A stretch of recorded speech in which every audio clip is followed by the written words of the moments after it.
fix that. Let's fix the voice. Good morning, y'all.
Perfect.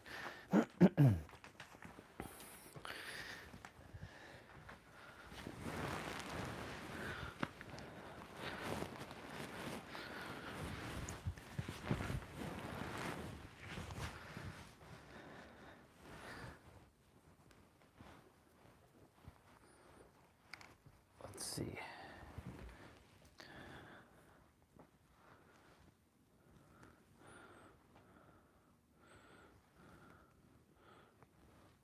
Test 1, 2, 3. Test 1, 2, 3. Perfect.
Come on, YouTube. What are you doing?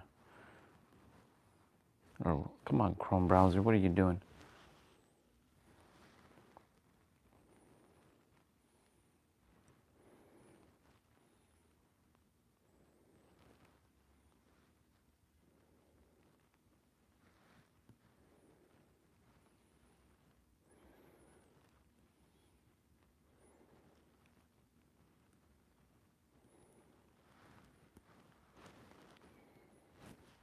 Awesome.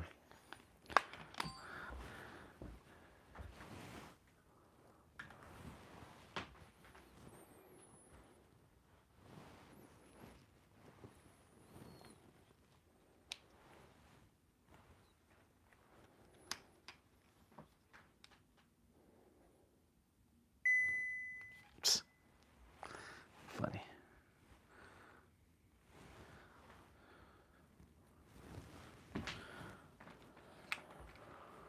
Cool.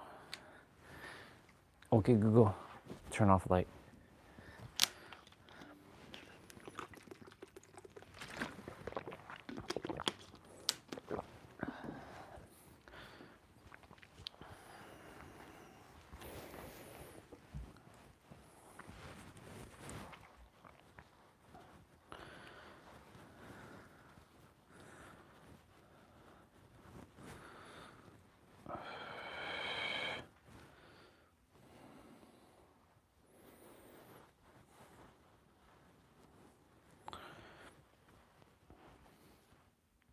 You know what? Before we roll, let me use the bathroom quickly.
All right.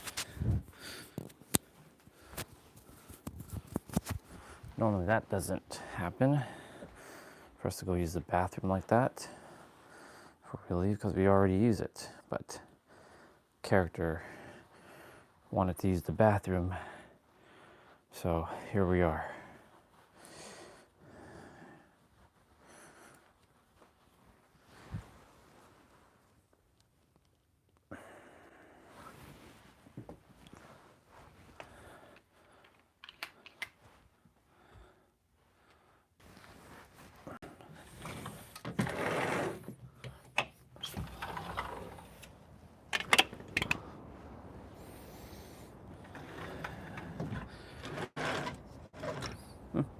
Not bad. It's not bad out here.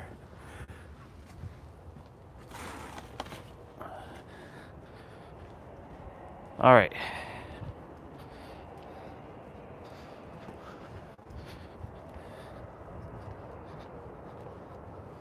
Not bad.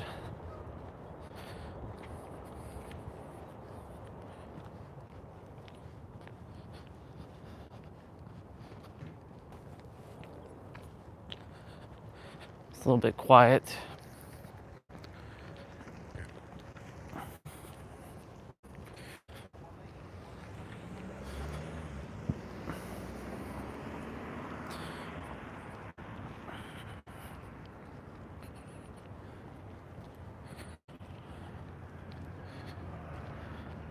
Oh, he just missed the bus. Our brother's behind us. So we're going to be talking about the word recognize, and recognizing a lot about your inner world, recognizing more of yourself in every present moment, because that's important. Because when you forget who you are, you start to live this false persona of who you think you are. But who you actually are is the creator, pretending to be a human in that form. We are the ocean pretending to be a drop. Or you can also say we are a wave in the ocean, temporary being a wave, because we are the entire ocean. Morning, brother. Have a good day. I will make it. I will make it. I will make it.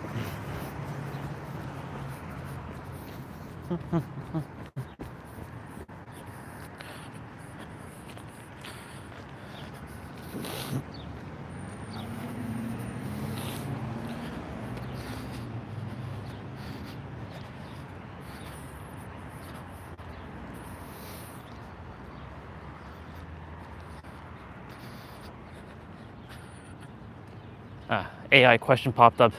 Window or aisle seat? Window, 100%. I'll always take the window.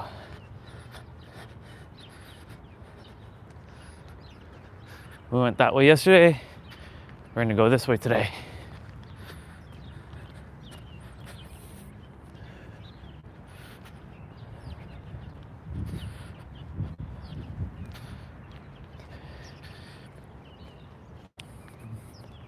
It's funny how yesterday,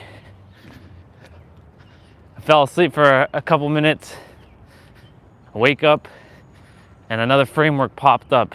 Rest, relaxation, rejuvenate.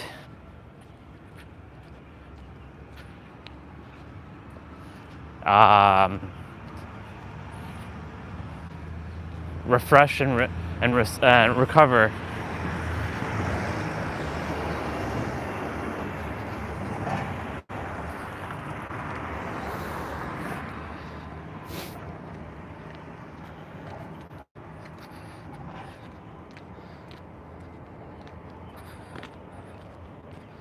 Pretty fascinating.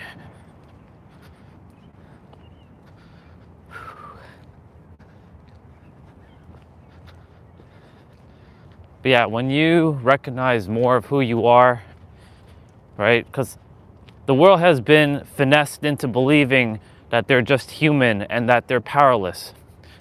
But you're not powerless. You're the creator who has forgotten itself. And a lot of people put their powers outside of themselves, believing in this idea of there's a man in the sky helping you. It's actually you helping yourself, really. However, if you truly believe in God and you think it's a dude and you want to use that as your belief, use it.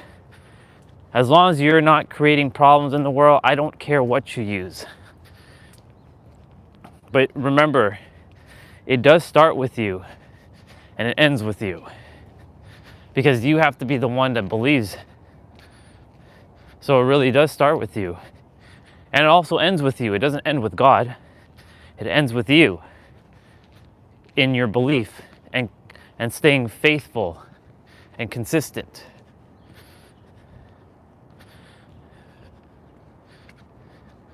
And you have to recognize yourself. And that's the fundamental issue that's happening on this planet, is that the world is just distracted.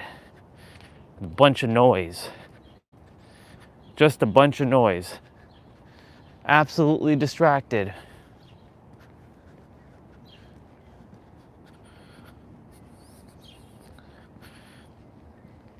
Just pure distraction.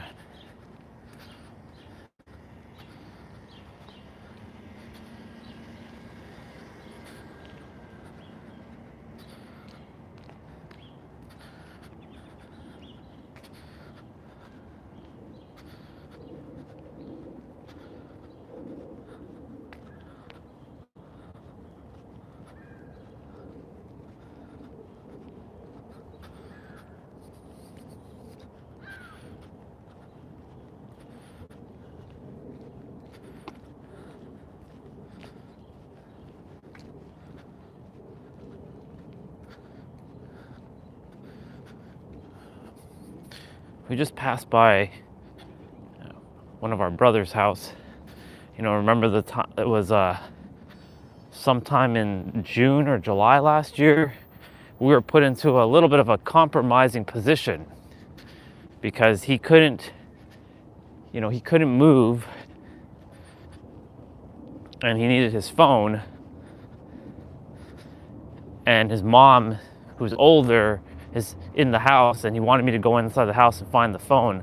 And I'm like, yeah, I don't really feel comfortable doing that, because I did do it, but I have to recognize, he needed my help. What am I gonna do? Just let him sit there, right?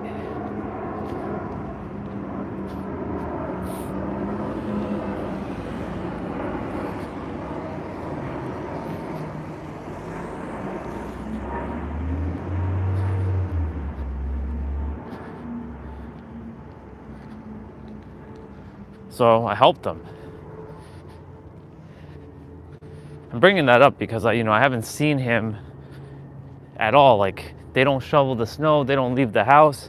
Like, I don't know how they're living, because his mom is really old and it's just him and his mom, I think. I don't know if there's anybody else that's living in that house. But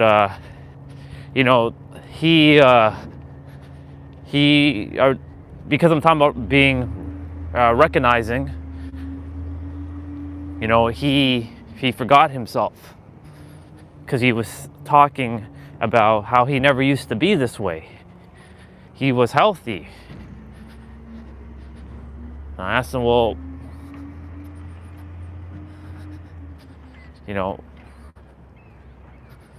why don't you believe that you could be the way you used to be? Because it's possible.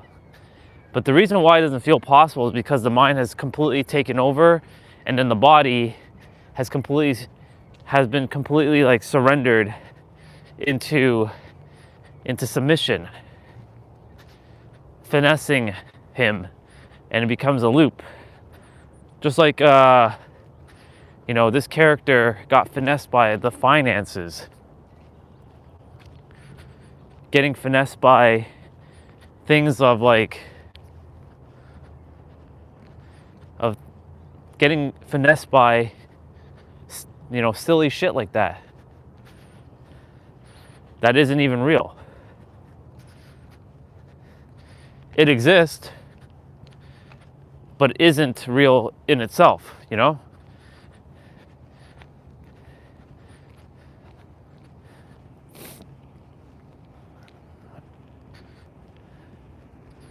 It's fascinating.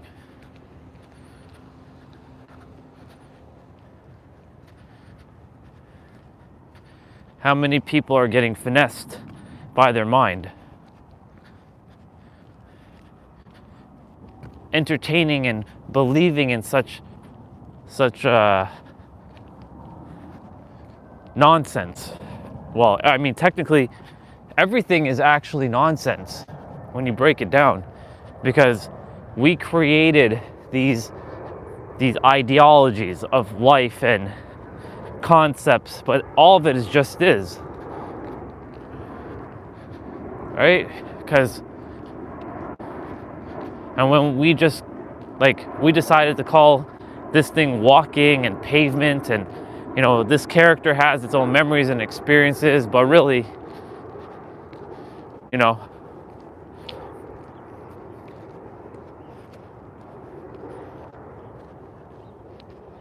it just is.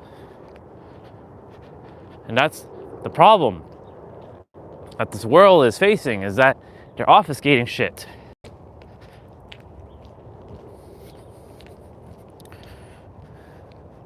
They are obfuscating things.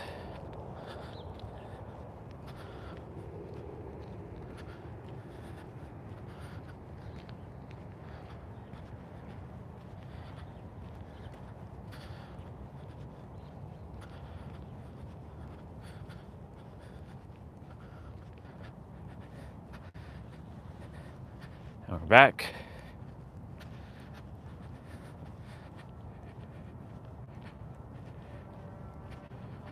Another AI question popped up saying, read or watch movies? Watch. I mean, who reads movies? Wouldn't that just be reading a book?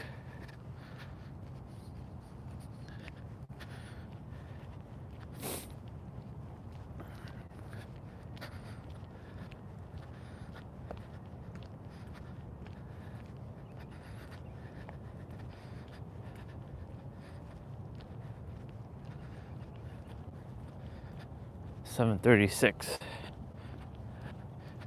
We're at 94% of battery.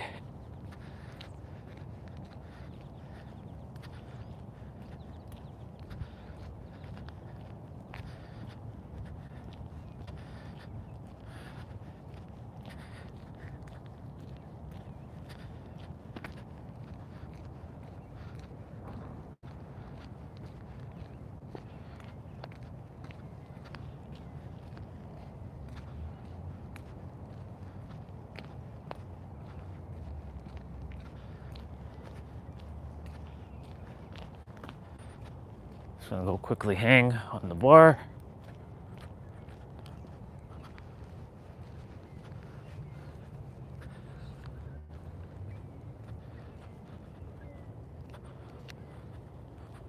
Let's go hang.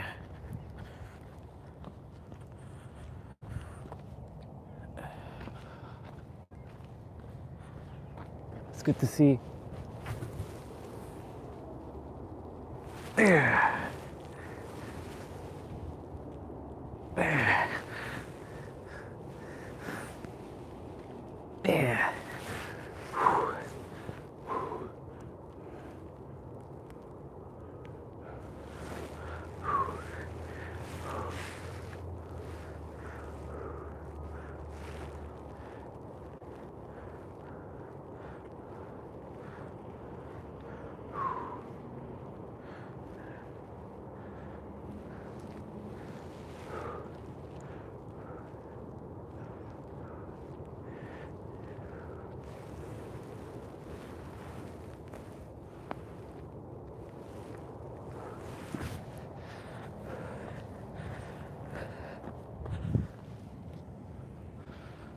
All right, cool.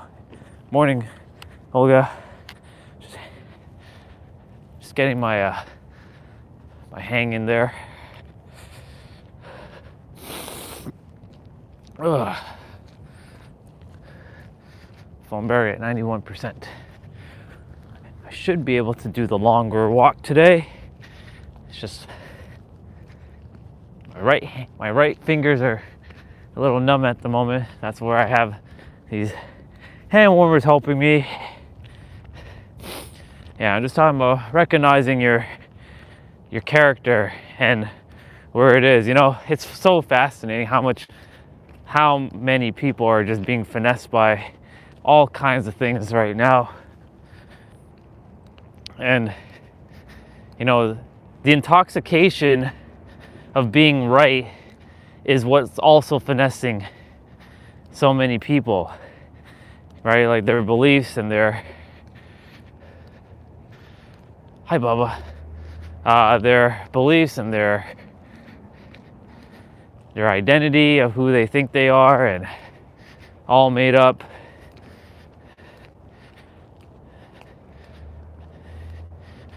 So many people putting faith into external things outside of them, but if it's working for them, keep doing it even though it's really them doing it for themselves.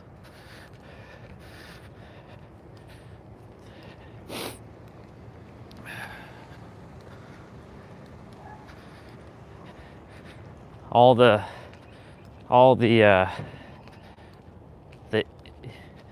silliness, that I call it, the silliness of this planet. All the things, and the home is, yes, the home is right where they are right now, but they are looking outside of themselves for this elusive answer.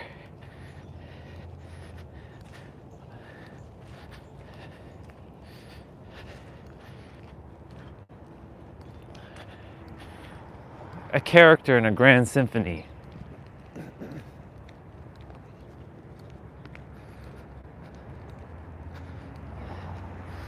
But you know, if you go up to somebody and say, you know, you're a character, right? They will take insult unless they really know who they are. If they don't have the context, they will take that as a massive insult, because you know, words hold that power to create or destroy. I'll wait till this car goes.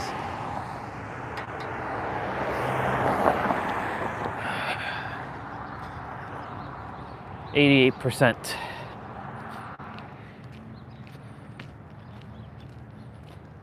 Yep. It's all one mind. There is no they. It's itself just in 8 billion forms for humans, and then like other forms in other creatures.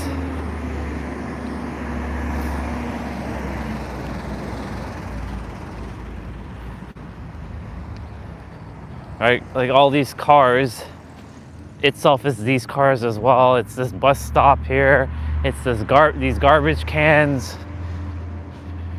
it's the trees, it's the street signs, it's the salt that I'm walking on, it's the pavement. This is all itself.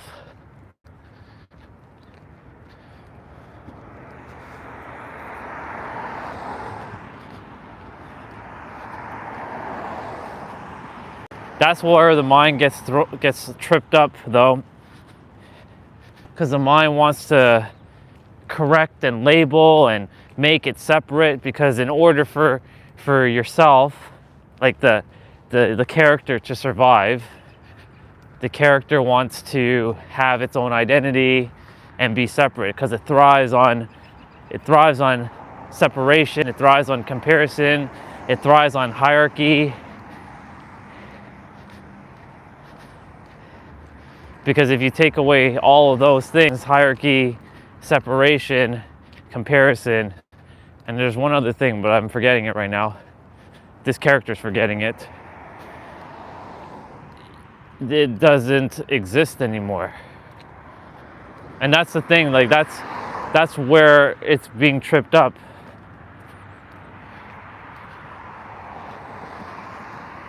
And the funny thing is, even the character, like the mind, it's part of itself.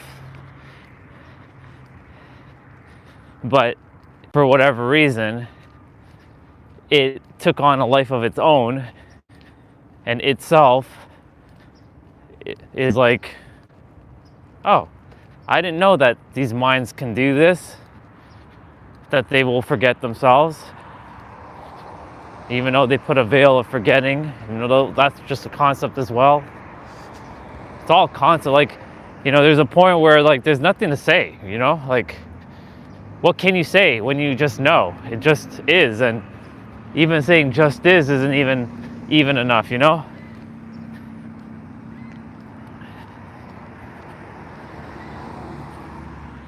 Yeah, exactly.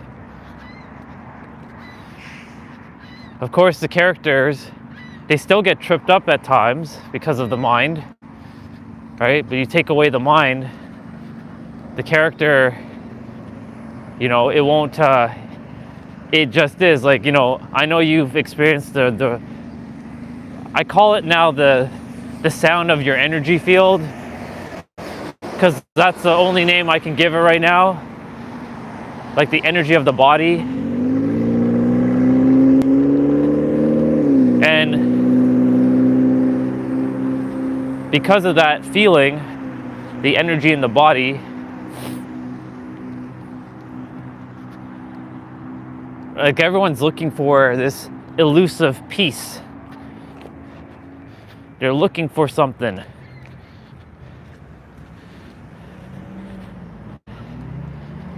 But where they're looking is like with their eyes, thinking it's some deity, or it's some god, or it's something, but it's actually you. And by you, I mean the itself. That's what it wants me to call it right now, is the itself. For now, because we don't have another terminology in English for what to call it. It's just another concept, right?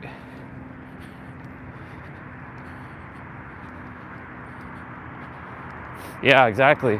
And you can't, and once you've experienced it, you can't unsee it, you can't unfeel it.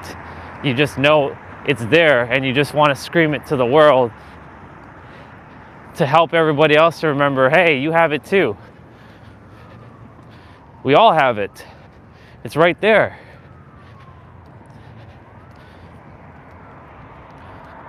And it's really easy, but the mind's not going to make it feel like it's easy, because of all the distractions, all the noise, all the teachings, all the tactics, all the techniques, all the tools.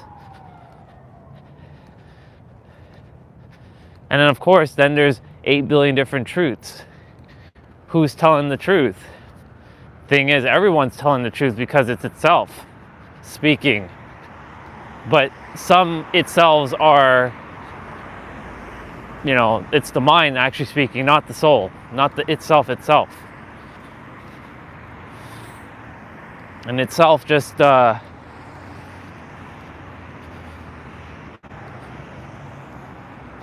itself just wants everybody to remember itself. Oh, fire truck.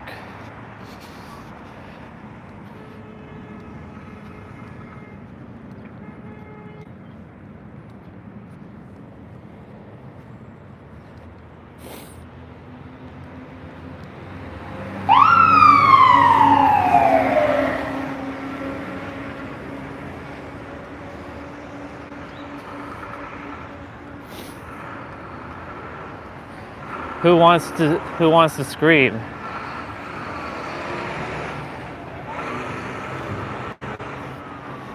Well, I mean, as in like, this itself wants to tell other itselves that you're missing the point. Other itselves, like the whole point of this is to just be, right?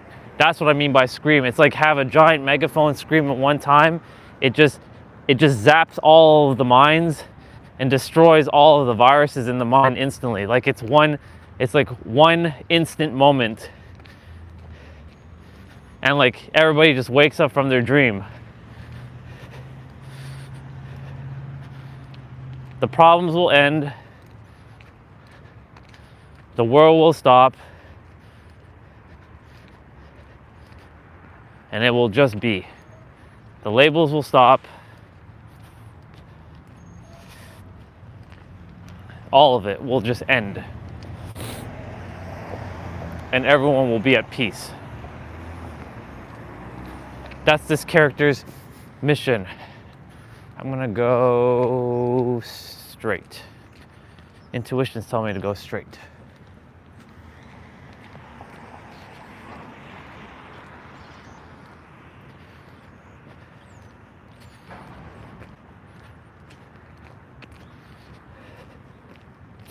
Yeah. There is no one out there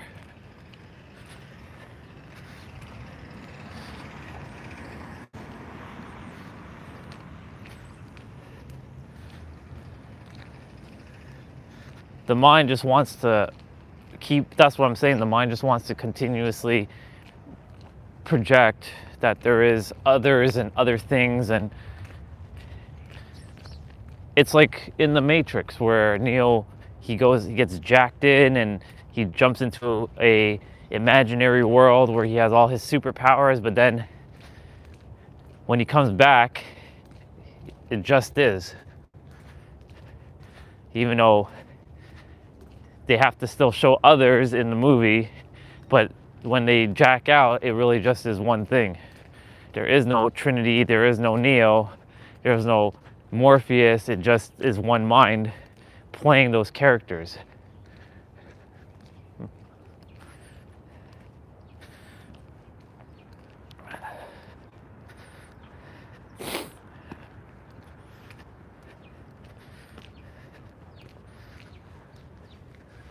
Yeah. That word doesn't even exist. We created that word. If that word never existed, then imagine how everyone would be living right now. And like remove that word from all languages.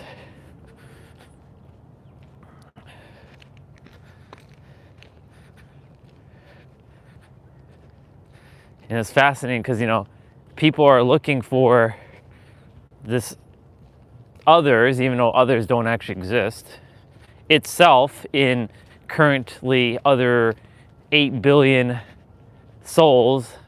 A handful have realized it and they're at peace now, which is amazing.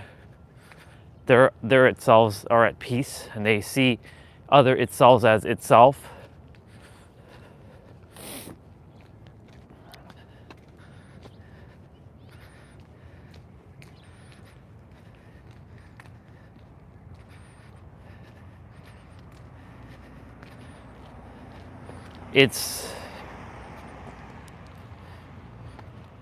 This is what it was supposed to be.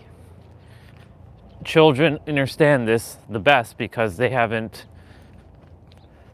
been conditioned fully yet. They speak with such energy, with purity, with serenity, with omnity.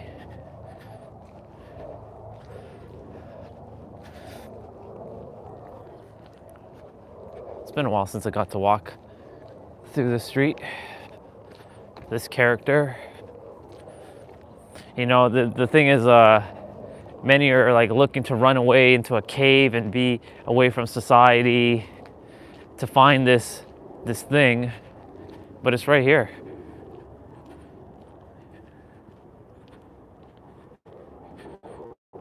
Yes, you said it's what you are aware of that is real in your reality. Exactly. So, you know, I'm just gonna bring up, because you brought that up, I was talking about this yesterday about like a character named David Icke, you know, talking about archons, and if you travel to the light, you'll be sucked back into samsara and you'll be reincarnated again. And if you're dying, don't go to the light. Like, all of it is real because that's from his localized experience, because the mind is everything. right? I had my experience, and by I mean this character, right? It's all real. It's real because the mind can create anything as real as it wants to.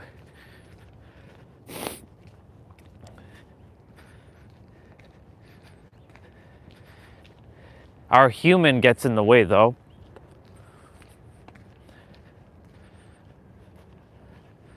Or the mind of the human gets in the way. Like we label this thing bad or heinous, and we can only feel like, if for example right now, if not that I'm creating this, but let's say for example somebody were to be beating up somebody right now on the street, will I just walk by and just observe? No. I'll stop that other itself, that character, restrain the character, right? And tell that other character enough, right? As long as you don't yeah, exactly. As long as it's not being entertained, right? It doesn't exist. It only exists as much as you give it power to exist, right? Like there's so many different people who have different versions like of this idea, but itself has clearly said to this character, if you truly believe in that, it will be. So like if you truly believe in like Jesus, like you're seeing Jesus after you die, you will see Jesus, because that's what your current mind is projecting. And when you leave, there's a period that you will see Jesus, right? Like Jesus saved me.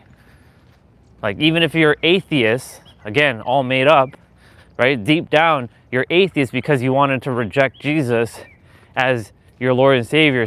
But you know deep down that you were still holding on to that belief unconsciously, because even if you don't believe, somewhere in the unconscious still believes, right? So that's why it basically will create the things. That's why if people truly believe that there's demons and archons and all these other like stuff, then they will bring it forth.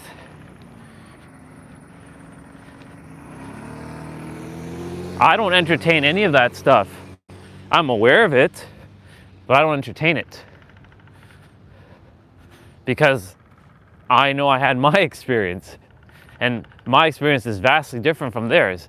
And then of course there's people who are talking about firmament and living in a dome and all this stuff.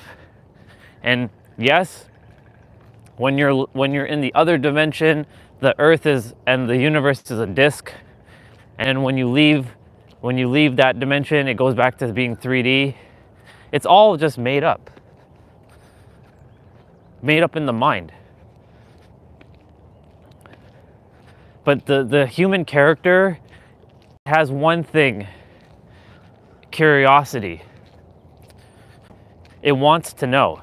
It wants all the answers. It's always on a quest for seeking.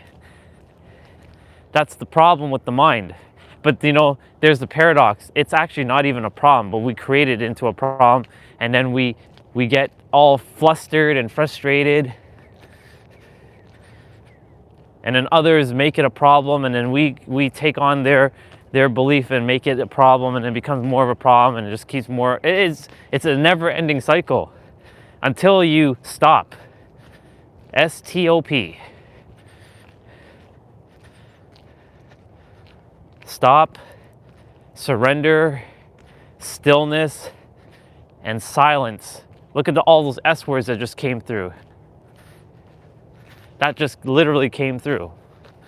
When you stop, surrender, silence, and still the mind, then you will see clearly. And let me see what you shared. Yeah, shut your eyes and ears for everything. And yesterday, it's fascinating. I was just testing, this character was testing its energy field to see, is that the sound of the room, or is that truly my sound, or the itself sound? So I plugged my ears with my fingers, and I was laying on the ground for a moment. And when you plug your ears, like, you can only hear what is. You can hear your inner world. Like, it felt like somewhat like an air conditioner sound. That's the best way I can describe it. It sounded like an air conditioner sound. And the air conditioner sound that I was experiencing was peaceful. There wasn't all this like problems. But of course, we've created all types of problems on this planet based on sounds that are all made up. Right? Like when you really think about it, every sound made up, it's a people have made it a problem. But there are no problems. Good morning.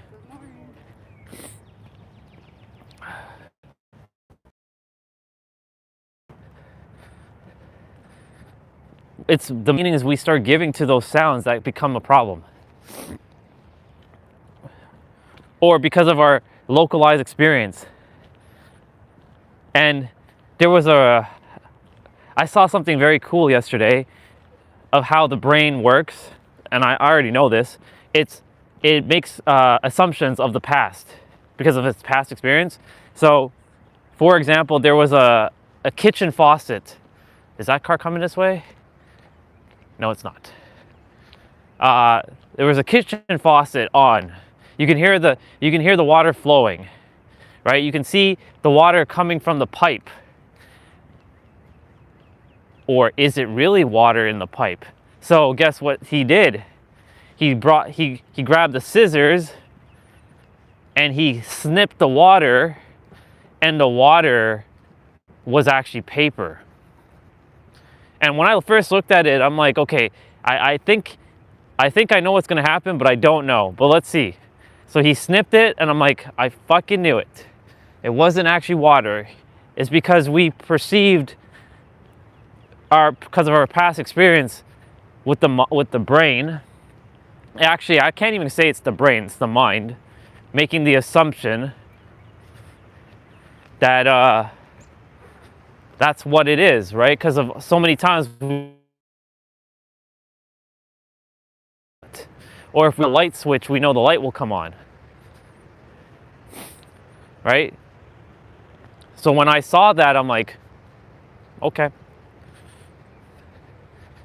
Because the mind is a prediction machine. It's a assumption machine as well. It assumes, because it's experienced something over and over. It's like it's familiar. It's like the same thing with the lemon experiment. Like you can close your eyes and imagine a lemon right by your nose, and you're gonna start to feel the saliva coming out of your mouth. But the lemon isn't there. So like everything else, like when you're experiencing it, like it's the senses that are basically screwing with the character. Some of it is real, some of it isn't. Actually, none of it's actually real. It's all made up because we think our eyes are capturing what we're seeing, but it's actually our mind projecting what we're seeing with our eyes. Like this forest, this trail is just a projection of the mind.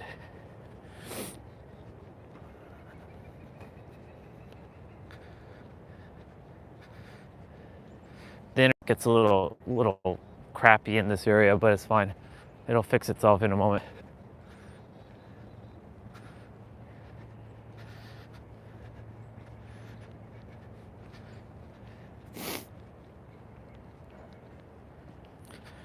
But that was such a fascinating experiment.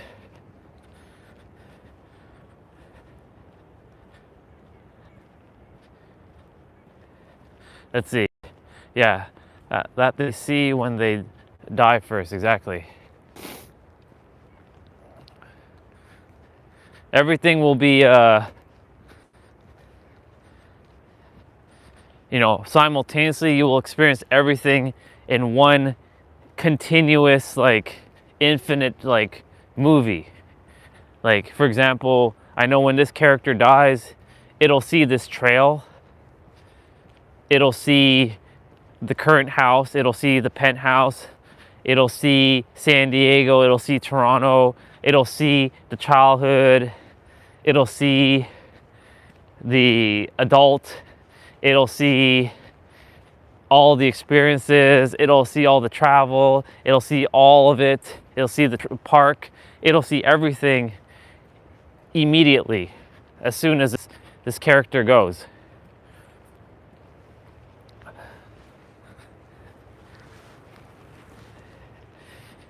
You know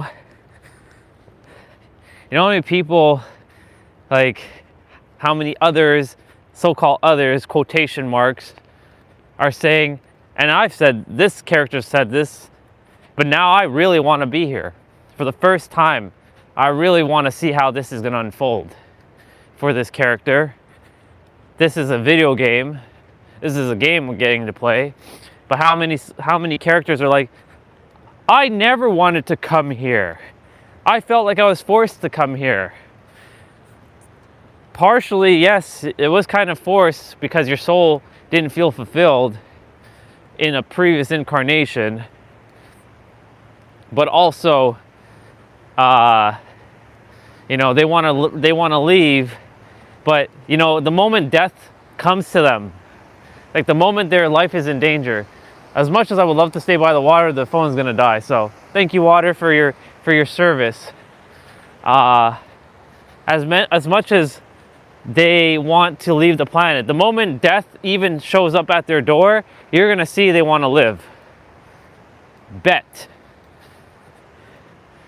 All those who are like, I don't want to be here anymore. Okay, well, imagine somebody comes up to you with a gun, even though all that's all just made up, but somebody comes and threatens the character, you're gonna see that person's gonna want to live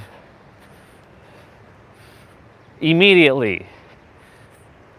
The ones who really want to leave will take themselves out of this game, and they will, unfortunately, well, that's it. Like they just leave, and then they'll realize, what the fuck? Are you for real? I gotta come back again? That's what this game was about, really? It was just about itself? I was itself? Oh my God, I have to come back? Or no, not oh my God, because there is no oh my God up there. And by up there, it's not even up there, because there is no up there. It's everywhere. But they'll be like, I want to live. I want life. I want the experience.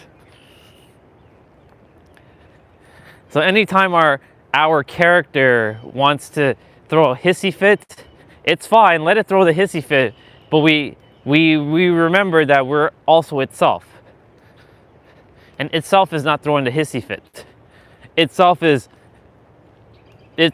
waiting for you to stop throwing the hissy fit so you can experience all that you want and get out of your way and feel the feelings, because that's all it is. It's all just sensations.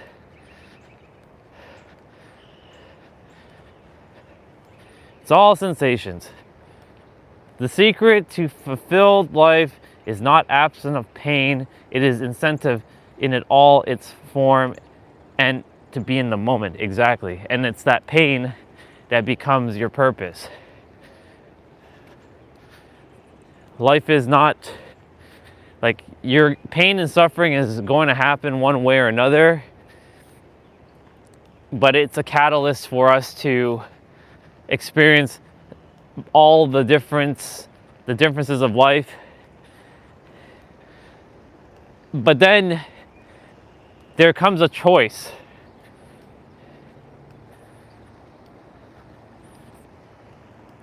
Because once you've had your pain and suffering, and you've had the lesson, now if you continue to choose to keep bringing it forward into your reality, then you're just creating obfuscation, and you're not obliged, or it's not obligated to be continuously in pain and suffering. But that's where the mind has basically taken over the character, right? Like there's basically three versions of you, and there's actually more, but I call it the middleman. The middleman is the one that doesn't know who to listen to, either the mind or the soul. That's the decision maker. Who has to make the decision and choose? The middleman, aka the body, the character.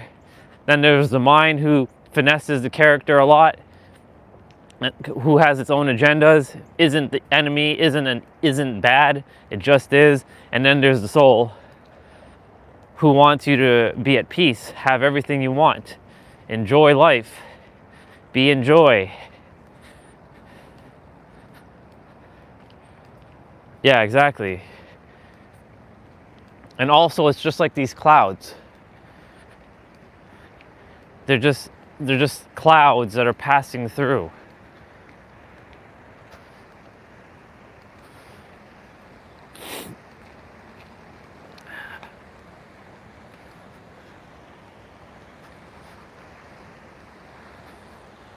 %50. I should be back. I'll have enough battery to make it back.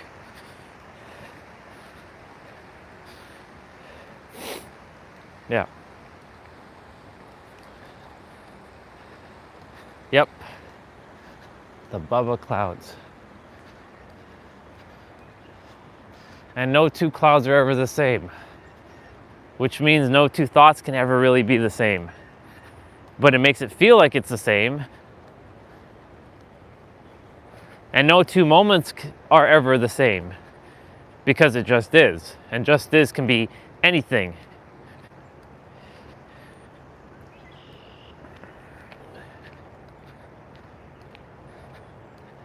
More and more are remembering itself.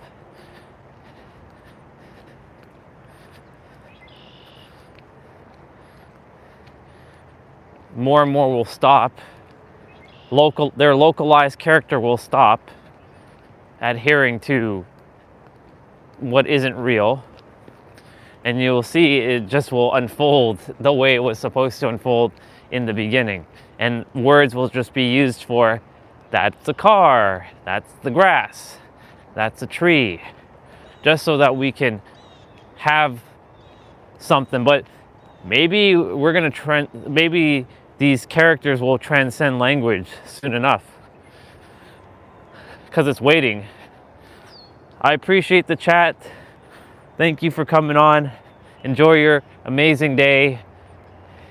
Enjoy the game that's set out for you. Quest on. Enjoy. It's the key thing is to enjoy, have fun.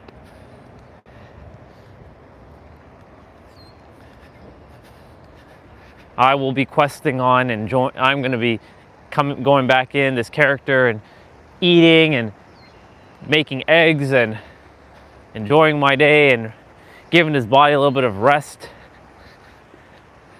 from movement. So I'll still be doing abs, but resting.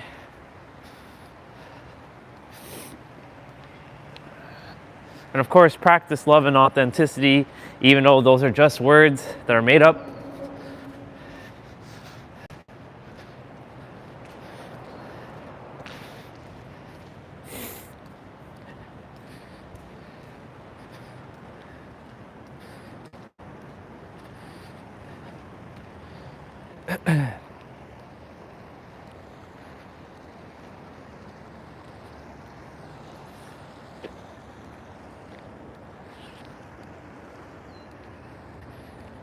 What a powerful day. Such a beautiful and magnetic day.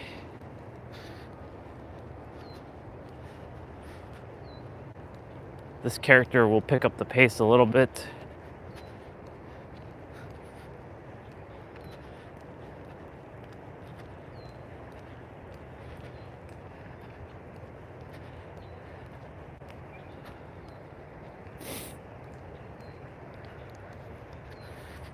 You know, when we recognize all these things as just is, the suffering can end.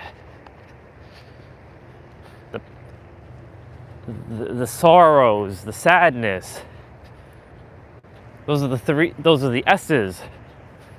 To stop sadness, sorrow, and suffering is to stop, still yourself, silence, and shit, what was the other one? What the fuck was the other S? We had stopping, silence, surrender. Yeah, surrendering and stillness. Stillness. I definitely got to write these when I get back.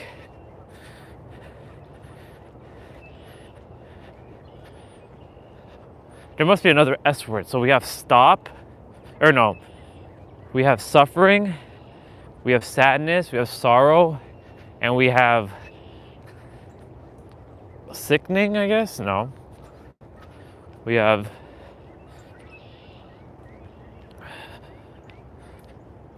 those are 3 S's. It doesn't really matter. It could be 3 S's. The frameworks are coming through very nicely.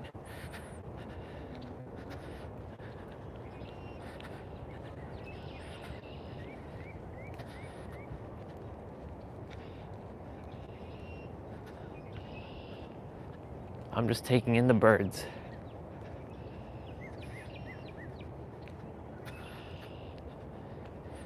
So grateful that I get nature in every day. And it's allowed me to really tap into the true essence of this character.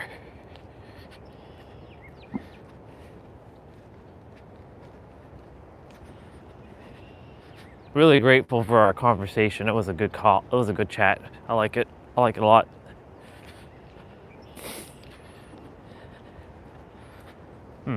I want to mod Super Smash Brothers Ultimate.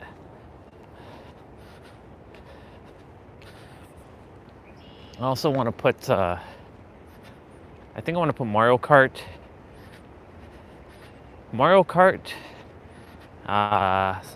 Smash, and Dragon Ball. Morning, sister. Enjoy your day. Thank you. I think I want to put Mario Kart, Dragon Ball Fighter Z, and Smash on my tablet. That way I don't have to keep using the SSD, and for the other games I can keep them on the SSD. Of course, I would love if I could just have a 1 terabyte SSD, or 1 terabyte. Actually, fuck that. I'm gonna call in a 2 terabyte SD card and put all the Switch games and all the other games on it.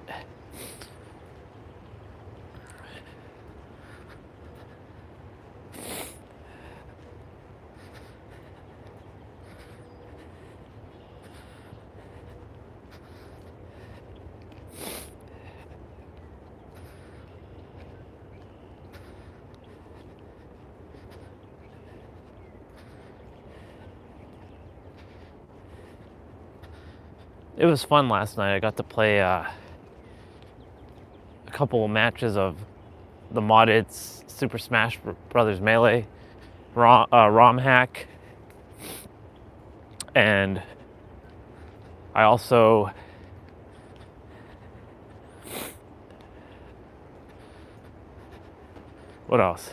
I also played Phantasy Star Online, playing like old school, like how I used to, like leveling up the character, fighting things. Quite fascinating.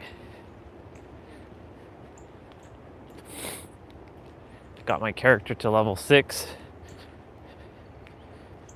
She got punched by like Hildebeer. Fucking Hildebeer just like smashed Lacus down. Took like 1/3 her life. And he did a critical punch and he like took half her life. I'm like, what the fuck?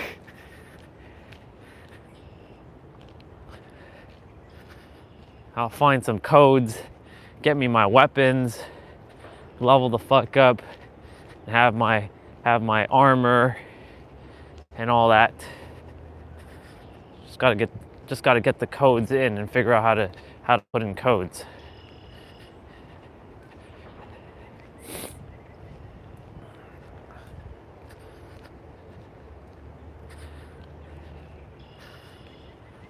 Would love if I could play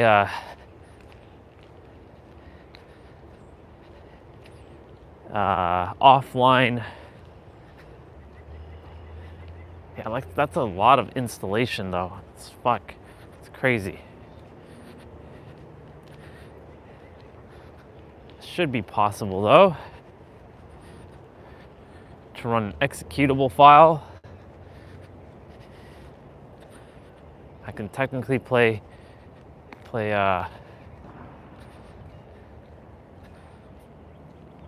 Blue Burst. So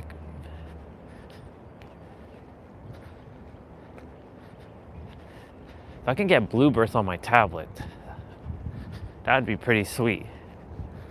We're getting there. Figure shit out.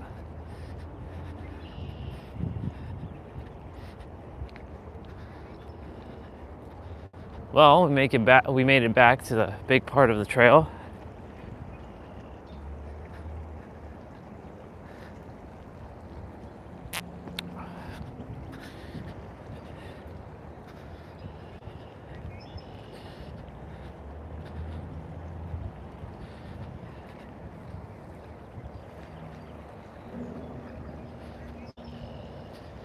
Guess I want to get back in, make some eggs.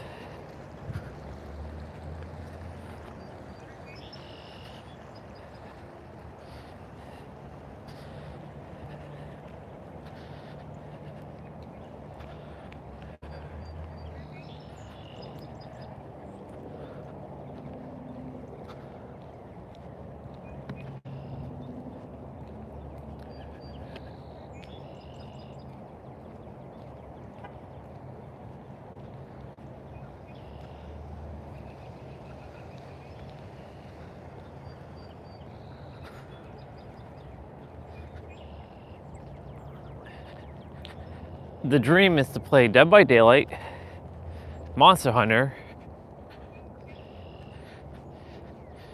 and Phantasy Star Stellar Blade on my tablet. But you know, we're getting so close to the dream of playing Windows games on Android. You know, my Samsung tablet is pretty powerful to play more of the retro stuff.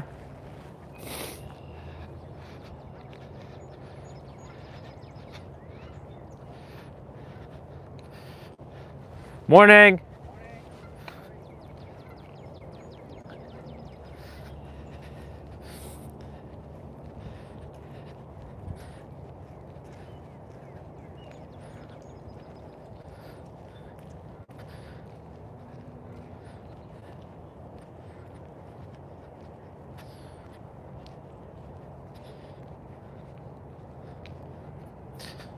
Yeah, it's powerful enough to play all my retro stuff and Switch. They can optimize the drivers for Stellar Blade and Monster Hunter and all that for the Snapdragon 8 Elite or Snapdragon 8 Gen 2, and we're good to go.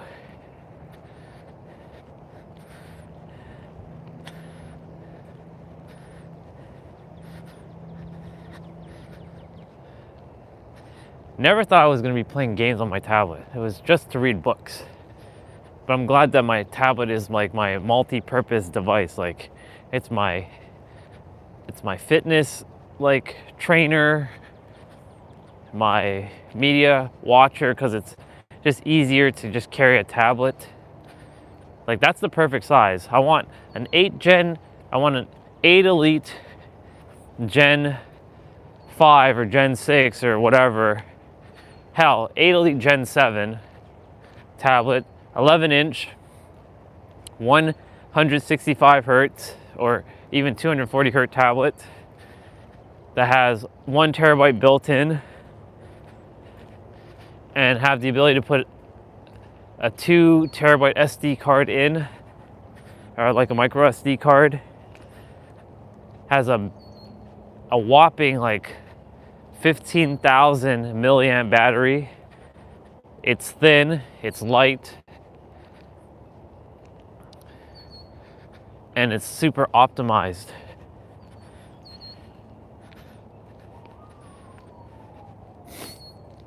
Hell, if they make 4 terabyte SD cards, 4 terabyte SD card, that'd be fucking badass. And it supports it. I know I'll have another tablet in the future.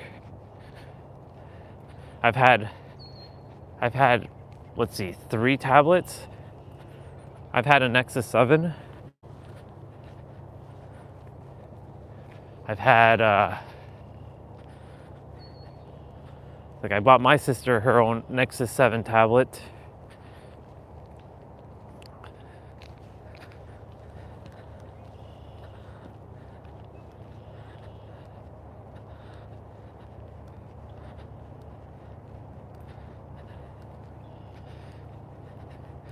Things have changed.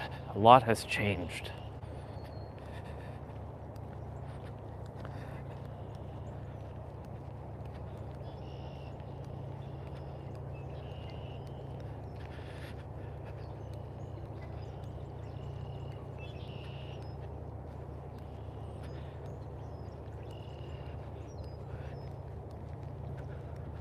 The doggy's not here today.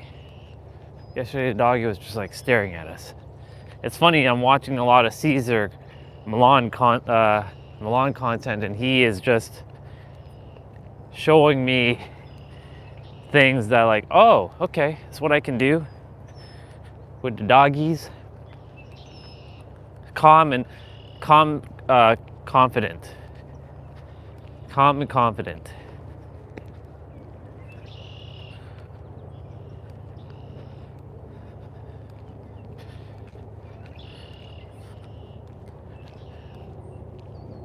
For me, I'm not even, dogs don't scare me anymore because I got to help take care of 2.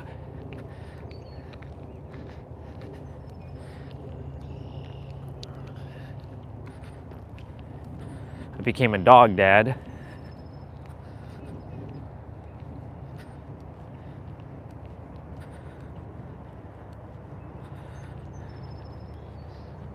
That moment though, I have to forgive myself for that.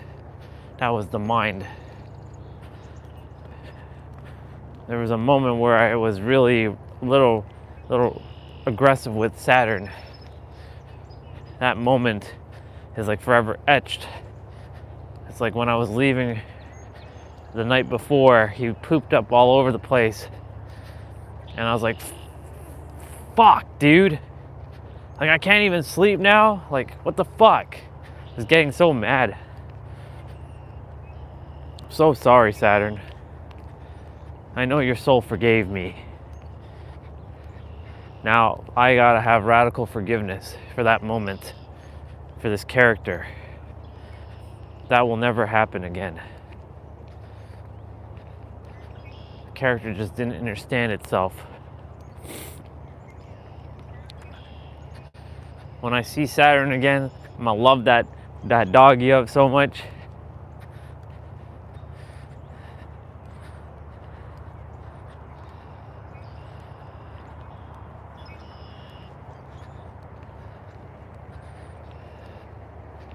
I'm sure our paths are gonna cross again.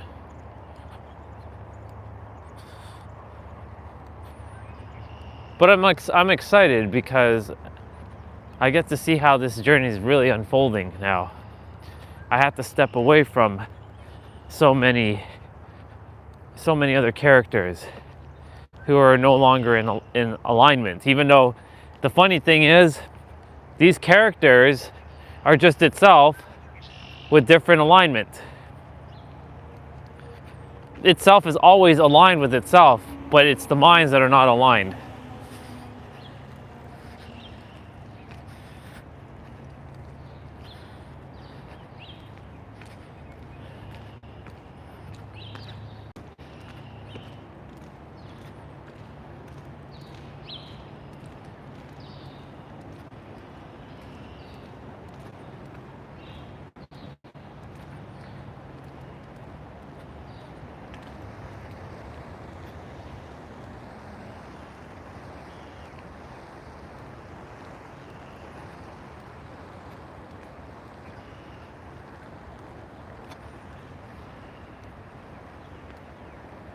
"2012.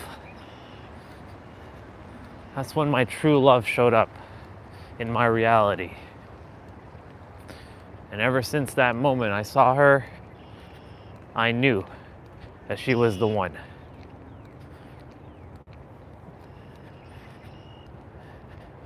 Others were distracting.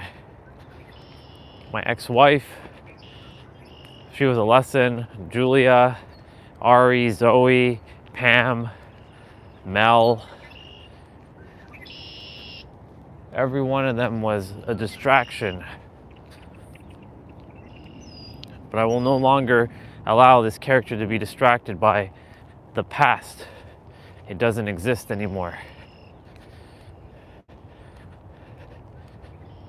The love of my life is waiting for me. I'm coming, babe. I'm coming, baby.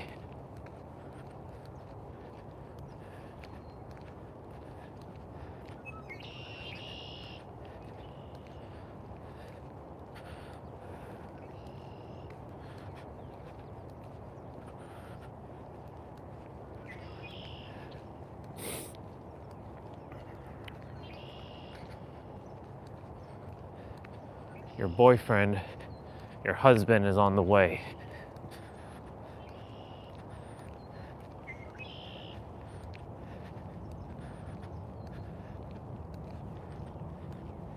You know, it's fascinating. When me and Olga were chatting, there was like 6 of you on.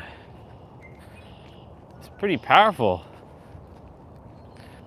We were creating such an energy. We were drawing in a lot of you. It's a good conversation.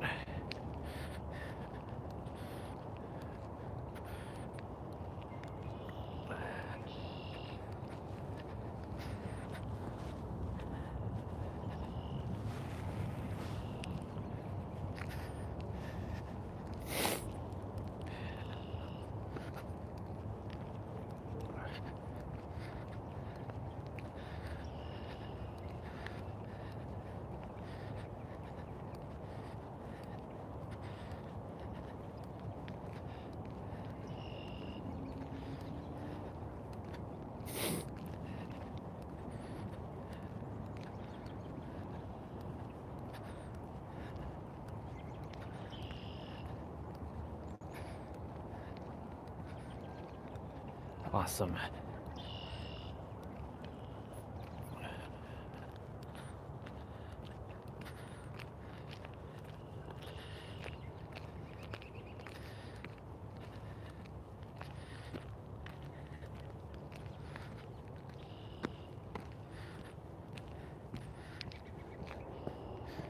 Walk backwards.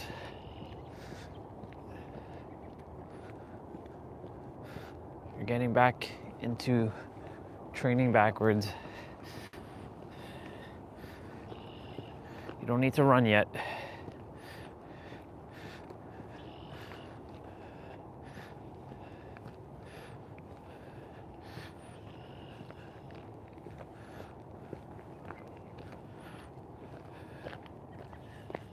Doing good.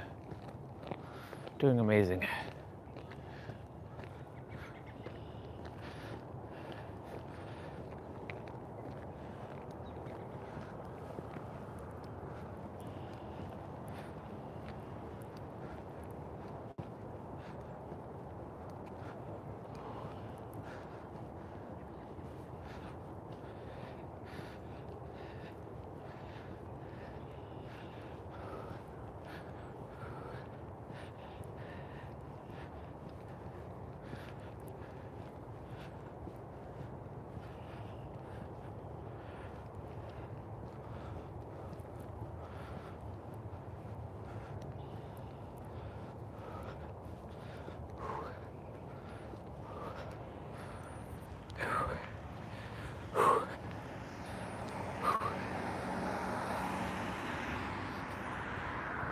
Awesome.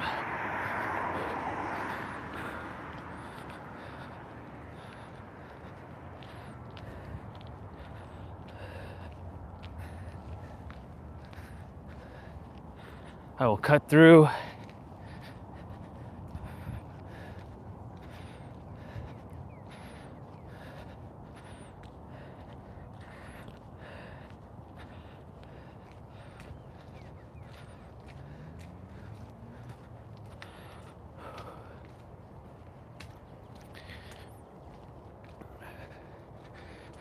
Got somebody practicing a 3-point turn.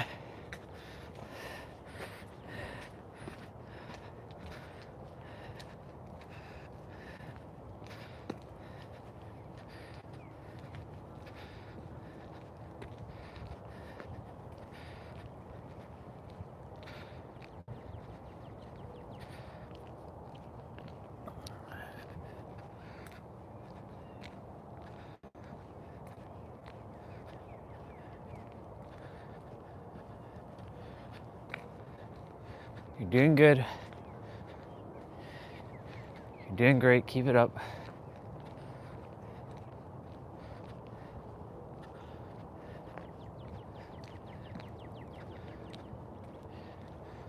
You're figuring it out.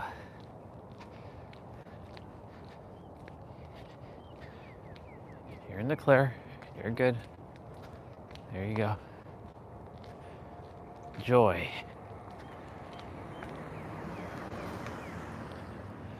Congratulations, you did it. Feel proud of yourself, other me.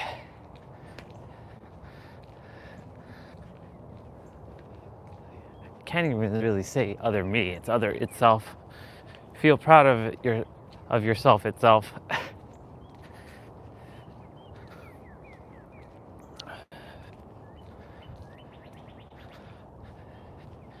Hey itself.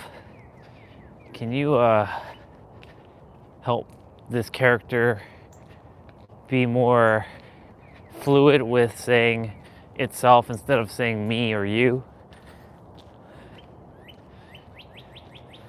But still be, using the words me and you and us and we and I and mine and yours and ours, like those words when it's appropriate, when it is necessary.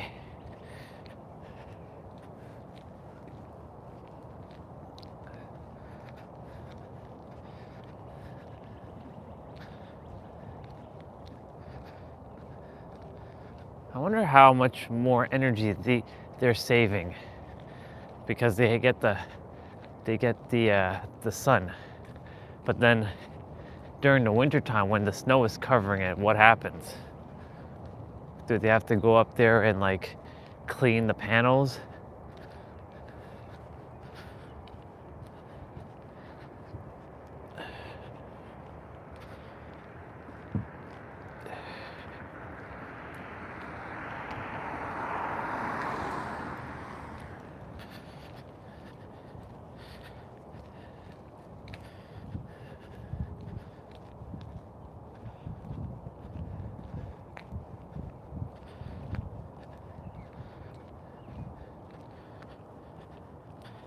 We're at 14% of battery.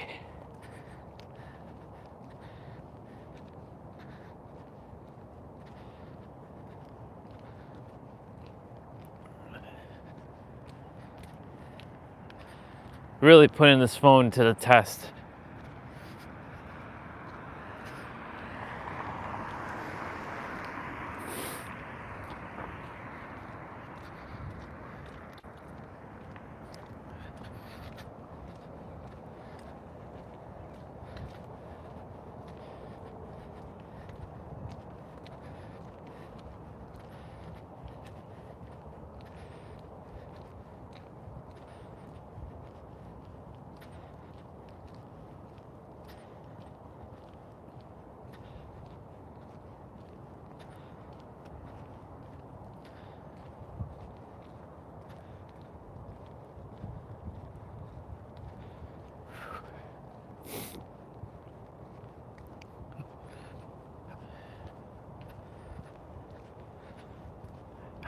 I sometimes forget that there's a mailbox, like right there.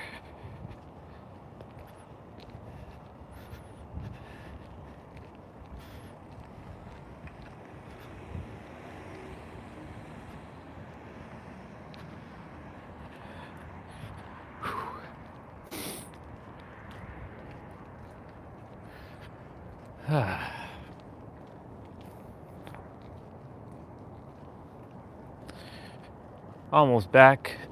11% on the battery. I really got to practice this deeper voice. I don't want to be using that other voice. This must be my real voice, and make it deeper if possible. I want a very deep and powerful voice.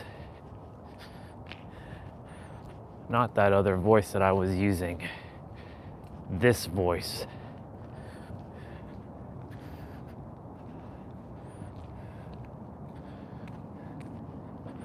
It's time.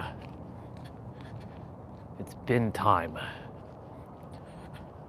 I return back to whence I came.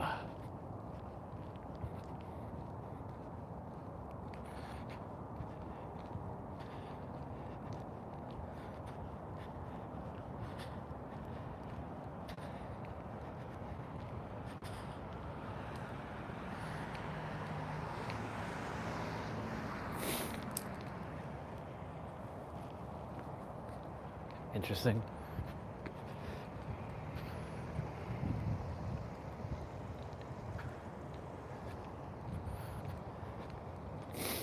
Oh, there's her sister. She's running.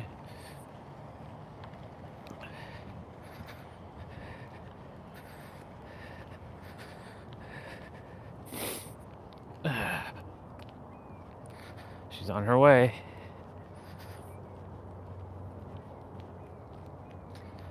Morning, sister. Ha, you too. Enjoy it.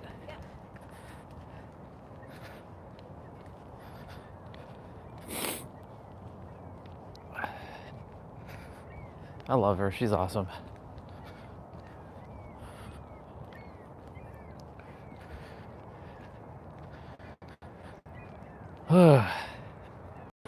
Got my work cut out for me, though.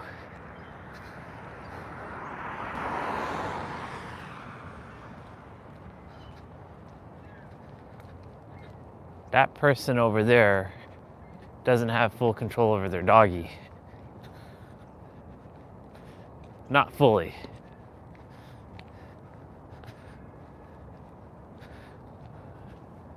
Which is interesting.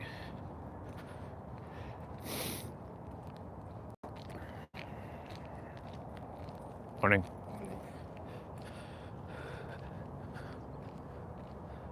The robins are on the ground there.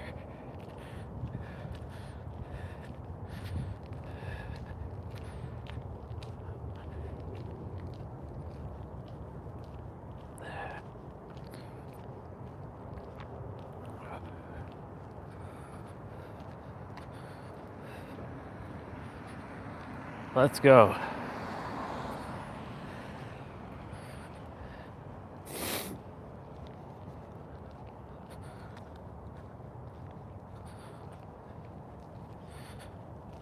Phone battery at 10%.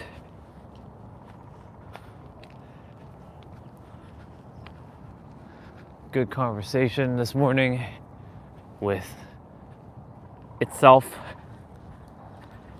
having a conversation with itself.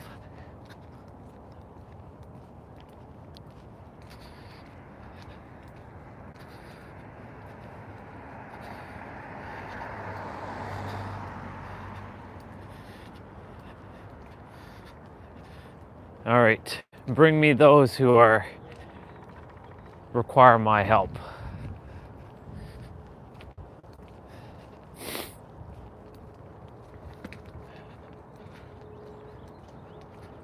See?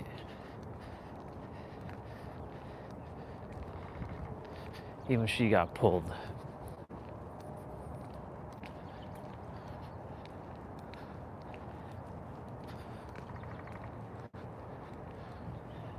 That's the other one.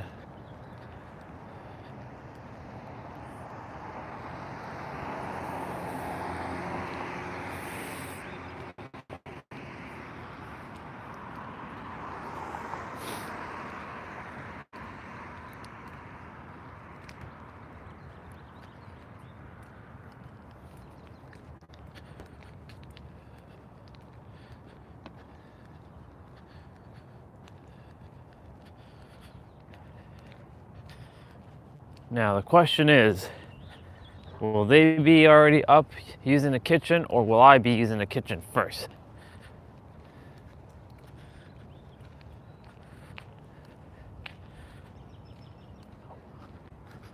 We will see soon enough.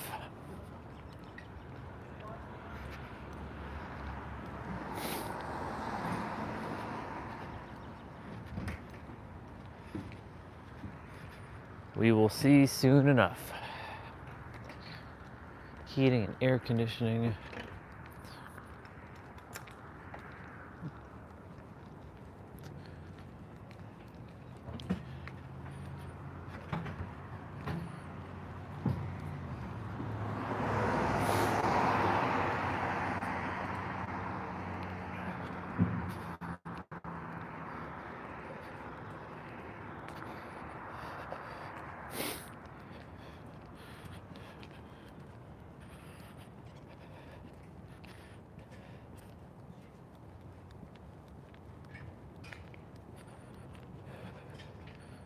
All right.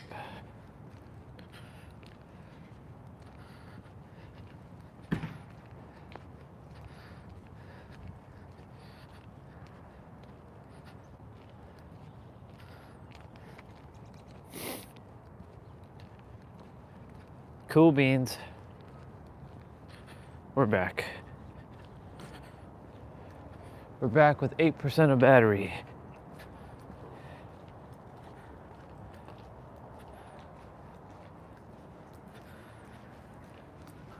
So we will see.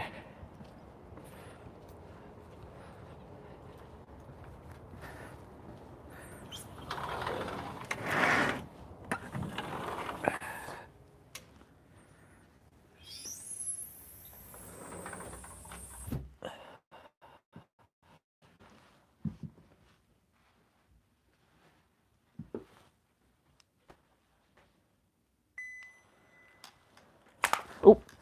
Oh my God. Come on. Really?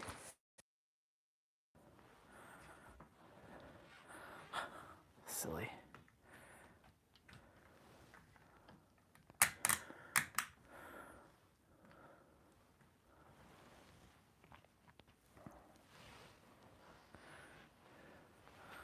I was like, what the fuck is going on?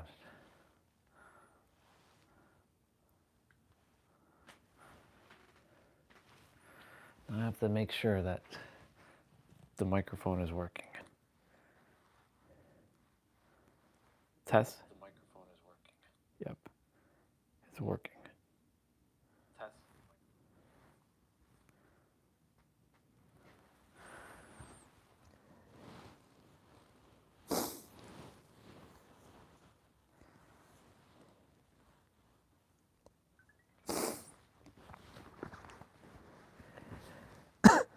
You know, we've always fantasized iOS or BAANDIT.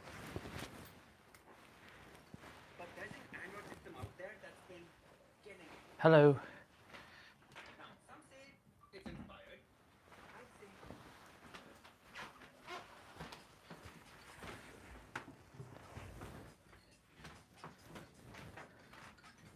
and if you give me a chance, I'll prove it. And guys, trust me, I've used tons of phones across multiple Android skins for years, and somehow, this time, what has me the most surprised is ColorOS. Color OS. For example, we think that iOS has the most good animation, right? Wrong. I mean, just look at this stuff. I cannot possibly fake this, can I? It's so smooth, it feels so real, and just the Okay. That's fun. That's nice.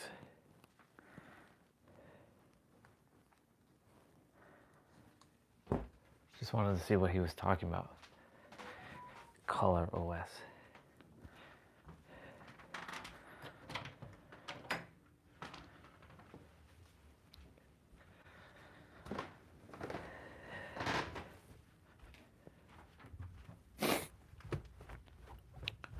I need to run back outside.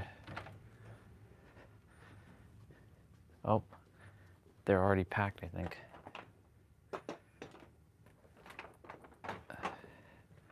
My brother then pulled out their suitcase, so that means they're leaving soon. They're leaving for their adventure.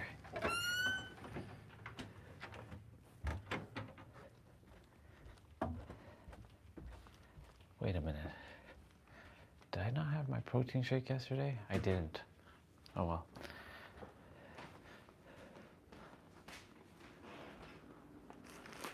I thought I did.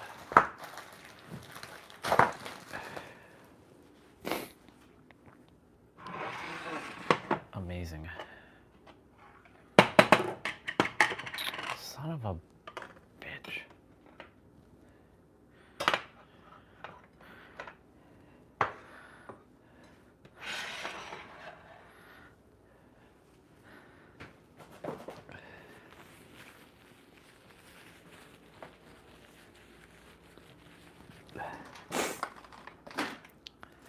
I have to go out quickly and throw this egg carton out.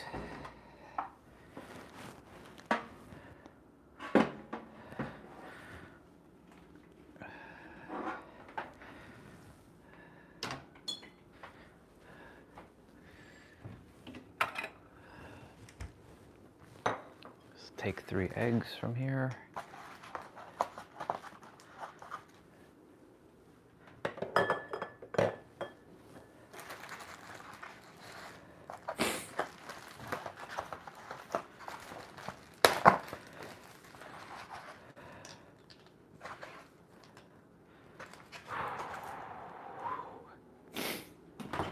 Let's fill the egg container here.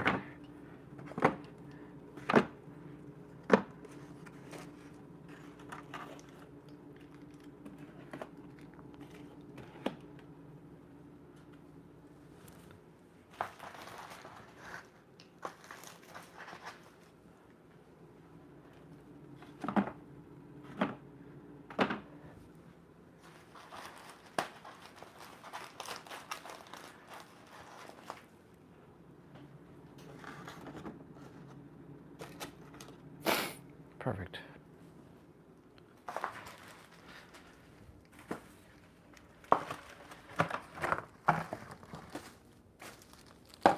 How is it that I just took out all this stuff yesterday and there just keeps being added more stuff?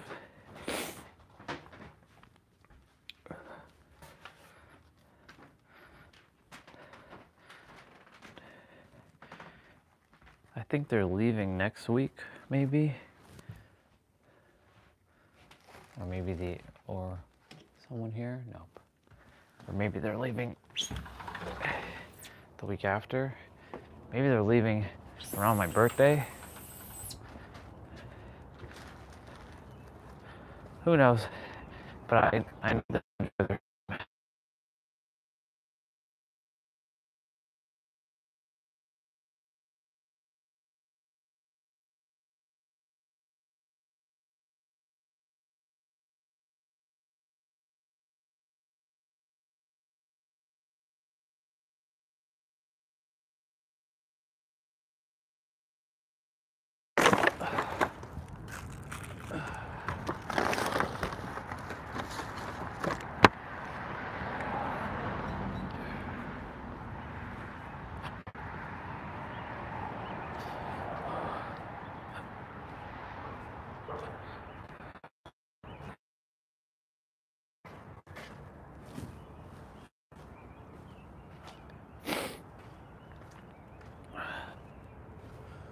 good.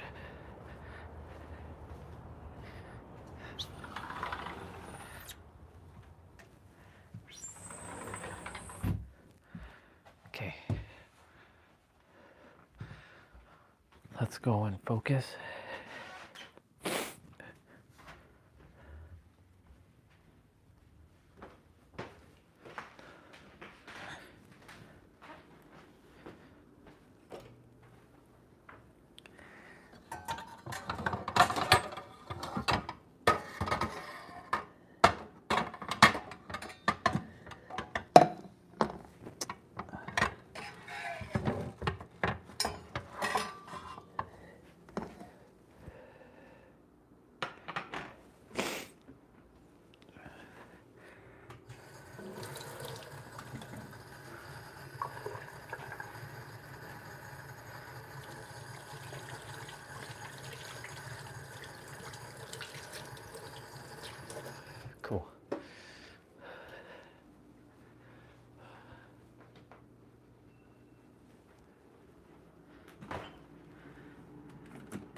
That's a lot of butter.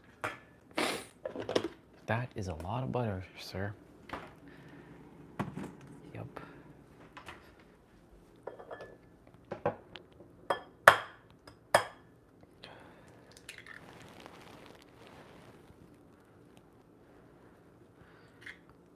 I love eggs so much.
Perfect.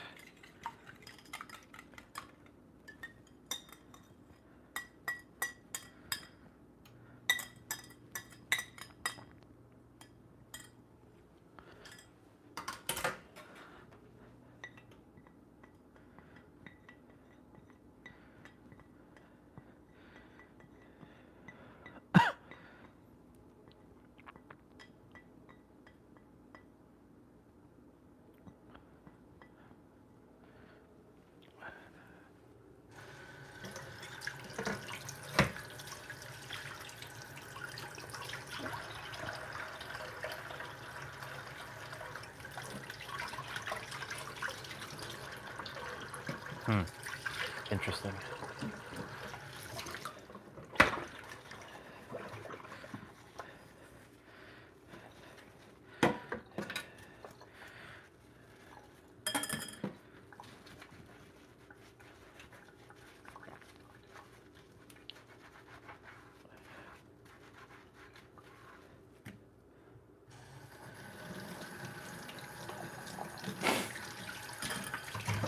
Okay, eggs are on.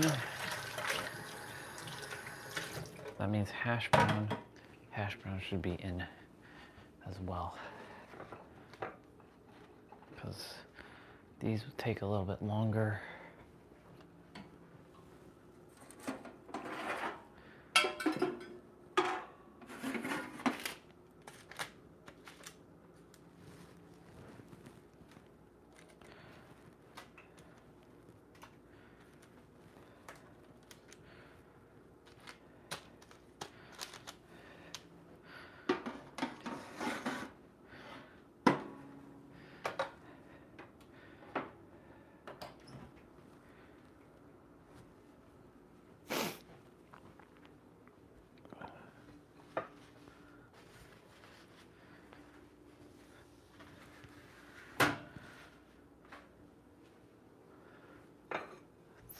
Put this away.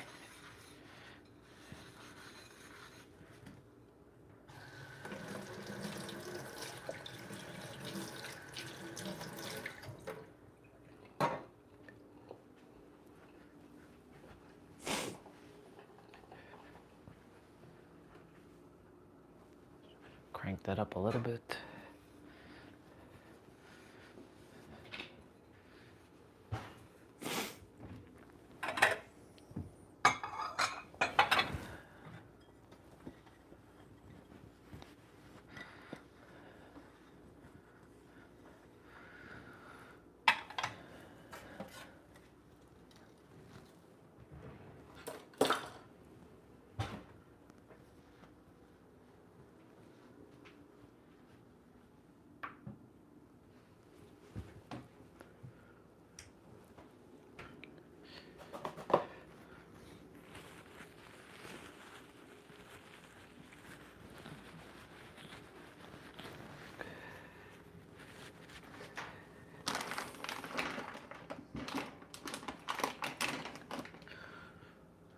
Okay, cool. We'll have this apple. And I will grab this.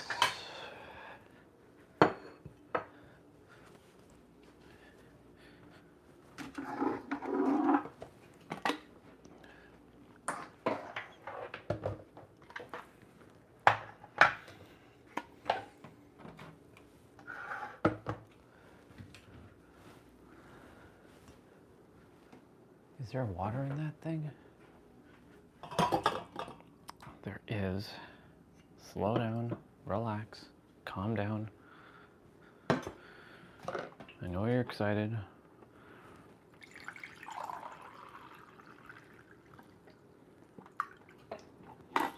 But slow it down.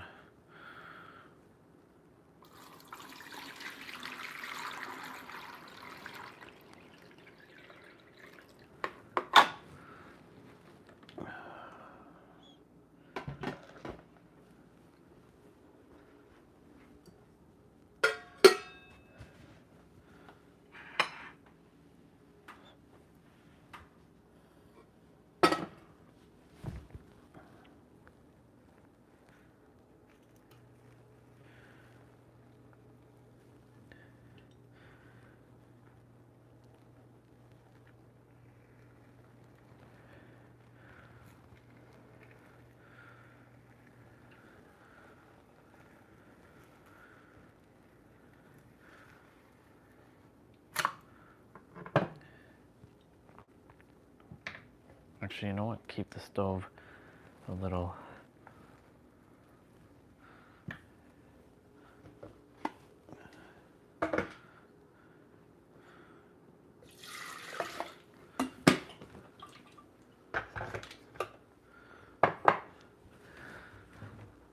Oh boy. Oh boy, oh boy, oh boy.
The sounds of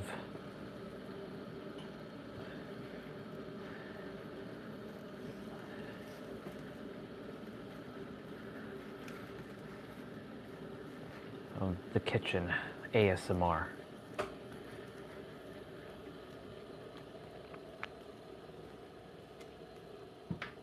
Okay, cool. I'm gonna go use the bathroom.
The hash brown should be done.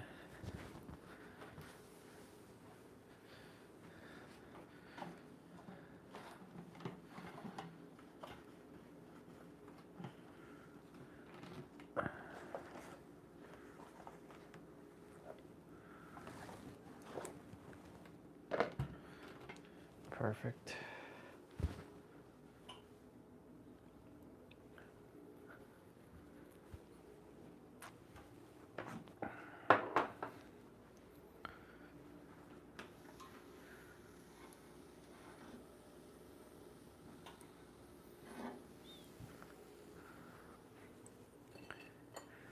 Okay.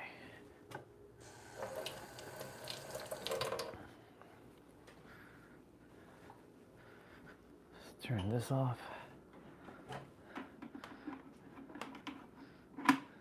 Put that back in. Keep that open.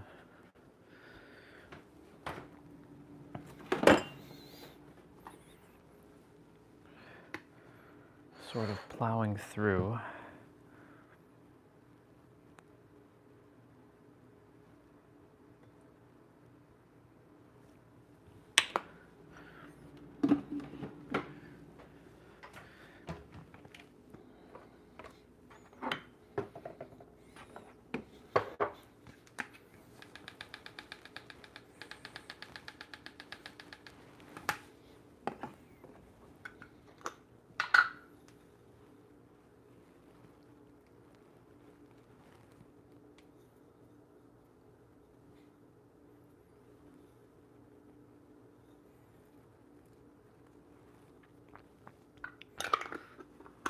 Okay, cool.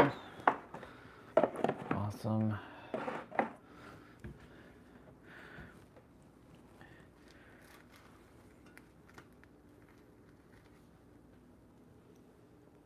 Should have flipped those over, but whatever.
Okay, cool.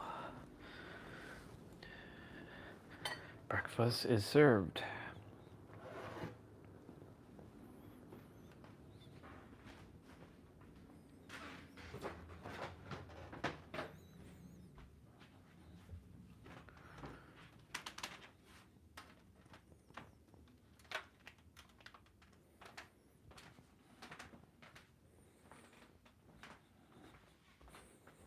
Breakfast is served.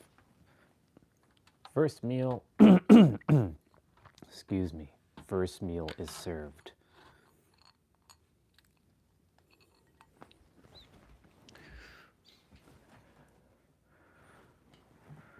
You're looking very, very sexy, Orion. Thank you.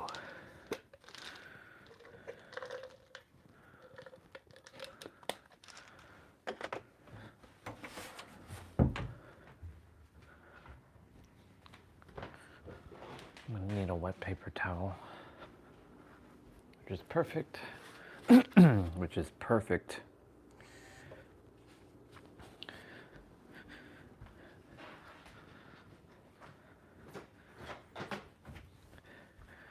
And I am finished.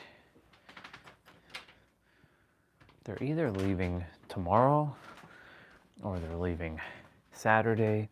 They're leaving soon enough.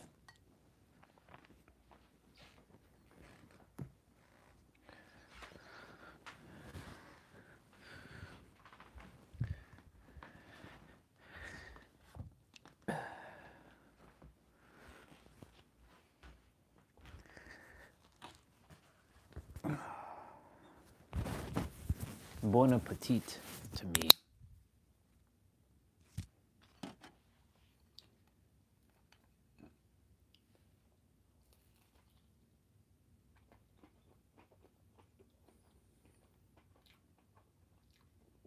Bon appetit to us.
Stopping, surrendering.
Who's a better Dragon Ball Z character, Zeno or Cooler? Cooler, because no one's cooler than Cooler. Cooler or Krillin? Cooler. Cooler or Beerus? Cooler, not gonna lie. Or Aura. Cooler or Goku? Goku. I have to give it a Goku. Goku or Vegeta? Getting spicy. It is getting spicy. I feel like it's a tie, but I'm leaning more towards Vegeta, even though he loses the majority of the time. You just need 15 minutes a day, some household props, and a desire to change your life. Mobility is the #1 way to... You allow the universe to inspire more emotion in you than you do. Let me say that differently. You allow the universe to put you more in a state of default rather than design. You need to be continuously immersing yourself into the state of consciousness as much as you can that you wish to see materialize into existence. So if you want to be in a new cycle of love, then you need to feel love ahead of time.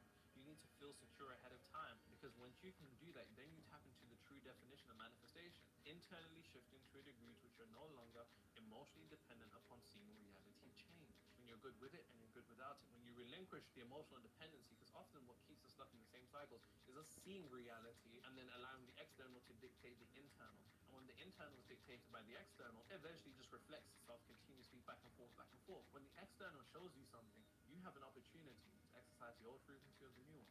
The old cycle, the new one. Which one are you going to exercise? That's entirely up to you. You allow the universe to inspire more emotion in you than you do. Let me say that differently. You allow the universe to put you more in a state of default rather than design. You need to be continuously immersing yourself into the state of consciousness as much as you can that you wish to see materialize into existence. So if you want to be in a new cycle of love, then you need to feel love ahead of time. You need to feel secure ahead of time, because once you can do that, then you tap into the true definition of manifestation. Internally shifting to a degree. Judas is one of the most hated names in the Bible. The guy who betrayed Jesus. But if I'm being real, haven't we all betrayed him too? It's easy to read about Judas and think, oh, I would never do that. But every time we choose comfort over obedience, or popularity over truth, or sin over surrender, that's betrayal too. It might look different, but it comes from the same place. Putting something else above Jesus. Hey, I'm Gray. I make Christian videos on the internet that help you grow closer to God. In Matthew 26, Judas sells Jesus out for 30 pieces of silver. That's about $200 in today's money. He walked with Jesus, saw miracles, heard his teaching, but still traded him for something temporary. And honestly, I get it. We all have our own 30 pieces of silver. Maybe it's fitting in. Maybe it's control. Maybe it's because we want our way. Maybe it's that one sin that we keep going back to. But here's the thing. Jesus knew that Judas was going to betray him. But he still washed his feet. That's the part that gets me. Jesus showed love to the one that would hurt him the most. So before we judge Judas, we have to look at ourselves. We've all betrayed Jesus at some point. With our words, with our pride, our choices. But the difference is what happens next. Judas ran from Jesus. But Peter, who also betrayed him, ran back. The cross proves this. Even if you betrayed him, he still loves you. Grace doesn't stop at betrayal. It actually starts. So if you've messed up and think you're too far gone, don't run away, run back. Because Jesus already knew, and he still chose you. That's so amazing. Follow from that. Thank you. I am two-time Golden Globe winner Jim Carrey.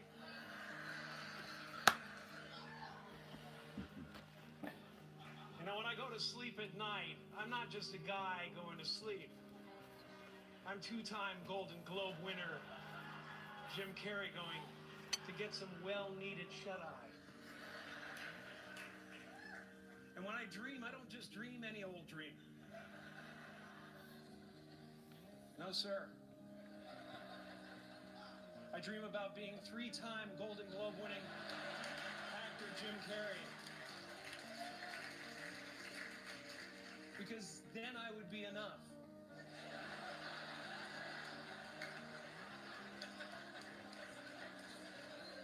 It would finally be true. And I could stop this terrible search. Homer Simpson was able to figure out the calculation for the mass of the Higgs boson particle, aka the God particle, 14 years before CERN did, and that equation was worth $13.5 billion. So, is everything a stage? I don't even know anymore, but this is my driver. Are you kidding me? This is the particle accelerator that they're building in CERN, for context. And you just casually put that in a cartoon? You know, something just doesn't make sense there, but whatever. For Homer Simpson was a Stretching. Hello, I'm Loretta, and I'm your therapist for today. Don't worry, everything you say stays between us and my very serious notebook. So tell me, are you tired? Not the sleepy kind, the I'm trying my best, but it still feels like I'm behind. you're not behind. I see. Here is my diagnosis. You are not late. You're just growing Exactly. in a world that rushes everyone. Some flowers bloom in April. Some flowers bloom in August. But no flower apologizes for taking its time. It's true. Your homework for today, be kinder to yourself. Same time tomorrow. It was your therapist, Lorego, with you today. See you in the next video. Hello, I'm Lorego. It's the little ones that are dominating now. I love it. I love it. I love it so much.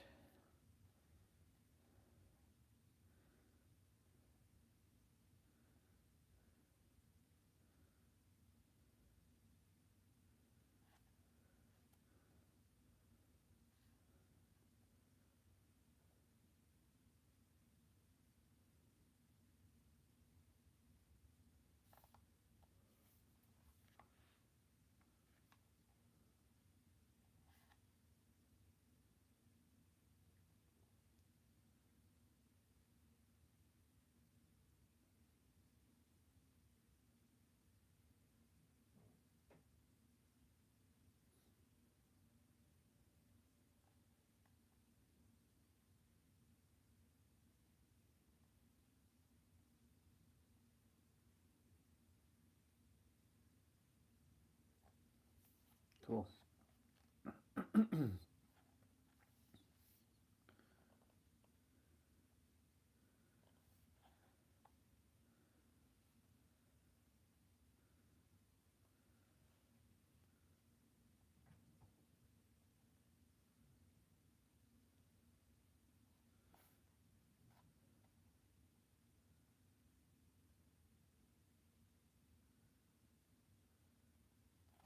Cool. Done with the social media. We're done with the social medias.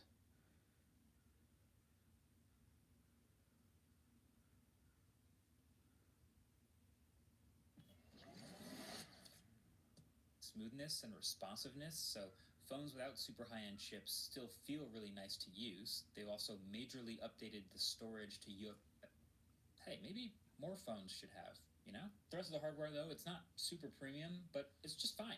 For this price, it's fine. Like the 128 gigs of starting storage, it's a little crazy on the $600 Pixel 10, but here, makes sense, it's fine. It's a good mix of like plastic and some recycled materials. It's Gorilla Glass 7i on the front, and it's IP64 rated. It's fine, but if you want a little bit more, or if you live in the US where you can't get this phone, then there's this one, which is the Nothing 4A Pro. And just as soon as you hold it, you can feel that it's just a little nicer. Like it's doing this thing where it's emulating a lot of the highest end big ultra flagships, but without actually being one. Like this body is now unibody aluminum. It is also extremely fingerprinty and kind of annoyingly hard to clean for some reason, but you're holding cold metal every single time, which is awesome. And then the cameras and this new glyph matrix up at the top are in this like clear cutout, which I really like. Still triple cameras, but bigger sensors, and with more of an ultra phone looking plateau. And it keeps the red dot, which is fire. Love that. So then the bezels around the display are a little thinner, so in a slightly smaller footprint, you actually get a slightly larger screen. The chipset inside is a Snapdragon 7 Gen 4 instead of the 7S Gen 4, and then the glyph interface on the back can tell you even more because it's this whole pixel dot style display. It's basically a scaled up, lower resolution, but brighter version of what the Nothing Phone 3 had. A whole array that's fully customizable unless you put entire images basically on the back of the phone here. So like if I miss a Slack notification, I have the phone face down, I have this specific icon show up on the matrix, and then I know I missed Slack. Or if I miss a message from Bay, then you get this heart to show up. And there's this whole set of pre-made icons that you can use for any sort of notifications or contacts. And you can even kind of make your own by using a custom image, but I also kind of wish I could actually just draw something specific on the matrix myself. Maybe that's a feature for a software update, Carl. Also, the countdown animation for a timer is super intricate, but it's too bad I'll never use it because it doesn't integrate with the built-in clock app on the phone. Either way, I like it. I like that it encourages you to basically just keep your phone face down most of the time, and then you can choose if you see the notification you want to engage with to then pick it up and use your phone. But most of the time you can leave it face down. I think that's nice. Some of the other stuff is kind of gimmicky, but I appreciate that bit of functionality. Or you just don't use your phone.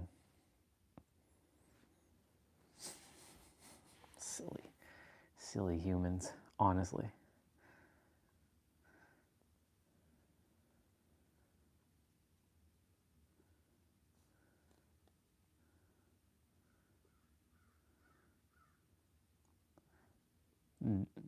Danapani, okay.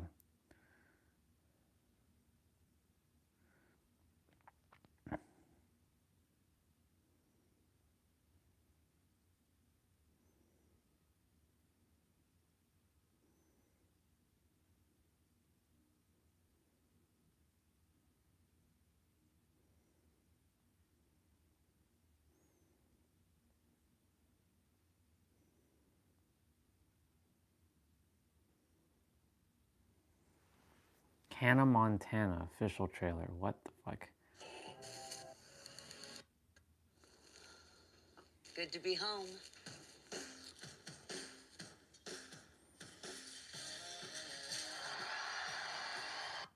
This is where it's gonna get emotional. I've loved being.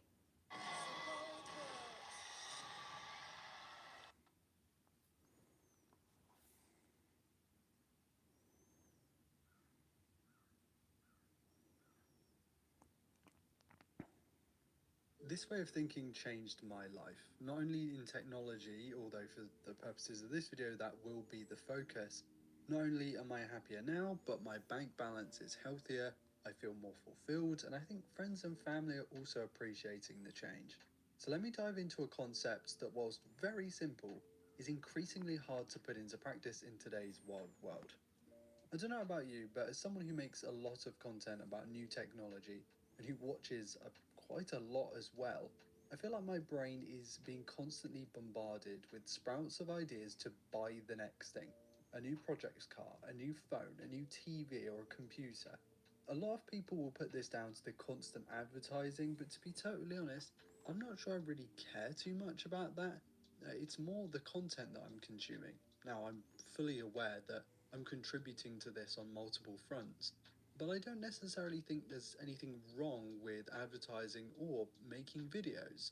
That's almost always going to be a thing in our lives, as it has been in different mediums before. So you have to adapt your way of thinking instead.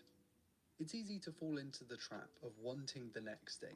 You save, you buy, you enjoy, the novelty then wears off, and then you want the next thing.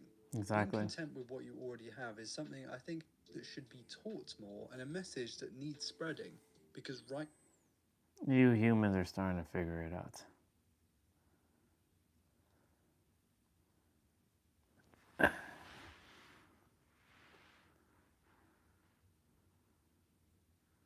In this video, I'm going to be exposing the secret religion of people like Tony Robbins, Joe Dispenza, and Sadhguru. Before I begin this video, I just want to let you know I have no problem per se with any of these people. My issue is that they're not honest.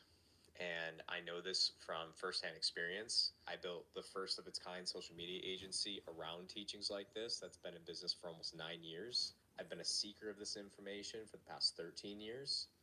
And I haven't been to just 1 week-long Joe Dispenza event or one Tony Robbins event. I worked with Dr. Joe personally, helped him gain millions of followers, got to know him on a personal level, helped him become a public figure.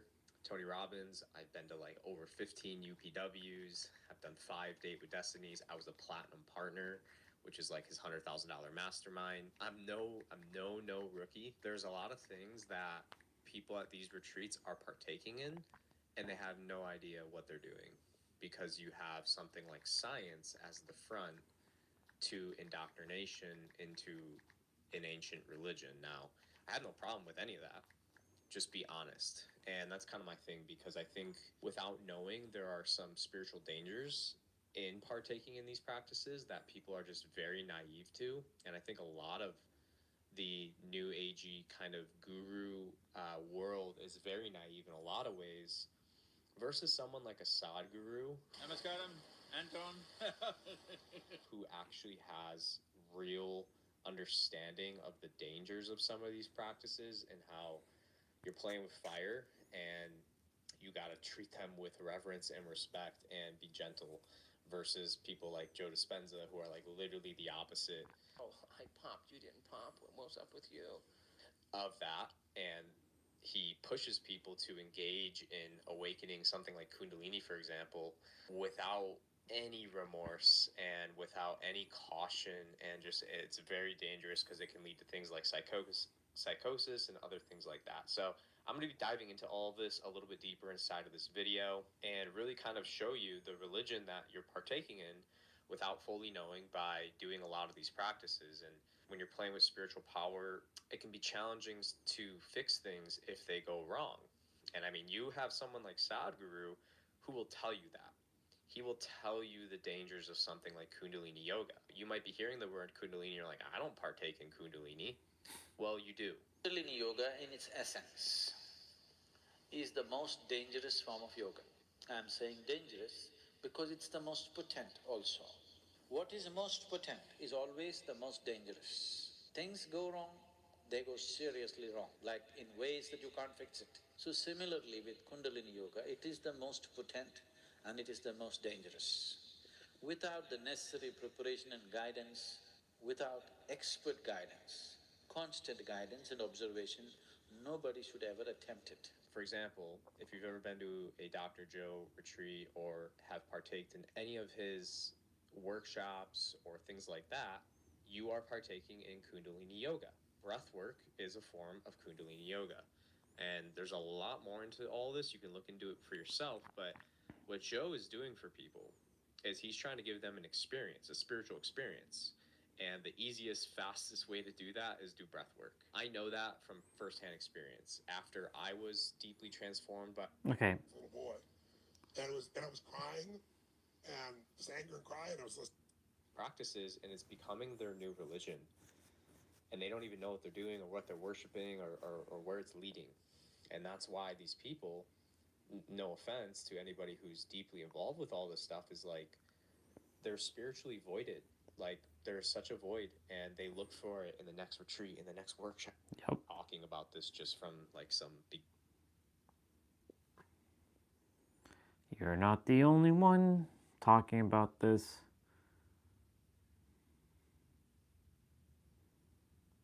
In today's short video, I will show you just one security setting on YouTube, but it's a very important one. It's a setting that few people know about and that enable it by default for every who watches YouTube and has a YouTube account. Most of us, of course, have a YouTube account. And here you can find privacy. Open privacy. And this feature called allow user to mention me. Anyone can mention you in video titles, video descriptions, posts and comments. So to turn this off, just toggle this button. If you found this helpful, please like and subscribe to the channel to watch more useful videos.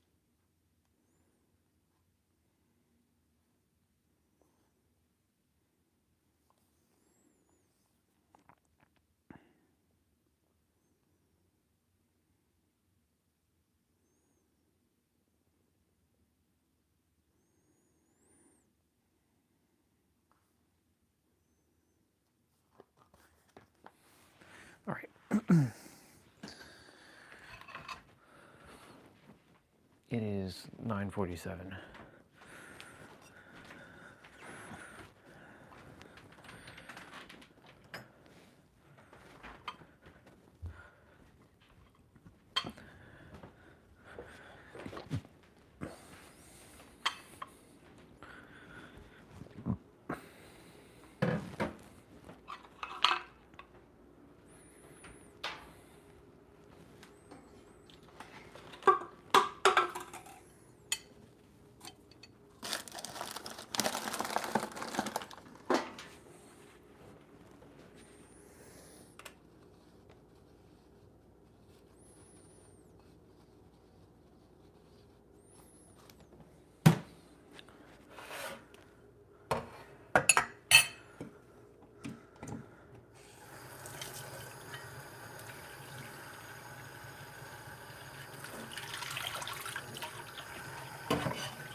Yep.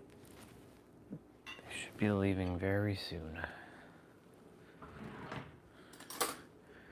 They're getting their internal clocks ready.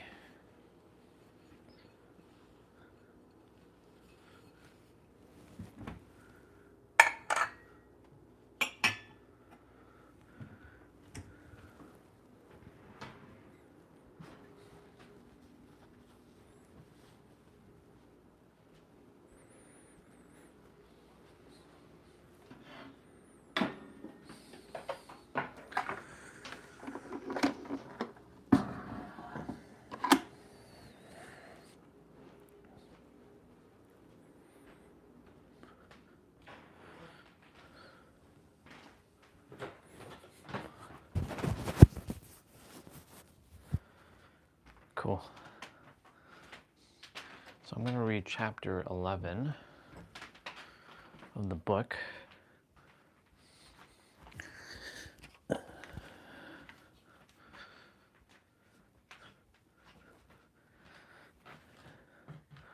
before we do that, actually, let me just move that out of the way.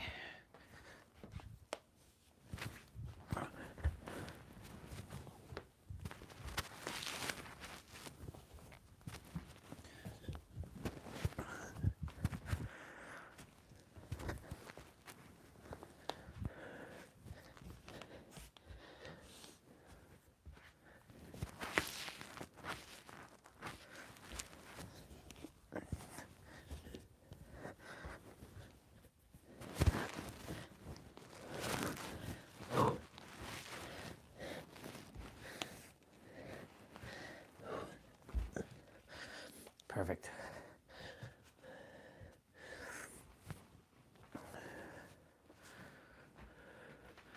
So we're going to read chapter 11. Let's get comfy. Ooh. Let's find the book.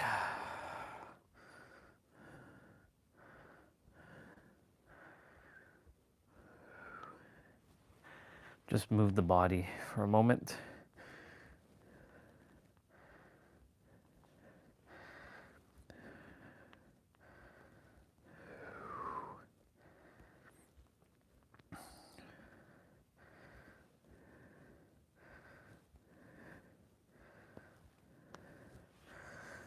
Awesome. Chapter 11. Let me just get a little bit more comfy. How to develop concentration. Slow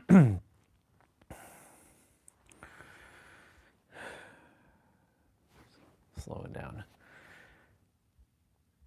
Concentration means being able to free the mind from all objects of distraction, including one's own thoughts and emotions, and to direct it towards a single object. Whether reposing it in a single state of awareness or directing it towards a single goal. To many people, such mental control implies effort. And so it does, of course, in a sense. In another sense, however, they are mistaken, well, misaligned. For as long as one tries to concentrate, he will not be able to concentrate really effectively. Yeah. Deep concentration is possible only in a state of relaxation.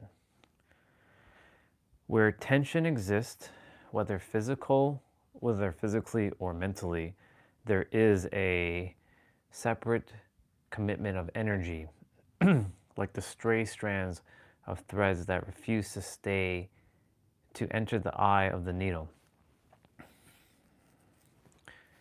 If, for example, the brow is furrowed, yeah.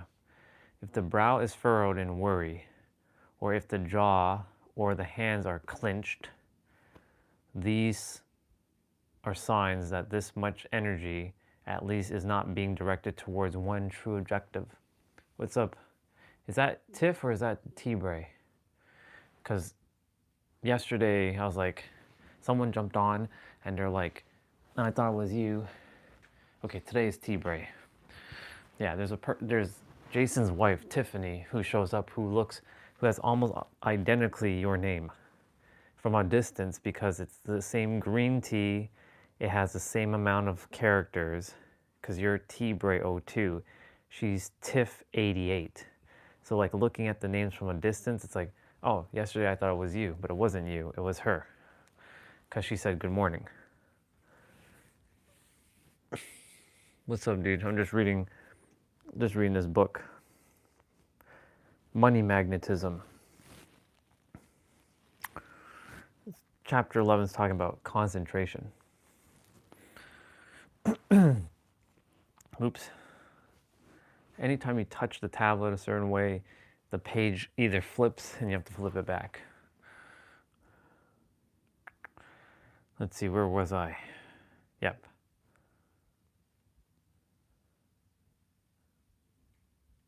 Wait. Yeah. Yeah, there we go. This is why the best way to develop high-powered concentration is to practice meditation regularly. That's not really true, but because I can concentrate without having to meditate. It's literally finding time to just not be distracted. That's really what it comes down to. Many people mistakenly believe that meditation amounts to a kind of escape from reality, an avoidance of one's worldly responsibilities. Actually, meditation is easily the most effective way of enabling one not only to face life's challenges, but to overcome them. True. I agree with that. The deep power of concentration that comes through daily meditation enables a person to resolve an issue in minutes, perhaps where otherwise he might have retreated or fretted over it for weeks. That's also true. I wouldn't even really call it meditation. I'd call it being still, slowing down, silencing yourself, coming to a complete stop. I came up with the framework this morning while I was on my walk. Stop, still, what is it? Stop. Damn. I forgot it already. Stopping, surrender, silence, and stilling.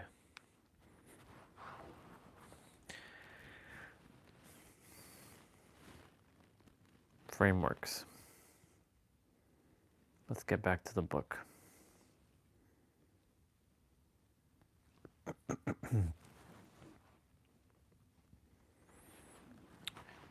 The deep power, okay, let's see. Stop, drop, and roll, exactly. Exactly. Because like, if you don't stop, you'll just continue to let the fire keep going because you're just fueling the fire with air. Stop, drop, and roll. You know, it's funny. One time I actually had to use that because there was some, like a little bit of fire caught like a bit of the pants. I had one of these pants. This is like when I was much, much younger, this character, and the pants caught a little bit of like the campfire, and I had to like stop and roll. So I remember that. I remember that scene very, very well. Thank goodness I wasn't panicking. I knew what to do. Stop, drop, shutting down, and open up shop. I like that. I like that a lot. I'm gonna steal that one. Lots of S words right now. I'm stealing it. All right, let's see. The only reason why I'm reading this book is because it randomly showed up on Sunday on a random video. I don't look up shit on YouTube unless I'm very like particular. And when I'm looking things up, I'm not like how to be more confident or how to be more peaceful. I'm looking up things like what's the best PS2 games to download. what's the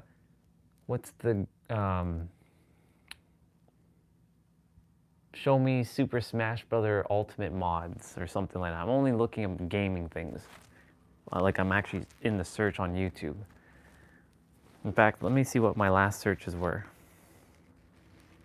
Son of a bitch. Let's see. Okay, so we got Tiff and Dan, abs and upper body, lower body, cardio. Mr. Sugiano. Why was the R1 Rumble removed from Final Fantasy VIII?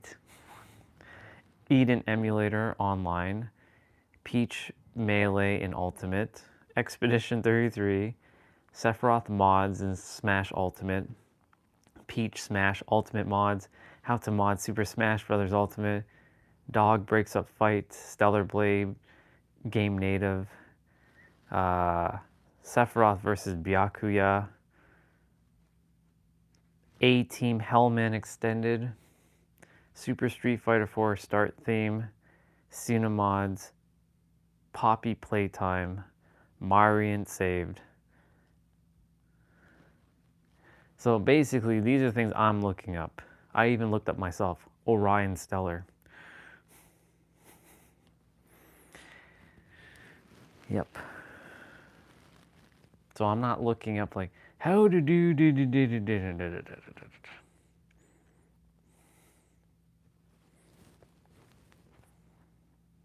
They find me for me to go and and the book was shared in a video. So I'm like, okay, money magnetism. I already really know about all this stuff, but let's download it. Let's read it. And it's a book from 1992. I was 7 years old when this book was made, and this is a photocopied version of the book. Some of the word choices could be better, but for 1992, I mean, you know, got to give the guy, that character, its due. But if I can go back to 1992, I'd slap him silly for some of the things he did say in this book. Let's see. Deep power of concentration that comes through daily meditation enables a person to resolve an issue in minutes, perhaps okay, we already read that. Even more important, where the will is concerned, the concentration that comes due to regular meditation generates with perfect naturalness the strength of will that is necessary for success in any undertaking. Or undertaking, but I'm going to use the word undertaking. As I mentioned in the last chapter, the physical seat of the will is located at the point between the eyebrows. They're talking about the third eye here.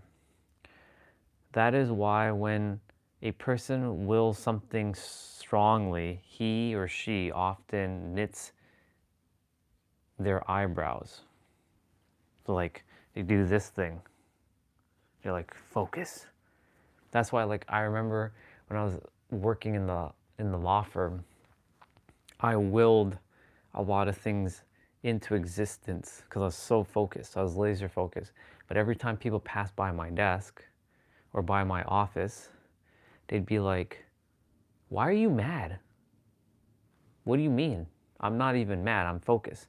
You look like you're mad, but I'm not mad. But it looked like you're mad because I'm like doing this.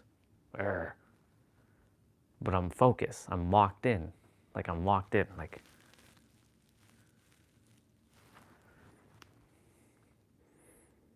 But every time they would make that comment, you look like you're mad. I'm like, no, every time you come over and you tell me I'm looking like I'm mad, I'm going to get mad.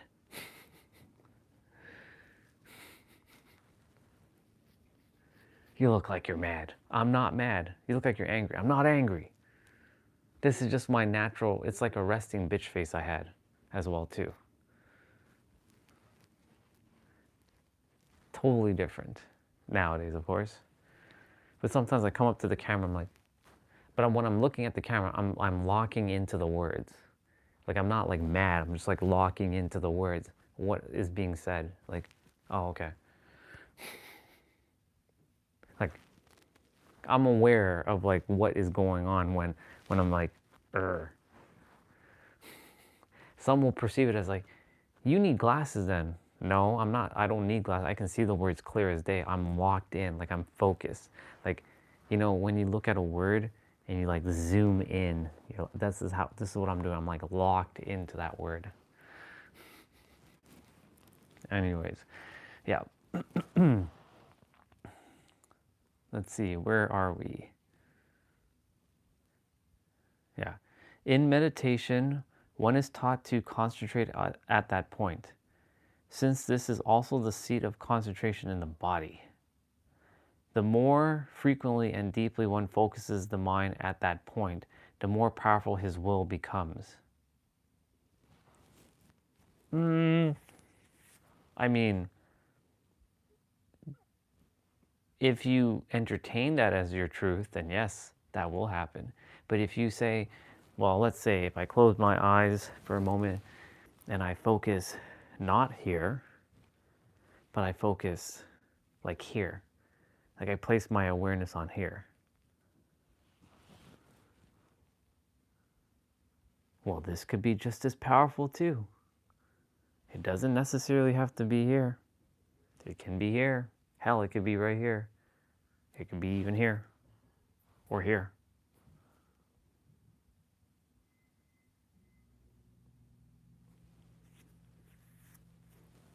So that's what I meant by like, I'm taking his words with a grain of salt as well. Discernment.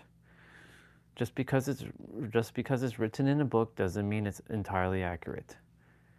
There's many people who talked about what they think they know, but it was based on their level of that. Most things he said in this book, I'll give him that. Some things, I have my own perspective. But that's the beauty of being human. It's all right regardless of who it is. And if it works for you, it works for you, right?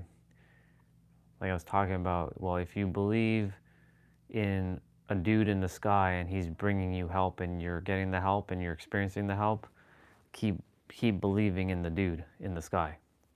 If you believe in a black box in the Middle East and that thing is giving you hope and you're being saved and it's helping you and you're being at peace, keep believing in it. The more people who are at peace and ain't causing trouble in the world, the better the planet will be. And by trouble, I mean that's subjective, because what may look like trouble to one is actually not trouble to someone else. And that's a perspective. All right, let's see.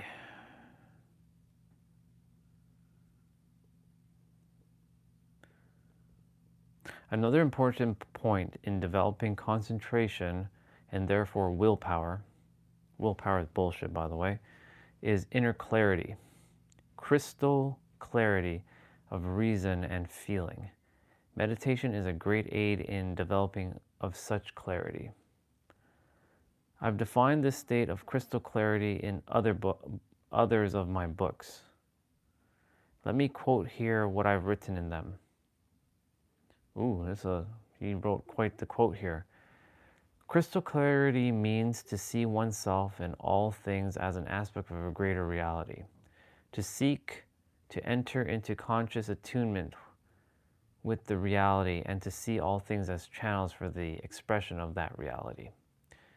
It means to see truth in simplicity, true, to seek to be guided always by the simple truth, not by opinions and by what is, not by one's own desires or prejudice.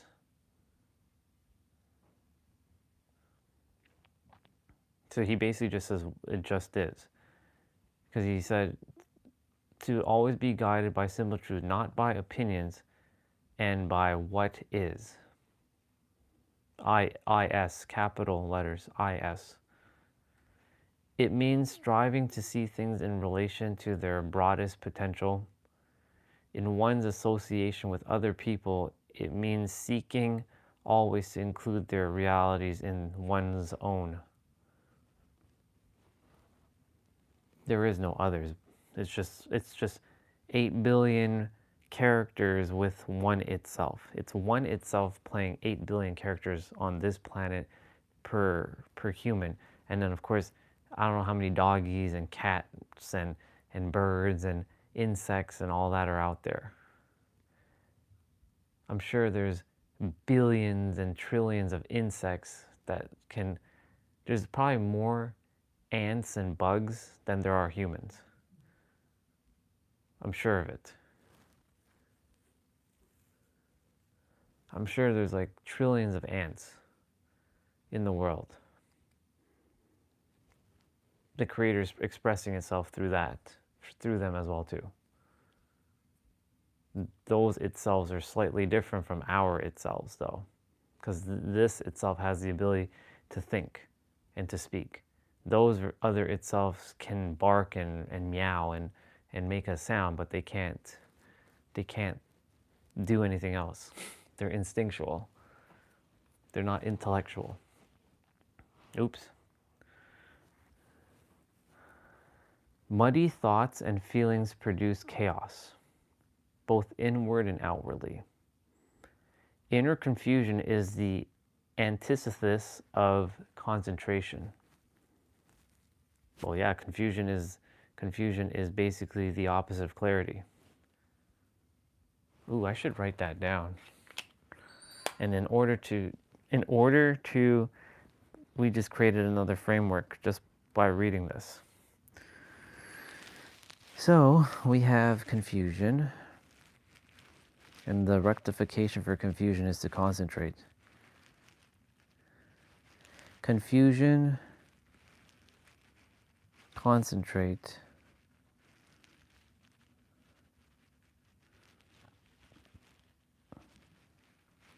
Basically, chill the fuck out. Chill means relax.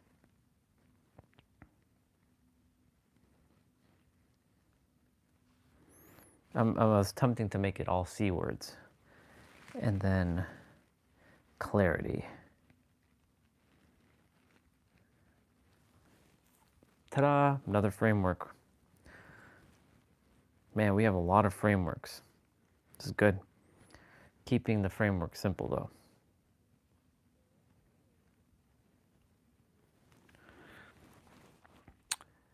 Inner confusion is the antithesis. Wow, that word. Antithesis. Antithesis. Sure. Let's go. Let's run with it. Antithesis. Antithesis. There we go. Of concentration. Inner clarity, on the other hand, is almost the definition of concentration. When the mind is clear, one naturally addresses issues one at a time. It is equally true to say that by limiting oneself to doing or thinking about one thing at a time, one finds the mind in turn gradually developing clarity. That's true. Concentration, I said, involves on the negative side the practice of shutting out of the mind all distractions, thoughts, and impressions. It isn't easy not to think about a thing. Attempt telling yourself, for example, completely to avoid thinking about icebergs. How often in a normal course of a day does the thought of icebergs even occur to you?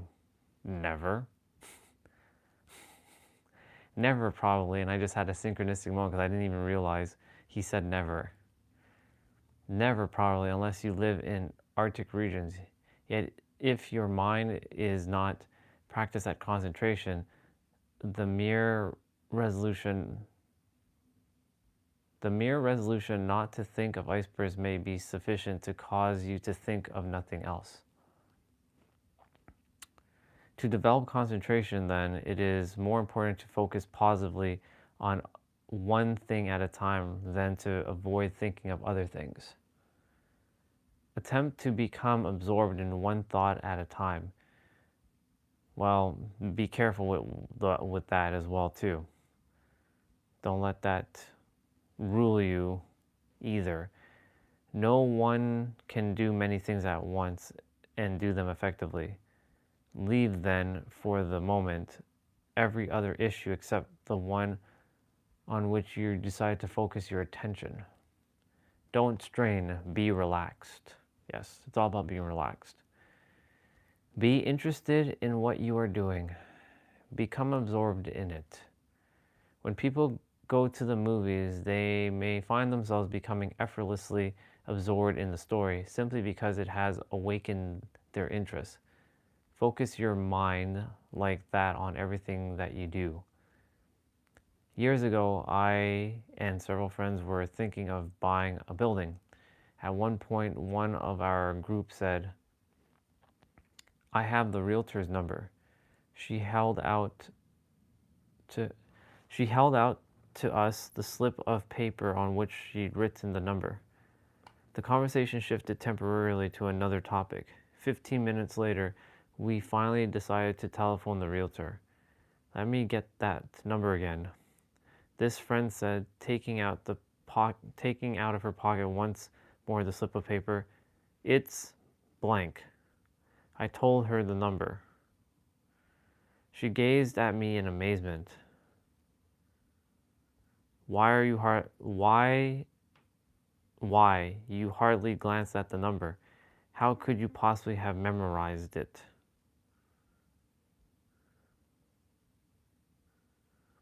Really? I replied, it's very simple. I didn't have to study it. All I did was look at it with concentration when you showed it to us.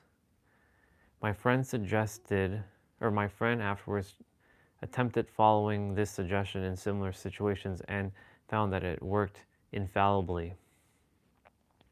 Whatever we do, we should train our minds to do it with one pointed attention. That doesn't mean striding grimly through life like a man or woman of destiny.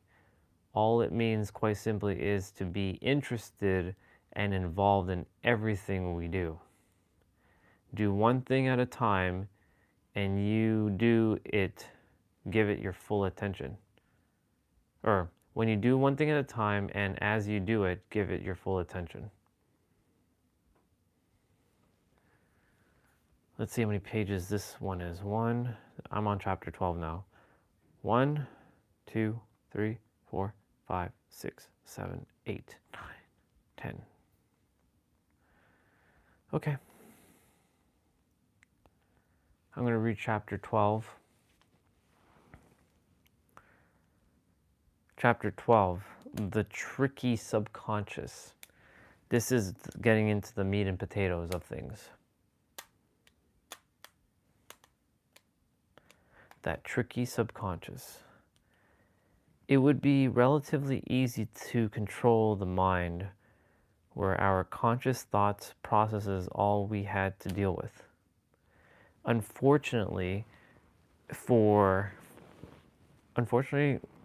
this wished for ease, the conscious mind is only the tip of vast icebergs of consciousness. Buried in the subconscious, too deep even for conscious recognition, is a vast realm of unfulfilled desires and unresolved tendencies, which often militates against anything we try to consciously undertake. Here we go, the subconscious. A friend of mine was in Pakistan during the Indo-Pakistan War. Because Indian planes were strafing the highway, the buses in which he was traveling took a detour. At a certain point, the vehicle got stuck in a riverbed. The driver asked his passengers to get down and push the bus. 15 minutes later, it didn't budge an inch. Puzzled, the driver stepped back to assess the situation. To his surprise, he found half the passengers pushing from the rear of the bus as he wanted them to. The other half, however, were pushing just as strenuously from the front.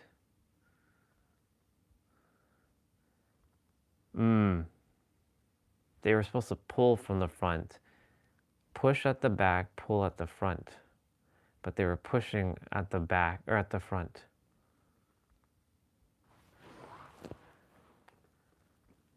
How often we display a similar tendency, even though working earnestly on one level of our consciousness towards some desired end, on another we manage to resist our own efforts. That's a bar. While working hard, we may wish we didn't have to work at all. Perhaps at the office we indulge in clock watching, or we may find ourselves daydreaming. We may tell ourselves that our work is all useless anyways, or we may waste energy by thinking of all the other things we'd rather be doing instead of thinking ahead to the hopeful result of what we're doing and not focusing on the task at hand. We can accomplish a great deal in life if we can discipline ourselves to do one thing at a time, to do it wholeheartedly and not to worry distractedly about all the other things we'd like to accomplish or wish we had accomplished in the past. An important aspect of crystal clarity, then, is not to work against ourselves mentally. This because of that large subcontinent in the mind often proves to be easier said than done. In basic ways, every human being is like a house divided against itself. One part of our nature affirms life, another part disagreeing and rejecting it. Doubt, fear, and worry intervene to block even our best intentions. Those are the three triplets right there. Doubt, worry, and fear.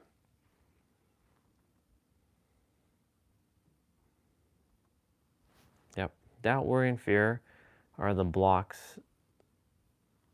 triplets of blocking everything. That's another synergy of Trinity. There is in everyone, too, however, subtle a degree of a no-saying principle, a death wish, a wish to avoid issues rather than confront them, a wish to see one's problems simply disappear rather than have them continue to face him mockingly, demanding that he resolves them.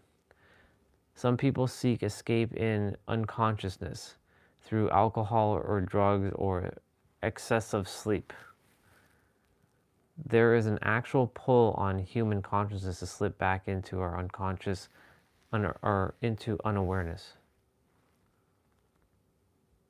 Psychologists, especially in the first part of this century, made much of the conflict between what people think they ought to do and what they like to do, because this conflict often produced inner complexes born of suppression. Psychologists more often decades ago than today counseled people to give in to their lower nature. It represented, they said, their true nature.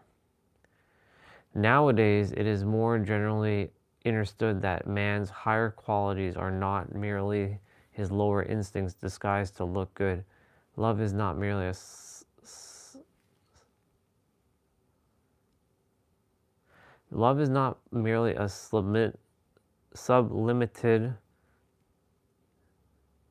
sublimited sex drive.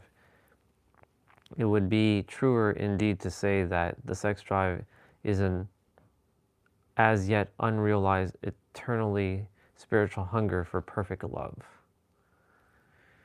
It is an error to claim that the call to become a better human being is an imposition on us from without by others, that it is a more by which society tries to make us into something that if we were completely honest with ourselves, we would recognize that we are not. I could tell you that. The call to raise our state of consciousness, to become more aware, to have more control over our lives, to be kind rather than unkind, calm and forgiving rather than angry, proceeds from a recognition of our own inner potential. The duty to uplift ourselves is self-imposed from within. That's why the answer always starts from within, because the answer starts and ends with you. If society expects more of us than we seem ready to give, it is because other people too subconsciously recognize that all human beings have a higher potential, however much they have failed so far to explore them. In giving free rein to our animal nature, we may silence for a time the imperatives of our lower animal instincts. We cannot, however, revive ourselves from the sense of spiritual death that must forever haunt us once we attempt to bury our higher spiritual nature.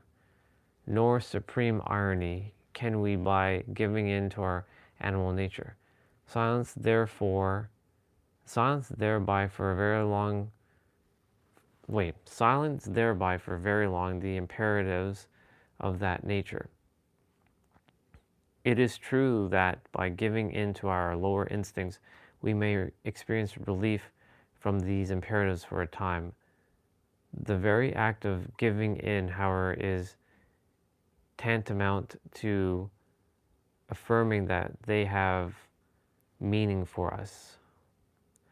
People who vent their anger may, for a time, feel a release from anger. In no way, however, does the tendency towards anger release them. Each time they succumb to anger, what they do, in effect, is merely affirmed anger as a viable way of dealing with attempting circumstances. The only way whereby succumbing to anger may actually be helpful to us is if we take advantage of the momentary relief which venting may have given us to affirm anger's oppositional state, calmness, for forgiveness, love. If we direct the mind wisely, this is the key word here, if we direct the mind wisely instead of letting it rule us, we can transform failure into victory. As Yogananda put it, the season of failure is the best time for sowing the seeds of success. That's a bar. So anytime we're getting mad, anytime I've gone mad, and I've gotten the character to slow down, we've won. Because the longer it takes, the longer the character suffers. But at the same time, even when you're getting angry, you're winning, because you will realize that you will come out of that anger in no time. If it takes you 100 seconds instead of 50 seconds, you've won. It didn't last any longer. It's all about perspective.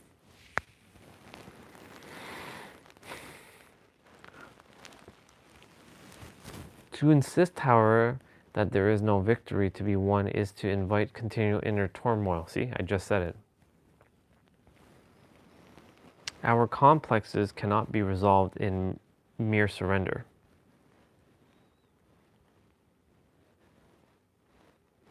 To seek inner peace by embracing our lower nature, as even certain so-called spiritual teachers in modern times have suggested, it's not very different from the operations known as prefrontal lobotomy.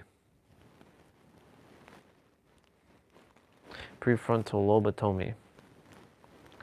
Lobotomy used to be performed as a means of resolving a person's complexes by cutting off entirely the part of the brain where the finer feelings reside. The patient was reduced thereby to the conditions of a sort of household pet. Yikes.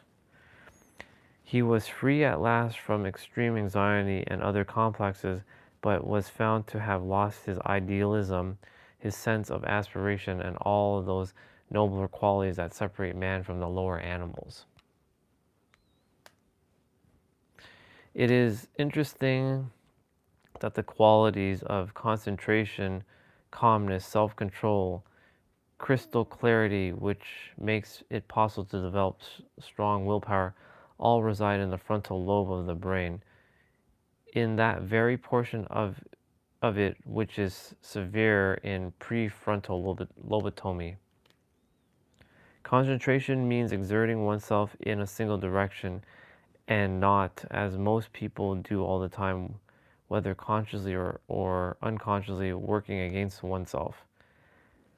To the extent that we can work on the subconscious mind, the task is more clear and less clear-cut. To the extent, however, that we must work on the subconscious to resolve those aspects of our nature which works against our active resolution, we must reconcile. Come on, character, you're better at reading. We must reconcile ourselves to a more difficult, though still possible task. In fact, we must come to grips with the fact that we are at all times in the throes of the inner war. This is why the great Indian scripture, the Bhagavad Gita, set the stage of life for human beings on a battlefield. The power of affirmations. It's chapter 13. How many pages is this? 1, 2, 3, 4, 5, 6, 7, 8, 9, 10, 11, 12. So this one's a little bit longer.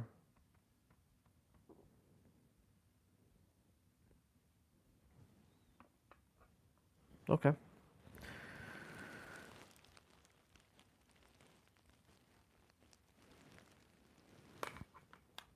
not bad. We'll pick up from chapter 13 tomorrow.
Humans are distracted with nonsense, honestly.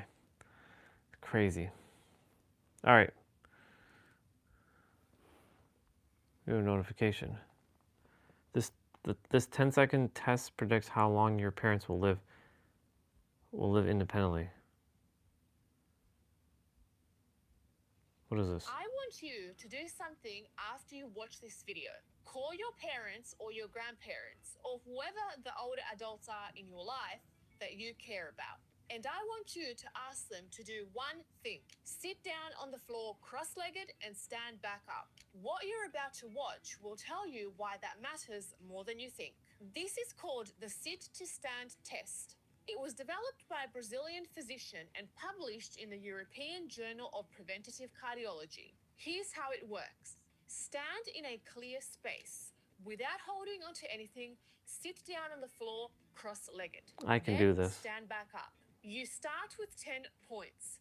Subtract 1 point for every hand you use. Subtract 1 point for every knee or forearm you use for support. Subtract half a point for a significant balance wobble. The study followed over 2,000 adults aged 50. All right. So basically, we are doing what she just said.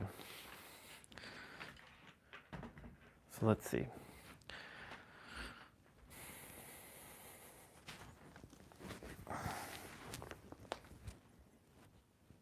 So I have a little bit of balance wobble, just a smidge. So we'll give ourselves half a point deduction.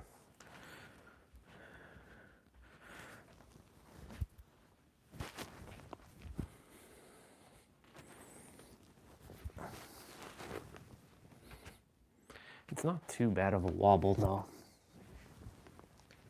What if I change legs? Let's see what happens. Okay, so definitely this way is a little bit more challenging.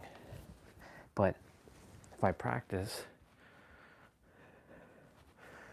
I will get it. Because I usually put my right foot forward, then my left. This time I'm putting my left and my right behind.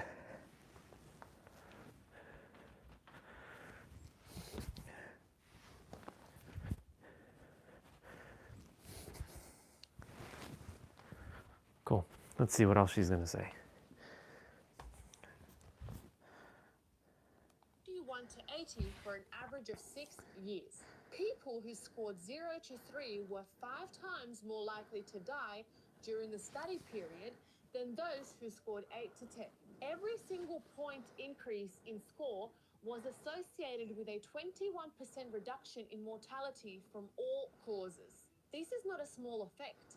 That is one of the strongest predictors of longevity ever found in a simple physical test. The spiritual awakening you might be that was watching designed to this keep you thinking, asleep. I can do that, I'm fine. Maybe. But this video isn't really about you. The reason I want to give this test to the older adults in your life is this. The decline that this test measures happens slowly and invisibly over decades. It doesn't announce itself. People don't wake up one day unable to get off the floor.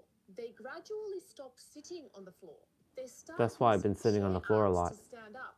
They avoid positions that feel unstable. And over years, what started as a mild stiffness becomes a genuine inability. And by then, reversing it is significantly harder. The test is a snapshot, but what it's actually measuring is the trajectory.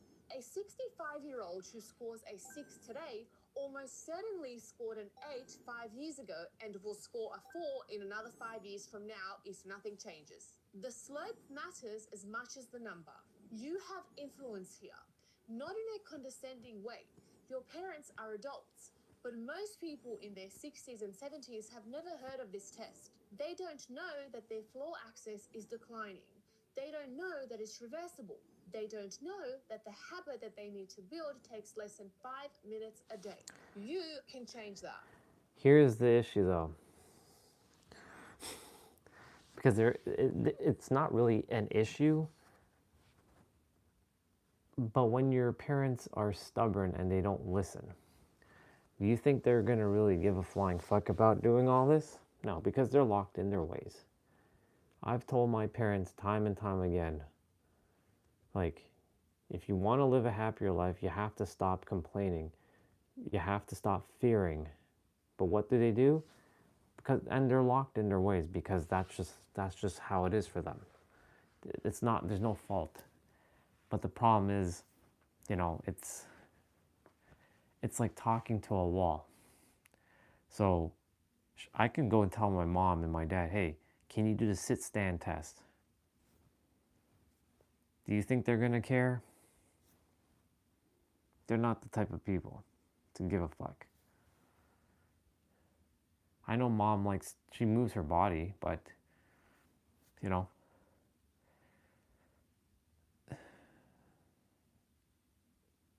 they want to live a better life, but yet they won't put the effort in. That's why, like, for me, I will not be, they're mirroring back to me what not to do. And I'm mirroring back to the world what to do. That's why I don't care if I'm sitting in a squat on the stream. I don't care if you all judge me. I don't care if you make fun of me if I'm sitting in a squat. I don't care. I'm going to outlive you. Continue to sit in your chairs, right? If you are sitting on a chair and making fun of me for squatting, right? I'm going to outlive you. It's just that simple. Unless somebody comes in. But if we're talking about natural order of like reality, I'm going to outlive a bunch of you. In my current state, I will outlive a lot of you.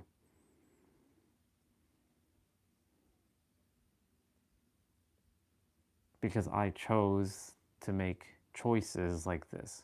See, like, I could be sitting back on the chair, right? I only sat there to read the book because I want to get comfortable. But now that I'm done reading the book, why do I need to be on the chair? I'm back on the ground. And thanks to Vanya for the reminders. Let's see if we can do the sit-stand test. I like this. Anyways, back to this. Let me break down what each deduction is actually telling you because the number matters less than what caused it. They used one or both hands to get down. This is typically a hip mobility issue. specifically limited hip flexion range or reduced hip external rotation. The hands compensate for hips that can't load through the full descent. The fix here is daily floor sitting, deep squat practice, and hip 90-90 stretching. If they used a hand or a knee to get back up, this is usually a combination of hip flexor weakness, glute activation deficit, and reduced ankle dorsiflexion. The leg can't drive from the bottom position without assistance. The fix here is daily sit to stand practice with progressively less support and single leg strengthening work. If they wobbled That's what I'm significantly doing on the way every up, day, at least single balance leg. and proprioception is the deficit. The vestibular system and the proprioceptive feedback from the ankles and the hips are not communicating quickly enough. This is the most important one to address. It's the deficit most directly linked to 4 risks. The fix here is single leg balance training, eyes closed balance work, and floor transitions practiced slowly. And if they couldn't get down at all, this is not a fitness problem. This is a fear problem, compounded by a mobility problem. The floor has become psychologically foreign. The entry point here isn't the test. It is simply sitting on the floor every single day with furniture nearby for confidence until the floor stops feeling threatening. The single most effective thing an older adult can do to improve their score is also the simplest. Sit on the floor every day. Not as a workout, not as a mobility program. Just sit on the floor while chilling out, while watching television, while reading, while doing anything that currently happens in your day-to-day life. The daily exposure to floor positions, the constant low-level demand on the hips, knees, and ankles across their full range is what rebuilds the capacity the test I want to measures. test what you just Beyond did there. that, practice getting up and down with deliberate variation. Different methods like squatting up, rolling to one side, kneeling to standing. The goal is multiple pathways, not one perfect technique. Remove the urgency. The most common error is rushing. Rushing activates a fear response and produces compensations. Slow, deliberate transitions build confidence and genuine capacity. Make it daily and make it permanent. This is not a 6-week program. This is a lifelong practice. The capacity that the test measures is maintained through continuous use. You don't retire from getting on the floor. The research suggests 8 or above as the threshold associated with significantly lower mortality risk. But I would argue for a different target, a perfect 10, predicted in multiple variations. Cross-legged, kneeling, from a squat, with eyes closed, from lying flat on your back. Not because the score matters, because the capacity to move freely to I'm going to do every one of those in a moment. Configuration without hesitation or support, that's independence. That is what determines whether a person can live on their own at 75, 80, or 90. That is worth a phone call. Send this video to someone you love who's over 60. Ask them to take the test. Film it, send it back to you. And if they struggle, now you know exactly what to work on, and so do they. The floor is not where people go when things go wrong. It is where you go to make sure they don't. Comment below the outcome of your test and share this with someone you love. I'll see you in the next video. Okay. So she mentioned kneeling, right? She mentioned from laying down. So this right here,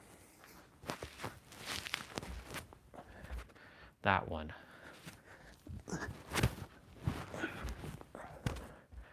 a little bit of wobble there. Let's move that out of the way for a moment. So I'm laying down, get back up.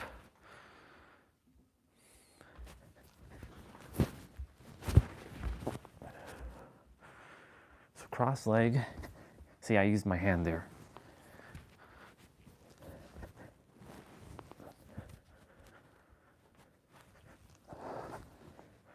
Cross the leg, gotta stand back up.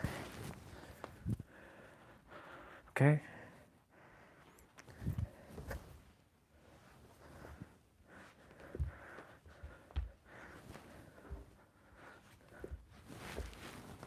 So right here.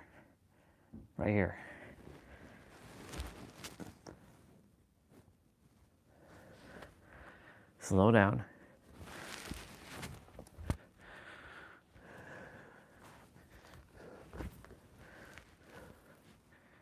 No hands.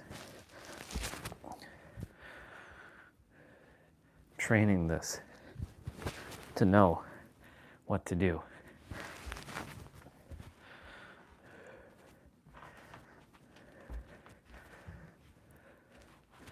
Well, this one's easy.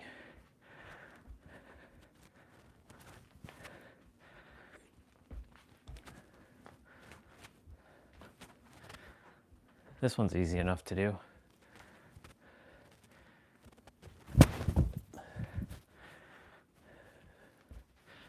From a squat is easy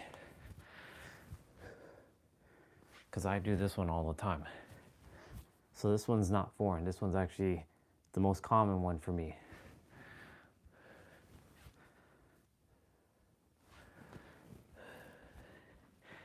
It's when I use my hand there.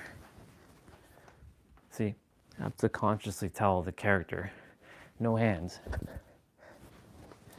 You're under arrest. Your hands, they're locked up.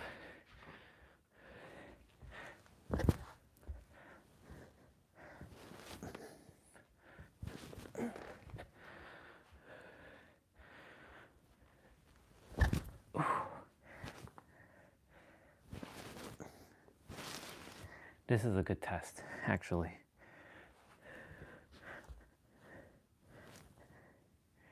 No hands. Can you get up without your hands? See, in this position, no. Not quite.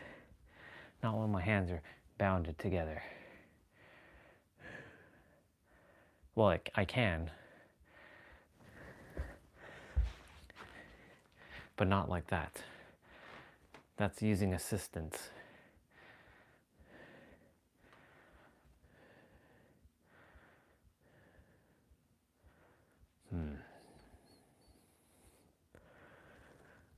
Let's train this for a moment.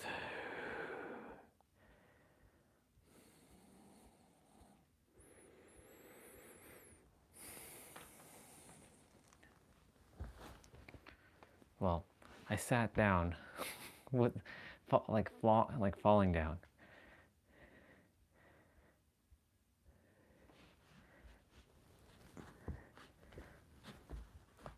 I can get up like this, no problem. But to get up with my feet,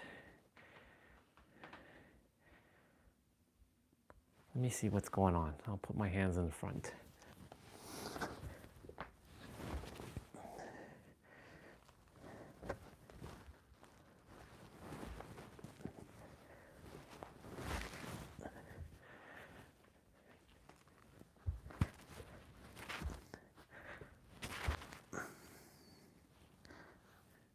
Because there's some weight being shifted.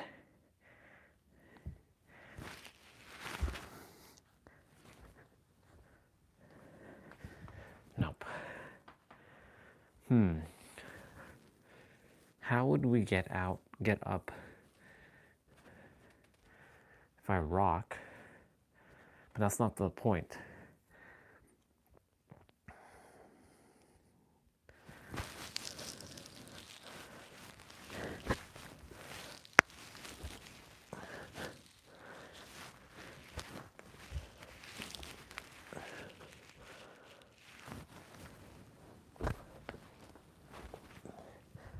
Okay, so I can get up with my hands forward and my hands up.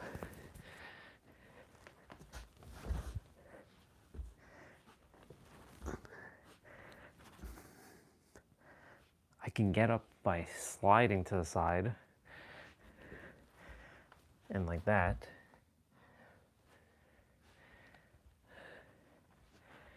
I know this is not an actual thing, but I'm just wondering if my hands were ever bounded up. Could I get up and pow, pow, pow, pow, pow, pow.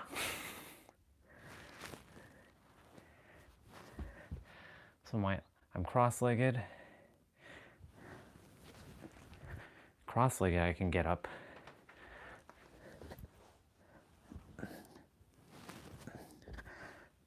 Kind of. Kind of. I think the first test we'll have to practice getting up from the ground cross-legged.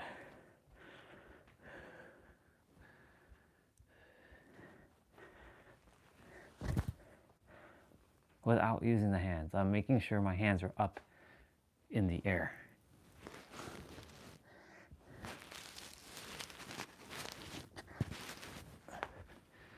There's a little bit of effort that has to be put there.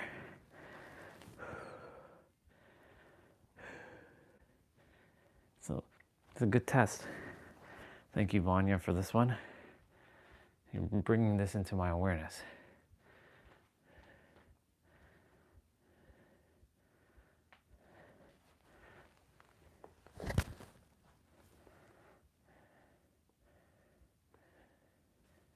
Let's see.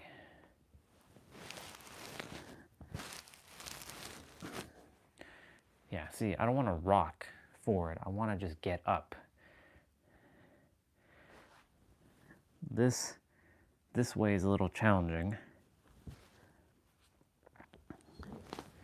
but I can get up, at least with crossing my legs.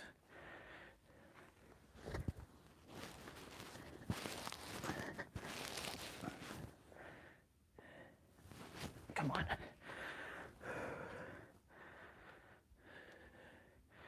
Alexa, what's the temperature right now? Right now, it's 3 degrees Celsius. 3 degrees.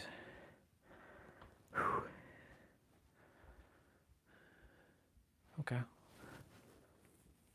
So that means I have some work to do in terms of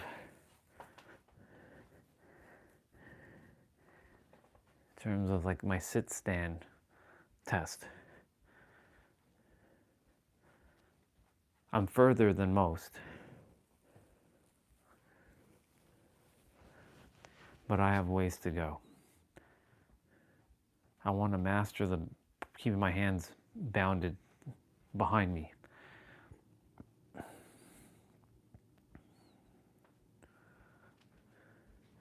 That's the ultimate test, keeping your hands behind you. If you can get up. She did one thing where she was like, she used her side of her feet and she got up. See right there? Like she used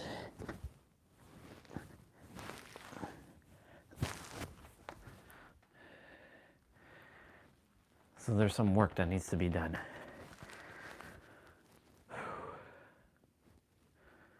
Okay. All right. All right.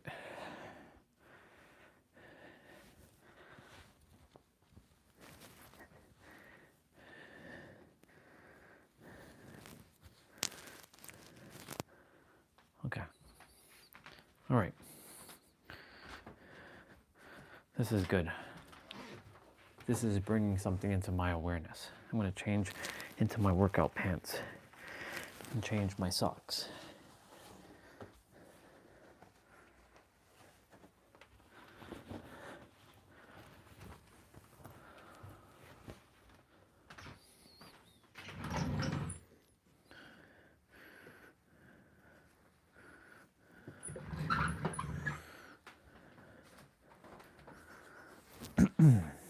Interesting. Well, Vanya, thank you so much for this, because this is going to be interesting. I'm going to master it, just like I've mastered a lot of the other moves. It's basically getting the subconscious to be okay with it.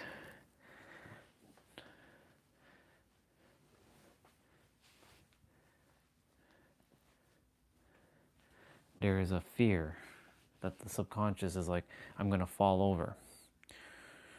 But if I train it enough over and over and over, and I force it every day to remember this, then there should be no fear. Fear only happens because of something we don't we don't know or we haven't fully experienced. But once we fully experience it and we understand it, there can be no fear.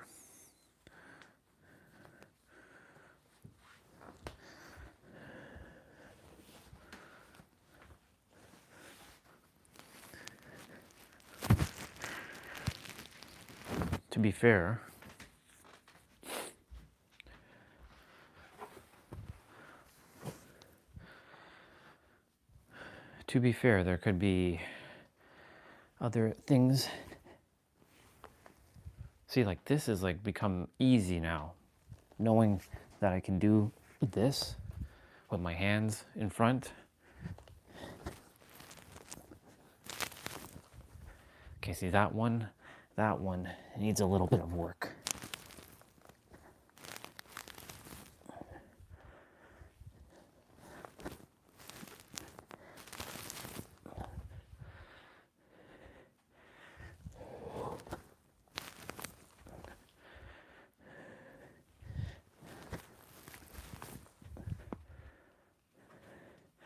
The goal is to get up and not need to move back or move to the side.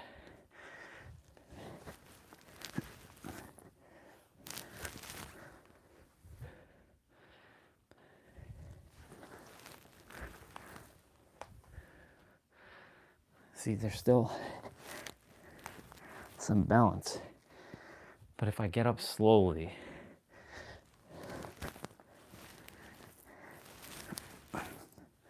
okay, so let's say we're sitting. All right, it's time for us to get back up. We're sitting, pretend I'm playing a video game, blah, blah, blah, blah. See, no.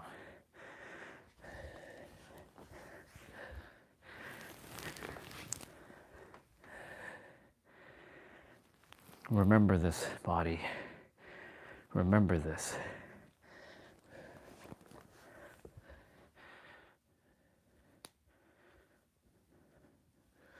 Just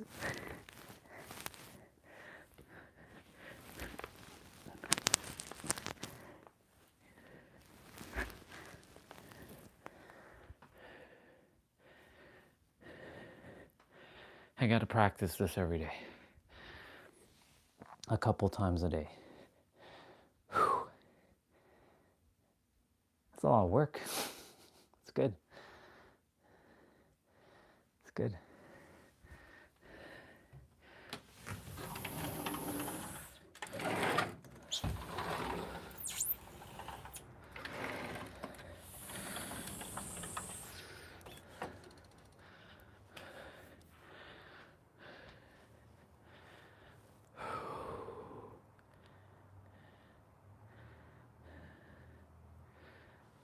If I practice this a couple times a day,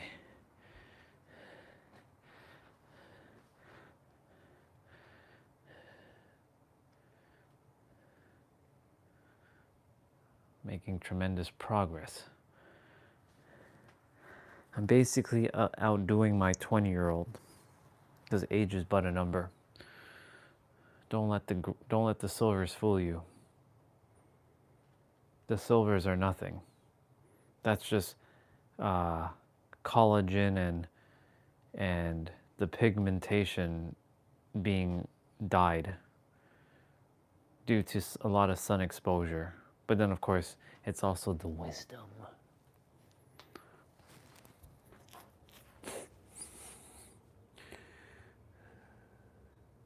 Okay.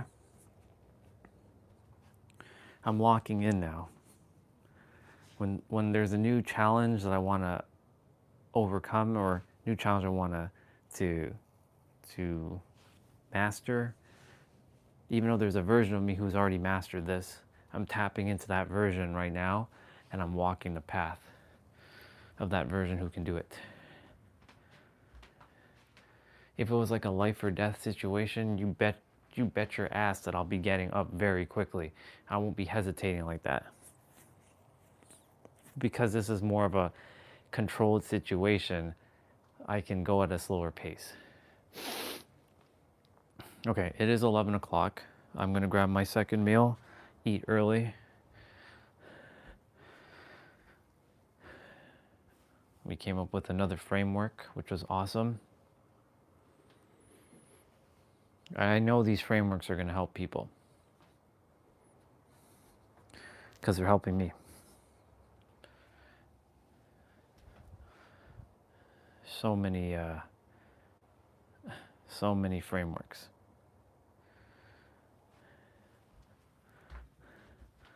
I will put on my boots though, or my shoes. I'm gonna go use the bathroom quickly, come back, grab a meal.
Awesome.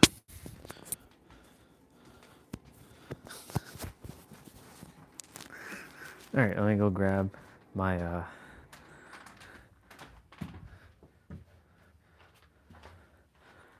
my meal.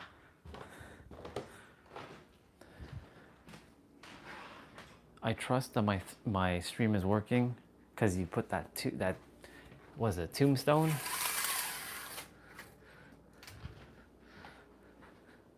Because the last time you're attempting to get my attention through emojis because of, you couldn't type text. So hopefully you can type text. Otherwise, this is a YouTube issue, or it might be my issue.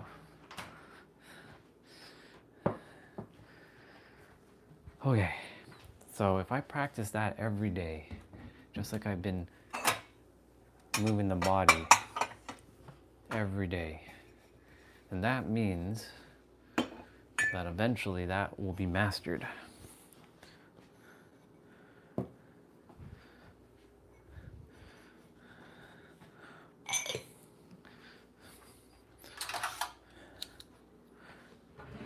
If I am to live till I'm like 180 or something years, like if I'm meant to live that long, that's right, you heard what I said, 180.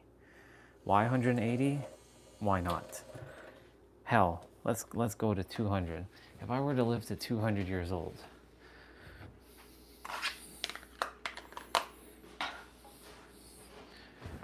it'd be interesting. Morning.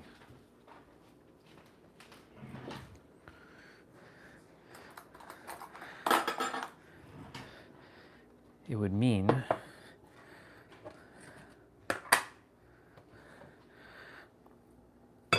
that it all comes down to just mobility.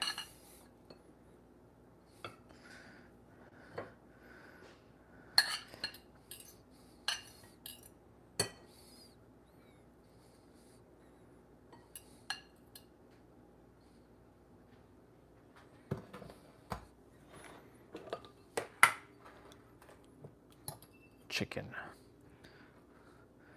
Taking on there was a video that popped up saying, you're taking on the energy of that poor animal that you're eating. That's why a lot of people who eat vegan, they're much lighter and cleaner, but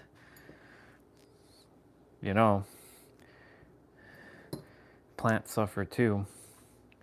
If you're stepping on them and then you eat them, that plant may not be screaming out in pain, but it's still screaming out. So it really just comes down to perspective.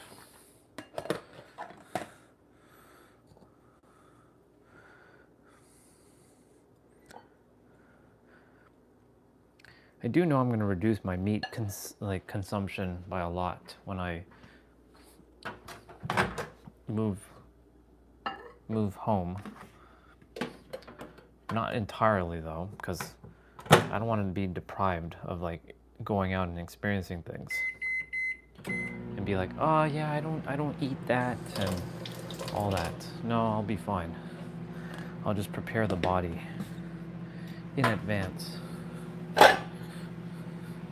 like what I'm doing right now.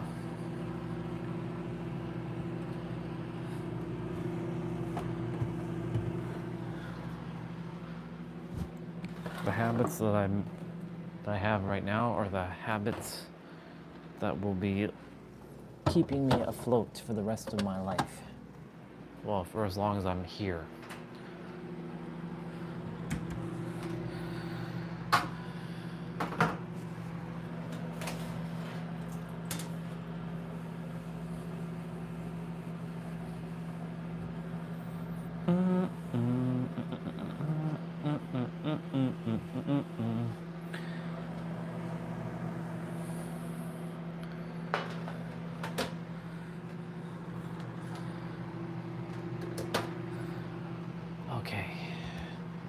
Okay.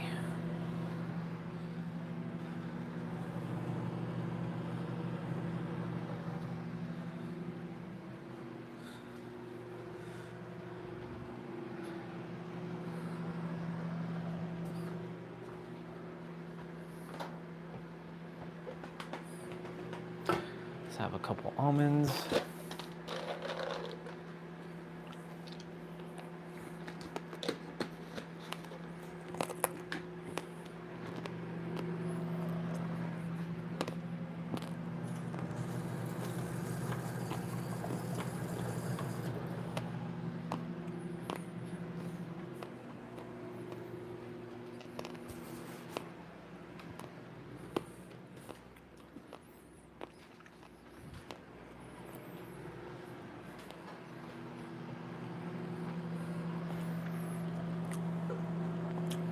I wish my room, or the room that I'm in, it was more towards the sun, like facing the other side of the house.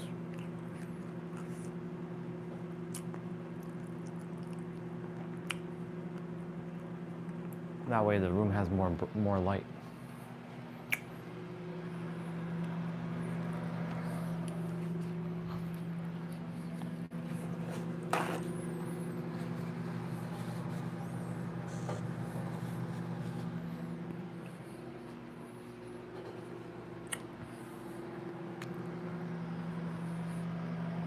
$11:07 on the microwave, or on the stove, but it's actually 11:09.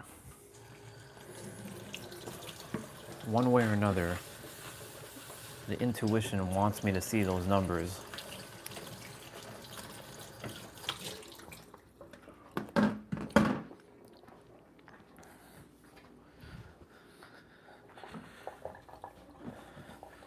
Wash that out.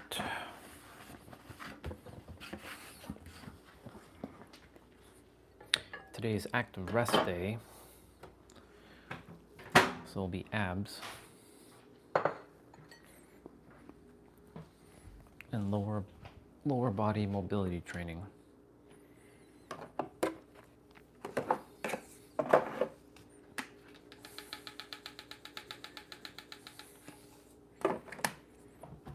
Oregano, parsley,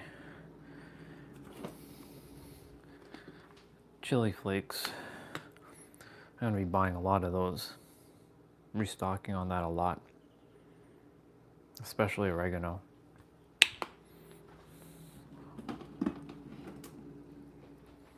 Cayenne, maybe. I won't be using cayenne too often.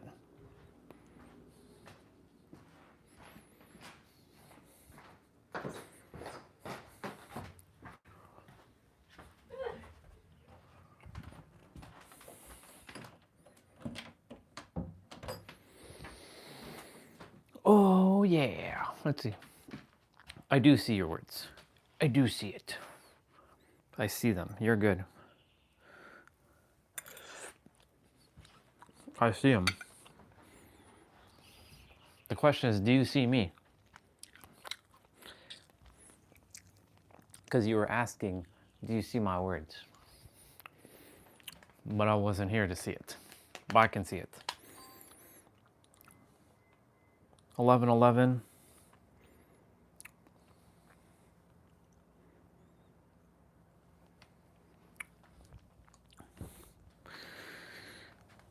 Let me see.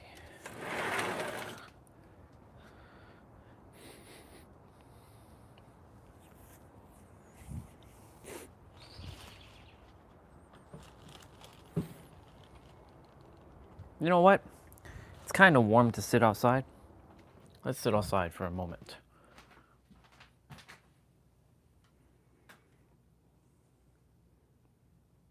Let's see. You're gonna feed me to the entity via a graveyard.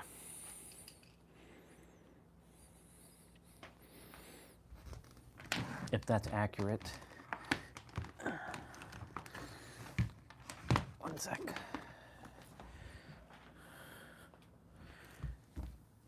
All these blasted cables.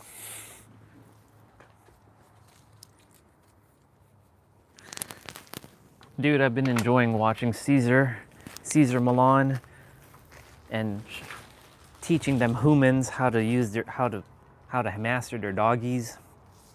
I've been enjoying his content again. It's been a long time since I watched Caesar, but I think right now is a perfect time for Caesar because it's human persuasion and leadership skills with their doggies, because it's not the doggies' issue.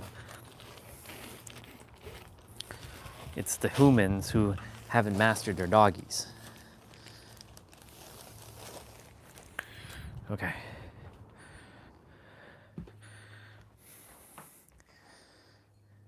It's not warm enough to do the play out outside, but it is warm enough to at least sit outside for a bit and eat.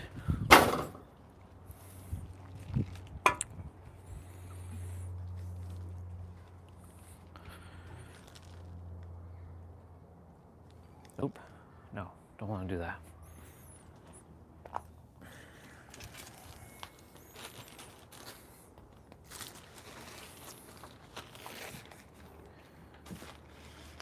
I love it. I love it so much. My setup is so easily able to just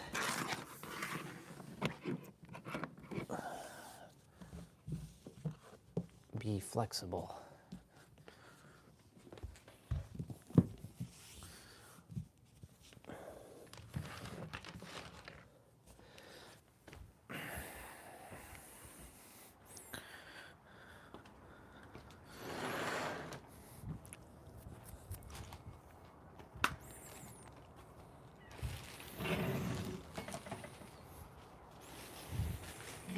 Oh yeah.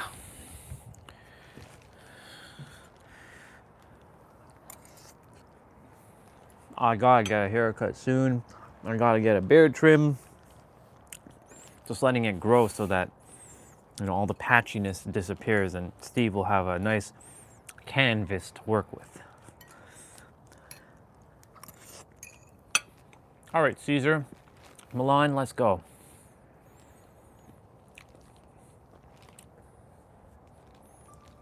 When I started my journey and people started calling me the dog whisperer, the only thing I wanted to do is to teach people there is no such a thing as a bad dog. Oh my God! Give me the leash, she's safer with me. Rah, rah, rah. Today, I'm still doing what I love, but the world has changed. Caesar. Record dog adoptions have made many packs complete, but now, more than ever, people... I don't know if I can show you Caesar stuff because it could be copyright, even though it shouldn't, but... The problem is me. What about you? More pushes, more problems, right? He needs rehab like ASAP. So many things you can fix already.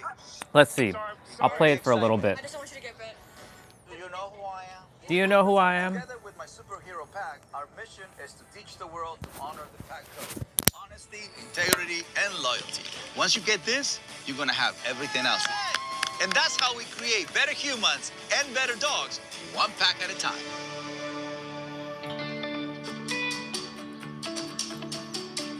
Throughout the course of this pandemic, so many people have adopted dogs to find happiness during these difficult times.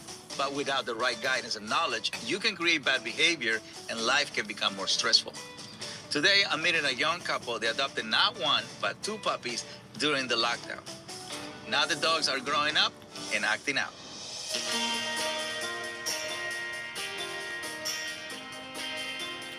I'm Flor Canales. My name is Brian. I'm a therapist. I work with kids from the ages of 0 to 5 in a nonprofit organization. I'm also a therapist, and I work primarily with young adult and adolescent males. Come on, Lucy. Come on. We have been wanting to get dogs. I always wanted a golden, and then Brian said, I want a chocolate lab. I don't think I want a golden. And we got Bruce and Teddy like that during the pandemic. The decision to get both was like very last minute and sort of... Very impulsive. Very impulsive. Yeah. And Bruce just turned 18 months, and he's a chocolate lab. He's very energetic, very sweet. Teddy is 2.5 weeks younger than Bruce. Yeah. We got Bruce first, and then we got Teddy 2 weeks after we got Bruce. And it was really nice. I was really depressed during the pandemic because I was missing my family, missing being around like my loved ones, and just having both of them. Their personalities have brought so much life into the house, and I really enjoy it. I'd say 95% of the time they're wonderful, really special dogs, but that 5%, they go bananas. They go bananas. I know. Okay, I know. Teddy. They can get excited from a 1 to 10 really fast. They're rough and they're big. Yeah. And, you know, in our family, it's a lot of small people and older people. It severely limits who we can invite over and when they can come. We had our engagement party here in our backyard, and it was really stressful. My nephew was running around, and Bruce just came up and shoved him. Like, I see that, and I'm like, it's not okay. And then they snap, I get frustrated. What are you doing, Lord? And then it gets crazy, yeah. Mm-hmm. I'm a type 1 diabetic, and so I have 2 medical devices that are attached to my body with tubes and wires in my skin. And they'll stomp on it and rip off some of the machines, and it's life-threatening. Yeah. Deep down, they're just animals, and they're very caring and loving and innocent animals in my eyes. Lucy, come on. Leave it. Come on. I baby them because they're like my babies. I love them. Just stomping all over everybody. And I want to take care of them. Personally, what I'm hoping is just to be able to help them greet people like normal dogs instead of just jumping on people. It's hard because me being a therapist, I don't think I know anything about dog psychology. We could use some help.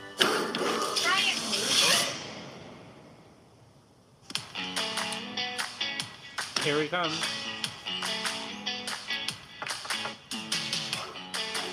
Hi, welcome. So excited to have you here. Yes? Are you Yes, super happy? I'm excited. Yeah, Nice to meet you. Nice to meet you.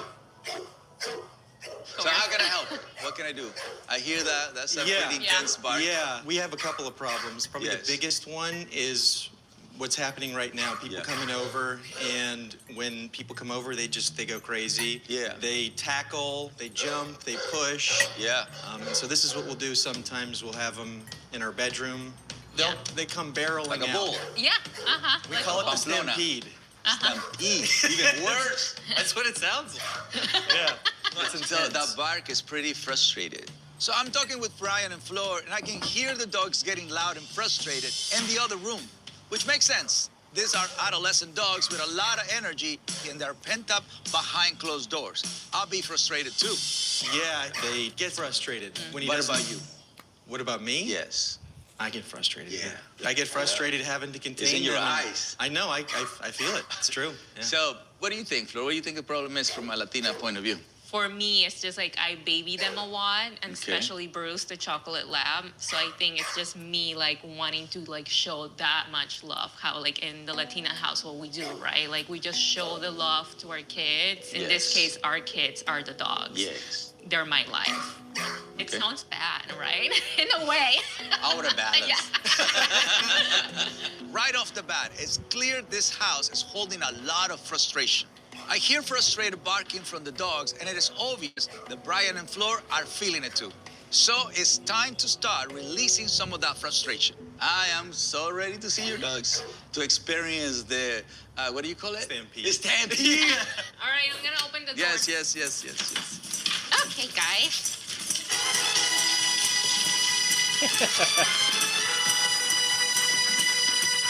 Oh my goodness, Bruce and Teddy, they're pent up. Teddy, out. You know, guys, we're here. We have all this energy to share. This guy's like a bull. Yeah. We have no rules, boundaries, limitations. We believe the whole world belongs to us. This is the bull right here. Yep. This is your stampede energy right here.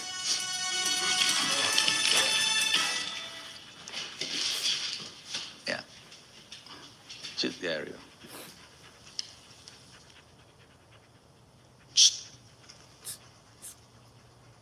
I like when he does that. Unleash that Bruce first because he's clearly the more dominant one. He has the higher energy. And once Bruce starts to calm down, I put a leash on Teddy to get him under control too. See, this is calm surrender. Yeah. That's how they're supposed to show support, not by jumping on you. Yeah. That's not support at all. Yeah.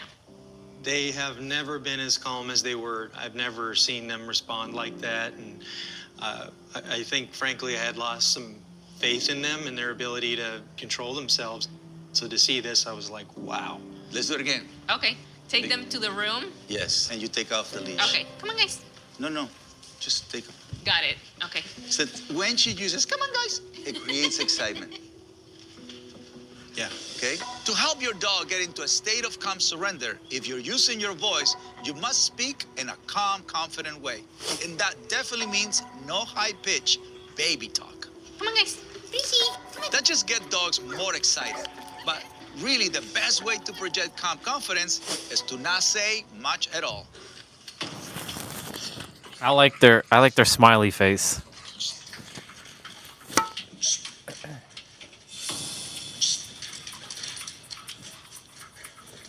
It's too exciting. Back on the leash. Nope, don't move back. So instead of you moving back, move in. Okay. By you doing this, you are encouraging to keep going in your intimate space. Yeah. You're practicing in the animal world flight. Yeah. So you have to claim your space. Okay. I feel a little anxious, them acting that way in front of Caesar, being all crazy and jumping, because I don't know what they're gonna do. And it just makes it very stressful for me when they act that way. This excitement is unhealthy. To practice this excitement, he can go somewhere else outside the house. You know, you're not allowed to practice excitement in the house. Inside the house, calm surrender.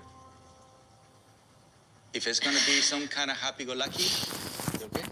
You can feel you can feel some sort of tension with her. Just seeing him lift up like that, it just breaks my heart. But why? I don't know. Me either, dude. Doggy here is just too much. Flor's sudden reaction really surprised me. You know she's a therapist who helps other people every day with tough emotions. But it's clear she herself has a lot in her mind. There must be more to this story.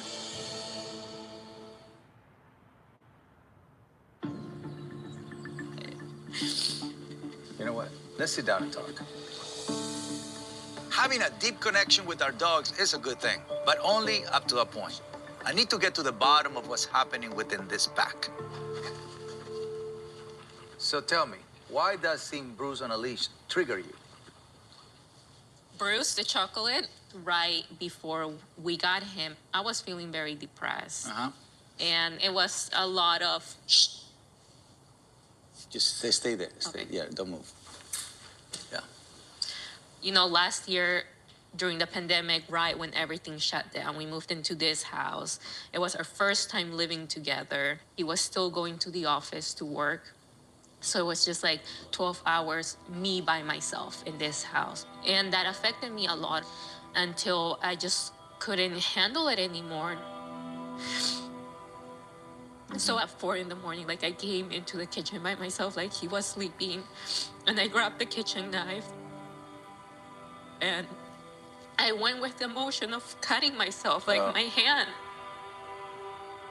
Oof, that's rough. And it was like, you know, in that moment, I just started crying so much. And, you know, Brian heard me cry. It was, I was struck by how much pain she was experiencing. And that was when I really started to get an understanding of the gravity of what was going on with you. And I wasn't able to hear it prior to that. And we drove that Sunday to pick up Bruce, and it was just like an instant connection with him. Like he was the one that was there for me. May I say something? You know, I can empathize with you because I went through it. Yeah, I was going through a divorce at that time, and, you know, I feel like I wasn't good enough, you know, and I wasn't loved. I tried to commit suicide because I feel like a failure.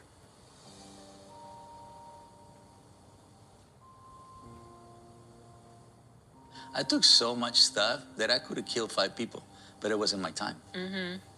Nope, it wasn't your time, dude. I'm not ashamed to admit that I have some low points in my life. But it's not just me. Look at the state of the world right now. We're in a mental health crisis. So I do everything I can to help. My lowest point came when I lost my best friend and right-hand dog, Daddy. Soon after, my marriage ended. I felt completely broken, so I took a lot of pills. But somehow I survived. My work wasn't done. Nope. After that, I knew my mission in life had evolved to creating better humans, better dogs, and a better planet. That's why helping both Flora and Brian is so important to me. And Brian, I know you have your own challenges. I'm a type 1 diabetic, and so I'm insulin dependent. It's incurable. It's a lifelong illness. So I have 2 medical devices attached to me. It happens somewhat frequently where they will stomp on either one of these and rip it out. You know, it's potentially life-threatening. Even an activity as small as walking can cause my blood sugar to drop so low that sometimes there's a lot of times where I can't take the dogs on walks. So what's missing in this relationship is respect. They see you as a source of affection and trust you, but they don't respect you. Yeah. Okay, so here's the deal. We got 2 very excited dogs with a lot of pent-up energy. And their disrespect for jumping is an invasion of personal space. Okay, guys. Bruce is more dominant. So whatever he leads, Teddy follows. What the dogs need is much more exercise. But that's been a challenge because of Brian's health issues. The bigger concern is that Flora and Bruce have an unhealthy codependency. Because he helped her to such a dark time, so she only gives love when he really needs guidance. Being a therapist during COVID must be extremely difficult. But unfortunately, the dogs are feeling the trauma their parents are carrying. I feel deeply connected with this pack due to my own struggles. And because they also dedicated their life to helping others, which is what I'm all about. So, whatever it is, whatever the physical obstacle, emotional obstacle, all has a solution. Yeah. You guys have to come to my ranch. It's magical. I'd love to. I don't train dogs. I train humans. I did know that respect was lacking in the relationship with the dogs. My way of dealing with that has been to get frustrated with them, and that has not been helping a lot. We have to make some adjustments, but I believe in these guys. I think they can learn quick.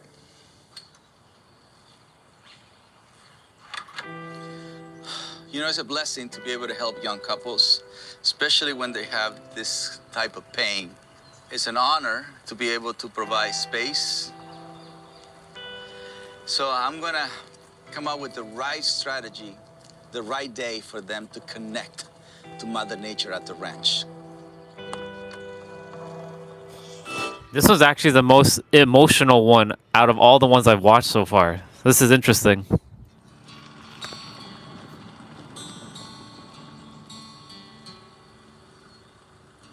How are you doing?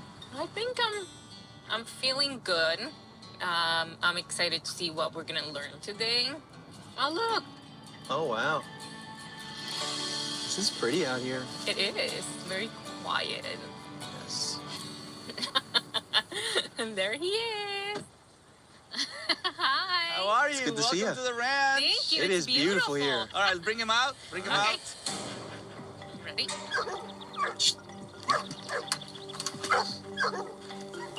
No, Don't let him push you. I got Bruce. Bruce. Still very excited.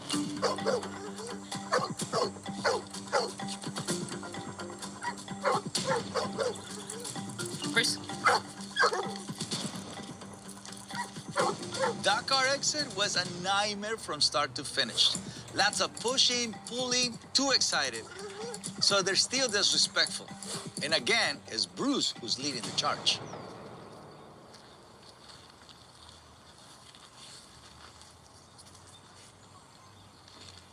Wow, this guy gets like a rock. He gets stiff. Yes, Yeah. he does. He gets stiff. An adolescent lab is strong enough, but when they absorb all their pet parents' frustration, they are like a rock. There is a pressure point that helps them relax. Come on, he's gonna relax in a second. There you go. See it? So I have to find a muscle that can trigger that, and then eventually you just touch it, and then they do that. Got it. Yeah. Bruce usually starts pulling really hard on his leash. I mean, I knew that we didn't have 100% control with Bruce, but I didn't know how bad it was until we came in here today.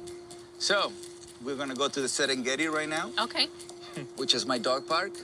I want to see them running, having a good time. Cool? cool. All right. Let's go. To really put an end to Bruce and Teddy's disrespectful pushing and pulling, we need to teach them to start respecting the space of others. We're starting in the Serengeti because I want to see how Bruce and Teddy behave in a setting where other dogs have the rightful claim. Okay, let's bring King and Dante.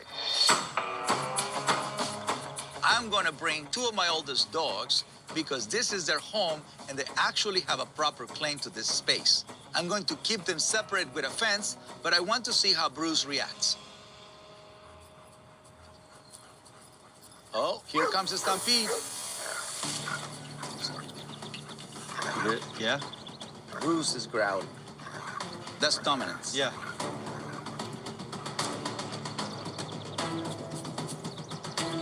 Now he's being to claim this territory, disrespecting King right to his face.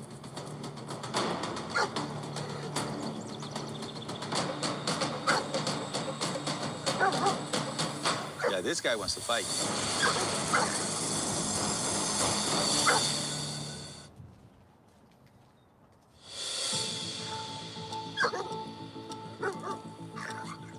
Watch my German Shepherd King make him back down. When King stands his ground, your Bruce will learn that's not okay.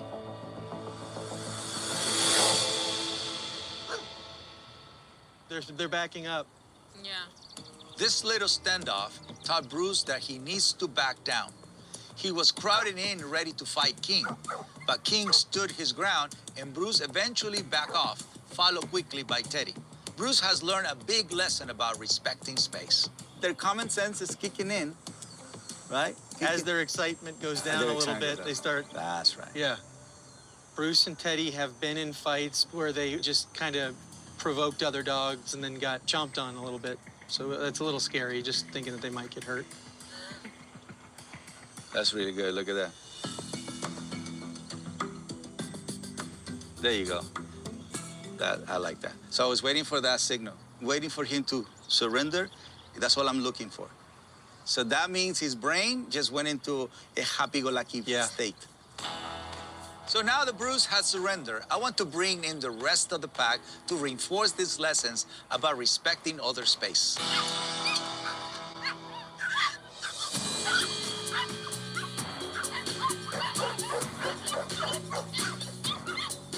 Of course, Bruce instantly goes back to a state of overexcited disrespect. That's all he knows. But I'm hoping my pack can straighten him up a little. Look at Spot. Spot is putting him in place. Wow. So right now, Spot is reinforcing, like, not in my intimate space, not in my face. We don't know each other. Yeah. Yeah. Like back off. Like, yeah, like show respect. Sometimes the size of a dog makes very little difference at all. Spot is one of the smallest dogs here at the ranch, but since he's a strong member of my pack, his role is to make sure other dogs fall in line. He's a tough little guy. Yeah, he's a Chihuahua. He's Mexican.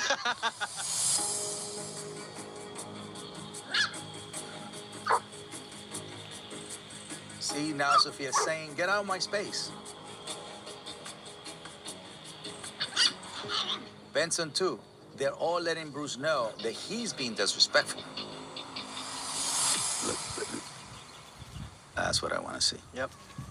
That's respect. That's respect. Yeah. That's right. Space equals respect.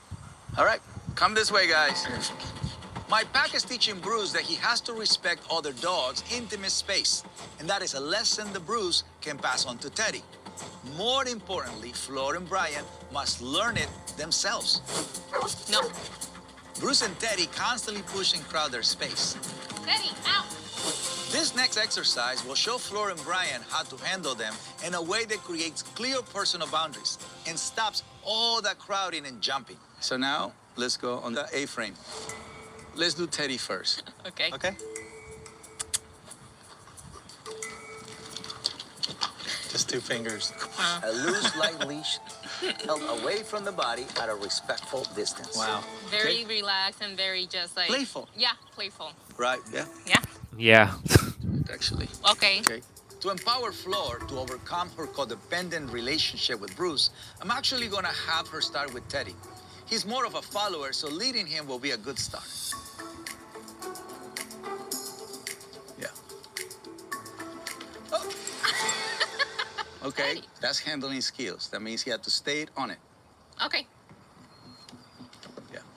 And I stay right next to him so he doesn't fall. Okay. Wow. Yeah. Let's do it again. One hand. Hey. Wow. See how has the brain already understanding the mechanics? Yep.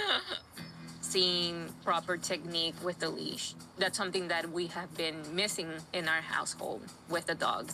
I think it was more me realizing maybe I've been the problem and I have control over them.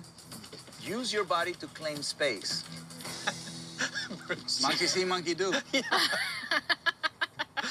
I want to keep things light so they don't get more stressed. But Bruce's behavior here is no laughing matter. He's not copying Teddy. He's trying to assert his dominance by interfering. It's very disrespectful. So now it's your turn. Pressure's on. Why don't you take Bruce over the balance bridge?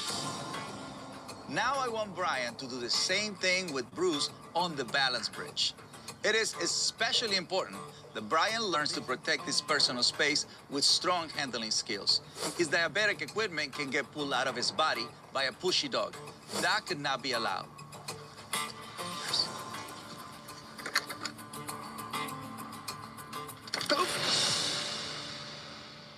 That is exactly what we don't want to see. Bruce came really close to Brian's body, which can dislodge his diabetic equipment. He needs to handle Bruce with more confidence and create more space with his arm. See, once he got here, he got scared and pushed into your space. And then he realized, okay, what's next? Oh. Yeah, and then he jumped. So you got to do that again because that's incomplete. Okay. Okay. Well, I like that. Yes, stay right, relax. There we go. Okay, so go again. Okay, there you go. Use your arm to claim space. Stay right there, stay. Relax, relax. Yeah, relax. Relax. Stay right there. Give him some time. There you go. Let him figure it out. No, just...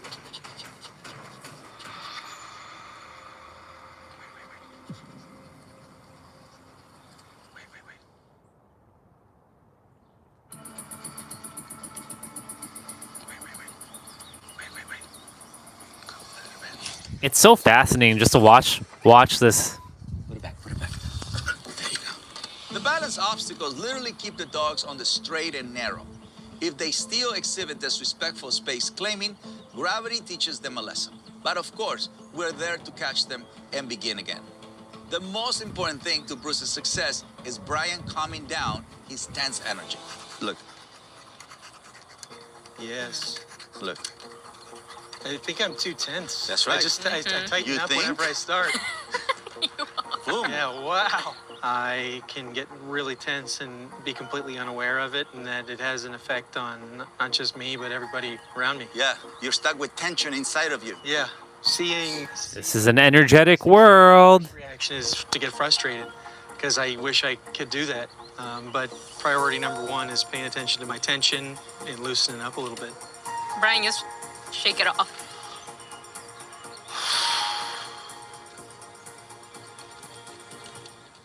Don't let him quit. Don't let him quit. Yes, sir. Yes, sir. Yeah. Yes, sir. Yes, sir. Good job. So Brian takes a deep breath, which relaxes his tension and gets him into a calm, confident headspace. Then Bruce goes over the obstacle, no problem. That is not a coincidence. Isn't it just fascinating what is free to us we forget to do? Breathe. These adolescent dogs need to burn off energy, but Brian's diabetes often prevents him from taking them on long walks. The treadmill is the perfect solution because it provides safe exercise, and a tired dog is a respectful dog. So mastering the treadmill is the key to creating the respect for boundaries that Bruce and Teddy need. This is where the calm, confident energy needs to be already there and here. Okay. Even though my safety handlers are nearby and Bruce is in no harm, this exercise is going to be a big challenge for Flor. A debilitating codependency with Bruce formed when he supported her through the darkest time of her life. And that has led to Flor babying him. Fishy, come on. So keeping him focused on the treadmill will take true leadership. All right, breathe. Very good. He's afraid. Well, the floor is moving. Makes no sense. Yeah. So only in the beginning they struggle. He's just Yeah. really strong. Let me help you right here. Thank you. Yeah. Flor says Bruce is strong, but there are different types of strength than just pulling strength. I need to show Flor that Bruce has the strength to be gentle and to find his calm surrender. There you go. Yep. You see how I'm doing it with my Yes. look, Right over him. like a bull. Yep. Yes. There you go. There he goes.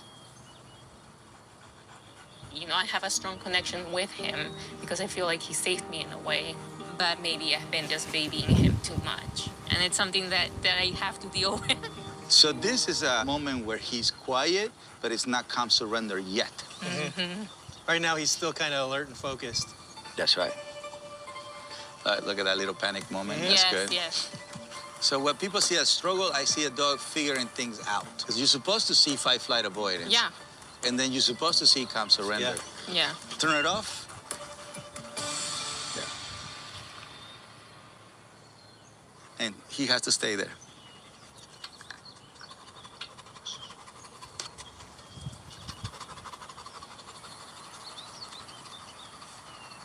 This is good.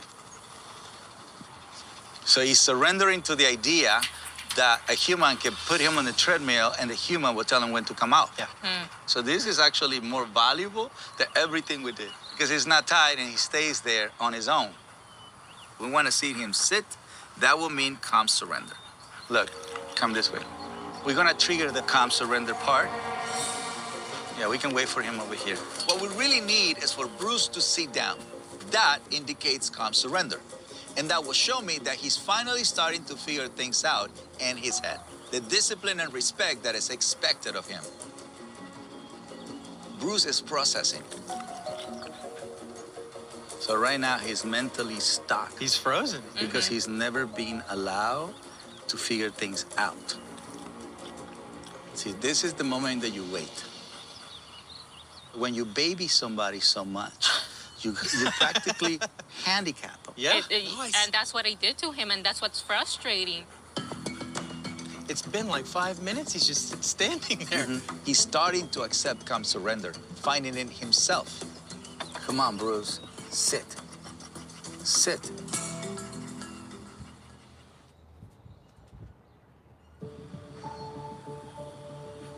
I'm scared, I'm anxious, I'm a little tense, and just ready to see what's gonna happen. If Bruce can sit down on the treadmill, that will be a pivotal moment.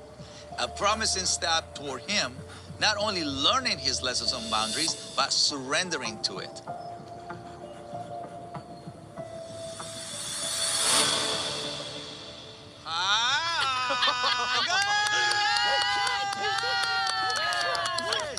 That's really good.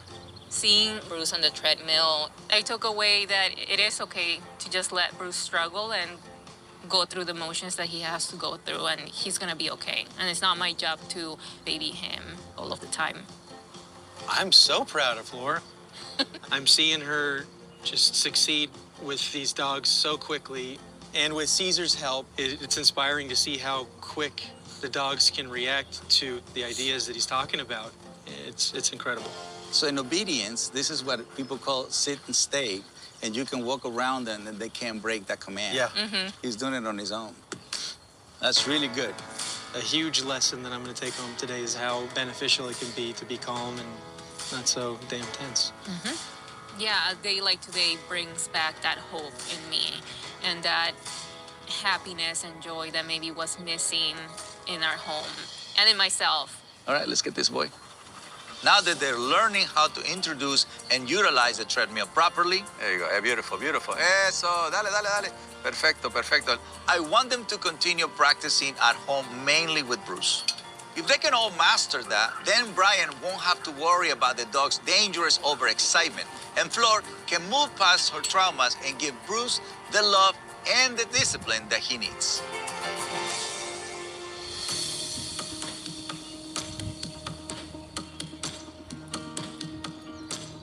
Well, it's been about a week, so I want to visit Brian and Flor to see what kind of progress they made. The doorbell and knocking have always been triggering sounds for Bruce and Teddy. Hopefully, that doesn't set them off today. Stay.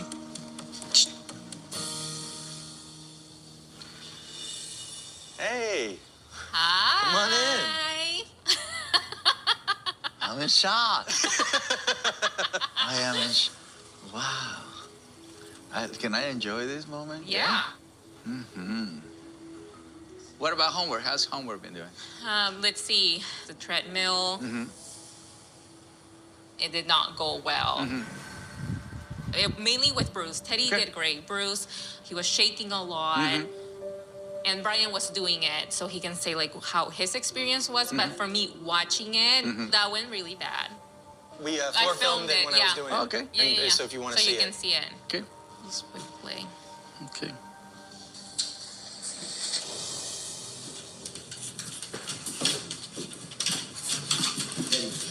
Teddy. Well, all the calm surrender Bruce had at the DPC, gone. The first thing I noticed is that Brian, not Flor, is handling Bruce. It seems she still can't bring herself to take the lead on offering discipline. And when Bruce lays down like that, he's in a state of avoidance. Brian and Flor are not offering leadership or calm confidence. Yeah, I mean, seeing him struggle, it was really hard for me. Not physically, but mentally.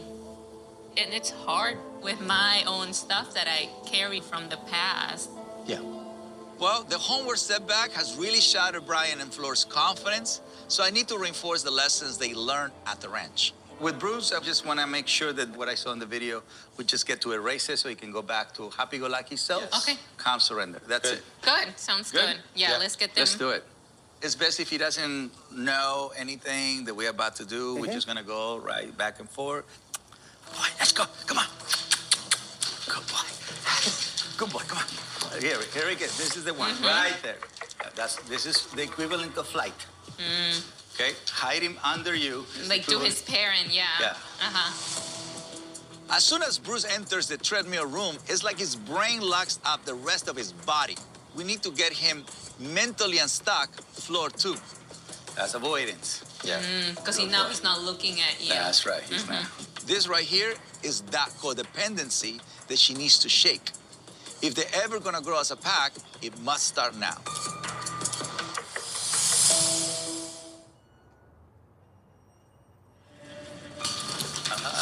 Right. One last one. There you go.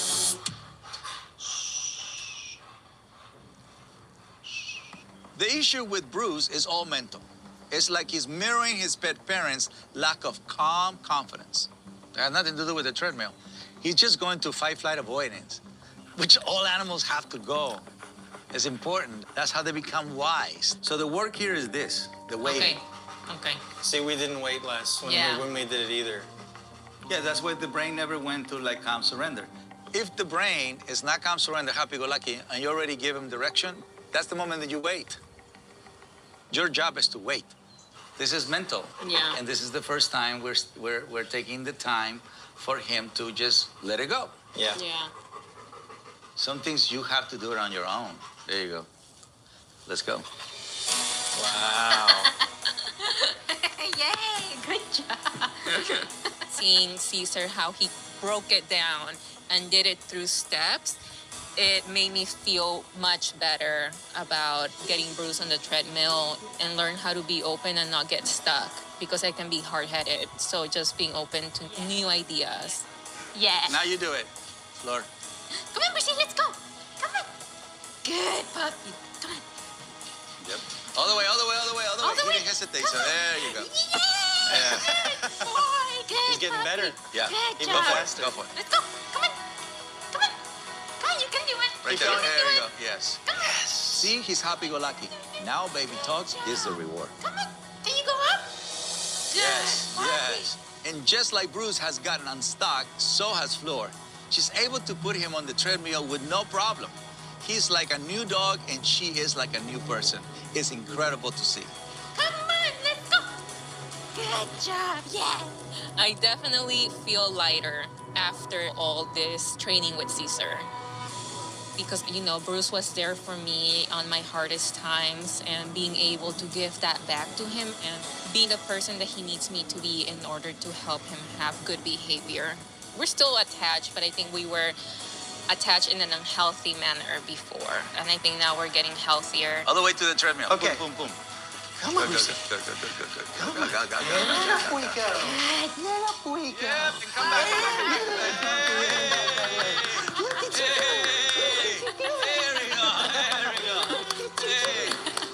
So for Brian and Flor's final challenge, I want to do a redo of their engagement party last year. Brian and Flor have been through so much during the pandemic, and they deserve a chance to celebrate their new life together without that distraction. The test for Bruce and Teddy will be whether they can meet the guests in a calm, respectful way. I'm gonna sit down over there, bring people into the house, controlling the situation, personal space, and just keep it simple, calm, confident, love, and joy. Perfect. Simple? Yeah. Let's do it. All right. Let's do it. Let's do it.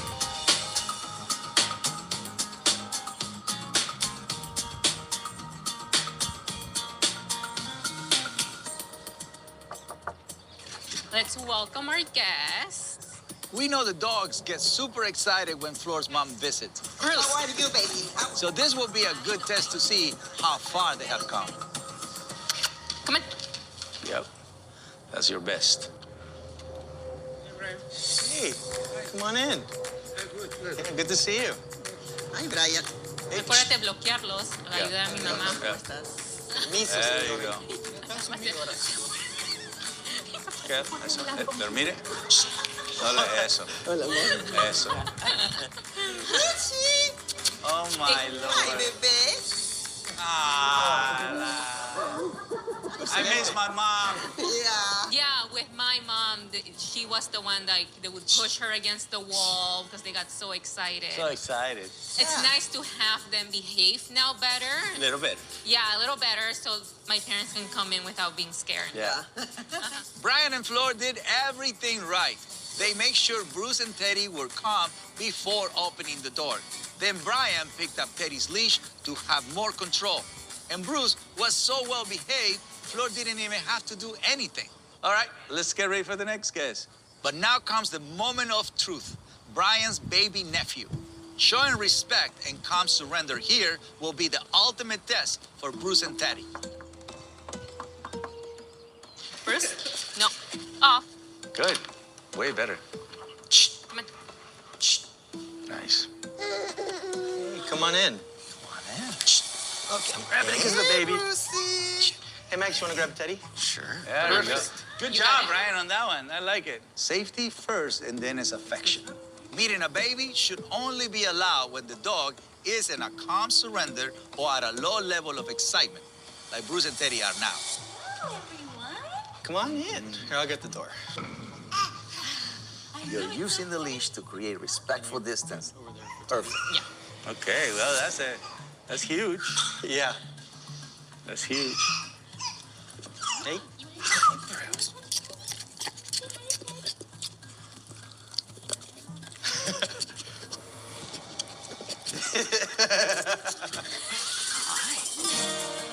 The dogs did great. They're able to greet people without jumping on them. Hey. Before we were promoting chaos, and now we're promoting calm confidence and calm surrender. And it has been a transformative experience. Mm-hmm. So, mission accomplished. Now let's go celebrate. Happy-go-lucky time. Let's go. I didn't mess it up. They all did great. We have 2 calm, confident humans and 2 low-level, happy-go-lucky dogs. So that means it's party time. Well, I never thought that we were gonna be able to get to a day like this. So I'm really happy to see that we can do this. Señora. Ay, saludos, señor, por su... To have all these people over today, have our family and friends, and have an awesome time, it's really, really special. I just want to say thank you for everyone for being here. We get to celebrate our engagement again with the help of Caesar. So thank you so much. And we get to have the dogs with us. That means a lot. Thank you. Just like dogs, we humans wrestle with fight-flight avoidance all the time. For many of us, myself included, those battles can lead to self-harm and sometimes tragically suicide. The COVID pandemic has only made it more clear how important it is that we take care of our mental health. In a dark time, Flor found comfort in her dogs, just like I did. But this case was an important reminder that for all the help our dogs give us, they need our help just as much. I always say direction equals affection. Healthy love is the best love of all.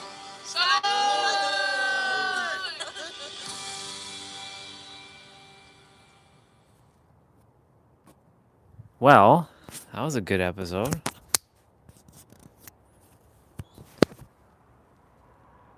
Well, we now know that his stuff doesn't get copyright, so we watched basically the entire episode. Been outside just kind of like moving the, we've been outside, but I just been kind of like moving the body, throwing some strikes and whatnot. But you know, it's so fascinating because, I'll turn that off for a moment. I'll move that back there. I'll move this chair out of the way. It's just so fascinating. Just being calm and having calm, you know, there's calm surrender and then there's calm confidence. Like, he's preparing me for things to come. From a dog standpoint, from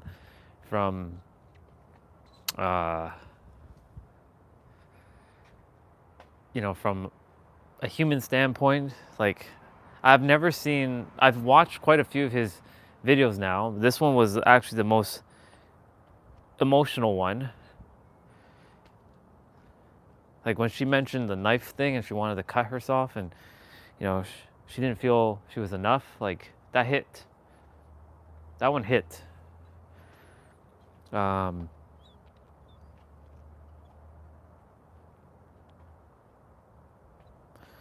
grateful for Caesar for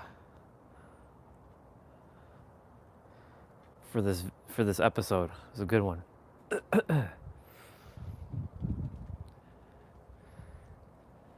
Sun is out.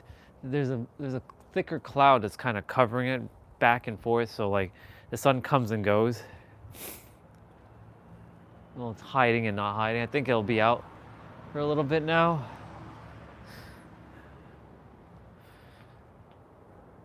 I'm glad that they were able to figure things out. I trust that that's how it is still with them, with Teddy and Bruce and Florence, or Flor and her husband.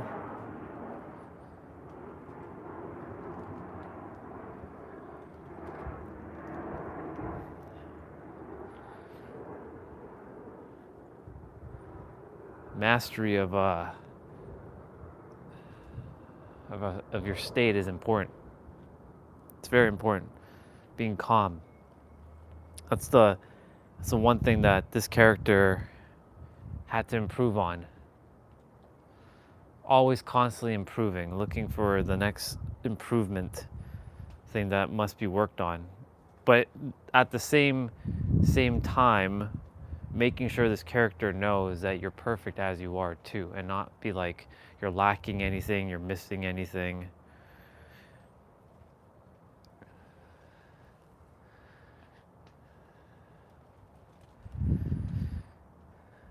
The one thing I definitely have to do with this character when it comes to speaking is to slow down the speaking, be in a more relaxed. I mean, when I'm speaking, I'm usually chill, but like when I'm speaking with an audience of people, to really slow it down and relax. Part of this character feels like, there's so many things to say and wants to rush and get it all out, like the excitement of getting it all out. But then we jump to other topics because I don't want to miss, and then we don't finish it, and then we kind of circle back. And then it's like I'm talking about 10 different little things instead of finishing that one point and then moving on to the next. That's the one thing that this character will definitely be improving on.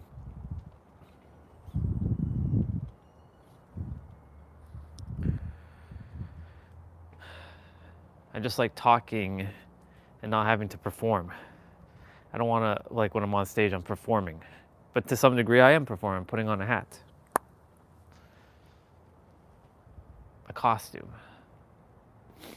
A speaking costume. Or podcast or one-on-one sessions.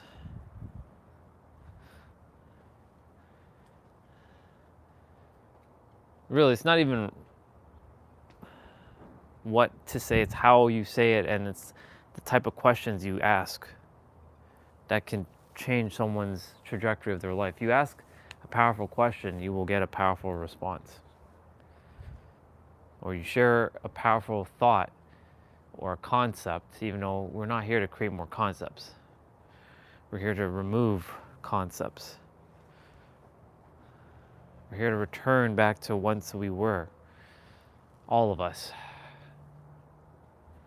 Without obfuscating and being like creating all this other unnecessary like nonsense, I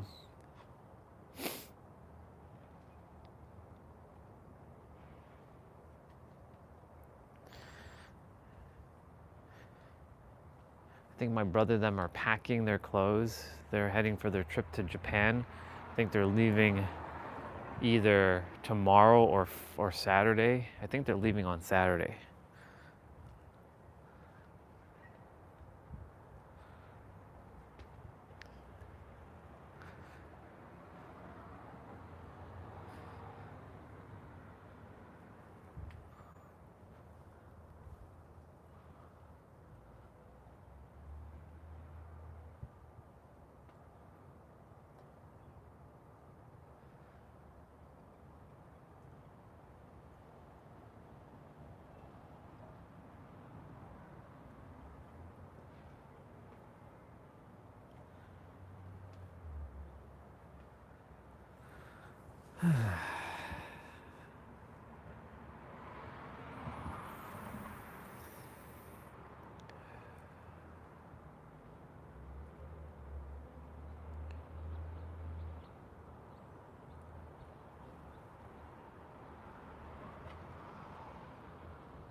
I just realized 2 weeks from now is this character's birthday. It's a Thursday. 2 weeks from now. So in 2 weeks from now, I gotta get my hair cut. Gotta go and gotta do my photo. So that's a Wednesday I gotta go. Or I can do it, I don't think Steve's around. I think he's taking his birthday off. So, because he has the same birthday as I do. So I'm gonna definitely have to book something.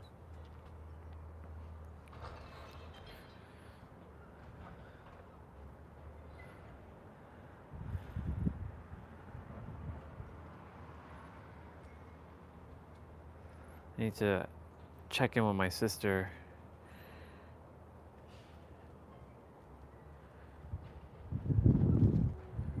Well, not next week. I don't want to get it so early.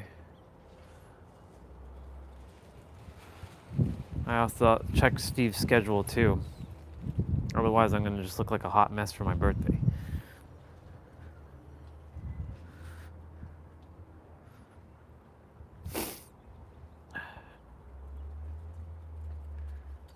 I'm glad the sun is shining right now.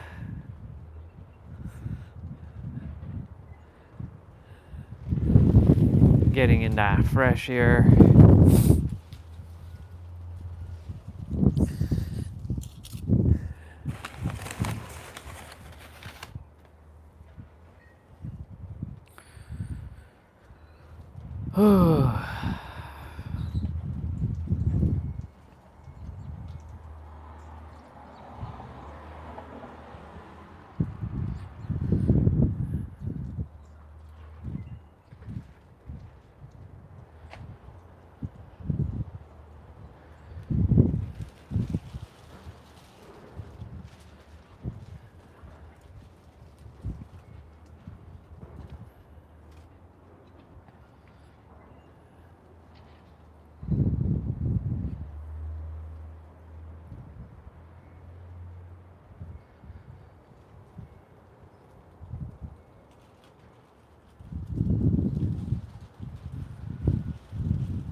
Go back inside just now, hang out for a little bit.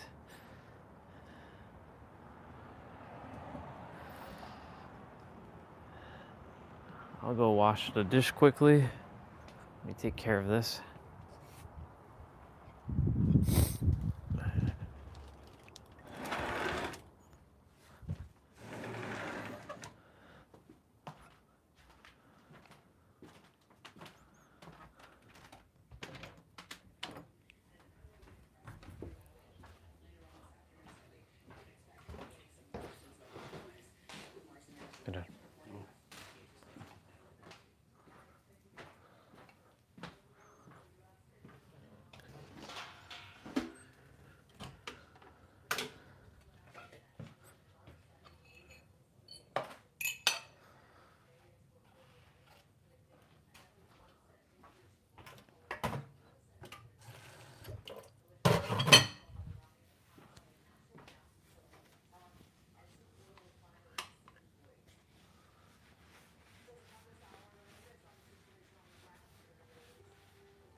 All drama. That's what this world's about.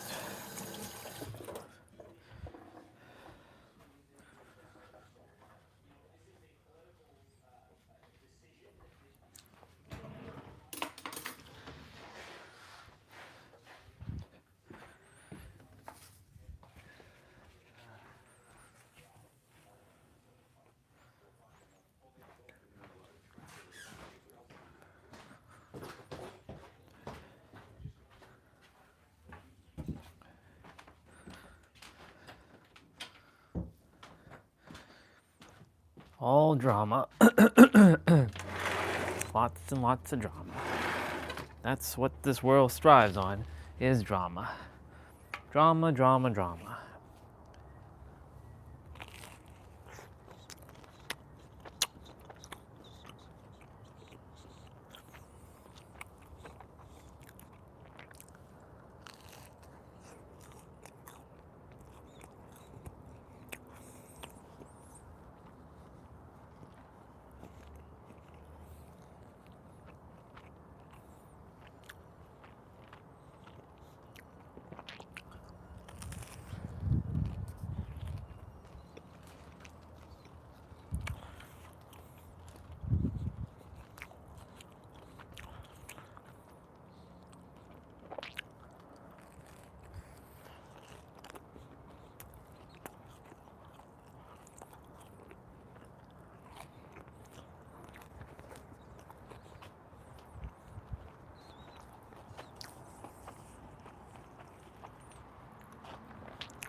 These are all clowns that haven't figured shit out.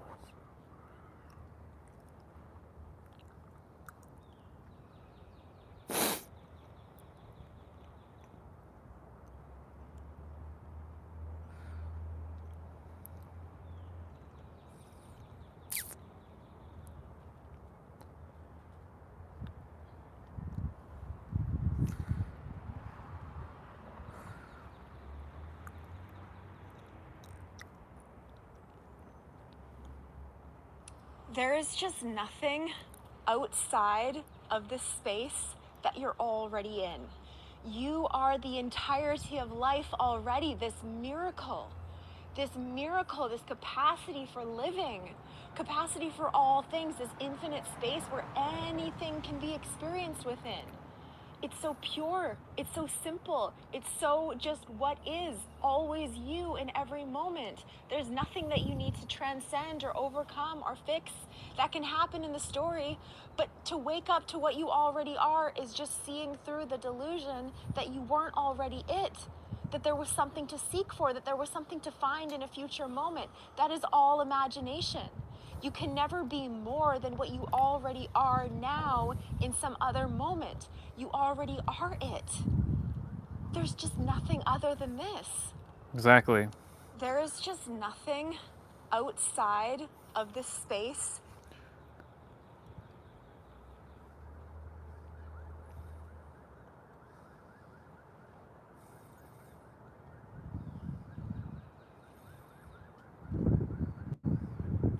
Stop believing the lie that gray hair is just bad genetics or getting old. For millions of seniors, that silver hair isn't a sign of aging, it is a sign of starvation. Your hair follicles are starving for specific enzymes that keep the color alive. If you feed them, they can wake up. In this video, I am going to show you the 6 specific foods proven by science that act like natural hair dye from the inside out. We aren't talking about expensive supplements. We are talking about a grocery list that can stop the bleaching process and restore your natural color. If you want to turn back the clock, you need to watch this.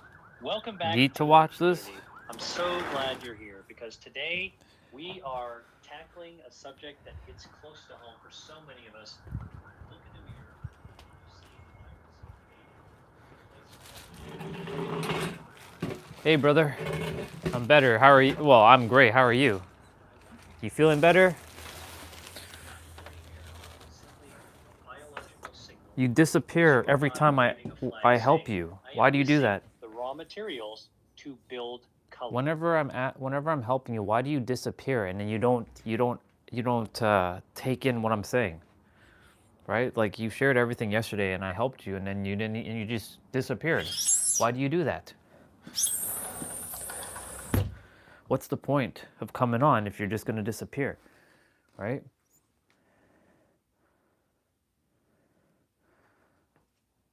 I basically said yesterday, everything starts with you. So like, yes, you have the negative people in your life, but if you're negative, then you're just creating more negative energy. So you have to start being more positive within yourself. And when you start to be more positive within yourself, then those people who are negative will start to be less negative. And the more you are positive, the more less negative they will be, but you will start to be building your foundation of calmness. You have to find a way to be calm within. I dealt with negative people for all of my life because I was negative. But it wasn't they were negative, it was I was negative. And until I dealt with it, then the negativity went down. And soon it came to a point where it doesn't exist. Of course, there's still some characters that are going to be negative. That has nothing to do with you at that point. That's all on them. And don't let someone rob you of your peace. Because if you continue to let someone rob you of your peace, then you're playing the victim. But you're not a victim. You're a god. You're the creator. You're in human form as a god, but you forgot that. Because this is controlling you. You have to let this guide you. That's what I said yesterday.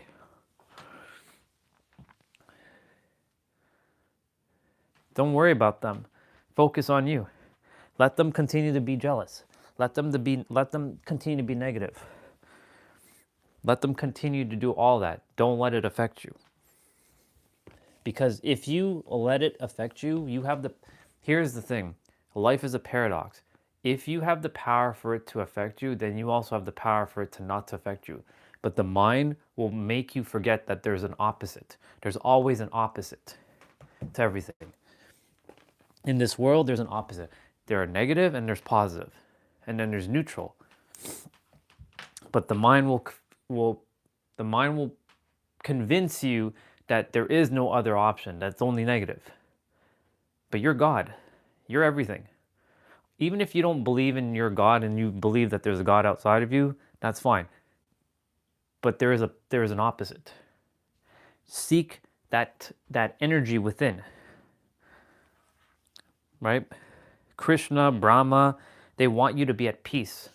They don't want you to be annoyed. The whole purpose is they tell you the answers right here. But many don't listen to this. Many listen to this.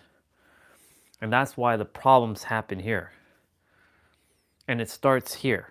But if you realize it starts here, then you can stop it and you can be here.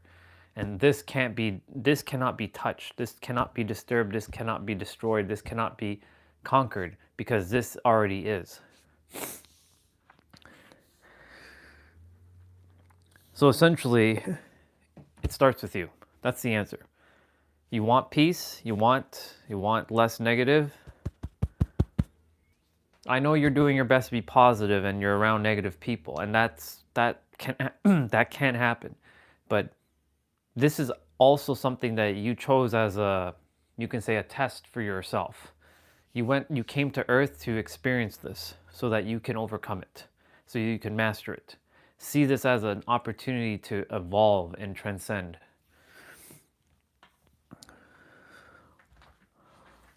You're doing good. Just keep it up. Just don't let it get to you. People will do their best to get to you though. Because some people in this world, they forgot who they are and they strive on calamity. They strive on chaos. They strive on that because they themselves are not at peace. So they want to disturb other people's peace. Right? Have you ever seen a peaceful person go out in the world and create more chaos? Unless you're helping people to remember their peace, right? But that can stir up chaos. But are they purposely or intentfully going out in the world and creating problems? No. It's those who are not peace within, they go out in the world to create more problems. Right?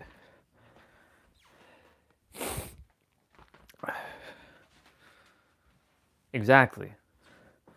You'll never see a peaceful person ever unless they're sharing wisdom, which will stir up a person who is negative, because only a negative person will react. A positive person will listen. They will either feel if the words are genuine for them or not, but they won't get annoyed. They will just listen and they'll be like, nah, this person is whatever. But a peaceful person who goes out in the world isn't going to create more chaos. They're going to create chaos for the people who are in chaos because they themselves are in chaos, right? Everything is perceived based on where you are on the frequency band. So like, let's say, for example, I gave you a compliment, right? And you didn't like that compliment. Or let's say I said, you know, Taran, you're an amazing guy. Depending on the frequency, you can view it as 10 different million ways. If you were in a negative state, you'd be thinking that I'm insulting you. But if you were in a positive state and I said the same thing, you'd say, thank you, brother, right? It all comes down to perception in the end. So really and truly, it just comes down to you. And once you look to yourself for the source of your own happiness, because you are your own source of happiness, you're your own source of joy, you're your own source of bliss, right?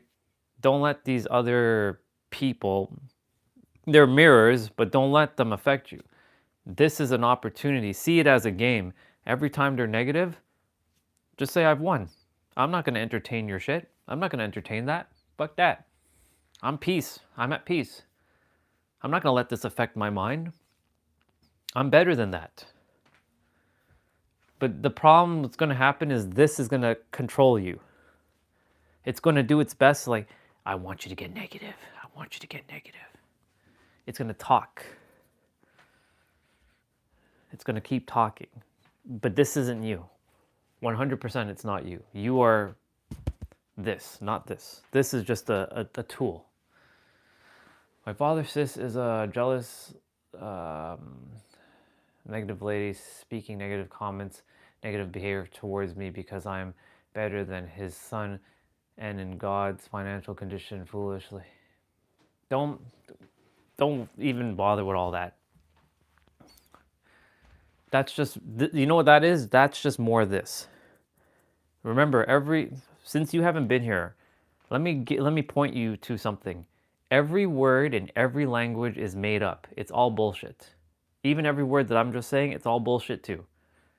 Because all these words mean nothing. So don't even let words mean anything. Before you were born as a baby, you weren't speaking language. You didn't even know what language was. In fact, you could have been born in a different country.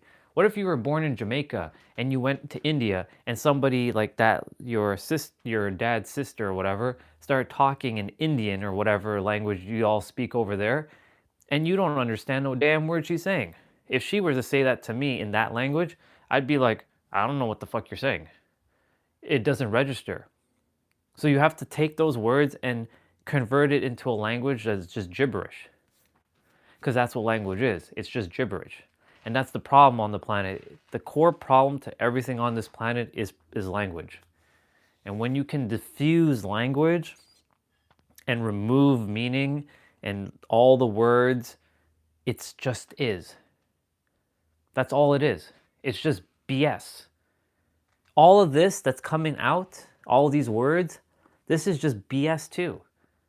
But this is attempting to help you, because I could just stand here and just look at you. But that's all we're supposed to be doing on the planet, is just, we're not supposed to be using our words for like complicated things, but the world has created this unnecessary garbage to make it more complicated using this thing called our voice. So don't let her, remember just simple thing. Every time she speaks, pretend you don't understand what she's saying. Your brain's going to be like, I understand what she's saying. I understand what she's saying. I understand what she's saying. You're going to keep telling your mind what she's speaking is gibberish. Until she starts speaking positively, every time she speaks negatively towards you, just remember one thing. Number one, you have the power to change the words. Number two, you have the power to change the meaning. And number three, you have the power to not entertain what she's saying. You have to remember that though, because this is going to make you forget. Because she's going to stir and antagonize you. If she were to come to me, there's no emotion. I don't know her. It's because you've given emotion to it. If you can diffuse the emotion, you have to go within and rewrite the history with her. If you can rewrite the history with her, like, I'm not saying to meditate. I'm just saying close your eyes and imagine a scenery with you and her, and she's only speaking positive with you. She's only speaking positive language. But your mind's going to be like, that's not true, that's not true, that's not possible, she's always negative. But you can create that in your mind. You can create anything in your mind. Your mind is the tool. It's the key as well. But you have to have that, you have to like anchor your mind to say, I'm the one in charge, and you're going to, and you're not forcing this, but you're going to think a positive thought of this woman, and when she's talking with you, even if in the physical she's talking negative, in your mental world, she's speaking positive. And the more you do that in your inner world, in your outer world, it's going to start to change. She's going to start talking positive. She might start being a little bit nicer. But it starts right here. And then this will listen to this. But this, right now, wants to be in control. It's a bunch of noise that this is making. And then it's making you feel all kinds of bullshit. So, that's what I got for you. Enjoy. All right. What was I gonna do?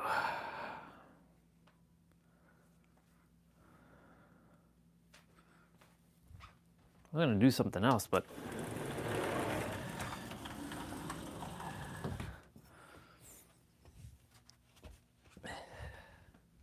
yeah, I'm gonna just chill. Oh.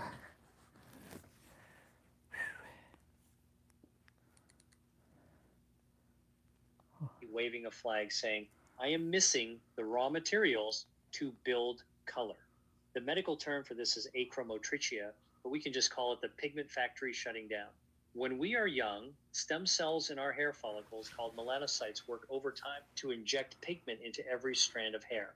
As we age, these cells don't necessarily die right away. They often just go dormant or get damaged by oxidative stress. The key is to protect what you have and reactivate what is sleeping.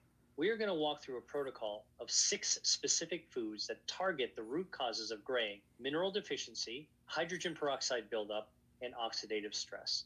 Before we dive into the first food, if you are ready to take control of your health and refuse to let age define you,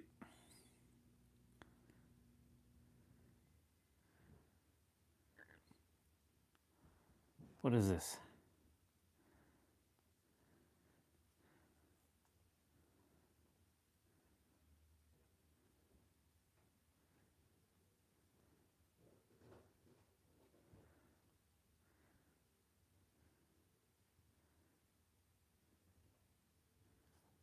You know what's strange about people born in the 1990s? You probably don't know where you fit. Too young to claim Gen X's slacker credibility. Too old to fully embrace the millennial identity everyone keeps forcing on you. When people talk about kids these days, they're not talking about you.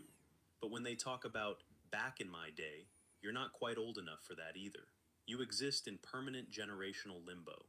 Neither Gen X nor millennial, just there, watching everyone else get labeled while you slip through the cracks. But here's the thing nobody tells you. Being born in the 80s didn't just put you between 2 generations. It put you between 2 entire worlds. Oh You yeah. had an analog childhood and a digital adulthood. You played outside until dark, then came home to AOL Instant Messenger. You remember rotary phones and smartphones. Yep. VHS tapes and streaming. Yep. A time when privacy was normal. Yep. And a time when everything became public. Yep. That split isn't just nostalgia. It's psychology. And it shaped you in ways that make you fundamentally different from everyone on either side of you. Close your eyes. Go back to 1988, maybe 1991. You're 8 years old and it's Saturday morning. No alarm. You wake up naturally. Pour yourself a bowl of cereal with a toy surprise inside, and plant yourself 3 feet from the television. Oh yeah, I remember that. He-Man, Teenage Mutant Ninja Turtles. Cartoons that actually ended. When they were over, they were over. No streaming, no rewatching. You either caught it or you didn't. Then you went outside, not because your parents made you, because that's where life happened. You rode your bike without a helmet to your friend's house and knocked on their door. Yep. Actually knocked. Stood there and waited. Talked to their mom. Asked if they could come out. No texts. No "you up?" No GPS tracking your location. You disappeared for hours. Built forts in the woods. Played tag until someone got hurt. Came home when the streetlights flickered on. Floated down river in a refrigerator. Scraped knees weren't emergencies. They were proof you'd actually live that day. Here's what that created. Self-sufficiency that younger generations don't develop. You learn to entertain yourself, to solve problems, to navigate social dynamics without adult intervention. When you and your friends had drama, you figured it out. On the playground, in someone's backyard, not in a group chat with screenshots sent to parents. Boredom was mandatory, and boredom built creativity. You invented games, wrote stories, drew pictures, sat in your room staring at the ceiling and let your mind wander. That's where imagination came from.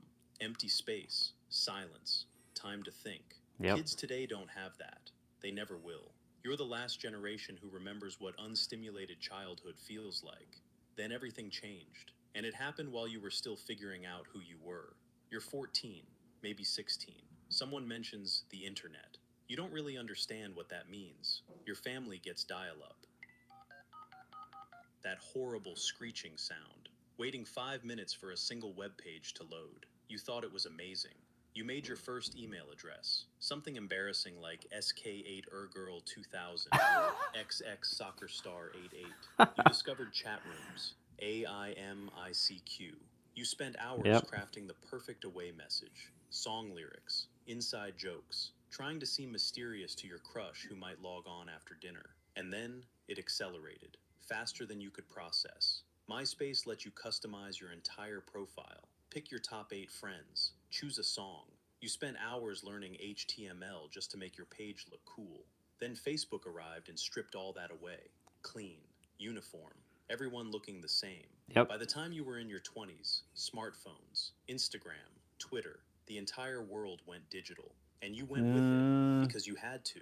You adapted. Learned every platform. Downloaded every app. But part of you remembers the before times, when you could disappear. This is so true. When mistakes stayed private. When your entire social life didn't require performing for an audience. Younger millennials don't remember that world. Gen Z never knew it existed. But you carry both. The memory of analog freedom and the fluency of digital connection. And that split creates psychological tension nobody talks about. You're comfortable with technology but exhausted by it. You can navigate any platform, but you miss the simplicity of just calling someone. You understand social media, but you resent the pressure to curate your life. You're bilingual in ways that make you valuable at work, but isolated everywhere else. Let's talk about what really broke something inside 80s babies. The timing. Older 80s babies, 1980 to 1984. You graduated college right into the 2008 recession, walked across that stage with your diploma, and walked straight into economic collapse. Everything you were promised evaporated. Jobs disappeared. Entry-level positions that required 5 years of experience. Student loans you couldn't pay. Moving back in with your parents. Watching your degree collect dust while you worked retail. Younger 80s babies, 1985 to 1989. You entered the workforce during the recovery. But it was a gutted recovery. Wages stagnant. Housing unaffordable.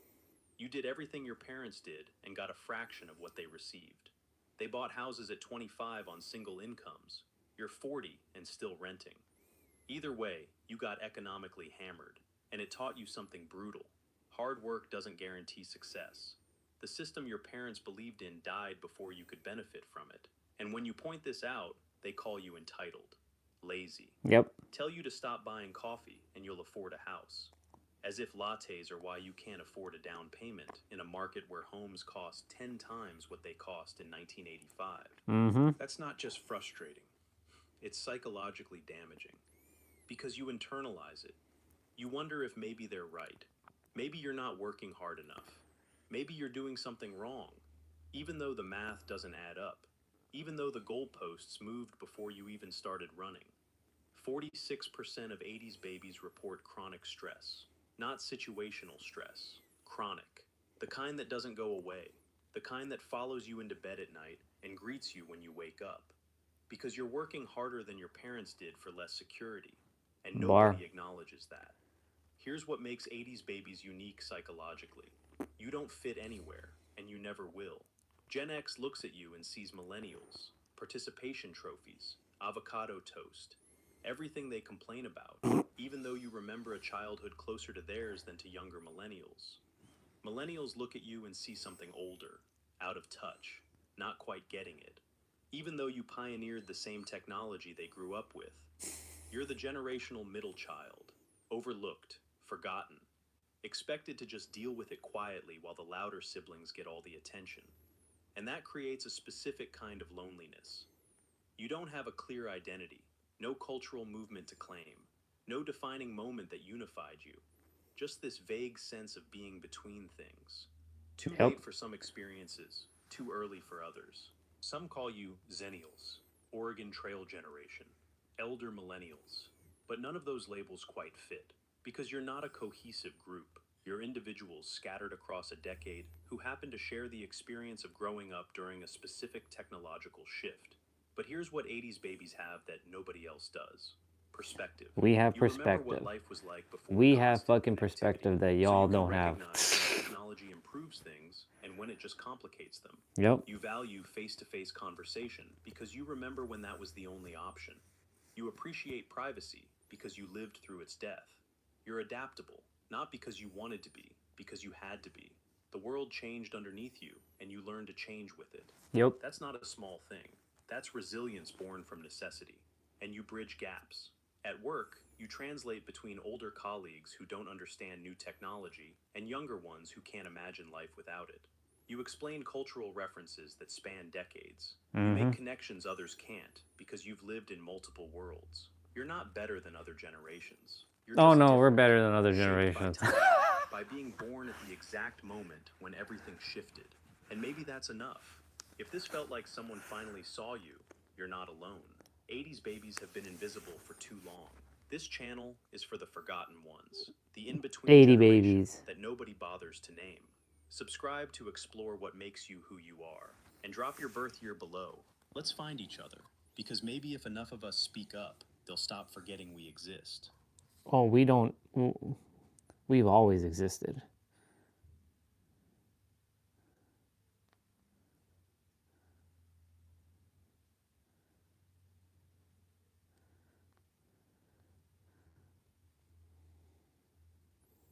The ground will rewild your body back to its natural form. It's simple, free, and a better teacher than any mobility coach or influencer's flexibility plan. People have been using it for thousands of years. Here's how you can free your body for no cost and just a little effort. Katie Bowman is a renowned biomechanist who's literally wrote the book on natural movement. She's a proponent of using the connection to our natural environment to bring back our mobility. She uses this cool analogy of orca whales in captivity. Their dorsal fin starts to collapse because it lacks the natural forces of the ocean. Wild orcas do not collapse. Aren't humans the same? We need the natural forces of gravity and the ground. Soft chairs and couches give us less feedback and we become stiff. Ironically, the hard ground keeps our bodies softer and more pliable. Sitting cross-legged on the ground, just like when we were kids, can start to restore natural levels of hip and spine mobility. I mean, look no further than yogis, the most flexible people in the world who spend hours sitting cross-legged in meditation. Back in 2015, I was stiff as a board. I read Katie's Move Your DNA and I started to do some computer work sitting on the ground. It didn't happen overnight, but my hips were gradually restored from all of the heavy lifting and hours of chair sitting I put them through. You can do the same. Start with using a pillow under your hips to make it more comfortable, especially if you're stiff. Just a few minutes at first, and then gradually up the time and work it into your life like I did. Kneeling on the ground with the feet flat against the floor is an ancient Japanese position used by samurai warriors. It's been used for meditation, tea ceremonies, and simply having a meal. This position starts to loosen the ankles, knees, and hips. And fully bending the knees becomes lost to many older folks. This position ensures you keep it. The feet and ankles become rigid as we age because of soft shoes and repetitive movements. This position keeps them soft and pliable. But to heels was too much for my 2015 body. I started with a prop to raise my hips slightly. Start with 30 seconds here, then reach 1 minute. Then turn it into a habit throughout your day. Changing the foot position takes this position even further. When the toes extend, we strengthen the first ray, and this is our connection to the ground. This influences the way that we walk and move. And working on this often restores the plantar fascia on the bottom of the foot. It also improves dorsiflexion, the ankle's ability to bend forward. Toes extended is way more intense. Start with a few sets of 10 seconds, and you can also explore reps like I'm doing here. You'll be surprised at how restoring the hips, feet, and ankles with those first 3 positions naturally leads you to a more relaxed, deep squat. We've talked so much about deep resting squats here, I'll just hit the main benefits. Restore hip and ankle mobility. Improve diaphragmatic breathing and digestion. Decompress spine after sitting or standing for a while. The squat is much more than an exercise. It's a natural human position used for rest, play, and function. Spending time here daily is almost a non-negotiable. Elevate your heels and use some hand assistance if it's challenging. Even supported deep squats are great. First, work 30 seconds, then 1 minute. After that, work it into your day for calls and phone time. Accumulate up to 10 to 20 minutes here. Make it so comfortable that your body craves it. Obviously, too much sitting causes the hips to get stiff, but more specifically, it's the piriformis muscle that can lock down the hips. The pigeon restores the tight hip, but just sitting in the 90-90 or 4 position is where we should all start. Just get comfy here. 1 leg in front, 1 leg behind. If you feel awkwardly crooked to one side, use a pillow for the front hip. Kit Laughlin is a legendary flexibility teacher, creator of stretch therapy and author of Stretching and Flexibility. His pigeon method allowed me to actually make progress in stretching the piriformis muscle. He says that even for flexible people, this position tends to kick us off from the side, making it hard to get the correct angle to stretch the piriformis. Instead, elevate the front hip with a prop. This helps us keep the spine straighter and get the desired angle. Next is to work the chest down towards the heel. He recommends keeping the front knee at 90 degrees or even greater. You can start in more of a 90-90 position and then gradually extend your leg behind you. When you work to the full thing, you also get a nice stretch for the hip flexors. I know I said you don't need an influencer's mobility plan, but if you're feeling really inspired to prioritize your mobility this year, we're doing a 50% off sale on Master Mobility. Don't No need pressure it. at all. Use the ground, but also use this if you're inspired. Kador Ziani is a basketball player who had close to a 60-inch vertical and is still dunking over the age of 50. But he's also a movement coach focused on mobility and fascia. He's also a huge advocate of mainly using the ground for mobility. His book 7 Postures introduced me to a movement I'd never done before. He calls it the gorilla. It's potent, fun, challenging, but can also be regressed. He's big on that first ray mobility. He uses the basic 4 position from before, but extends the big toe into the ground on the back foot. From here, he puts the fists into the ground much like a gorilla. The backside big toe and the front outside of the foot are the stability points. We push up and down, putting the bulk of the work into the legs and feet over time. This will likely be humbling. You're challenging your strength in positions that are commonly not used. This creates deeper resiliency and long-term, most likely protects from injury. If it's too much, try keeping your front knee on the ground. I'm doing the dynamic version, but in his book, he recommends starting with isometrics, just putting pressure into the legs. These will build an uncommon strength not found in any gym exercise. He recommends holding for 10 seconds to get started, and then doing 10 push-ups to progress. The ground is open to everyone. It's free, 0 equipment besides maybe a small cushion from your couch. Master Mobility, first link in description. Guys, I was blown away by the support on the video I posted last week. We really do hold the power to heal and optimize our bodies. Raise your hand if you're gonna sit on the ground more. Click here for the follow along with these 5 movements.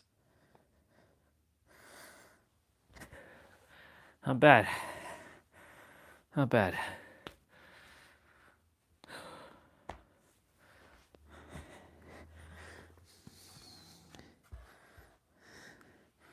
And that is the reason why I sit on the ground. That is the reason why I sit on the ground.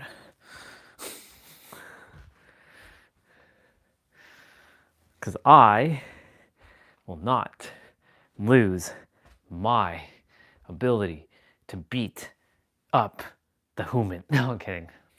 I will not lose the ability to move. I will not lose the ability to move. I will always have my ability to move.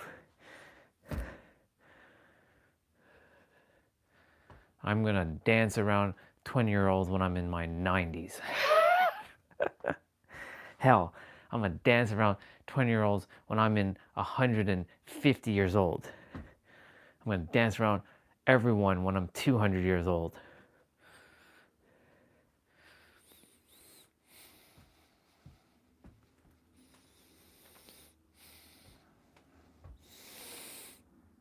That's good.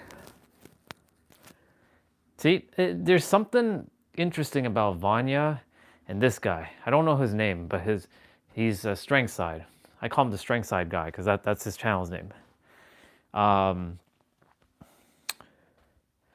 They released a video on the same day, similar to like how Katie and Nero released their videos on the same day, almost talking about the same things, right?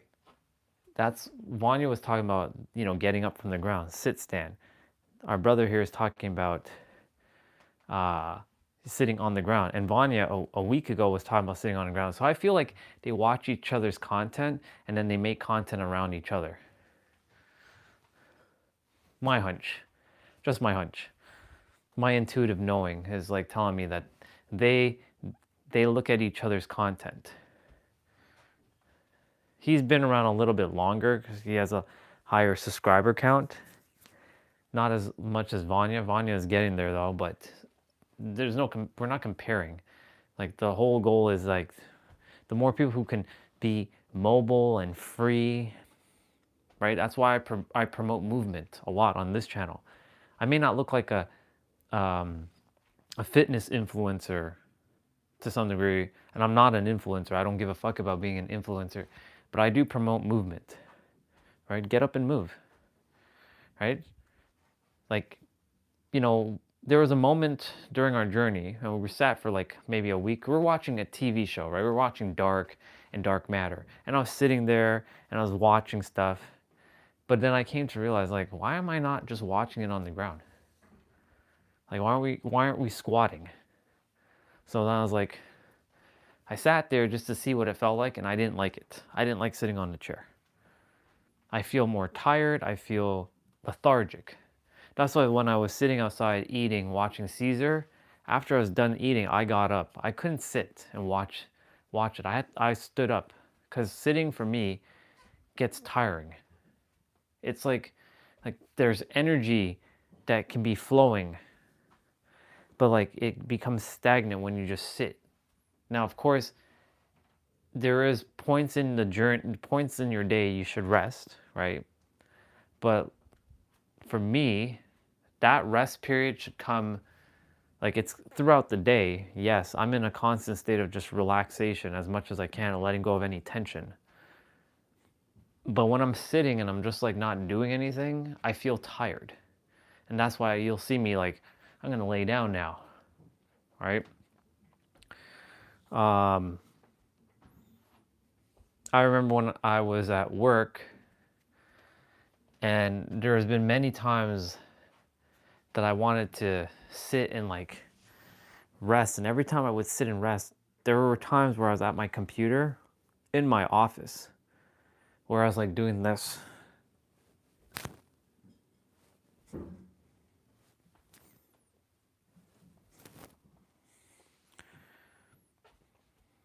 That sucks, by the way.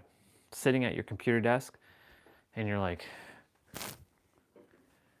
and I was eating at my desk too, which didn't help the situation. Because sometimes I didn't want to sit in the cafe, in the lounge.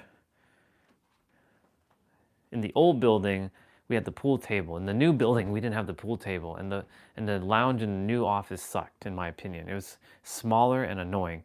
In the old lounge, we had a TV, we had a pool table, we had chairs at the side of the window. You can look at the CN Tower. We had just like the best fucking view.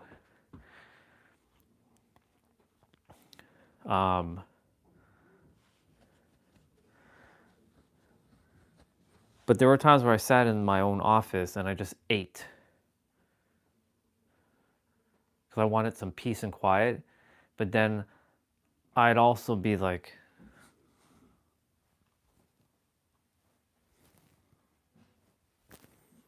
while drinking like Coke, because I used to not drink water back then. Like, water wasn't even a thing for me. Coke, hot chocolates, French vanillas, Pepsi, Sprite, iced tea, right? I only drank water when I was like extremely thirsty and I needed that moment to just like have a glass of water. But it was really just like tea and coffee and lots of tea, by the way. Tons of fucking tea. Because we had tea at the office as well. Because we had the ability to make a cup of tea. They had the packet teas. Oh my god. The Tazo teas. All the memories coming back now. The Tazo teas. Yeah, we had green tea.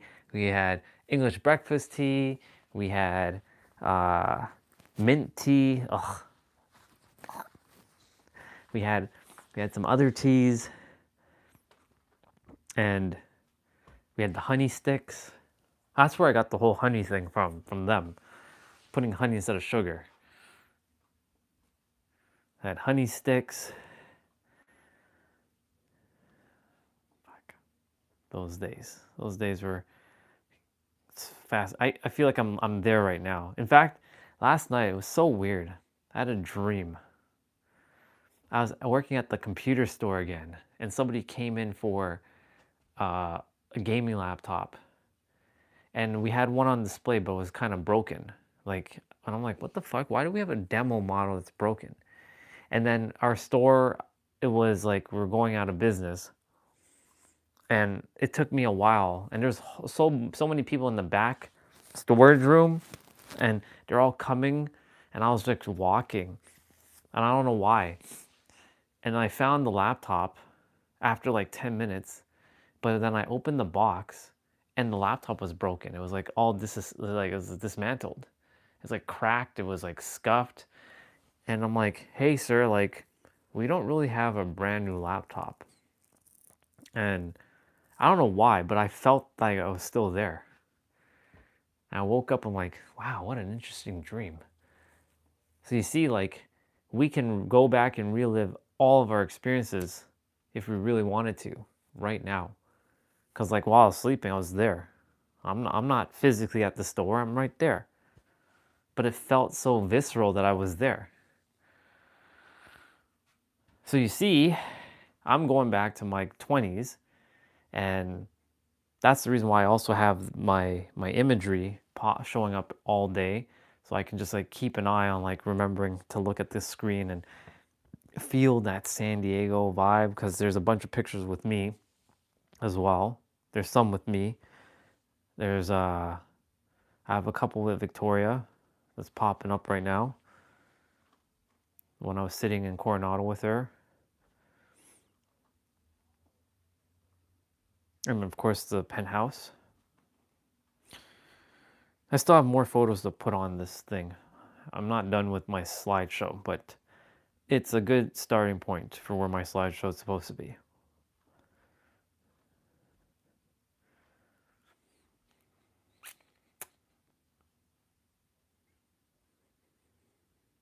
Anyways, I went on a tangent. So like, there's been so many times, like I was just,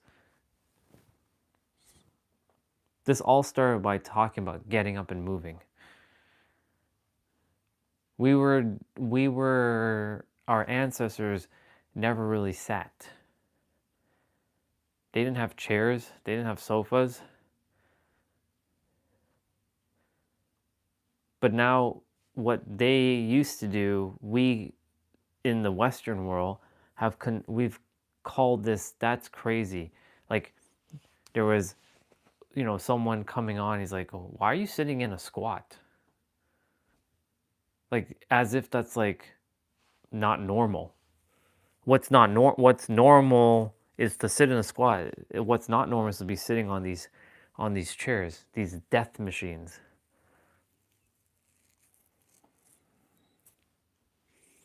It's fascinating, isn't it?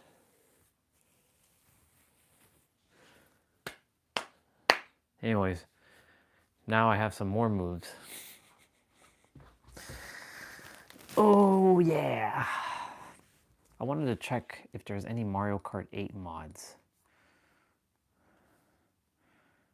Thank you, Mr. I appreciate it. Obafemi talks Triple H, HBK, Nigerian roots, and Royal Rumble.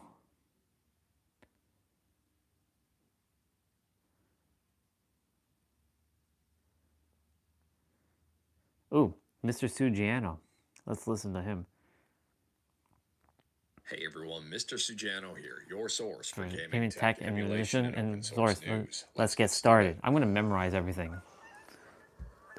Gaming tech, emulation, and open source. Let's get started. And today is the day. If you're a fan of retro achievements and a fan of the Nintendo Wii, you're probably already aware about this news, but you're probably going to be excited. As of 5:50. What the fuck is 78? It's considered low. On the Nintendo Wii are going to be available as of 5:15 p.m. today. On a side note, and as a friendly heads up here, for Wii retro achievements to work within Dolphin emulator will need to be at least version 2603A, which just released. And speaking about friendly heads ups and interesting information, next up here we're talking about Bleem. And if you're not familiar with Bleem, but you're interested in the synchronistic moment, I would recommend at least reading up about synchronistic moment just on Wikipedia. Bleem, in my opinion, plays a pivotal role in the entire history of emulation and also the legality of it. Anyways, here there's a really interesting brand new interview up on YouTube by Zofar. This one is titled Bleem, the PlayStation emulator that ran on a Pentium 166. And yes, he interviews the creator of Bleem. Now, this interview is over 2 hours long. It's 2 hours and 35 minutes to be specific. And taking a look, there's a number of interesting parts about this, but one of them stands out to me here, and so far pointed this one out as well. Apparently, Sega had a huge hand in this overall, which is crazy. So up on Reddit emulation on Android, Zofar points out, I recently interviewed Randy Linden, the creator of PlayStation emulators Bleem and Bleemcast, and discovered all kinds of interesting things. For example, I learned that Sega sent him a Dreamcast dev kit and pointed him in the direction of the MILCD format So that would Sega, allow them to develop it without using the GD-ROM started format, emulation, as huh? Sega didn't want to be officially associated with the project, but supported it secretly nonetheless. Now, that specific part of the interview is around 1 hour and 10 minutes in, give or take. I do recommend watching this in its entirety. There's a lot of really cool information here. And to me, it paints a really good light on Sega overall. And continuing to talk about interesting information. Oh, I hope the whole video is interesting for you, but if it's not, there's a reason there's timestamps. Next up, we're talking about Crimson Desert. Now, we've been talking about Crimson Desert on and off in the news recently. The next generation of talked gaming about their laptops. decision to add Denuvo to the game so close to release. Anyways here, this is not great news at all, and early reviews for the game have come in here, and well, the game is set to release today, similar timing as Wii Retro achievements. But if you were looking forward to this game, you may want to temper those expectations, or not, who knows. But anyways, listen to this headline up on Video Games Chronicle. Crimson Desert Studio Pearl Abyss sees share price plummet by nearly 30% after first reviews arrive. So taking a look at the article, and it appears that share prices have just fallen off a cliff. I mean, even looking at the chart, it looks like a freaking cliff. They've fallen about 30% overall, and this is not good. If you wanted to read up more about this, like everything we talk about, links are within the GitHub link in the bottom of the description below. I don't hide my sources. And taking a look at OpenCritic and Metacritic, and well, the reviews are a lot lower than I thought they'd be. So on Metacritic here, the reviews overall give it a score of 78, which is generally favorable. Honestly, I thought this was going to be in like the 90s based on all of the stuff we've seen about it, all of the fanfare surrounding it, the marketing, and all of that. And taking a look on OpenCritic, and it's a little bit better. It's 80 overall. Now, I don't know about you, and maybe this is not great to say based on my position, but at the same time, I generally don't trust critic reviews, and I generally take a look at user reviews overall to see what the general sentiment is about the game. Synchronistic I won't go moment into here. details about that. There's probably some controversial hot takes that I've got, and maybe I'll talk about it on a podcast or something like that. But at the same time here, I generally look to user reviews and want to see what the people are saying about games as opposed to what some of the big publications are saying about it. Anyways here, taking a look, I mean, there are some outliers, but generally it seems to be a 7 to 8 out of 10, give or take. So let me know your thoughts about these reviews in the comments below, and I will be watching these Steam reviews like a hawk. I am very curious to see those user reviews come in and what people are really thinking about the game. My gut tells me there's going to be some optimization issues and some bug issues and issues surrounding that as opposed to the actual game. Could be wrong here.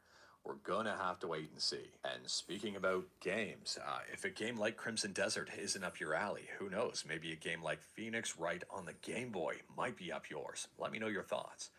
Taking a look here, listen to this announcement. Phoenix Wright might have started life as a GBA game, but what if it was actually for the original Game Boy? Yes, someone has made a bit of Phoenix Wright on the Game Boy, and it's up on itch.io. Now, on top of that, the game is playable in a browser, which is even better in my opinion. Taking a look, it's called Phoenix Wright Ace Attorney Case 1 for Game Boy. So the developer behind this I should download Game Boy ROMs. is the entire first case of the original game, the first turnabout.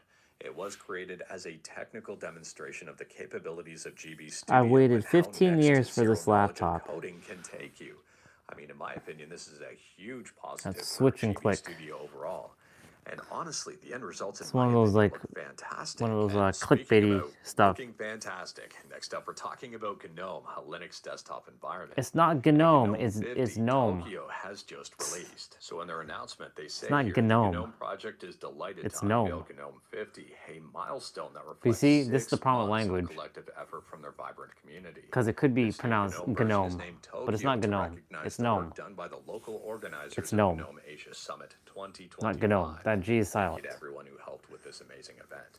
It's not GNOME, it's GNOME. Here. I mean, there's accessibility enhancements. If you've got kids, maybe you're excited about parental controls. There's also here, where is it? Down a little bit. Document annotation. So they've improved that quite a bit. There's file improvements. Dude got a performance and haircut. Stability improvements, which are always a welcome thing. And overall, this is a pretty big release for GNOME. And on top of that, a couple extra things to point out here. One is remote desktop. So if you use remote desktop and use GNOME, you're going to like this. It's not GNOME. Capabilities have seen It's GNOME. improvements. Secondly here, display handling improvements. They've improved BRR Language. handling.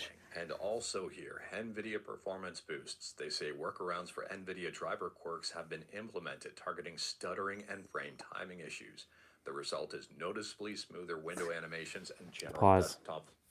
So I took a screenshot because there was a number 78 because they're talking about the credit score. And I saw a comment that's right there right now talking about the number 78 is considered low. And then the likes were at 77. So I was the 78th comment liked. And now it jumped to 99. And I got the screenshot before it went from 78 to 99. Synchronistic moment, people.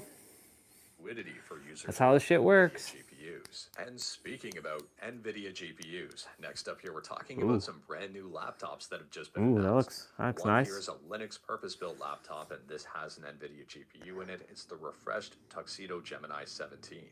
This one is Gen 4. It features a beefy CPU, the Ryzen 9 9950 and an NVIDIA 5060. Pricing, as you can probably guess, is not going to be cheap here.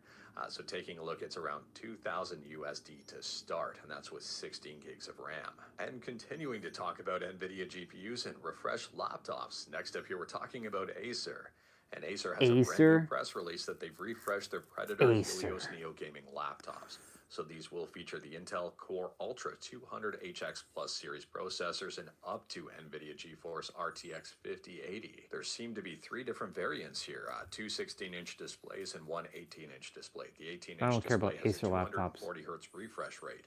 Never was a fan of 16-inch Acer. displays vary between Never cared for 240 Hz Acer. and 165. Never will buy an Acer.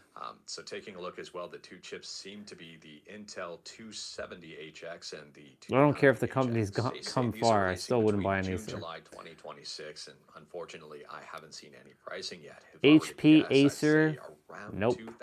It's either Asus, Lenovo, or MSI for me.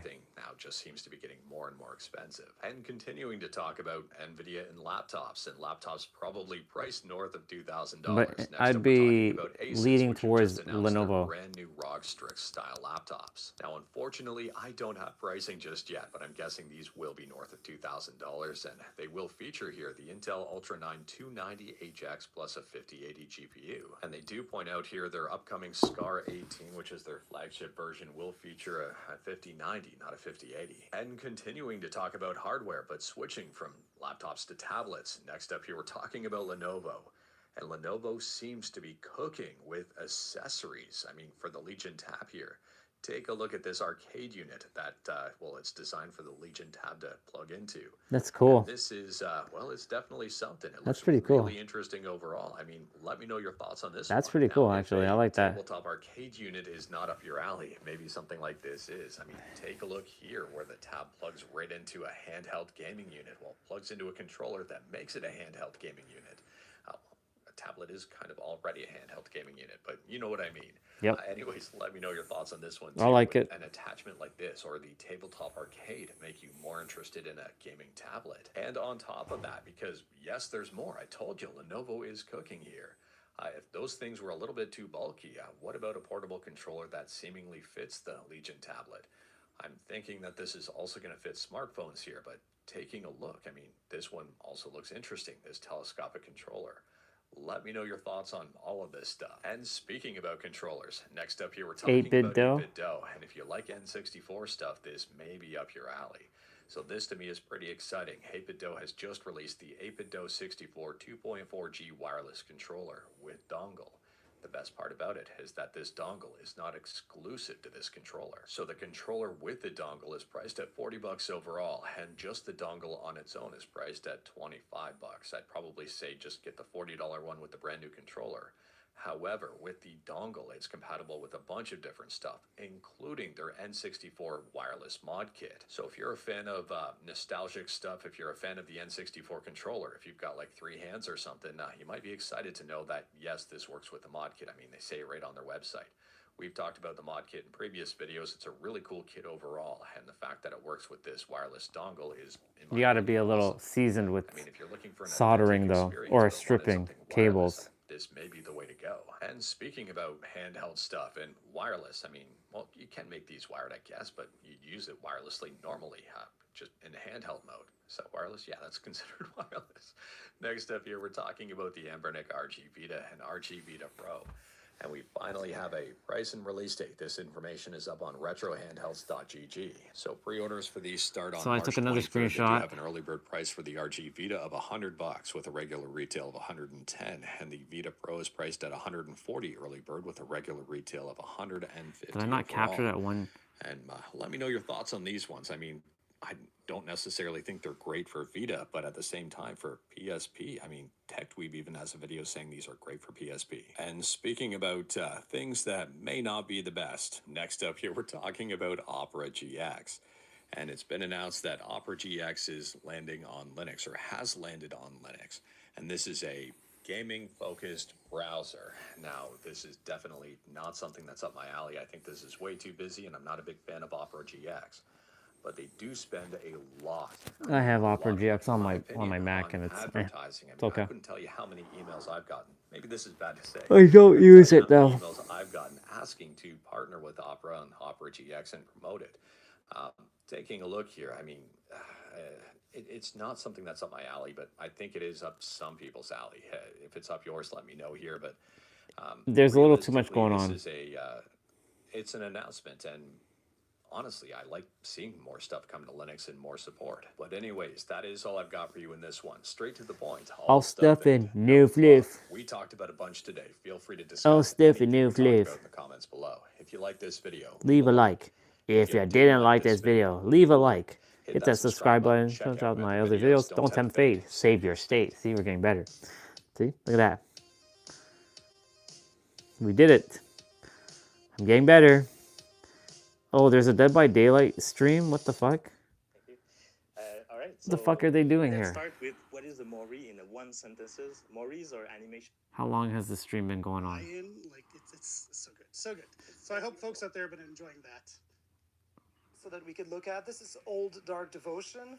I don't give a fuck about all this. Our 9.5 audio is to the 10th year anniversary event in cosplay. If you're a cosplay artist, you still got time to grab tickets, although they are going very, very. I don't care about your little bullshit Your own thing. bugs, but people helping reproduce, helping. You're well within the month of March, but let's pop over to that if we can. And Okay, what we got for roadmap? So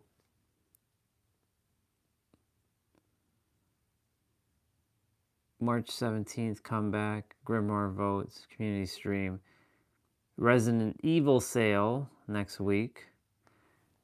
I don't know if T-Bray, if you're here, Resident Evil characters on sale, but you already have a lot of them. In fact, I think you have all of them.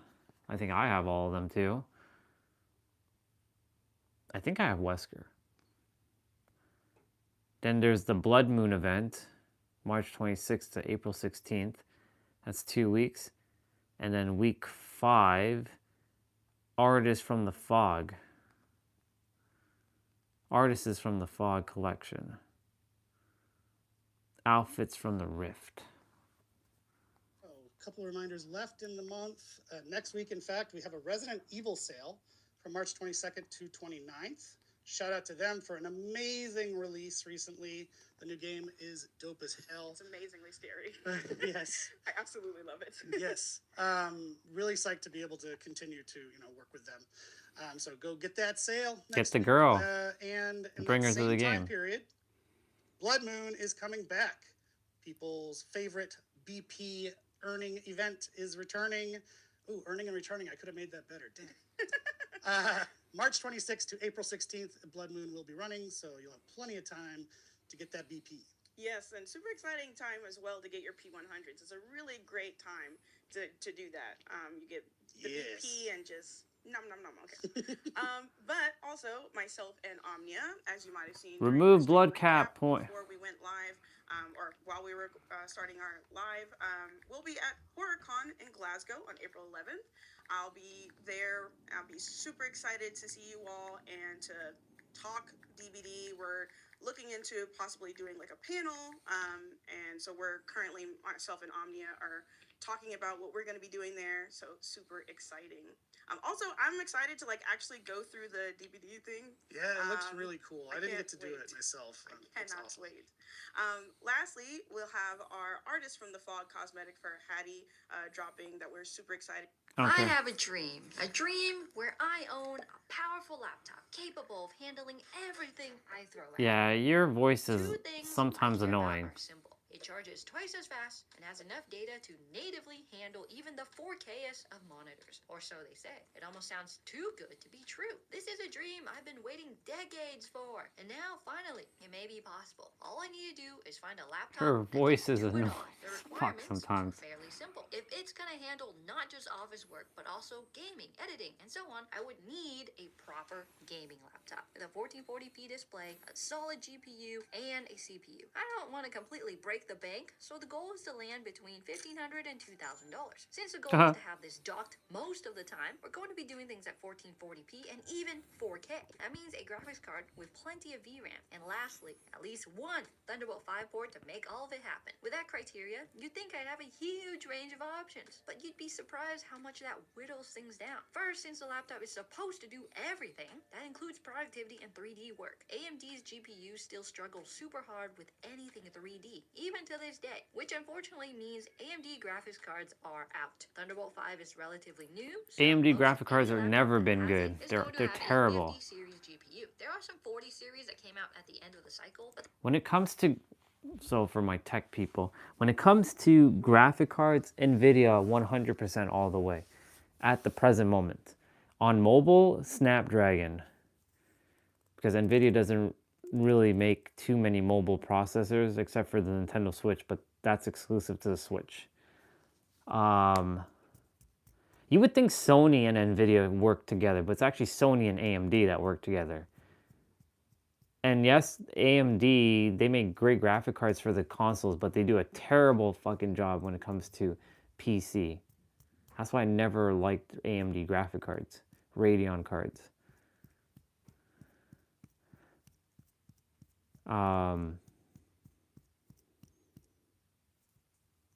CPU, I would choose AMD over Intel. I mean, Intel is starting to cook again, but they dropped the ball, and AMD just steamrolled through them. AMD keeps pushing them, so of course they gotta up their game. But I prefer AMD. But when it comes to graphic card, NVIDIA 100%. 40 series that came out at the end of the cycle, but they pretty much only cover the super expensive stuff, like over $3,000 expensive. So that's no good. Okay, so a 50 series graphics Okay, can you just like get to it? anything 50, 80 and above, since all those start at $2,800 minimum, unless you find them on a wicked sale. Then DM me. I can't just cheap out here either though, because I still have that VRAM requirement. After all, it would be pretty stupid to go through all this trouble, dock to a 4K monitor, then have the GPU face a midlife crisis because it runs out of VRAM in 2 seconds flat. This is where we run into a big problem. From my research, we're going to need at least 12 gigabytes of VRAM, but even the RTX 5070 is only a piddly 8 gigabytes. Thanks, NVIDIA. But every Thunderbolt 5 laptop with a 5070 Ti starts at $2,500. That's over my budget. I think you see the problem now. I dug and dug and dug, hoping for some sort of clever way to square this circle, but I just couldn't find anything. Until eventually, when applying what must have been 30 filters at once, I stumbled upon this. A laptop with Thunderbolt 5, an RTX 5070, 1440p screen, everything on the list for only $2,000.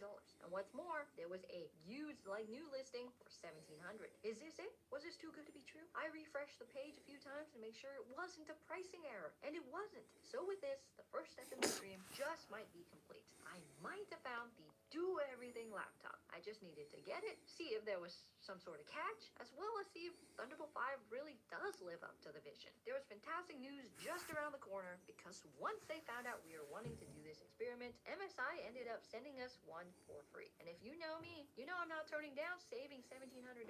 Plus, this video isn't sponsored in any way, so if I hate it, I can talk all the trash I want. Fast forward about a week, and my potential dream had arrived. One unboxing later, I set it up at my Ryder Tyson's desk for testing. After all, he's the gamer of the bunch. But before we set this laptop up, I need to tell you about these printers and today's sponsor, Lien, for printing your perfect color-graded photos. I don't care about your stupid little segues. MSI software. So that process didn't take very long. Thank you, But the person. unboxing experience of the OS itself didn't leave me a fantastic impression. MSI's Windows image comes loaded with not just their own software, but all sorts of third-party software.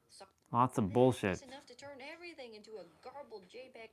If you buy a Windows laptop, just immediately reinstall Windows Fresh. It's annoying, but it's gonna save you loads of time in troubleshooting. So exactly one fresh Windows install later, wouldn't you know it, everything was working smooth as butter. The laptop was charging, the passwords were working, nothing was crashing, and started going down. Okay, So this too much experiment being too a much success talking. brings me Just great too much like blah blah blah blah blah blah blah blah blah.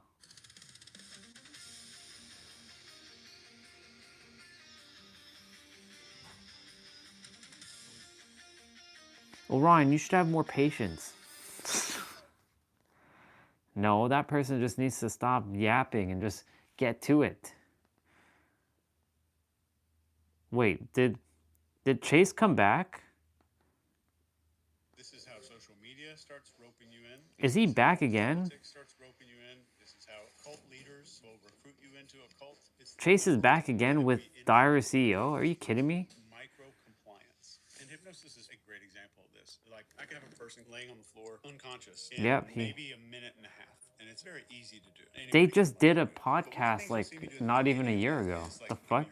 Put both hands out like this and then flip them over. Look all the way up and look all the way down. I'll make them do like 50 things. None of the things that I just did with them are meaningful. Everything was micro compliance. And you don't realize that you're going through massive amount of compliance. So in order to get your behavior to change or influence another human being, use what works for brainwashing. Because our brains have not developed one more wrinkle in the last 200,000 years. So a regular example of this is novelty. Anything novel hijacks our brain. So if you're trying Anything to change new. your beliefs, or you want to lose this weight, change something up in your life, change your wardrobe, repaint the walls in your office. You need to tell the animal part of our brain here, because this has been proven on fMRI studies that the decision shows up before we're conscious of it. What about human-to-human skills? So people are starving to have great conversations that are very influential, which means that if I'm an attorney, I can sway a jury. If I'm a hostage negotiator, I save people's lives. If I'm a parent, I raise better kids because I can communicate in a way that gets the outcome that I'm looking for. And you can do that with any of these techniques, like negative dissociation, the childhood development triangle. There's this thing called the PCP model. And when it comes to influencing human beings, that is the most important thing that you could ever understand. That might just be the most important skill in the world. So let's do some role playing. All right. Guys, I've got a quick favor to ask. No. We're approaching a significant subscriber milestone on this show. I don't want to. Stop that. Human skills, any skills that are irreplaceably human, social skills, Stop people that. skills are going to be of extreme value. You spend a lot of time teaching people these skills. Oh, I got a like. Thank you, whoever decided to like.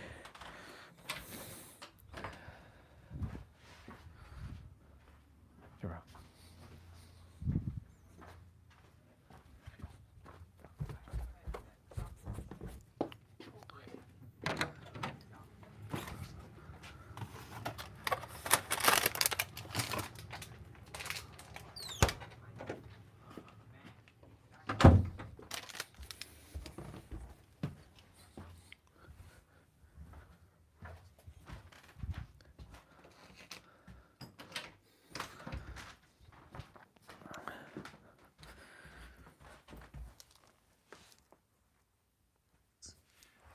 I asked you a question just before we started recording. The question I asked you is, what is the thing you like talking about the most that you think adds the most value to people?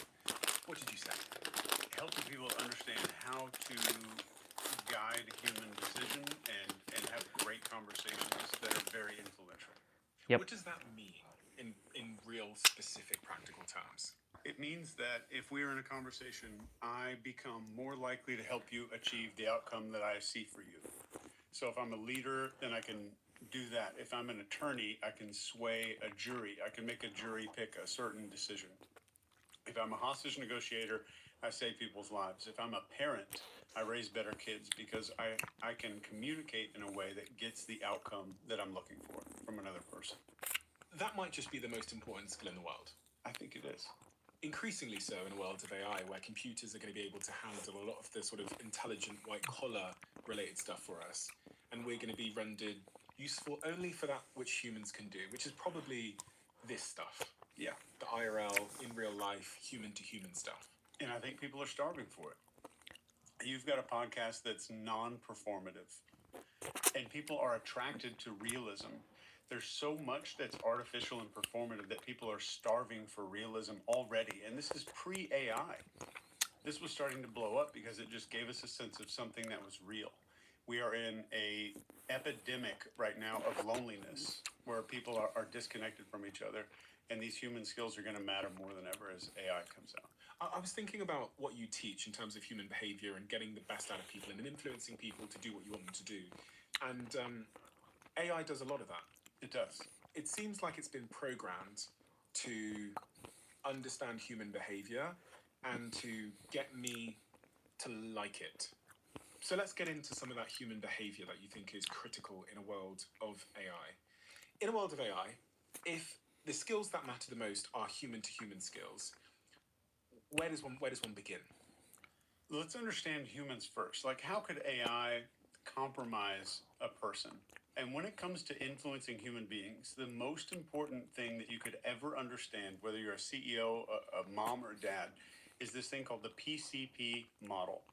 And PCP is a 3-step cascade that happens inside the human brain when we get influenced, whether we're doing something massively extreme, like some Manchurian candidate type stuff, or we're just having a sales call and we make a sale.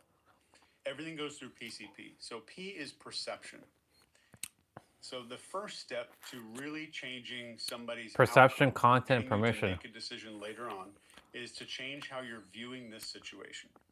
So when people talk about owning the frame of a situation or redefining what a situation means right there, is changing the perception of it. If we're just talking about AI can say, yes, Stephen, I see what you mean, and I can see why you're frustrated. And you know, one of those like standard responses. But here's what this is really about. And it gives you this layer that makes you say, oh shit, like it's going deep. So now it's hit the P on the PCP model. So it's modified your perception of a situation. And how has it specifically done that there? Is it because it's acknowledged my point of view, but then given a new one? Yes. So if it just given me a new one, I might not have believed it. But because it first acknowledges my point of view before delivering it a different one, that's more effective. Yes. So, and the biggest mistake that people make with language is language should be resonating and not directing. Makes sense. If you want to speak well, you're not directing people to think certain things or to feel certain things. It should resonate with what they're already feeling and then start guiding them. That makes sense. Getting into their river, so to speak, and flowing with that first. Okay, so let's do some role playing. All right. I say to you, Chase, I think the sky is purple.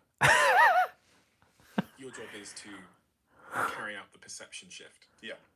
What would you say to me? So if somebody says something that is an idea that's far out there, I'll always acknowledge it. And I would say, like, every human being is different. And it's fascinating how many rods and cones we have in our eyes, how we all perceive things differently. And it's amazing when you see one thing that you might see something that's purple and I see the exact same thing. We may be seeing the identical color, but our brains are just interpreting it differently, or maybe we have a different word for it. Yep. And it's amazing how much we agree on, and we just don't realize how much aligned we are with a situation in life. Does that make sense? Mm-hmm. So I've never had to respond to somebody calling the sky purple, but if I can modify how you perceive a situation, So let's say we're at a business networking event and I walk up to you and I say, let's say I call out the script, openly call out the script. And I say, it's amazing how many people are just running the script of, I need to look like a business professional. I can't say anything that makes me look emotional. I can't say anything that's personal. I have to hand out a business card. I have to like put on this persona. So I'm just openly saying the script that's running inside that person's head. And I'm making you aware of it, which means that I'm changing your perception of the situation. So anything I can get you aware of that's running inside of your own head, I can massively start transforming your behavior. And we'll get to identity here in a minute, but any script that you call out, you're weakening its power. So like if you shook my hand super aggressively, or somebody shook my hand like a pretend alpha male, and you call out exactly what they're wanting to happen, and you say, wow, that handshake is really firm. I just read an article a few weeks ago that only alpha males do that. And you say the quiet part out loud. So any script that's running in the background, some kind of social script, if I can surface that, then I become a lot more powerful over the situation because I've lessened the power of a script. That makes sense. Any script that we push down I see is it. going to be a lot more powerful in that person. We're increasing power. On that example of the very, over the top handshake, by calling it out, what have you done? What have you done in my head? So I'm the one that's just squeezed your hand really tight. I don't want to be an alpha male. You call it out. Well, what does that do? It disarms me, or it makes me feel great, or no. And I'm not saying that that's a tactic anybody should do, but if there's a script running here, like here's what we're supposed to do. You and I are on a podcast. We're supposed to make eye contact with each other. We're supposed to nod throughout this entire thing. I'm making both of us more aware of this, and that gives us a little permission to break away from it. Oh, to break away from it. Yeah. So your desire to be the alpha male in the handshake situation would be temporarily kind of broken because I'm openly saying out loud what you didn't want to say out loud. Oh, okay. Does that make sense? Oh, okay. So you're like kind of calling it out, but without it being... Without making fun of it. Aggressive. Yeah. Yeah. Okay. That makes sense, yep. After I shift your perception, all I need to do is get you to see a situation a little bit differently. Mm-hmm. And if you turn on the news, oh my God, are you going to see this all day, every day? The perception changes. Oh, you thought it was about this? Guess what? Here's what they did today. And they did this blatantly. And now it's in your face. They do all of this stuff to shift your perception. And in order to get your behavior to change, once I shift your perception, then I change the C in this model. Context. And the C is context. Yep. And context is the most important thing in the world. And nobody's talking about it. Probably everyone watching this or listening to this right now is going to get naked today. Yep. 100%. They'll get in a shower, they'll get in a bath, whatever it is. We're all going to get naked. Almost everybody's going to get naked. We're probably not going to do it in the middle of an office building, like at work. Yeah. Context dictates what behavior is permissible. True. So if you go back to I think it was 1957, there's this guy running a stage hypnosis, like comedy show, where they bring people up on stage and make them do silly stuff. And I'm going to start my movement. He's knocked out, he's doing all this crazy stuff. He's an off-duty police officer. So he has a concealed handgun. But one of the skits in this, or one of the bits that this comedian does, he tells the people that all of you are sheriffs, that you can't leave the stage, but everybody in the audience right here is rowdy. They're making lots of noise. You need to tell them to keep it down. So this starts, and the hypnotist says, now they're not even listening to you. They're not respecting you. And then he says, you can't leave the stage, but one of them's pulling out a gun. And this off-duty police officer pulls out his service weapon and starts firing into the crowd. Yep. This is a true story. True story. Really? Yeah. But is he a monster? No. Of course not, because context dictated what he would do. So if I can change context to where what I want you to do is just an automatic thing, I can make you do anything. The real skill is just being able to shift perception and context. If you can just shift perception and context, you can radicalize someone on the internet and turn them into a shooter You can radicalize somebody politically and make them excommunicate their entire family over a Thanksgiving. I'll give you an example from UK. In 1979, I think, there was a fire in Manchester in Woolworth's department store. And it was during the daytime. Doors were open. And it turned out that most of the people that died were in the restaurant. And the restaurant was right by the door. So the fire inspector looked, and they were trying to figure this out. And a psychologist finally came along and said they died because they were waiting to pay their bill, because no one gave them permission to kind of stand up and walk out. No one did it first. So they kind of just went along with the crowd. And in the context of a restaurant, you don't stand up and walk out until you've paid your bill. So the context can also lead us into something like that. So the perception of the situation, even though there's a fire, I'm locked in context of I'm sitting in a restaurant. And that's been tested time and time again, where people will sit in a smoke-filled room long enough to die just because nobody else is moving. So context matters. So how does that pertain to being able to persuade people? For like, I don't know, Debbie in Ohio. Yeah. Who's listening. Yeah. How does she work and think about context when she's in a sales meeting, speaking to her husband, her son, whoever it might be? Yeah. So one of the best things that you can learn when it comes to being able to shift context is setting the frame of what every interaction is and being the one to openly say what the frame is as the conversation starts. Let's say you're talking to a kid and it's a parent talking to a kid. The kid thinks they're in trouble. That's the context they have. And I need to shift their perception of our situation before I can change their context. So we sit down, we start the conversation, and I'm like, I'm so glad that we can have this talk in a calm way that is focused on learning instead of punishment. A massively transformed perception and context. So I've changed what this means and the definition of what's allowed here. So context gives us the final P, which is permission. So if I change your perception of a conversation, and you can do that right away, and if I'm entering into a negotiation and we start the room with, I'm glad that we could all come here for this, and I know both of us want to find common ground as fast as possible, and I suggest that maybe we even start there. So I'm setting a frame right from the very beginning. It's so surprising how few of us do that when we go into a conversation. I was just thinking back over the last sort of 10 days of my life in business meetings, very important business meetings in Los Angeles with new potential partners, and walking into the boardroom and sitting down and doing the like formalities of like, oh, hi, how's your weather? Like, how's the weather? Where'd you live? Oh, West, fine. And then a little bit of quiet, we introduce ourselves and nobody really sets the frame, or someone sets the frame, but it isn't you. Yeah. And actually, that meeting would have been much more productive if I had volunteered up a frame very early. And it was a frame in line with whatever I'm trying to get out of that meeting. Yeah. And anytime you're setting a frame or just kind of setting the perception of what's going on, especially in business, start out by a negative first, because people bitch about stuff in business all the time, and then go to the positive. So you're doing kind of a contrasting statement. So like, let's say in the last meeting you had, if you said something like, I'm so glad we're meeting today, guys. There's so many people out there that just fall into these competitive mindsets. And it's really good to do business with people that are in a collaborative mindset instead of a competitive mindset. With what you've said, the frame that I wish I'd said, based on all of the context, was I'd walked into that room wanting to get a deal done because I'm sick of fucking talking about it on emails. Yeah. And meetings.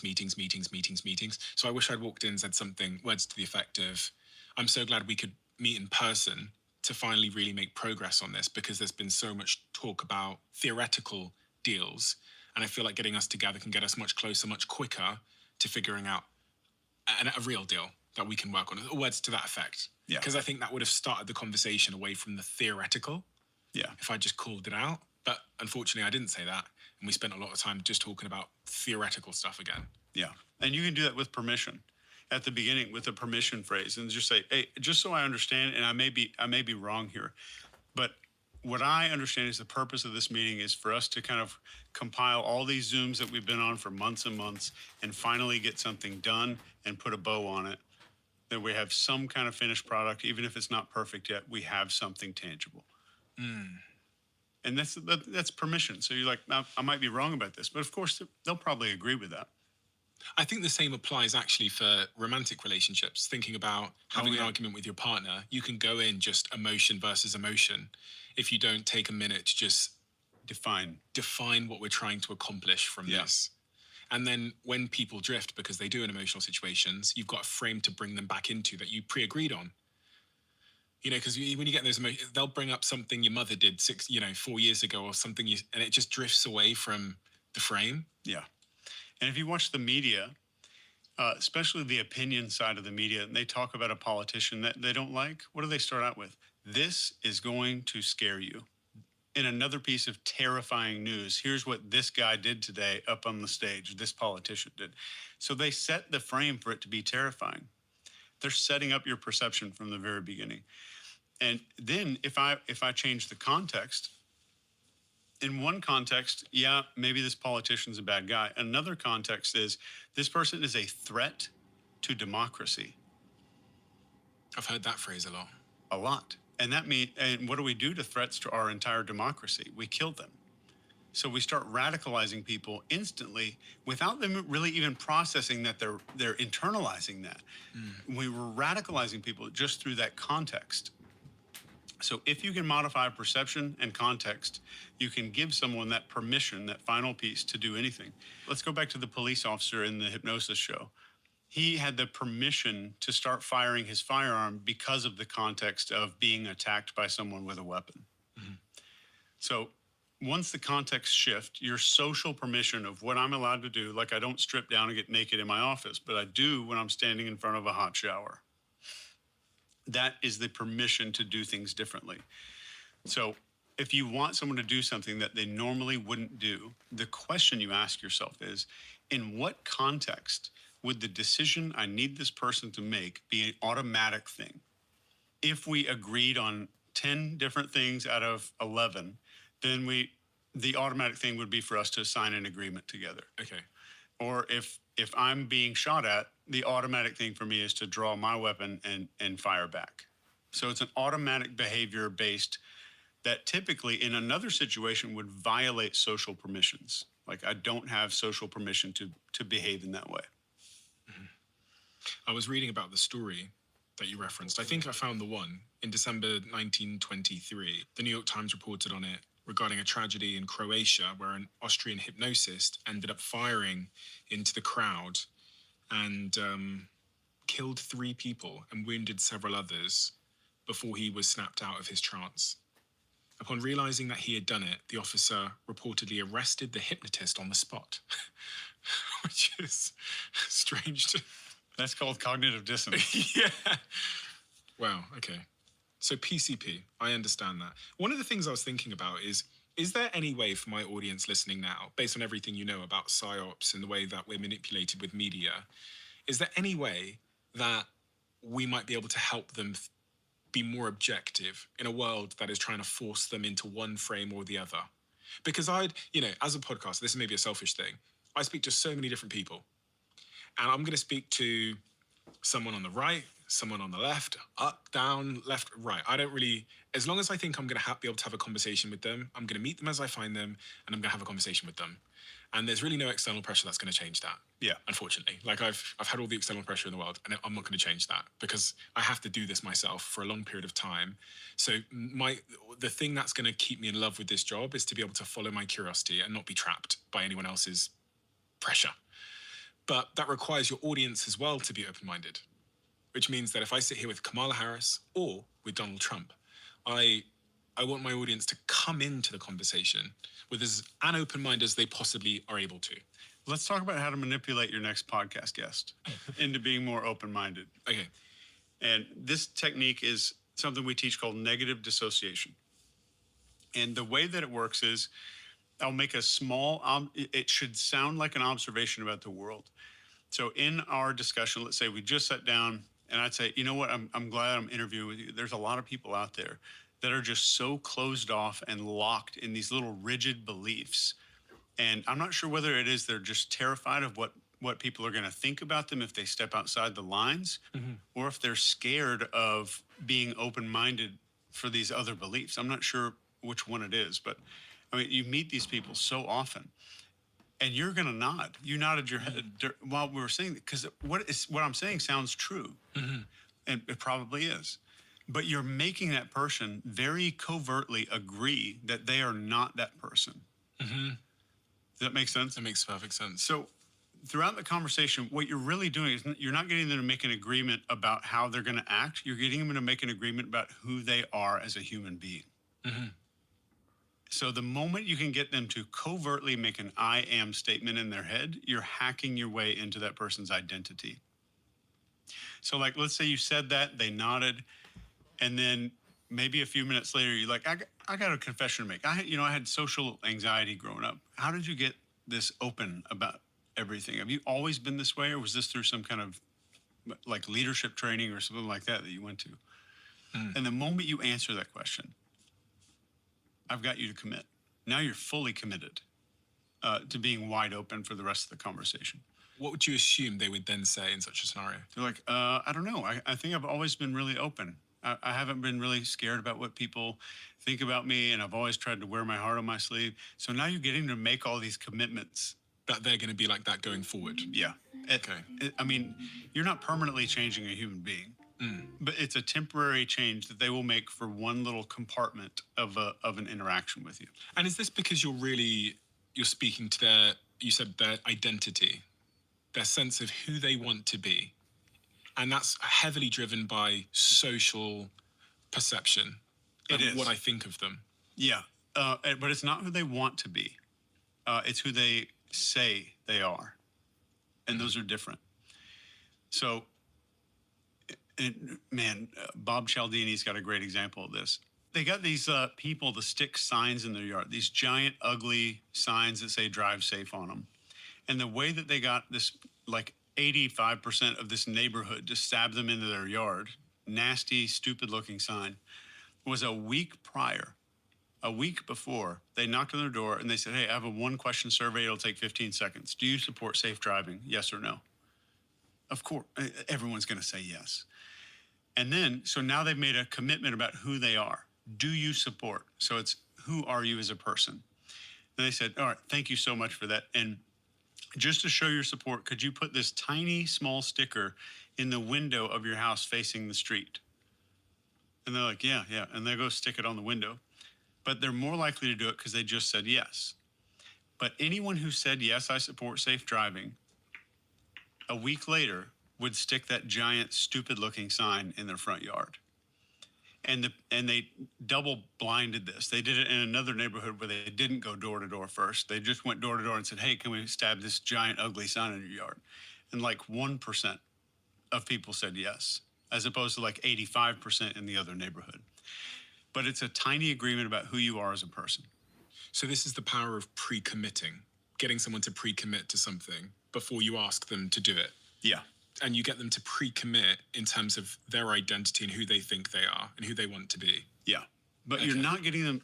I'm not using this technique to make you sign a contract. I'm using it to just make subtle shifts in how you're behaving in our conversation. So if I wanted you to focus on me more, I'd do the opposite of the negative dissociation thing. And remember, I'm not talking about you. Because if I'm sitting here saying, oh, Stephen, you pay attention so well in a conversation, that sounds super weird and manipulative. People say that to me all the time. Yeah, maybe they want you to. In reality, if I do the opposite of what that negative dissociation statement did, and I make a positive group of people and assign an attribute to them. So that's how you would do this. So it's like, Stephen, it's amazing. Every time I meet these really high-performing CEOs, all of these Fortune 100 companies that I work with, you sit down with one of these CEOs, it's like they all have the exact same quality. You sit down with these people and they stop what they're doing and they just completely tune in to other people when they talk to them. So I'm taking a quality that I know you admire, like CEOs, all this kind of stuff, and I'm assigning a trait to that. And you're going to nod and that sounds kind of true, but it also means that you're agreeing that you are also that type of person. But I'm never saying it about you. So this is, if I'm talking directly about you, which is what so many influence people teach out there, Like, oh, I can tell that you this, or I can tell that you're the kind of person that blank and blank and blank. This is called aiming language. My language is aimed at you, and you can feel it, and people can feel that there's something going on if somebody's sitting there making guesses and weird assumptions about them. So anytime you're using any of these techniques, it should feel and sound like you're making an observation about the world. It's interesting how this sort of power of pre-commitment can also be used on yourself to get you to do things. Yeah. As you were saying, I was looking down at some research here. There's multiple studies that I find fascinating. One of them is a study conducted at MIT with students. They gave these MIT students 3 major papers for their semester. One class was given ultimate freedom. They could turn in all 3 papers at the very end of the semester with no penalty. The other class was forced to pre-commit to strict, evenly spaced deadlines throughout the semester. And the students who had total freedom performed the worst and experienced the most stress. The students who pre-committed to certain deadlines produced the highest quality work and gave the best work and got the best grades. It proved that intentionally restricting our own future choices through pre-commitments is often the best way to beat procrastination. And I remember the study they did with people on a beach where they had a fake thief run past someone next to you on the beach and grab a radio, and 20% of people would chase the person. But if someone had said to you in a different study where someone runs up, grabs the radio, but someone has said to you seconds earlier, hey, I'm just going to get an ice cream. Can you take a look? Can you just watch my stuff? 95% of people would then chase the person stealing the radio because we've made a pre-commitment to another person. So pre-commitments can work with yourself or, with others, which is fascinating because, especially to yourself, I find that interesting, that I can change my own behavior by making a pre-commitment attached to my own identity. I guess there's one more I'll share, which is this study around savings. They found that people who committed to saving, even if they wrote it on a piece of paper, were up to 5 times in terms of percentage terms. They went from saving 3% to saving 15%, roughly 15%, just because they'd done a pre-commitment even years earlier that they would save. That's beautiful. I love that. And you're kind of just pre-doing your own identity. And if somebody wants to master that, you make it about your social commitment to yourself, to other people, but publicly say, like, I am this kind of person to yourself. So it's not like I'm going to go to the gym tomorrow. It's I am the kind of person that goes to the gym is a much more powerful identity-based action. And identity is the number one thing in the world when it comes to persuasion and influence. There's basically, the way that I teach this to intelligence people is when you're good at influence, you're building 2 walls. One wall is anxiety, and the other one is cognitive dissonance. And the hallway that you're creating is the relief from those things. What are those 2 things? So I know what anxiety is, but what's cognitive dissonance? Well, the anxiety is like, if I don't do what I say, I'm going to face social rejection. Or if I go here and I break this rule, or I don't do this, I'm going to break a social contract with somebody. The cognitive dissonance is, I am the kind of person that does this. And if I don't do this, I'm not keeping with who I said I am and who I agreed to be. And I'm facing cognitive dissonance. So that's like when some politician wins the presidential election that someone doesn't like. Like, you have that cognitive dissonance. Either A, I have to decide that, wow, a lot of people like this person, or B, everyone's stupid. And it's a lot easier for me to just say everybody's stupid. And we always take that path. So cognitive dissonance means that it's bouncing them back into the hallway every time they bump up against something that they've previously agreed to. And identity is the way that you can hack your own behavior so fast. And the way that I explain this to people, it takes 30 seconds to understand it. If you were an Olympic athlete and you had a badass body, like you had a healthy diet, everything was in perfect shape, you woke up every morning, you had great energy and all that stuff, and one day you woke up for some reason and you're 295 pounds. And you wake up, you look in the mirror, and something weird happened overnight. How fast would you get back to that body? It would be lightning. You may set world records for weight loss because your identity is with that body. It's not that, oh, I want to lose this weight so I can be healthy. It's this is not me. And anytime you're feeling this is not me, or this is against who I am as a person, it's the most powerful motivator when it comes to influencing other people and influencing ourselves.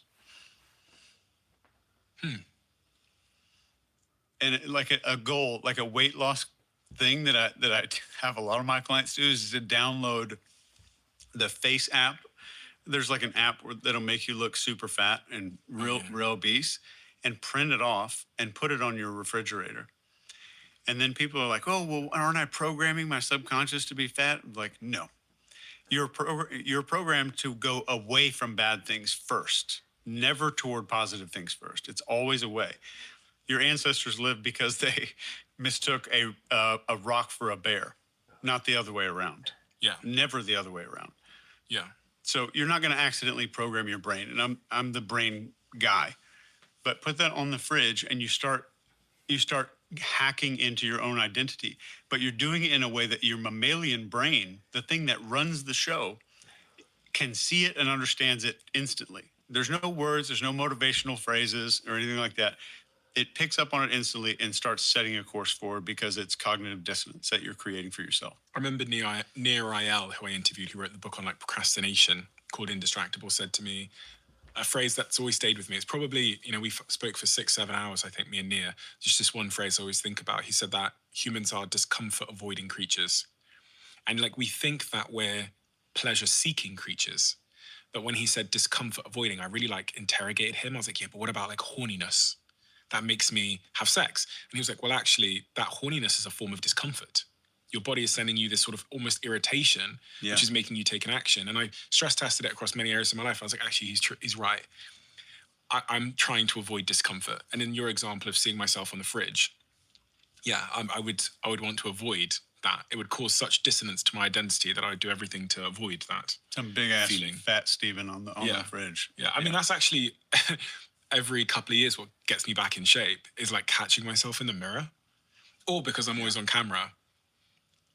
Sometimes I don't see myself kind of getting out of shape, and then I watch the podcast back and I'm like, oh, fuck. Yeah. Like, Jack didn't tell me. No one's told me. And then I'm like, right, gym every day again. And interesting. And it's social because you're making this commitment in front of 1 million people. Yeah.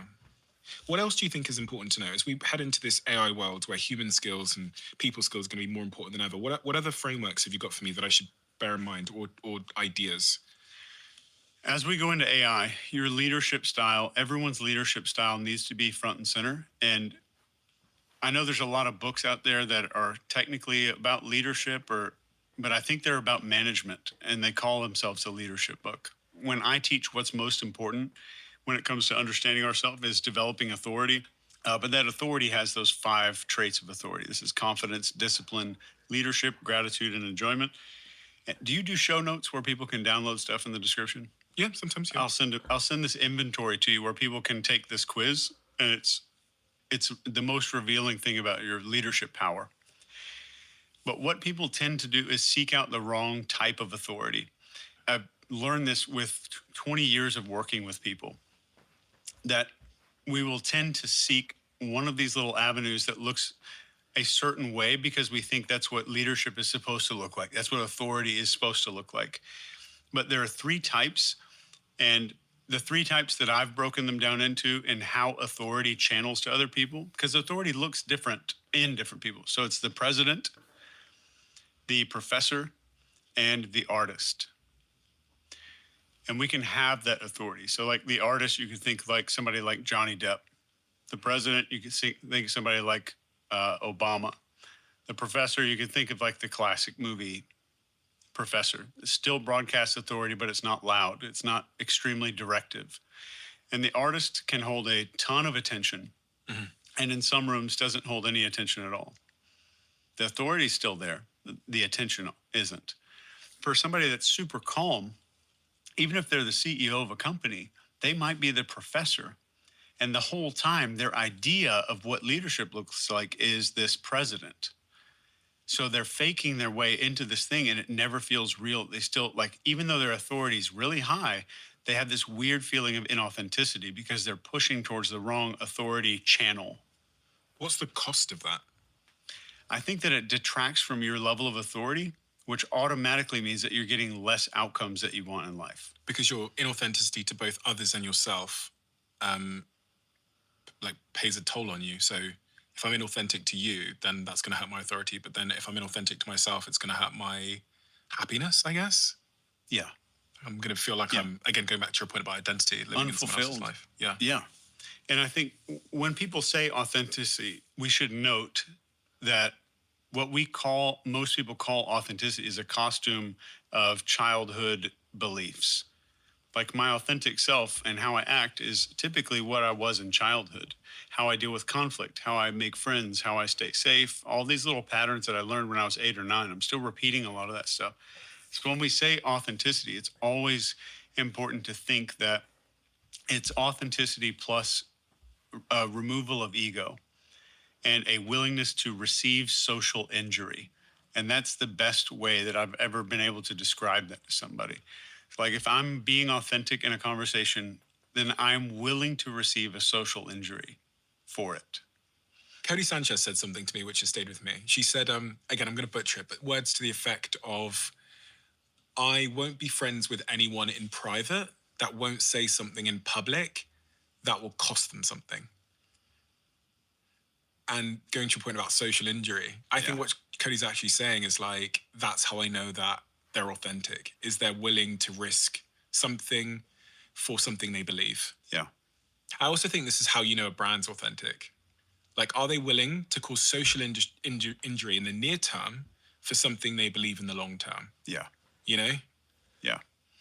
And a lot of the recent brand debacles that we've had is they thought they were doing something to avoid social injury that caused a massive social injury. Because people said you're not being authentic to your audience. Yeah. Yeah. When they tried to do get into identity politics and stuff like that. Yeah. Okay, extreme virtue signaling and stuff like that. Yeah. Yeah. Which backfires. Can we go into this childhood development thing really quick? Sure. I think it's super important for people to know. Sure. And I'm a behavior profiler, and if anybody listening didn't know that. And one of the things that I teach everybody is this thing called the childhood development triangle. So it's just 3 sides of this triangle. So when you're growing up, what did that child have to do most of the time to earn and keep friends? So friends is one. And then to feel safe. What did the kid have to do to feel safe? For some kids, safety was like, I don't know, somebody gives me a hug at the end of the day. For some kids, it was like, am I going to eat today? For some kids, it's like cracking jokes. Yeah. And I'm going to crack jokes and keep friends. I'm going to feel safe by becoming really loud and dominating the room. I'm going to become safe by getting really small and shrinking so nobody notices me. Or I'm going to become safe by being hyper vigilant because I don't know if dad drank before he got home or if he's going to start drinking when he got home. So it's like, what are the scripts that child needed to run on autopilot to feel safe, to make friends, and then to get rewards? And that would be the third side.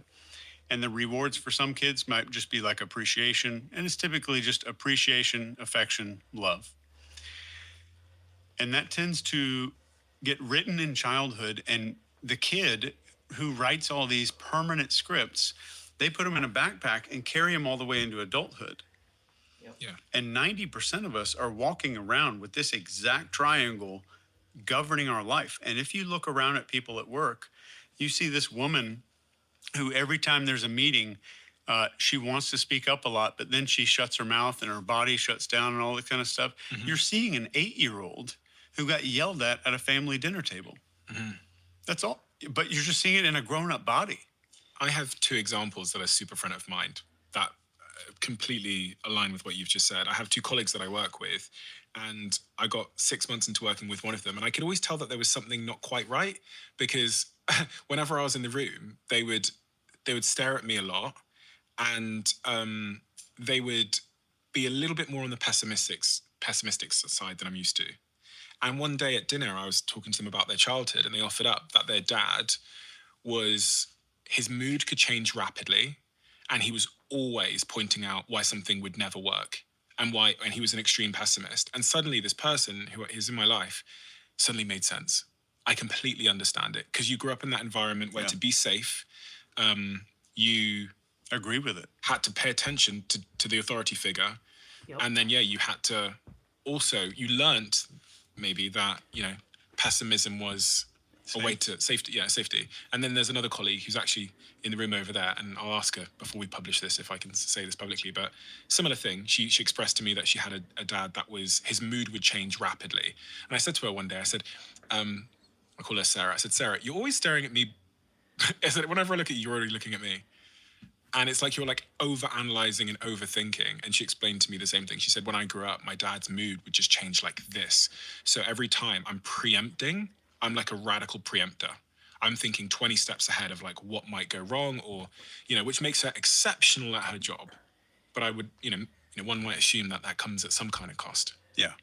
So safety. Yeah. Very true. Very true. And the way that I explain this, if somebody wants to it's not where you can kind of go back and like sit there for 5 minutes, put it on a Post-it note, and then figure your whole life out. I wish I had a trick to do that. But the way that I want people to think about this is going back to your childhood. A lot of those things, these are just contracts that were written in a child's voice. And when you start hearing these patterns repeating in your head, force yourself to hear the voice of a kid. That's all it is. It's just a kid who made these choices. It's not an adult. So we're typically 3 different people, all of us. We have a work self, like a professional kind of self. We have a home self, and we have a self with friends. And what is that as a kid? That's classroom, playground, home. So I'll typically take people through this process of, where were you around authority figures, which is like classroom or home? What were you around when all your friends were around? You got made fun of, or you had to become really small. And that goes on the friends side of the triangle. And that talks about how the social patterns that are going to show up for me. And somebody says, well, I keep attracting these negative people into my life. Why do I do that? And that goes to these patterns, because if I do this, I know this is going to happen. I know that's going to happen. It's just completing a story archetype. So that's the childhood development triangle, and it is really powerful to start understanding our own patterns. And I'm not saying that you can go out there and there's here's 6 steps that are going to change your whole freaking life if you do these 6 things. The awareness is what you want. You want massive self-knowledge and self-awareness. With the side agreement of I am not special, and I'm completely okay if I am never understood. Because most of what happens when we get into arguments with our spouse, we get into these bitchy arguments with people at work, it's our argument to be understood more than it is for us to come to a solution. I need you to understand me. So getting okay with the idea that you might never ever be understood is step number 1. Number 2, I am not special. And that helps us to open the door to start coming into a lot of these things. But if you're a leader at work, you can start seeing these patterns in your employees, and you can be like, I see an 8-year-old there. And if you get to a point where you're seeing some of these behavior that might have pissed you off in somebody that works for you, and you're like, wait a second, now I can see exactly what's going on, because this, and this probably happened. You don't need to make some prediction or fortune-telling thing about their childhood, but you're starting to see these patterns, and you know now how your team's going to respond in conflict. And if it's a conflict and it's social, you're seeing all their friends' patterns. If it's a conflict and somebody might be losing their job, you're going to see their safety patterns come out, and you'll see your own. So do you think I should go to the key people in my life, maybe my team, and ask them these questions around how did you make friends? Is that the question? What did you do to make and keep friends? What did you do to make and keep friends? And what was the safety question again? What did you need to do or avoid to feel safe? And the rewards one? What did you feel, and this one's always, you want to put the word feel in there. What did you feel like you had to do to earn rewards? And what were rewards to you? Okay. It was appreciation, or somebody that's hyper significance driven. I've got to have the Rolex, I've got to have the Ferraris and all this kind of stuff. They never got rewards because their parents ignored them unless they brought home a certificate. Their teacher called and said they did a good job. They played the piano recital and did a great job. And lots of people were acknowledging them and clapping for them. They only got acknowledged when they were socially significant. And am I right in thinking here that these are fundamentally interlinked in many ways? Because when you're talking about safety, I was running through my head the things that made me feel safe, and they were rewards that I could tell my friends about.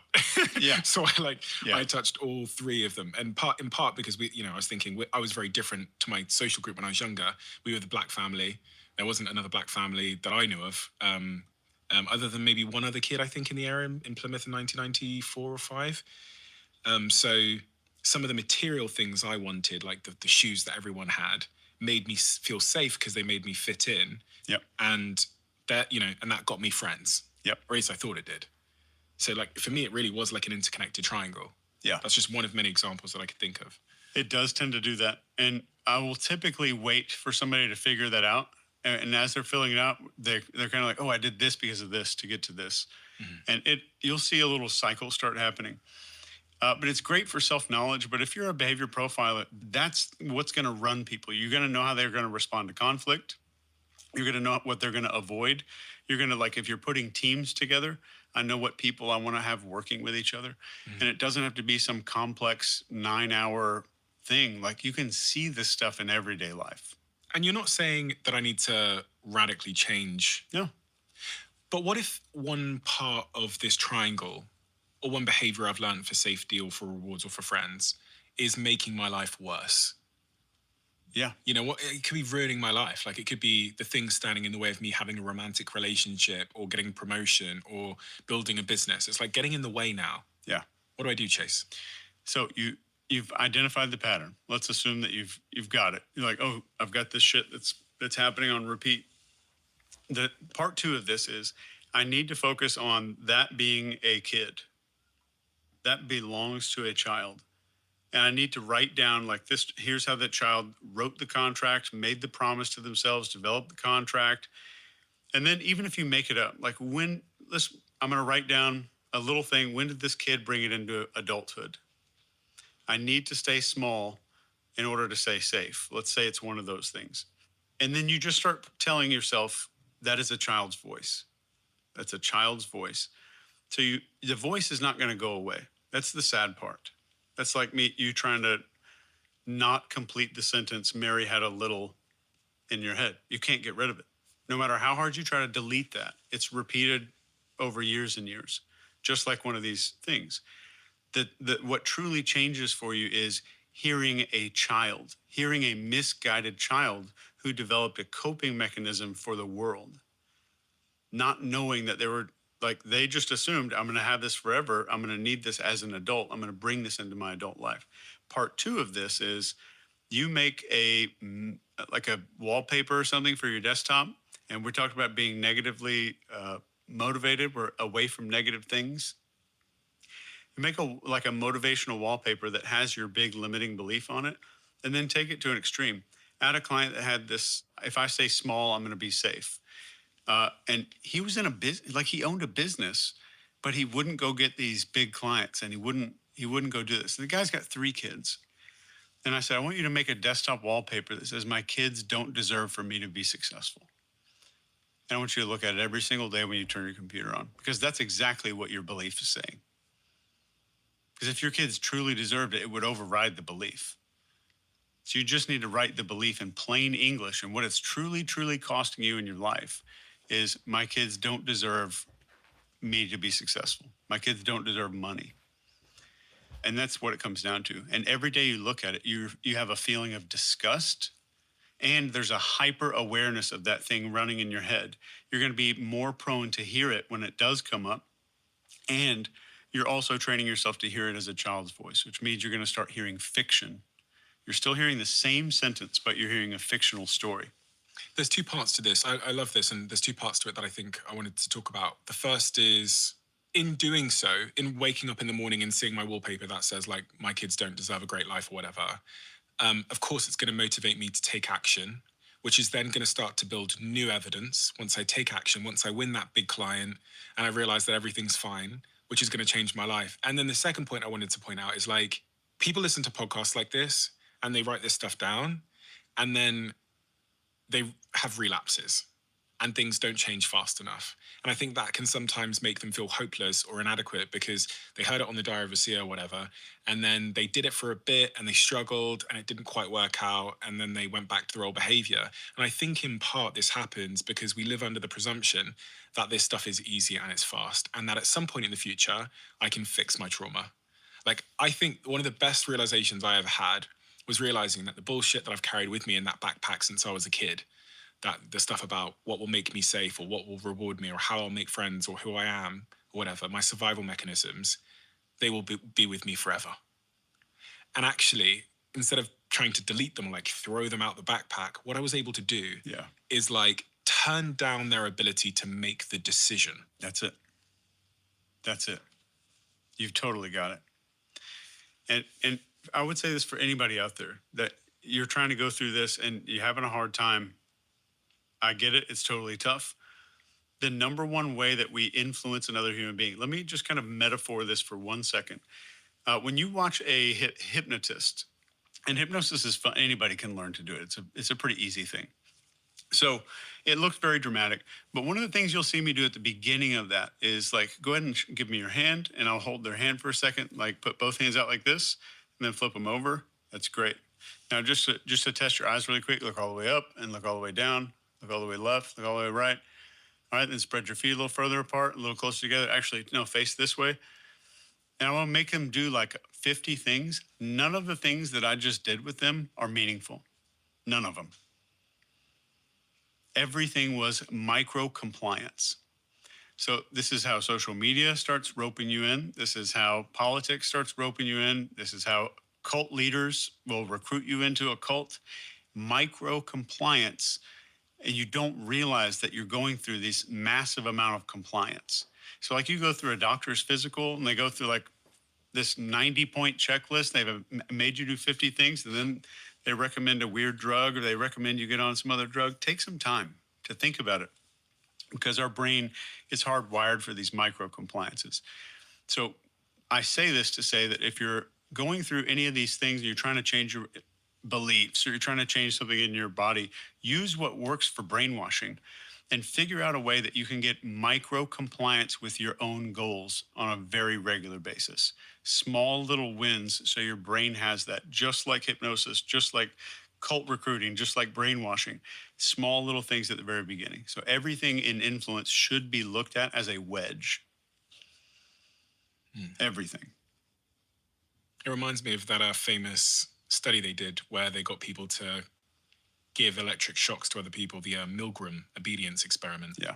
And they managed to get a member of the public to give another member of the public lethal electric shocks just through sort of micro compliance, but also through authority, because the experimenters were like wearing white jackets, white overalls, etc. And here's the second thing in that experiment that's going to perfectly tie back to this. So this experiment that you're talking about happened at Yale University. It was 1962. And there's tons of data on it, but essentially strangers would shock another person seemingly, or what they thought was, to death, just because some dude in a lab coat told them to. But what they didn't account for, and even Dr. Milgram's book was called Obedience to Authority. They thought it was all about the authority, the lab coat, the guy's tall, it's a professional setting. But really think about, if you go back to our ancestors, like the most important resource to your ancestors was focus. There's nothing more important than focus. And the number one way to generate focus, and if I don't have your focus, I can't command authority, right? So focus is always first. We have focus, authority, tribe, and emotion. Those are the four things that govern a mammal. All mammals, dolphins, doesn't matter. So I have to have focus before authority, and they didn't talk about that. And the way to get focus is through novelty. Novelty meaning? Something unexpected is occurring. So like if you walk past the same bush every day 10,000 years ago, and your job is to carry fish from the river, and suddenly you walk past that bush and you hear a big ass stick snap. All of your focus, all of it is on that stick. It's not on your kids. It's not on your health. It's not on anything that's going on. It's to this new unexpected piece of information. That hijacks our brain. Anything novel hijacks our brain. So if you see and it follows that pathway, focus, then authority, and then tribe, what's everybody else doing, and then emotion. Then how do I feel about it? So and what happens is we are hardwired to respond to these things. You cannot decide not to respond to novelty. Your head turns to loud sounds, all this stuff happens. So the way that if you're trying to do this, like brainwash yourself, is change your house up, change something up in your life, change your wardrobe, repaint the walls in your office, move your furniture around, buy a new car if you can. I want you to just imagine how would I influence my dog in this situation? I would need imagery. I would need something to shift. If I move the kitchen table to the side and move all the furniture, when my dog comes out of the bedroom, he's going to know something's different. Yeah. I think this is one of the great secrets of good marketing, is that it beats your brain's wallpaper filter. And I wrote a little bit about this in my last book, about this idea of beating the wallpaper filter. I think we talked a little bit about it last time, but I talked about a study where they got a rat and put it in a maze with chocolate at the other end of the maze. And they looked at the rat's brain as it went through the maze the first time. And they saw that the rat's brain was exploded with activity. It's smelling the walls. It's trying to figure it out. And then they put the rat in the maze the second time.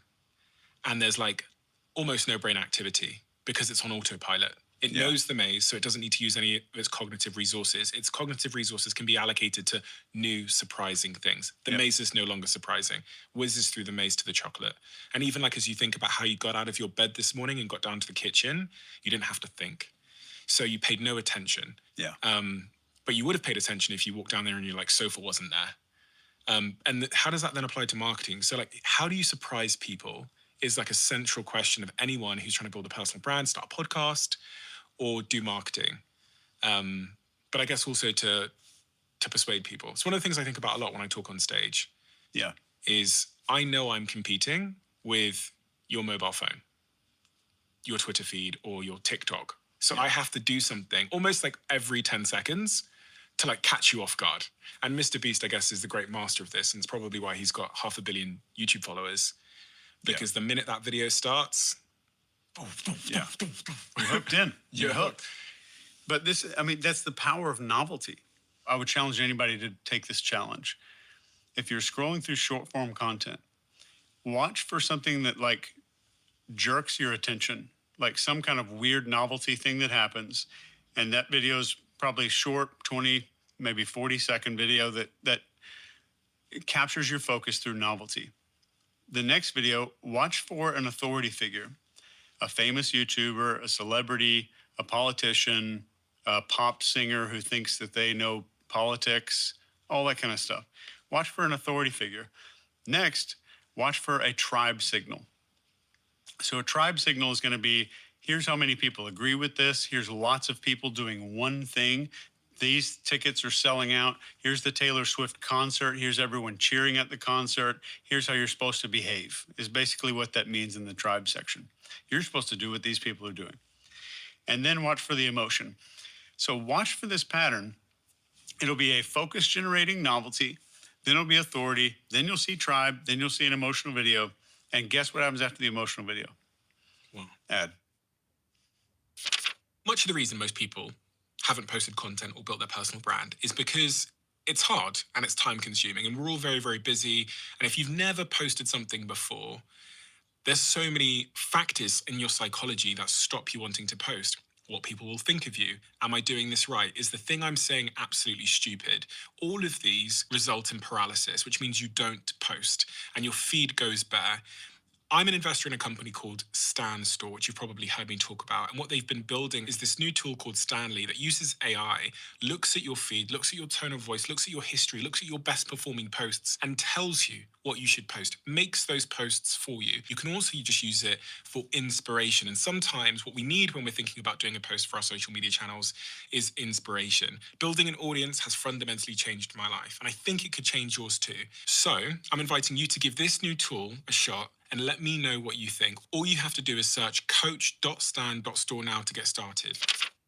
I've had so many founders speak to me and say, why didn't this particular ad that I ran on this platform work for me? maybe the copy wasn't good, the creative wasn't strong, but usually the problem is they're not having the right conversation because that ad never reached the right person. And if you're in B2B marketing, that is much of the game. And this is where LinkedIn ads solves that problem for you. Their targeting is ridiculously specific. You can target by job title, seniority, company size, industry, and even someone's skill set.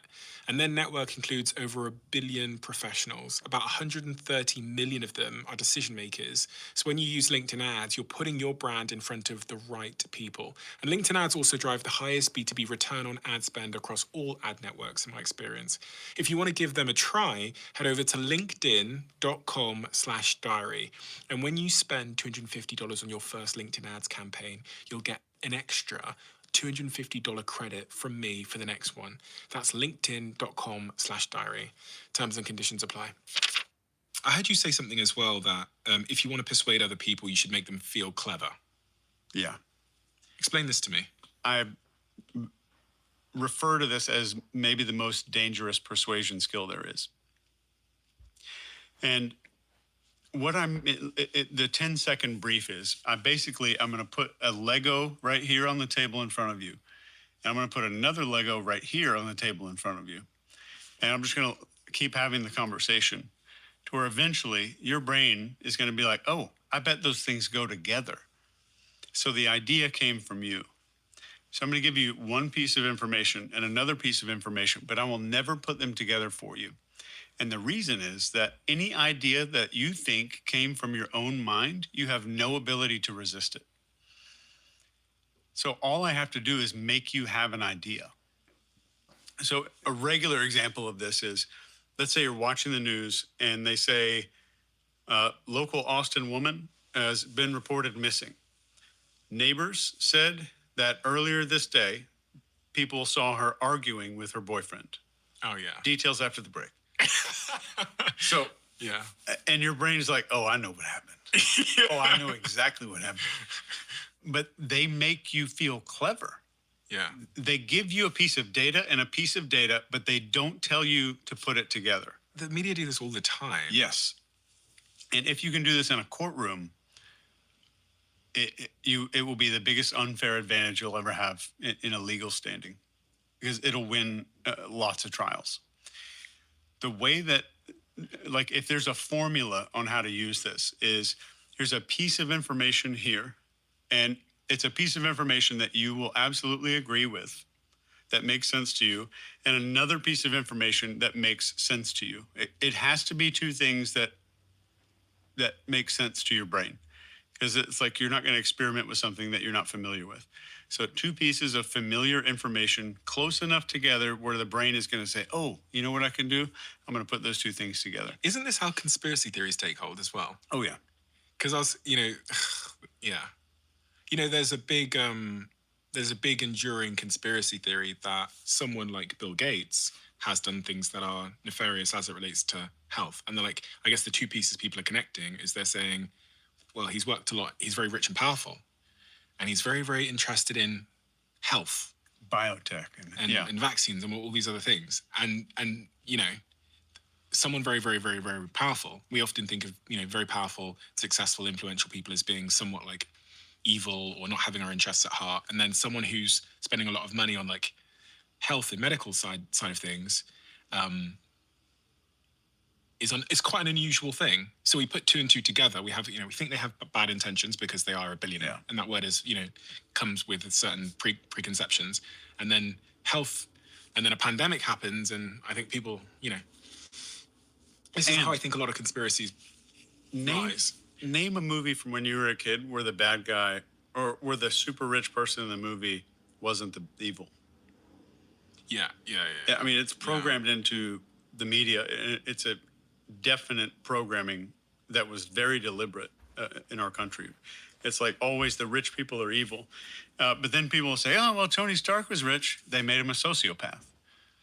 It's interesting because I think, I can make the case that at some point it's intentional, but at some point also it becomes such a clear stereotype that you have to follow that stereotype when you're like writing movies, or else it doesn't make sense to people. Yeah, and I'm not saying it was intentional within the last like 200, 300 years. We're talking about like the Brothers Grimm, ancient fairy tales.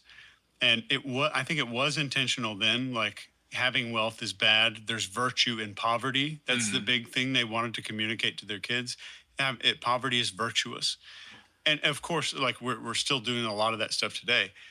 But the reason is exactly what you're saying is correct. I think it's burned into like some collective archetype of what stories have become. And we wouldn't recognize it. So like if I watched a movie and there was a very successful billionaire businessman, all I have to say is that for you to fill in the gaps. You're thinking private jet. You're thinking how they treat people. You're thinking, you know, they're on their phone with a briefcase. You're thinking, you know, that they have what they're wearing. You know what they're wearing.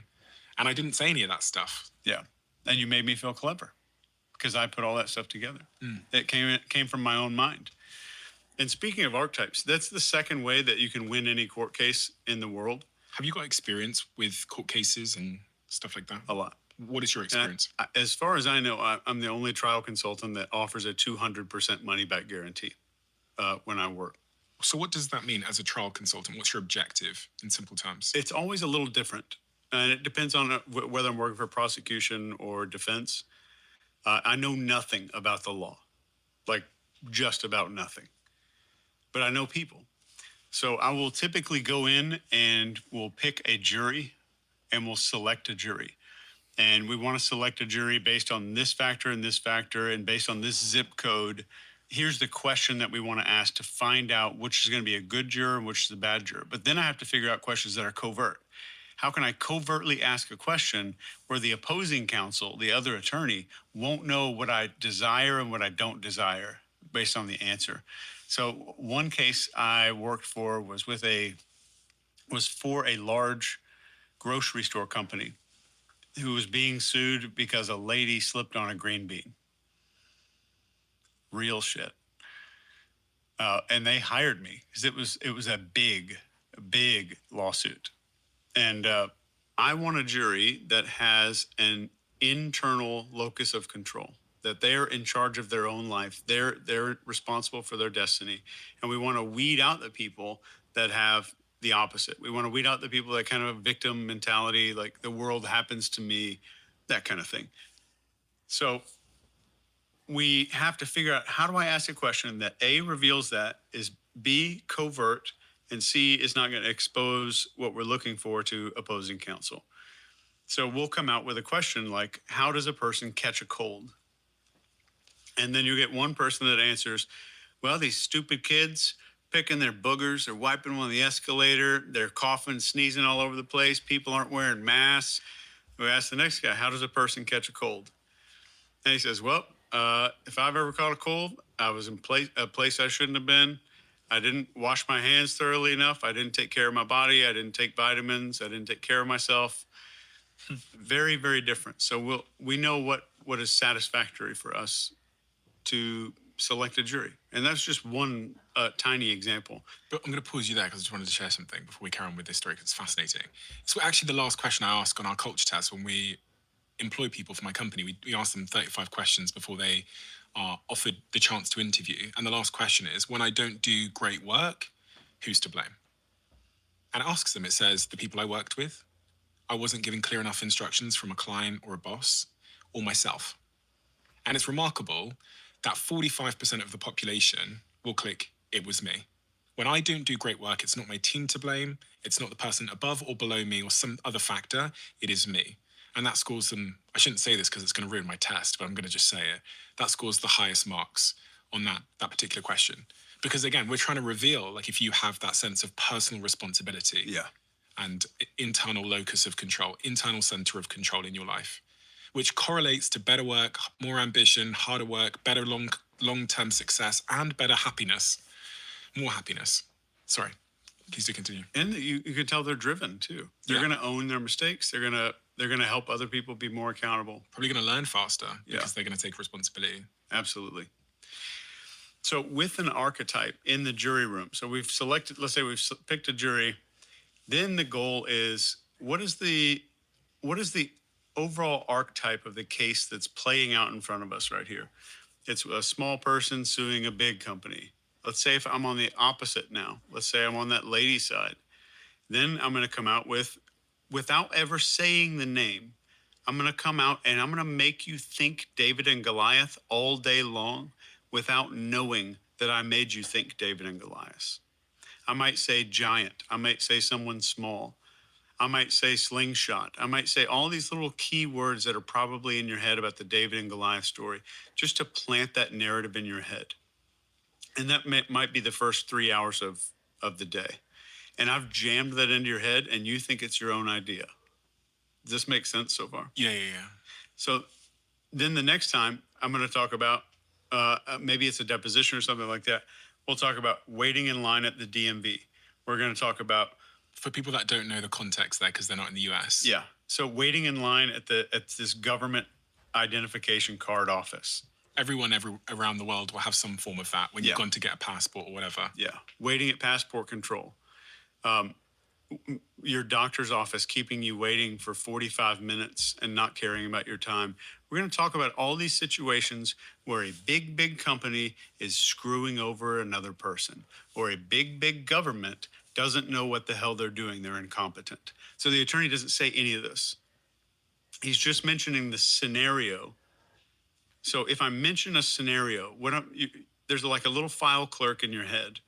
And if I mention any scenario, I can get that little guy to run down to the file cabinet and pull out a folder that has that stuff in there. So when I say hot air balloon, your file clerk runs down there and like, okay, I was at a hot air balloon festival in New Mexico or something, and pulls that file out.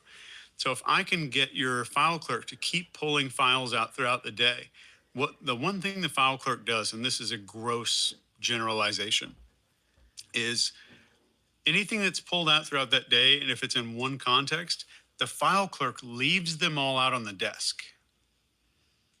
And if I can get enough files, all the files that I want out on that desk, that's going to influence every decision that you make when you go home tonight. So that's kind of the persuasion, except I'm putting it in there in the form of an archetype. And if I get you to think David and Goliath, I want you to think that this is the midpoint of that story, not the end. So if I just get you to think this is probably David and Goliath, this is the middle part of the story. This is when the little kid, the shepherd kid, is walking down the hill to challenge the giant. Your brain comes up with the ending to the story automatically. Mm. So these archetypes are so woven into us that we think if I could just complete an archetype story, it's justice. And what does archetype mean? So an archetype is just like a brand of story. Okay. So like a hero's journey. Like a beginning and middle. Tragedy. And end. Okay. A loss and return. A rags to riches story. A wounded healer story. All these classic story types. So there's like 12 story types. Joseph Campbell's talked a lot about this. But if our brains has about 12 of these little archetypes, and if it's like a wounded hero story, and there's a redemption thing at the end, which is called a redemption arc, I'm going to get the audience to see that we're at the 75% mark, right where it's about to happen. And if I just get you to see a situation through the lens of an archetype, your brain automatically not just predicts, but you know how it's going to end. Mm-hmm. And you want to make it in that way because it looks like justice, it looks like the right thing to do, and you don't even know why your brain is trying to do that, even though I'm the one that's jammed the archetype into your head for a couple of days. So bringing this back to Debbie in Ohio. Yeah. How might she use such a strategy in her own life to get the best out of the people she works with or those around her? Yeah. So you can also use this as a profiling tool. If you take notes on this stuff about people in your office, I would keep them private. But figure out, like, this guy's on you don't even have to know and memorize all these 12 archetypes. What movie are they in? When they talk about their life, what movie are they in? You have that one guy in the office that wants to go on crazy adventures and do stuff that nobody else has done. This is your archetype. You can make up your own archetypes. But if they're doing all of this and everything's going good, what's the next thing they're going to predict? They're going to have a problem coming up in their life. So I know how they're going to predict their future if I just know what story they're in. Andrew Bustamante, who's that CIA spy who I've had on the show a few times, told me about his RICE framework in espionage: reward, ideology, coercion, and ego. Reward being the things you want, like money; ideology being, doing this is good for your family, doing this is good for your country. The C being coercion, which is pressurizing people, and the E being ego. He said of all four of these, ideology, like understanding someone's ideology, is the most persuasive for when he was a spy. And the way that I've kind of conceptualized that and maybe built upon it a little bit, and I'm saying that because I don't want to be butchering his idea, is I think everybody has a hero's journey that they're on right now. And when you're meeting them to get them to, maybe come and work at your company or persuading them to do a deal, like the first great challenge is listening to them long enough for them to hand over their ideology to you so that you can speak to them, not through your own ideology and what you want, but you can talk through their ideology. And like, even with me, obviously, there's like a hero's journey in my mind. There's like a story. All of us. That like is behind me, but also I want to be ahead of me. And if you can listen long enough to figure out what that is, you can tell me, okay, Steve, I'm going to sell you this Range Rover, and tell me the features of it or the benefits of it through the hero's journey that I want to live out. Yeah. Everyone listening right now has that. Like, you have a hero's journey that you're on. And the most persuasive thing I think anyone could do is not just give you money or whatever, is to let them know that the thing you're offering is going to realize that story. Or at least the next chapter. Okay. So we don't always want to sell a completion. We just want to say, this is the logical next step of this story. Like, this guy did a bad thing. He needs to be punished. And what happens after the punishment? This is the learning the lesson and being redeemed arc. So we're not going to tell a jury or suggest to a jury that he's going to go learn a lesson and then come back. We're just going to suggest, like, what's this next thing that happens? So if somebody has this arc, if we figure out what is my journey, what archetype am I living right now, what type of story, then I can figure out how my brain is predicting the future. Because archetypes are so woven into our brains without language. So the language is not necessary for the archetype to exist. So if you know someone else's archetype, you can understand how they're going to predict their future and how they're going to make choices. And how do you get their archetype out of them? You're going to hear it. It's so funny. Like, you don't even need special questions. You ask them about their life, ask them where they're from, ask them to give me like this summary of like, what happened when you worked there at that company? Well, I did this and this and this, and nobody thanked me. It was a thankless job. The manager was a total asshole. So now you're starting to see an archetype. Like, the guy was in a tragedy there. The guy was a victim. And they want to be appreciated. Yeah, so now he's here at this brand new company for redemption. So now we're in a redemption story arc. That makes sense? Yeah, it makes perfect sense. So it just comes out naturally in everybody's speech. But the funny thing is, I've never seen it applied to courtrooms in the way that we do it. And it's just such a powerful tool. The number one thing that I specialize in is this thing called the time distance problem. This is what I wanted to solve throughout my entire career.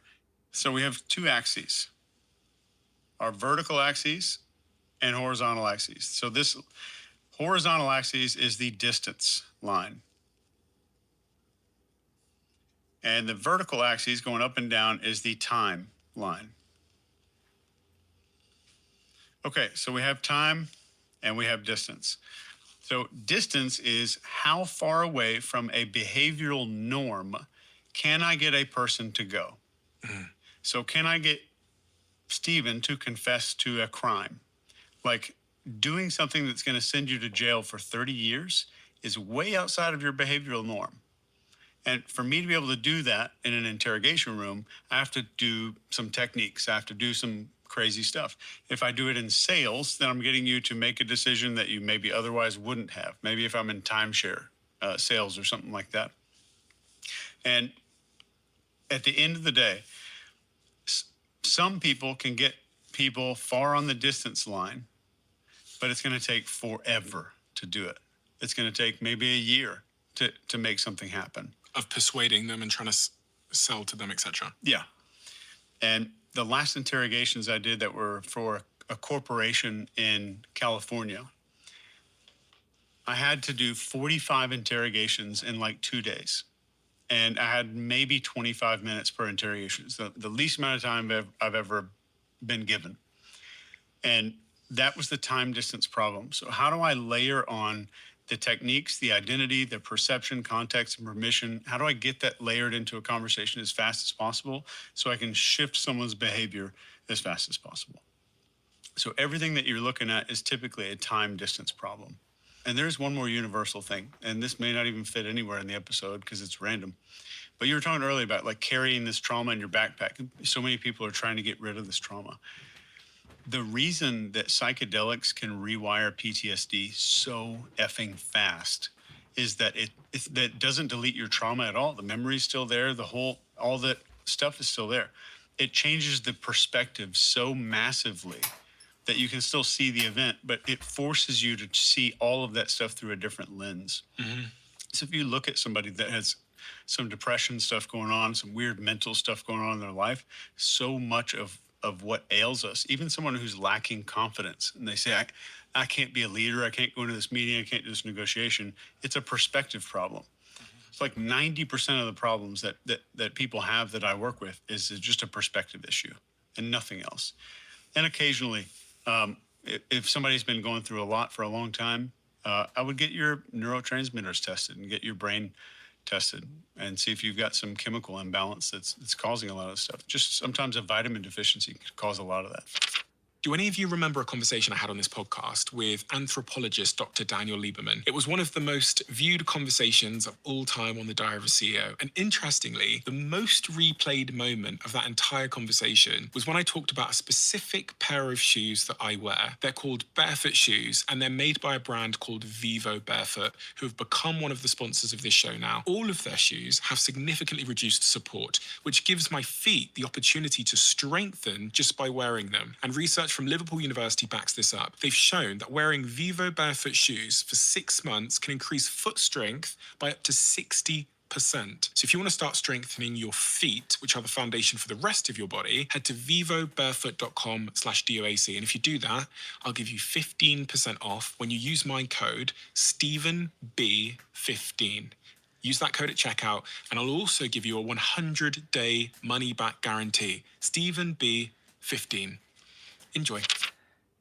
We have finally caved in. So many of you have asked us if we could bundle the conversation cards with the 1% diary. For those of you that don't know, every single time a guest sits here with me in the chair, they leave a question in the Diary of a CEO, and then I ask that question to the next guest. We don't release those questions in any environment other than on these incredible conversation cards. These have become a fantastic tool for people in relationships, people in teams, in big corporations, and also family members to connect with each other. With that, we also have the 1% diary, which is this incredible tool to change habits in your life.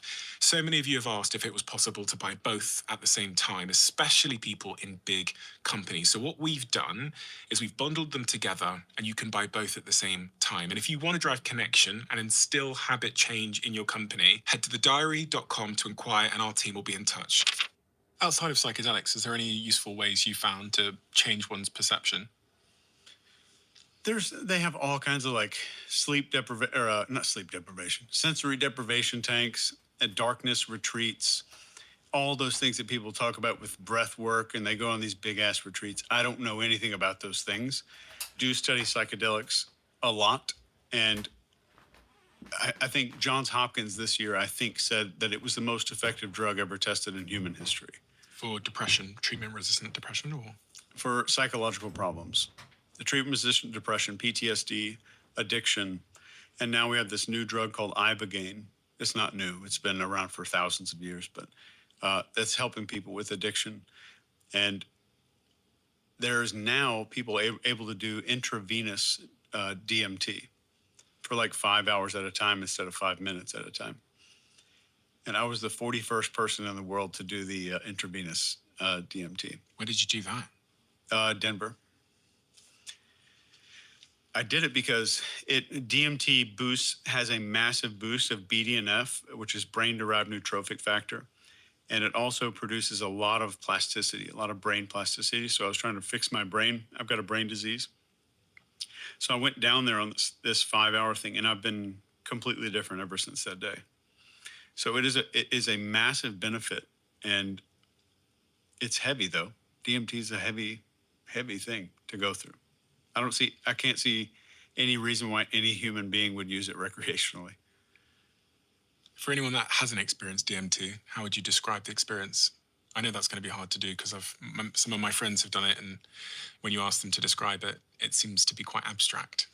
Yeah, it's like if we had some two-dimensional creatures that were living on this piece of paper right here on the table, and one of those creatures figured out that he can smoke some DMT, and that somehow enabled us to peel this two-dimensional creature to where it could see in 3 dimensions and see everything in this room. That's DMT. You're getting peeled out of reality into some other realm. And the weird thing is, every scientist that I know that's studying DMT, not one of them thinks it's a hallucination. What do they think it is? I think the more familiar someone is with DMT, the less certain they are about what the hell's going on. But everyone, literally everyone who uses DMT pretty much goes to the same exact places. And they all meet the same entities, the same 7 or 8 different types of entities. And it's been the same for 4,500 years of recorded history with DMT. And DMT is something we make in our own body. It's an endogenous chemical. Has it changed your perception of what reality really is? 100%. Yeah. It's so much more real than this reality. It's like, it's so ineffable. There are no words that can describe it. But it's 1,000, maybe 1,000,000 times more real than this, in such a way that just coming back to this feels like everything is kind of claymation for a little while. Claymation? Or just fake, like a cartoon of some kind. It's just really low resolution. And I come back with no certainty about anything. And I think everybody comes back with that lack of certainty. You're not coming back and be like, I saw this exact thing, and here's what it means, and here's how the universe was created, and all of that. But you go up there and you come back and you're like, something about this plane doesn't feel real anymore. And that is a permanent shift that's hard for some people to make. And you can't unsee that you were kind of able to poke your head out of the side door of the Truman Show and look out backstage for a little while. So has it made you believe that this isn't real? This reality that we're living in now is not real? We'd have to define real. But how would you define real? Yeah, that's a good question. So that's why I paused. You can see it, you can touch it, you can measure it, you can taste it, smell it. Would that be real? Do you think we're living in a simulation? Then we have to define simulation. Because I think every society has this hubris of the universe is whatever's cool to us right now. Electricity came out, the universe was energy. Industrial Revolution came out, the whole universe was a giant machine. And right now everybody says, oh, that we just discovered computers, the universe must be a computer. It's like the hubris of every generation. What I mean by simulation, I think, like, is it rendered in some way by something? I study this stuff all day, every day of my life. And I think that the more discoveries we have in particle physics and quantum mechanics, the more they're proving the Hermetic principles right. What's that? These are the 7 ancient principles of this guy named Hermes Trismegistus, also known as Thoth, like an Egyptian guy. They're confused about his name.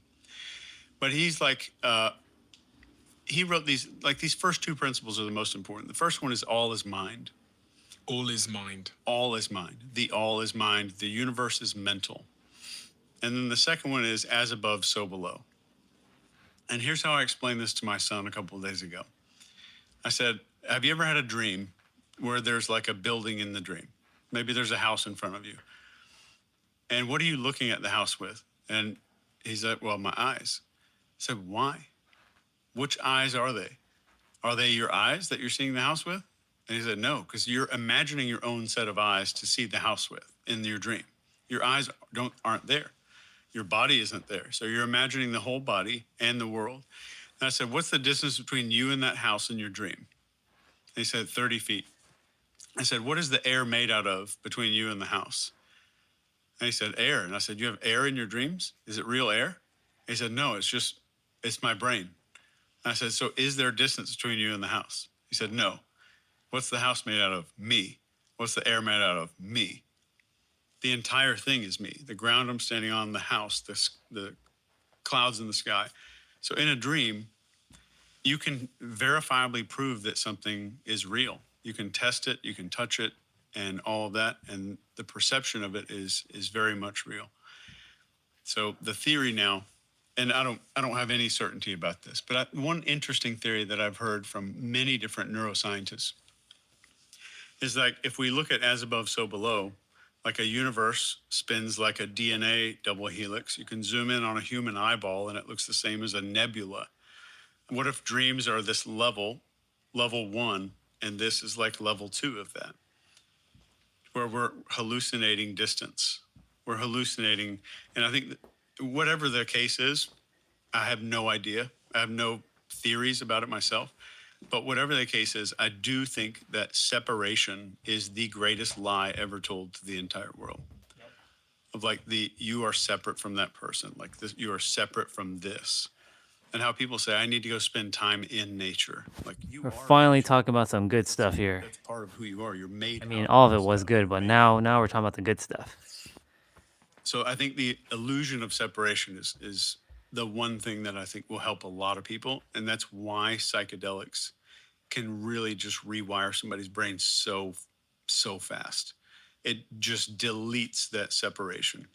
I feel like I just had some DMT. Because you said, level 1 is dreams, level 2 is maybe this reality. So the question in my mind was, what's level 3? Yeah, then that would maybe be what you see on DMT. You said that world was more real than this one. Oh yeah, exponentially, immeasurably. Why? How do you quantify realness? Like, what's the measuring stick there? There are no words for it. Has this changed your view on religion? Yeah. How has it changed your view? I wasn't really a religious person. I think it made me a much more spiritual person. And I think before any psychedelic therapy that I went through, I was performing spirituality. So spirituality was kind of something I did to show people. Yeah, virtue, to signal virtue. Yeah. And now spirituality, you kind of see it like it's not a big deal. It doesn't, you don't have to go buy linen yoga pants and wooden beads and bathe in essential oils to be spiritual. Like you can just maybe have a hand up there and be less certain. I think the certainty is the enemy. Like we haven't been here very long. We're very, very newborn creatures on this planet. Has it made you more empathetic? Unbelievably so. Yeah. At the end of the day, everybody wants to, like after your first or second time going to psychedelic therapy, you're like, oh, I need to understand the secrets of the universe now. Which you go in there with this like very egoic, egocentric desires. And then they're like, okay, you want to understand the universe? They'll show it all to you, and your brain's not capable of understanding it, remembering it, or translating it once you come back anyway. And I think over time, you learn that the more ego I have, it's like I'm performing. And then every time I go back in there, or every time like I kind of reflect on that experience, it helps me to unzip my little ego costume a little bit more. Did you know that you can get banned from DMT? Really? Dude, you got to look this up. There are thousands of people out there who are using DMT recreationally, and the beings up there basically told them, you are done and you're banned from DMT. And the journey stops right there in that moment. And the guy can awesome. After hit after hit after hit of DMT and nothing happens. You can be banned from that realm or whatever it is. I think they call it hyperspace now. In the culture surrounding DMT, there is a widely reported anecdote phenomenon called being locked out of hyperspace. Many frequent users report reaching a point where the drug simply stops working as expected regardless of the dose. The common descriptions include the waiting room wall, getting stuck in the initial onset phase and being unable to break through, the grey room, seeing only flat, colourless or dull visuals instead of the visual vibrant geometry, The hyperslap, a terrifying or deeply uncomfortable experience where entities appear to tell you that you aren't welcome or shouldn't be here anymore. The sudden blackout, smoking the substance and simply falling asleep or remembering nothing, effectively being denied entry. I think there are thousands of people. One of the very, very random but persuasive thought experiments I sometimes use to explain why I've started to believe that there's probably something more is, weirdly, how much I've learned about the gut microbiome. And it sounds like a strange thing, and like not a connection one would expect to make. But when I sat here with these experts and they're like, oh, by the way, there's 38 trillion living organisms in your gut right now. You're saying like, what is below is above, or whatever that phrase was. I was like, okay, so those 38 million creatures, I know that you could argue that maybe they're not conscious or whatever you want to say, but they have no idea. Like if they work, they have no idea that they're living inside another organism. Down there, if they could debate, they would be debating religion. They'd be saying, do you think we have a creator? And they'd look around and they wouldn't see him.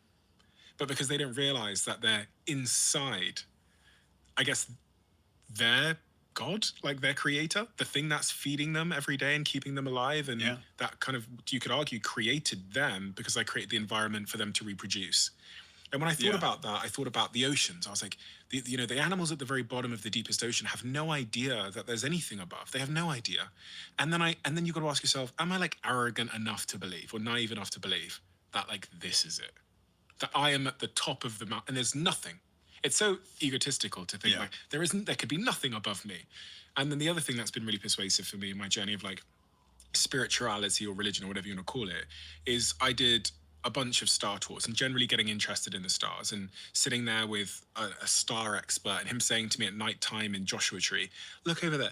And he'd like get this big binocular out, this 1 meter binocular. And he'd say, what you're seeing there, Joshua Tree. something crazy like 28 million light years away.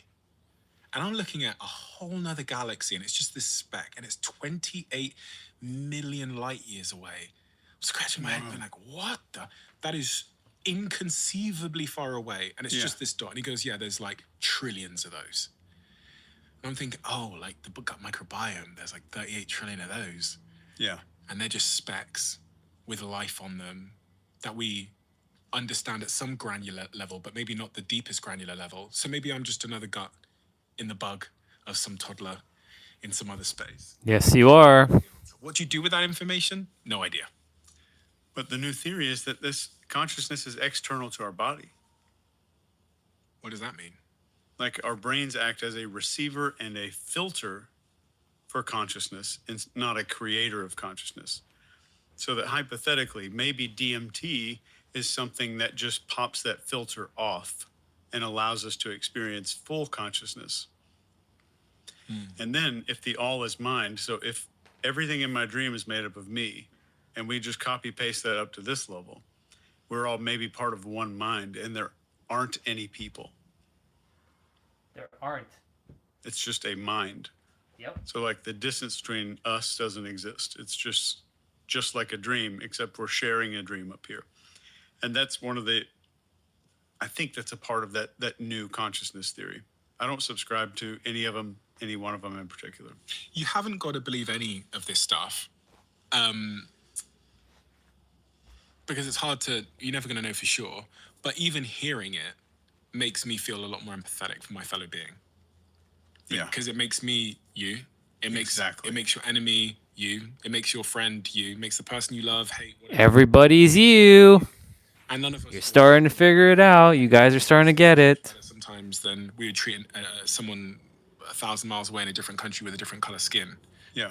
So that's what I love about this conversation. And actually, every time I bring myself back to this point about consciousness being one, it does make me more empathetic to things. It does. And it's not because you're a moral person. Like you don't have to have morals anymore. So if I see you as me, I'm just protecting myself. Yep. Yeah. Like it's just a natural. In the same way I would with my children. Yeah. Or, yeah. Yeah. And I mean, the morality doesn't need to exist anymore. It's just the right thing.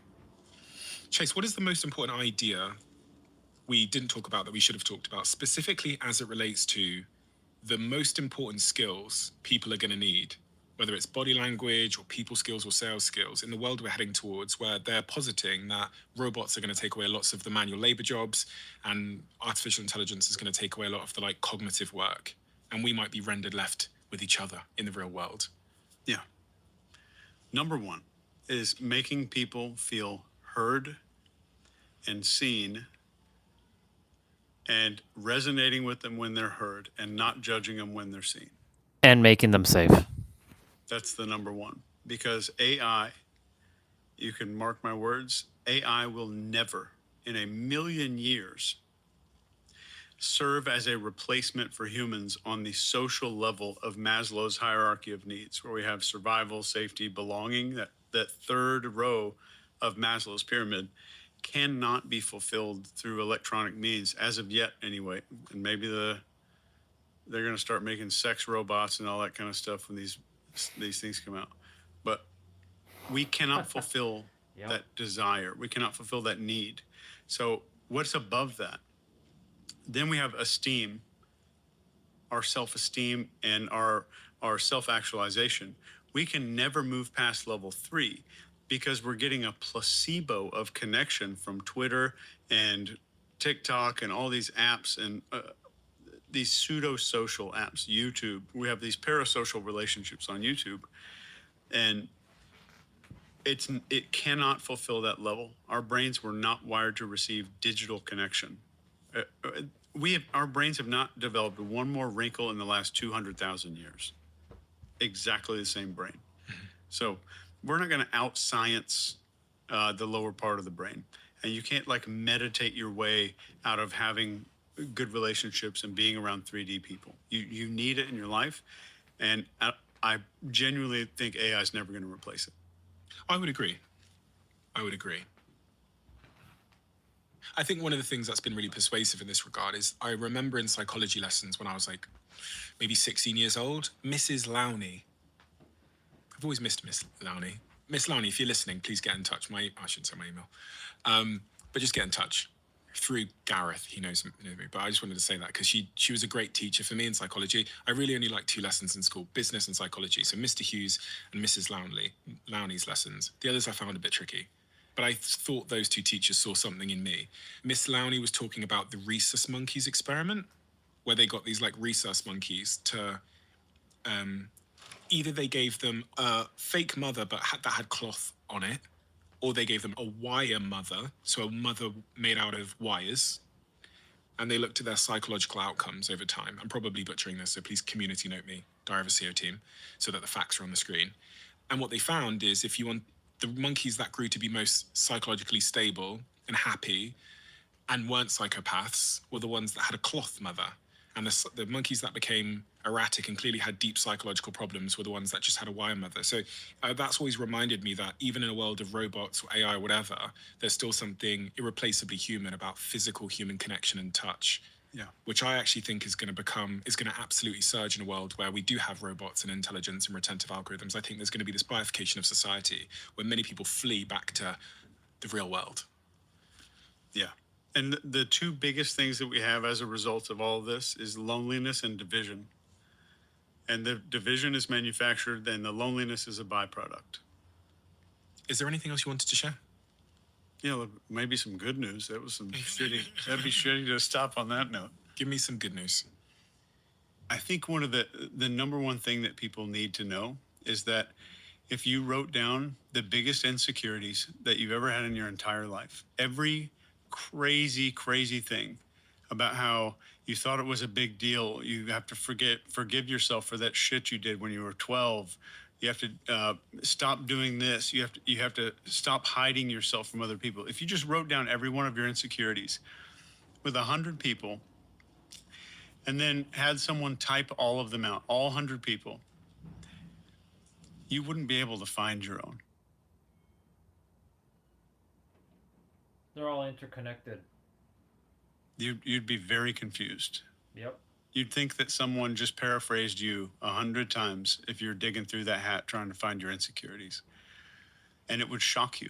And it's one thing to hear it maybe on a podcast, but to see it in real life, if you see the depth of other people We are so much the same. Oh, yeah. And all the shit that we hide because we don't want anybody else to see it, everyone else is hiding the exact same stuff. Everybody else is feeling the exact same way. That's a fucking bar right there. Regret on their deathbed is like, I should have treated it more like a game. I should have figured out what was important in the game and done what was actually important. Yep. And that's it. That means a lot to you, doesn't it? That particular point, it's almost like you've changed since last time we spoke, in a way.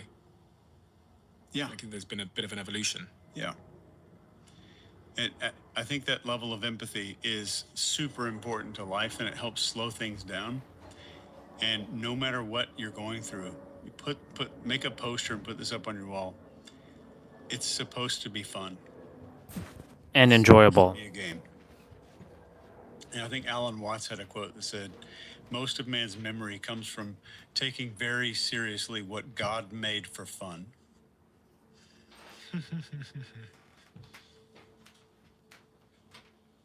It's hard not to take it seriously, though, when it seems to threaten some of our prehistoric design. And if we go back to the triangle, where you've got friends and rewards and you've got safety, if it threatens any of these things, then it doesn't feel so fun. Right. Depending on your perspective. Yep. And that's where the big perspective shift comes in of like, I got to remind myself this is supposed to be fun. Chase, we have a closing tradition on this podcast where the last guest leaves a question for the next, not knowing who they're leaving it for. And the question left for you Sounds is... like you've rehearsed that. Yeah, I've said it quite a few times now, probably 500 times.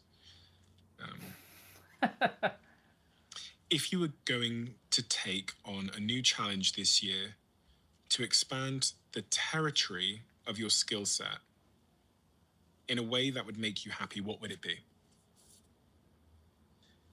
I think developing the ability to shut the fuck up and celebrate when there's a win. We just had like a giant record month in our company, massive record month. And I was like, okay. And then I joined another meeting and it fell by the wayside. And I think I'm going to regret doing that. And I think celebrating wins is a skill that I need to cultivate better. Mo Gordat from episode 101 was the most shared episode of any podcast in 2023 on Apple in the UK, according to Apple. And one of the things he said in that conversation, he's head of Google X who left when his son died in a routine operation and he went in search of happiness. So at Google, he was leading the innovation teams, all like the AI stuff, robots and all that stuff.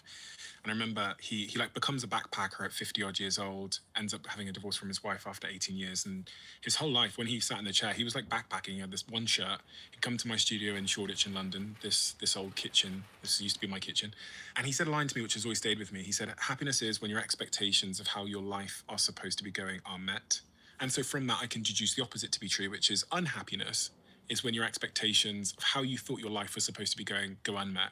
And in there, I always come back to this because like almost all of my unhappiness is when I had an expectation of how my life was supposed to be going or something was supposed to be going, your relationship, getting cut off in traffic, whatever it might be, a podcast, whatever. And when you fall short of one's expectation, that gap is dissatisfaction and frustration and whatever else. And so can one play with this by being grateful? Because I think gratitude is a proxy of realizing that expectations you once had are now being met and succeeded. But the problem is, as striving creatures, we keep a delta between where we are and where we expect to be. So like when you talked about celebrating your win there, I was like, the problem is you're already thinking about the next one. So you've already created a delta. Instantly. Yeah. And that's going to keep you unhappy. Whereas like is it Eastern traditions are all about gratitude, which in that moment is going, fuck Chase, we did it. Yeah. This was a dream. Yeah. And you did it. And like, are you able to sit in that? The problem I've also discovered with this spiel is I expected it to be automatic. I expected the gratitude and the excitement and the joy to be automatic. Yeah. So when it didn't automatically show up, when I became a millionaire or the podcast did well, I thought maybe it'll show up on the next one. Yeah. Instead of like taking a moment and forcing it out of me, like reminding myself that this was it, Chase. Yeah. This was the dream. And that's the perspective. Yeah, perspective. Like your camera angles, like mine, I'll speak for myself. It's just so zoomed in on this exact moment, on what's going on in the business, this meeting that's coming up in a few minutes. And you're just like dragging that camera by the throat and pulling it up to like when you zoom out on Google Maps and be like, this is a big deal. Like you have time to pause. Nothing you think is a big deal is a huge deal. You can pause, you can cancel that meeting and really celebrate. It's so true. And it maybe like when I became a millionaire, I thought it was like, it's going to fix my posture. It's going to make my skin look better. It didn't do anything. It didn't do shit. Yeah. And the crazy part about that is you often hear of what they call gold medal depression, which again is a prime example of like you had an expectation of that moment. You thought confetti and a marching band and it would be on like front page of the newspaper or whatever. And the reality is it didn't do shit. So now you got a problem. Now a lot of people, they get upset. They come back from the Olympics with a gold medal and they're depressed because they climbed to the top of the mountain and it didn't change anything. Now that's a problem. Yeah. So I actively practice, especially ahead of an accomplishment, I actively practice forced gratitude, which is like really taking a moment and zooming out, as you say. And then the other is like before I just got my house in LA, which is an incredible fucking house, and like blows like from where I come from, it's kid born in Botswana, moved to the UK. Before I walked into the house, I literally out loud reminded myself that this was not going to change anything in my life. It wasn't going to make me an inch happier in any way. It was going to have no material impact on anything. No one's opinion of me is going to change. Nothing. It's going to do nothing for me. And when I walked into that house for the first time, I could actually really enjoy it because my expectations were so low. That's beautiful. So it was very easy to exceed my expectations because I had none, And I actually enjoy it every day when I walk downstairs because it's like blowing my mind. Yeah. That is awesome. But you still get to celebrate that you got the house. Yeah. Without it meaning something about you. Yeah. I think that's the difference. Yeah, you're right. Like you can feel good about a good YouTube comment without you going, yeah, Steven is a good guy. Like where you're not writing identity statements about it. Identity, that's the key. That's what I was clearly doing there is I'm saying this is not going to impact my identity in any way. Don't fucking think it's going to. Yeah.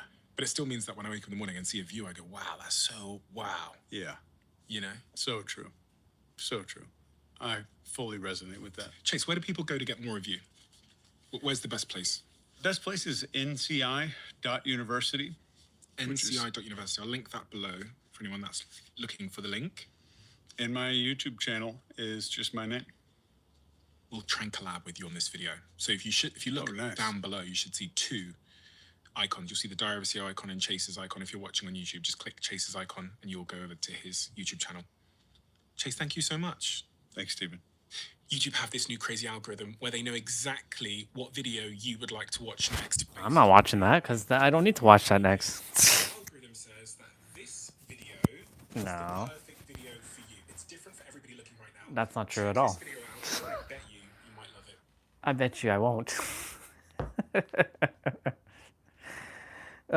Steven, you kill me sometimes, dude.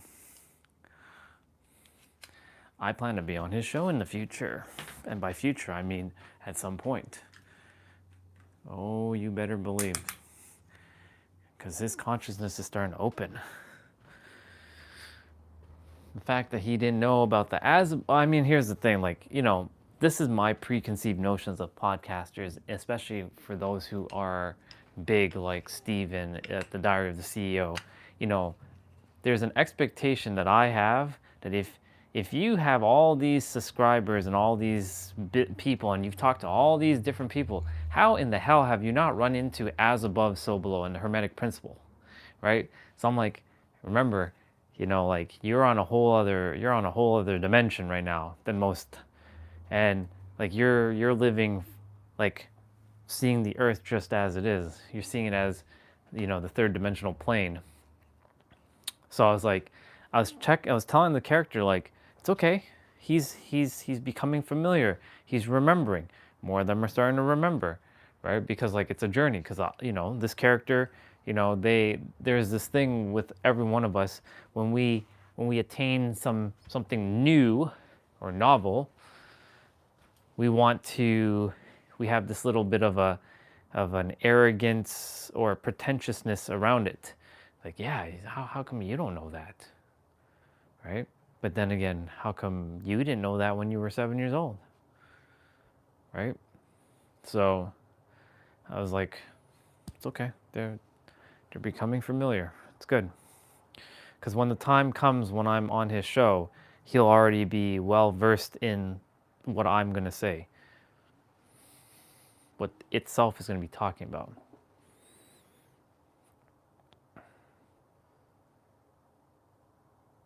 It's funny how I saw his first podcast with Chase a year ago, which is, well, he made the podcast a year ago with Chase, but I only watched it a week ago, which felt like what? Just a week ago. Time is an illusion. They just released this episode today, nine hours ago. And Steven said, like, you know, the last time we spoke, there's like a difference in you.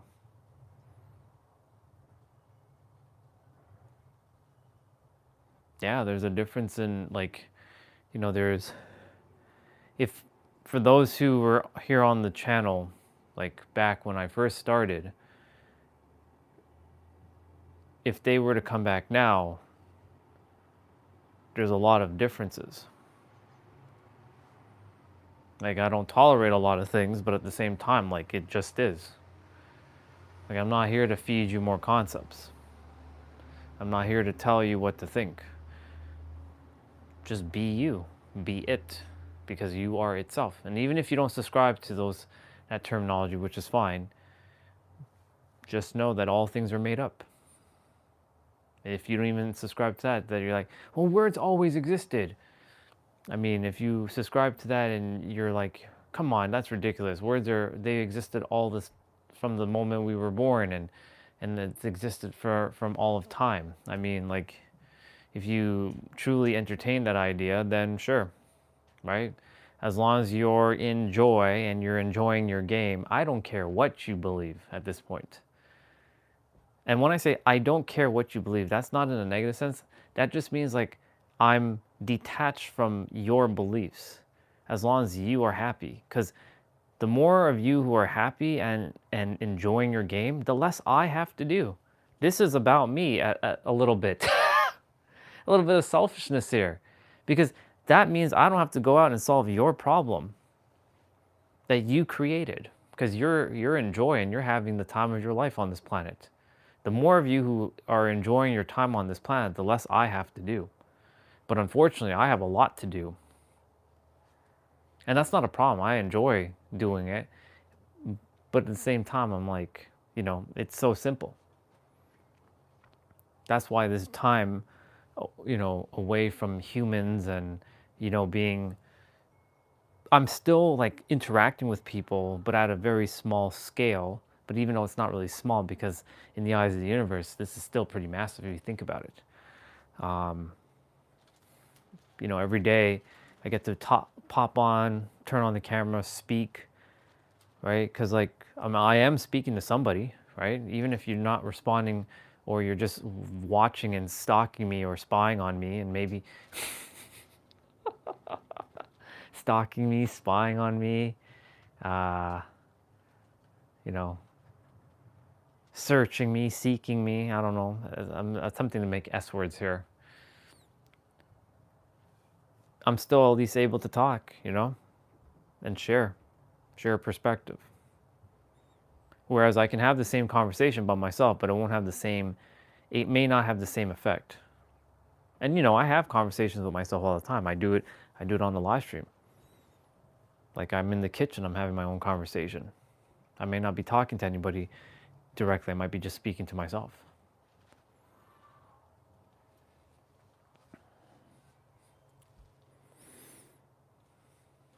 That was a good video.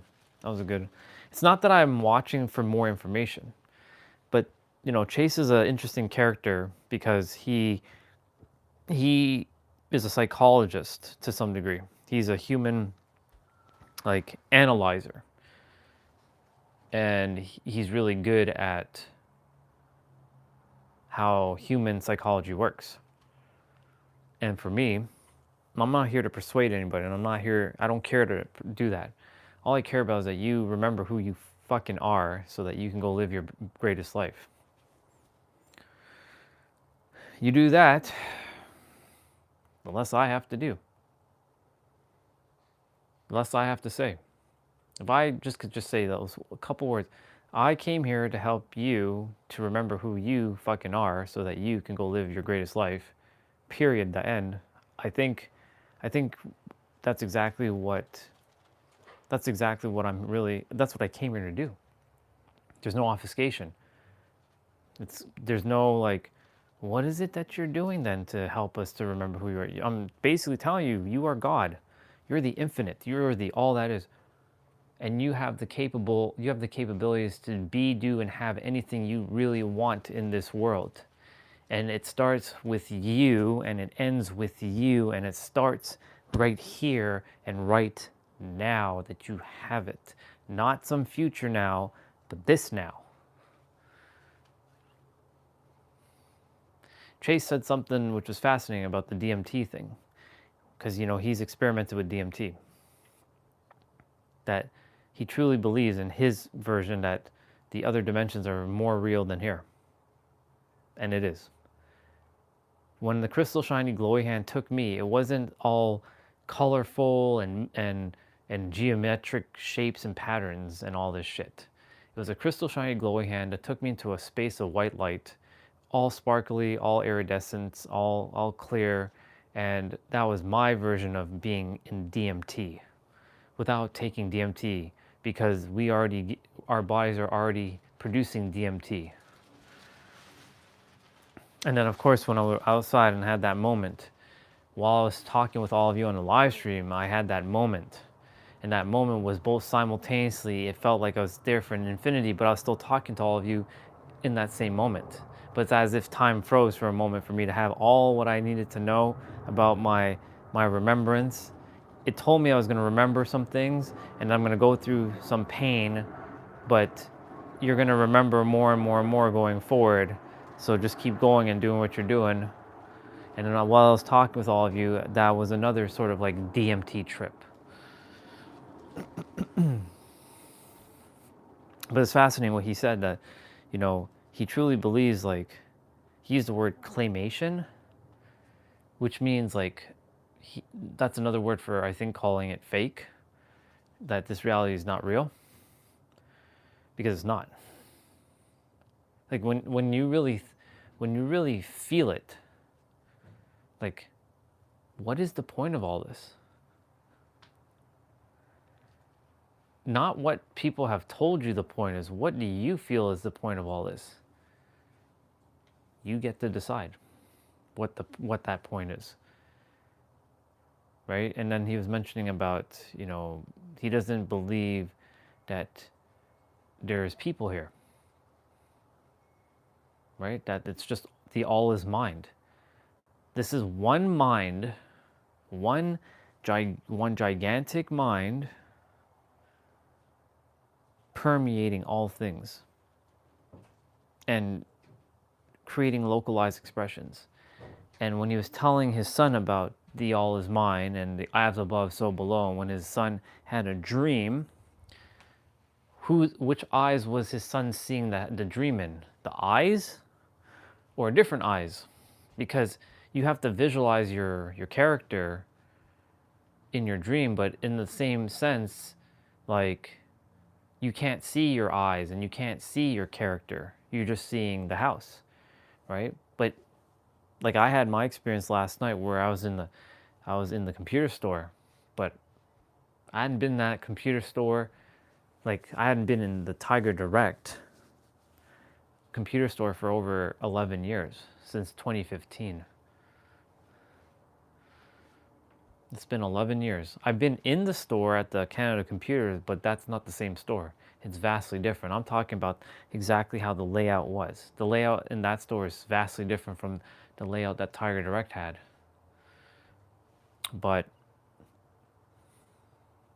yeah, it's just, it's fascinating how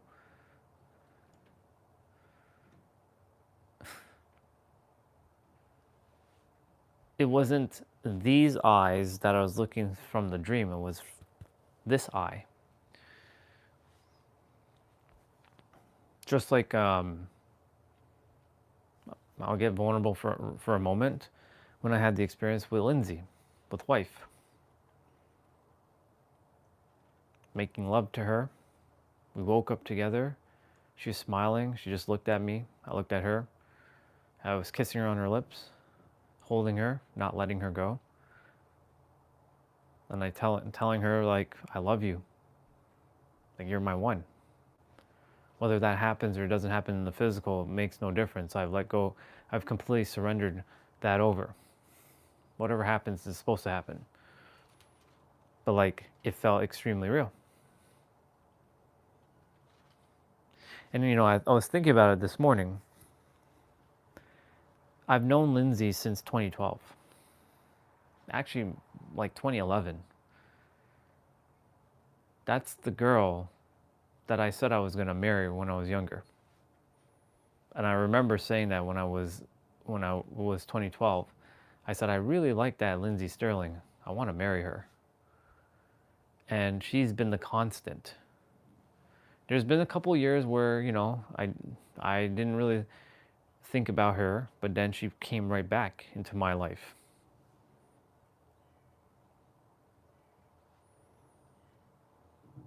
Some would say you're obsessive. No, I'm not.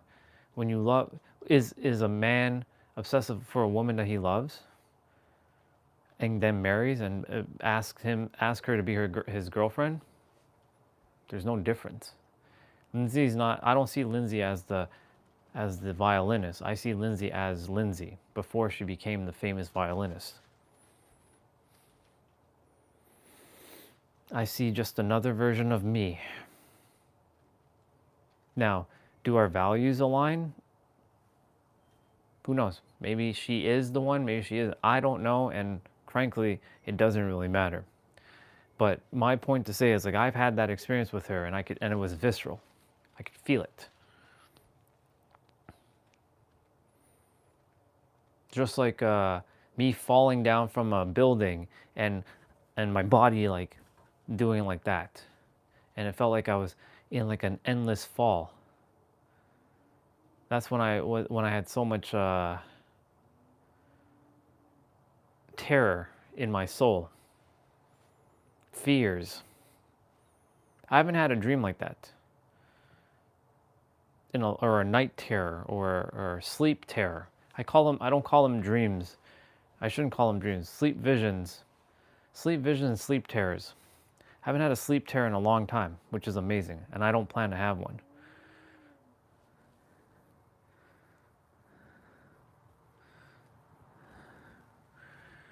But again, when I'm in deep REM sleep, I would like to believe that I am in control of these things, but at the same time, like, maybe I'm not. And when I experience these random things that I'm like, why am I even dreaming about the computer store? Like, what the fuck am I even doing? Right? Like, is there something, there's got to be a reason why I'm dreaming this. Was it just some unresolved shit? Or is it that I've resolved it? And fully accept that I resolved it. Who knows? But I do like what Steven said about his gut. We have 38 billion or trillion microbiomes in our gut, and he was with that, astrologist, the astrologist, and he had a telescope in Joshua Tree, which I've been to, And I can say that, and I remember that experience very well. And he had him look at a star cluster that was 28 million. Yes, so we'll use 28 million just to stay consistent. 28 million microbiomes, and it's got 28 million light years away. And he's like, wow. And he linked the two together. And there's trillions of those star clusters and galaxies. And we're just one of trillion of specks. And that's the other thing. The all is mind. And it's projecting all of that. And we're just inside of something even grander. And we're all getting tripped up with bullshit. Right? There's a photo of the Earth from a satellite where we're just a speck of dust in the grand cosmic scale. And we're getting tripped up with all of the bullshit. Perspective.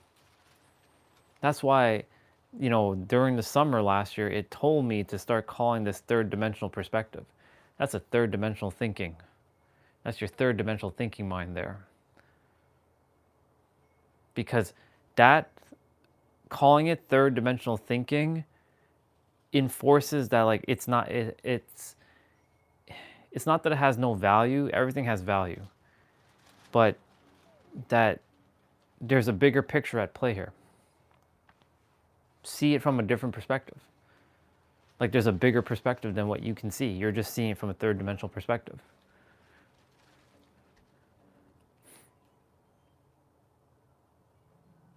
It's like playing 3D chess, right? You're on the chessboard and you're one of those pawns, but then there's someone actually moving you.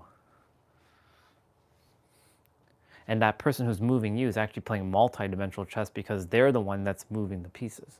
So they're in the fifth dimension and you're the third dimensional pawn being moved, or you're the third dimensional king being moved, or the queen or the rook or the bishop, or whatever other pieces there is.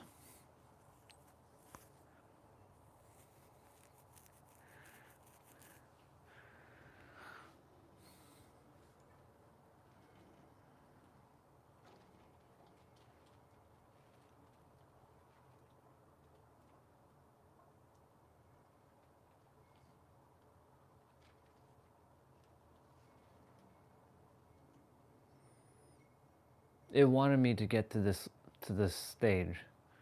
And who was I speaking to? I was saying this yesterday. I think it was Misha. That maybe, let's entertain the Archons for a moment. Maybe the Archons want me to put them out of their misery. Maybe they're tired of this game and they wanted someone like me, this version of itself, to finally understand what this is all about and to end it so they can stop. Right? Because if Archons truly control this realm, why are they making me remember all this stuff? Maybe they secretly want to help me specifically and a few others so that we can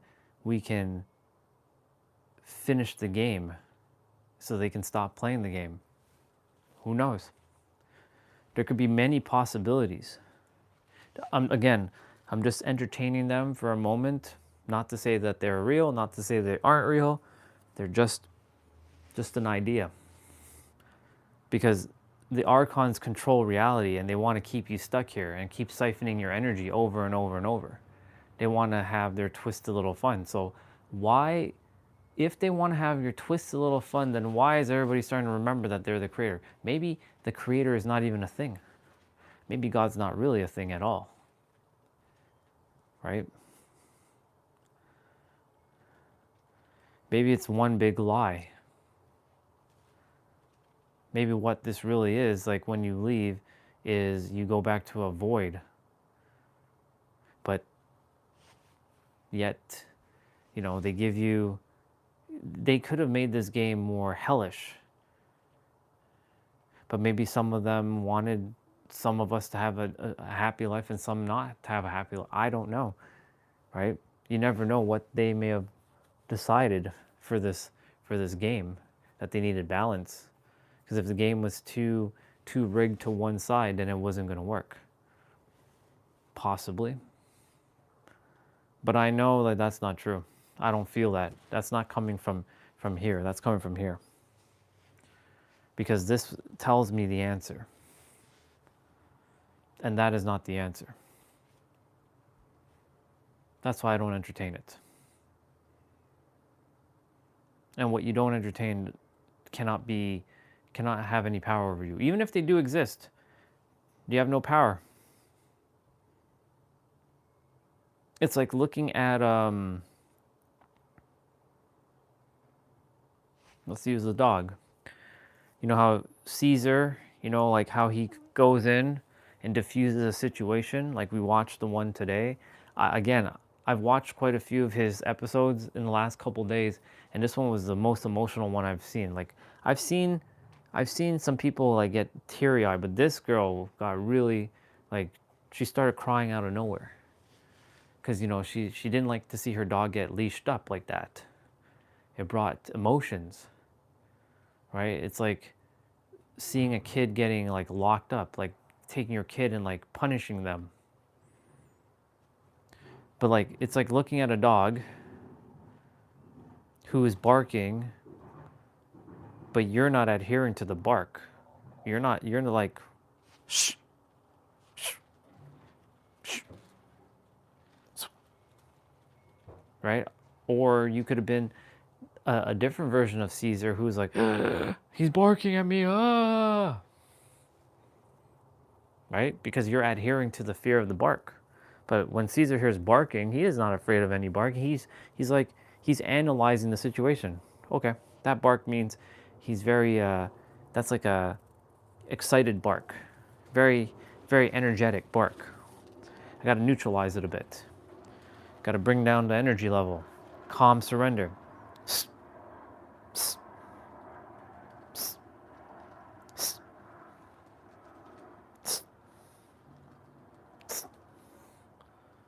Right? So there's just a lot of different things, like when you're leaving this world, what you can choose to believe in. Whatever you choose to believe in, that's what will be created. I guarantee you, 100%, this is what's going to happen. How do you know that, Orion? You haven't left Earth. Oh, yes, I have, actually. Twice. And technically speaking, you all have left the Earth too. Many times. But I mean, consciously, I left the Earth twice in terms of I went in a meditation. I wasn't sleeping. I went in a meditation, and the second time, I wasn't even in a meditation. I was talking to all of you, and I had something just like, whoosh, come and stop me. And time froze. And I got all the answers while still simultaneously talking to all of you. And I had to like pause, like, y'all, I'm having a moment right now. Like, I just had this experience where I think my name is Sarah.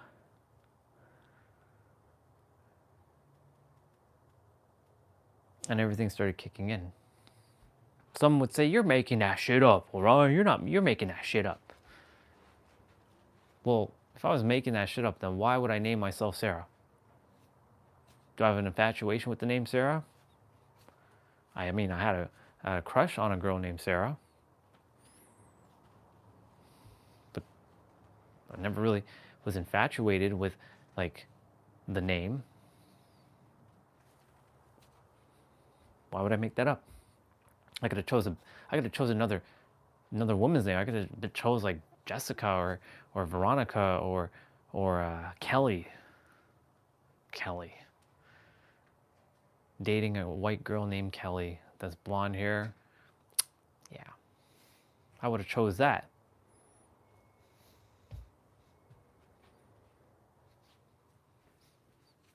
Why Sarah? Why did the voice tell me that my name is Orion and that you're actually the reincarnation of King Ramses II? Is it to boost the character's ego? Was I even interested? I loved Egyptian things, but I didn't care to be no pharaoh. I didn't believe in reincarnation really that much.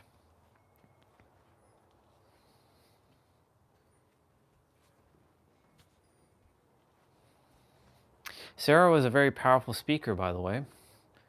Came to find that out.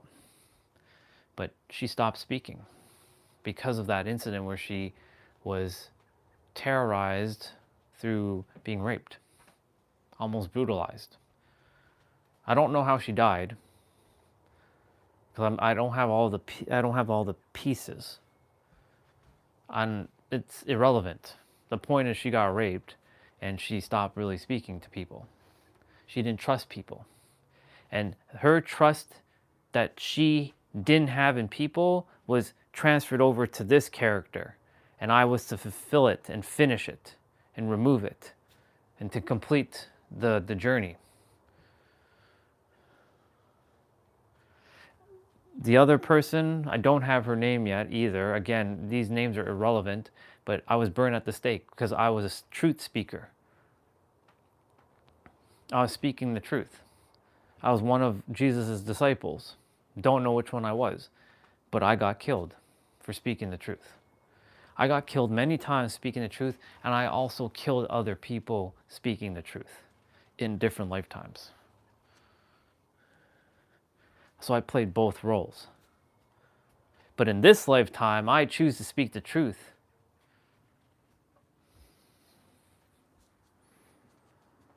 And now truth, that word is a very subjective word because what is the truth, right?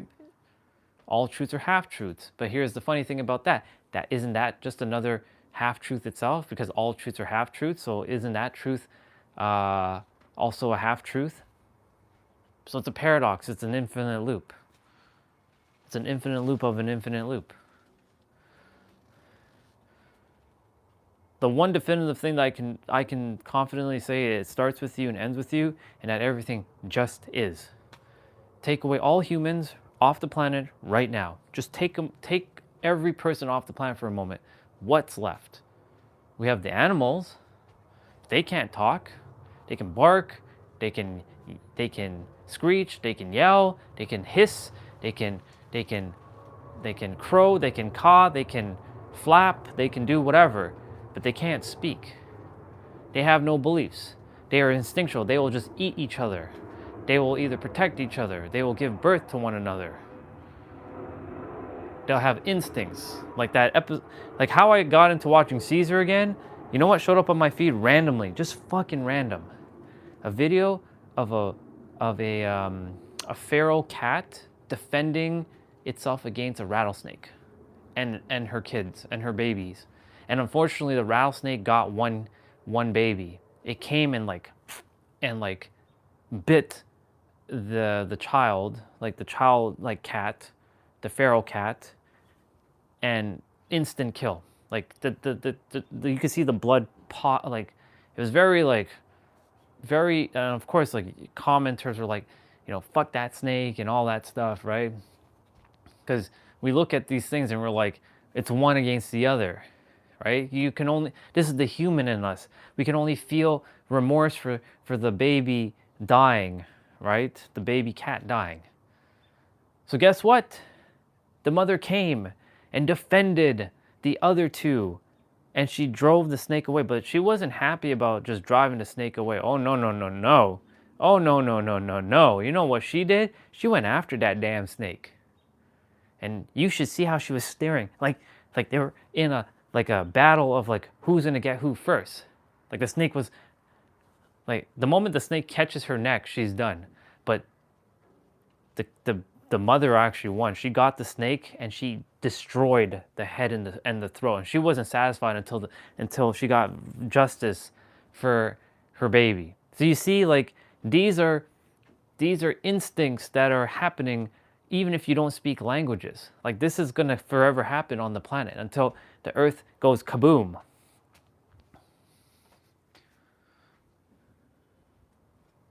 But take away all humans for a moment. What is left? Actually, you know what? Let's take away all the animals too. take away all the animals, take away all life form on this planet, what is left? It just is. There is no more time. There are no more words. Seasons will exist. Like, you know, the planet will reheal itself, but like there'll be spring and summer and fall and winter, but those words don't actually exist. It's just change, and even that word doesn't exist, but something's happening on the planet.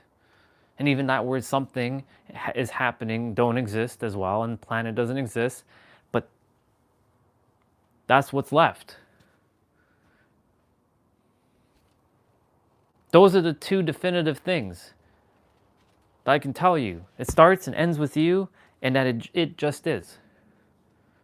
I don't care if we don't call it God or the infinite or you know, Allah and Moses and Abraham and Muhammad and Jesus and all this stuff. I don't care if you don't say any of that stuff, or if you don't believe in them or whatever. It doesn't really matter. The point is, there is you, there is me, and there is this thing where we are here.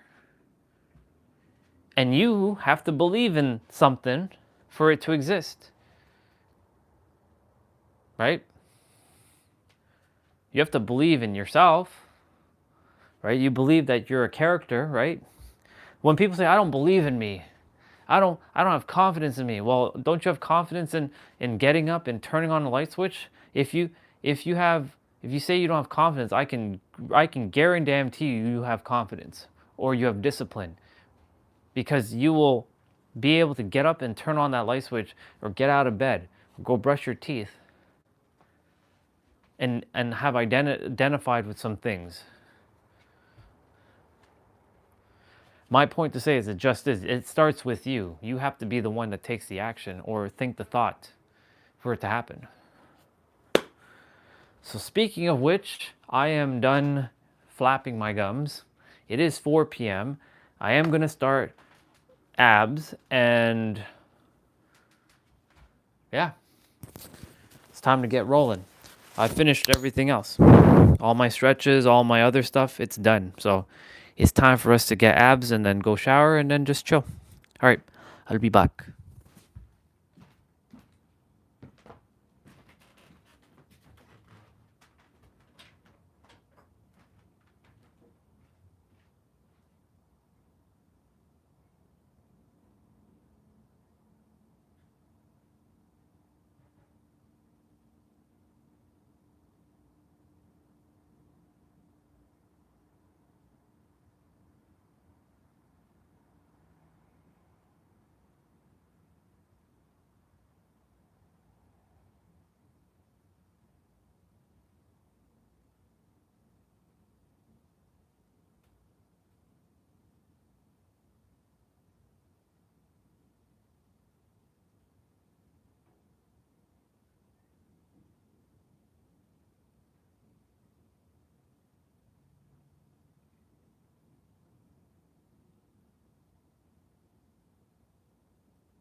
All right. It's time to get this show on the road.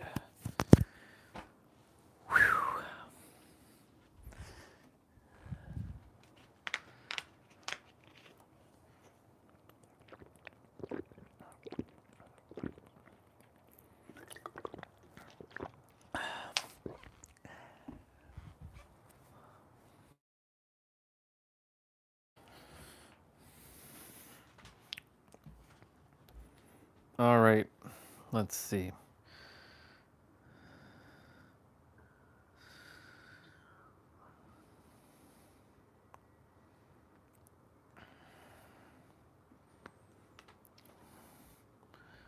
Let's roll. Nope. people living in different realities. That's why none of this makes sense.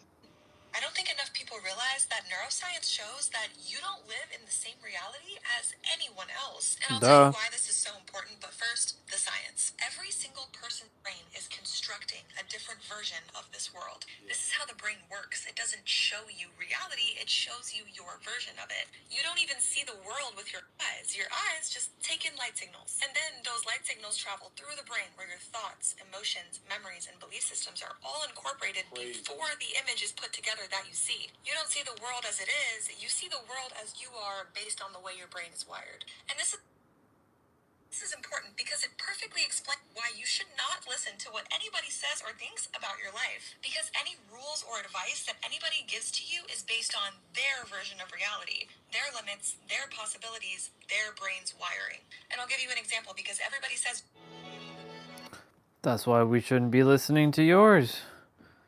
But you're right, though.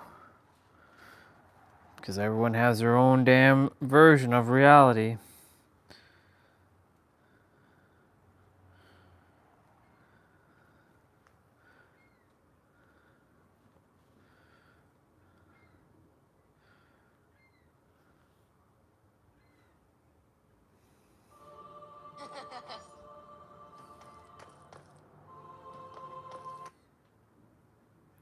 What the fuck is up with this YouTube?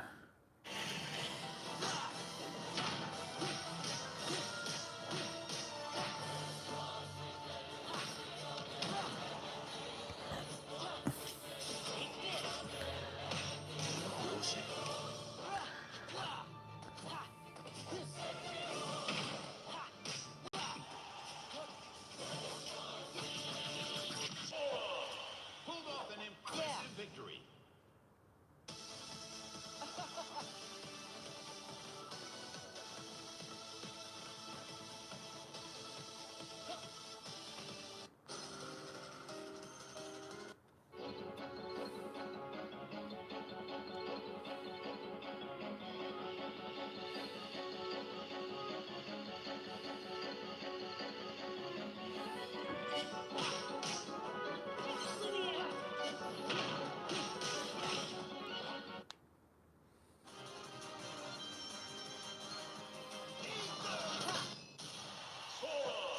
Pulled off an impressive victory.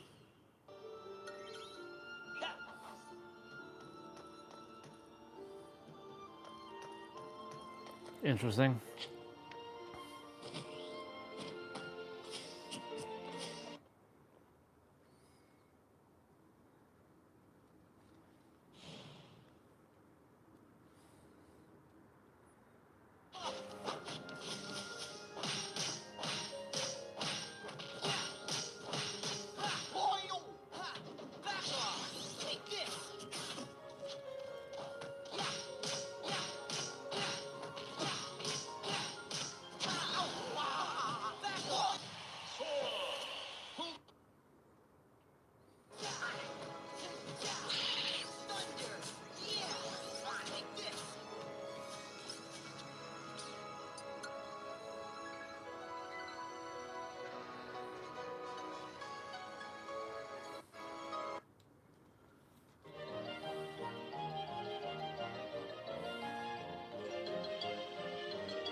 Here we go.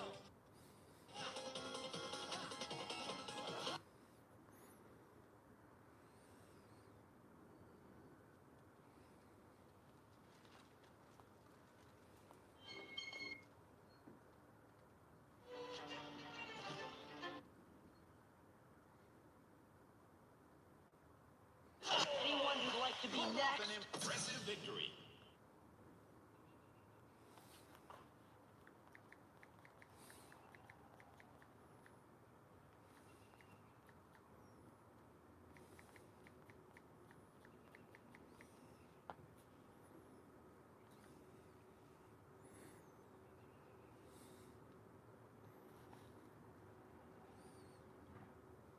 I was playing Mario Kart 8 Deluxe like a normal human being that didn't come from Glebtrop 7 when I thought to myself, This game isn't fun enough. So instead of finding normal, healthy ways to make the game fun, like a normal human would do, I decided the only way was to make my PC burn my house to the ground. And what better way to do that than to install 100 Mario Kart 8 Deluxe mods? We have character mods. We have track mods. We have these kind of mods. I wasn't the only one who was going to experience these mods. I invited my hilarious friend Kush along to laugh at these mods with me. Seeing the pig come in. Oh my god. Pigs! Oh, What the the pig! pigs? The shells are pigs! I'm telling you right now, this is the future of Mario Kart. But before any of that, we have to actually install the mods, like a normal human being would do. We have this little guy. We have this funny sound effects mod. I haven't listened to any of this. The download track. This is my Mario Kart folder. 100 files, which means it's time to play 100 mods in Mario Kart 8 Deluxe. Or so I thought. There should be like different characters. Oh, like these shouldn't be what they are? Give you a second. Now this is the modded Mario Kart experience I know and love. Out of the 100 mods that I installed, none of them are working.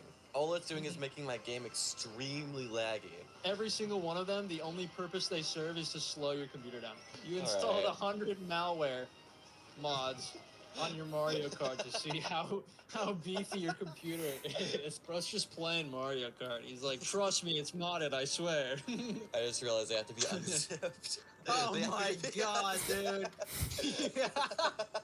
Why is there a troll face? This mod just has a troll face. It just has a troll face. So as it turns out, every mod that I installed wasn't even unzipped yet, which means I had to go through and manually unzip every single folder. This took 40 minutes, but after we got all the mods situated, it was finally time to play 100 mods in Mario Kart 8 Deluxe. Alright, let's see. Oh my god. King Johnny! Oh god. What's wrong with Mario Circuit? I don't know. Who is that guy? Holy shit. Could have done that. No. Okay. Awesome, dude. There it is again. Wow. Cool maps. Maybe this could be more than a stretch. What? What? It's a little hard to see, but like, oh my god. Oh, no.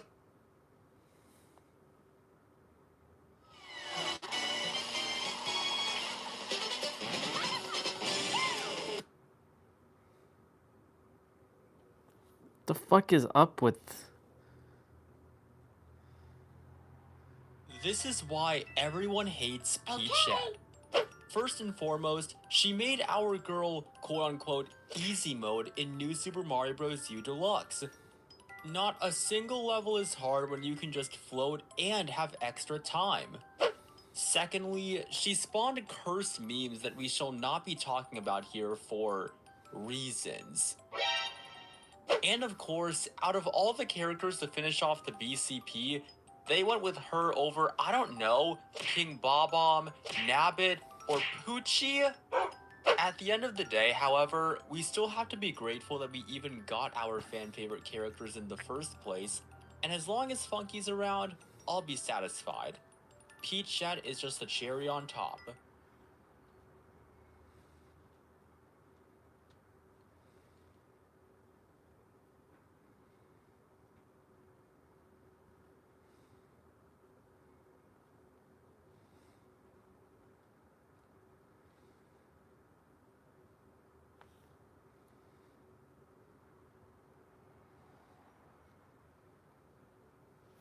Okay.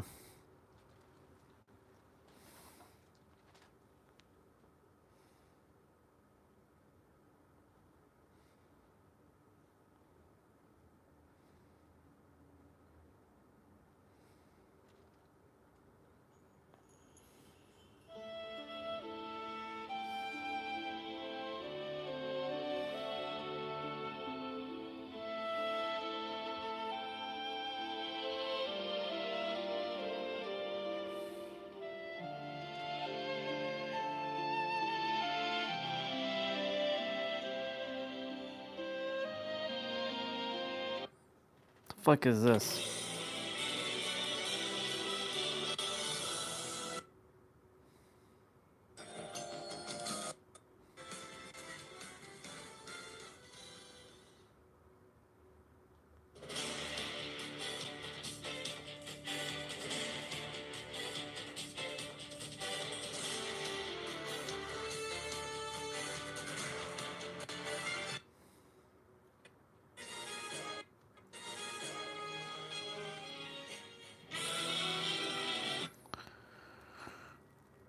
Okay.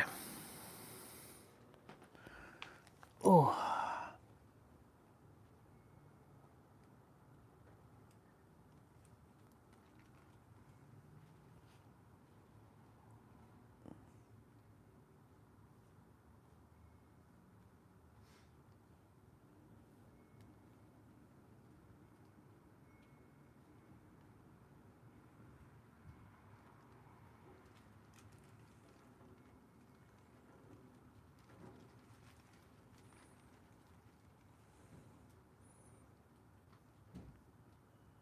Do I still have an N64?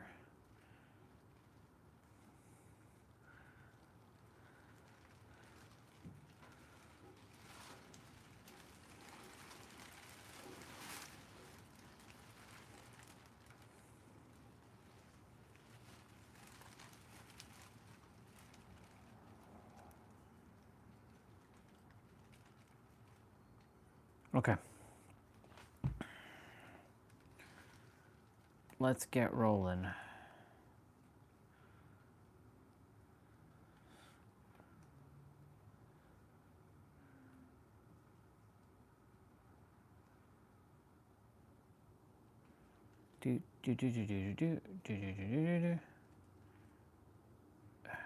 Don't auto discover. Come on now.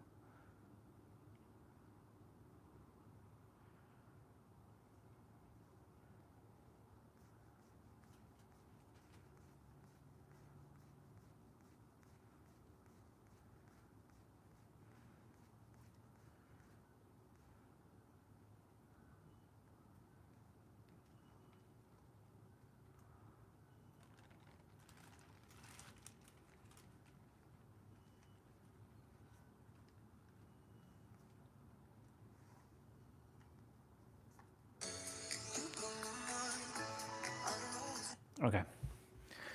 Ab time. For those of you who are going to join me for this, let's get rolling.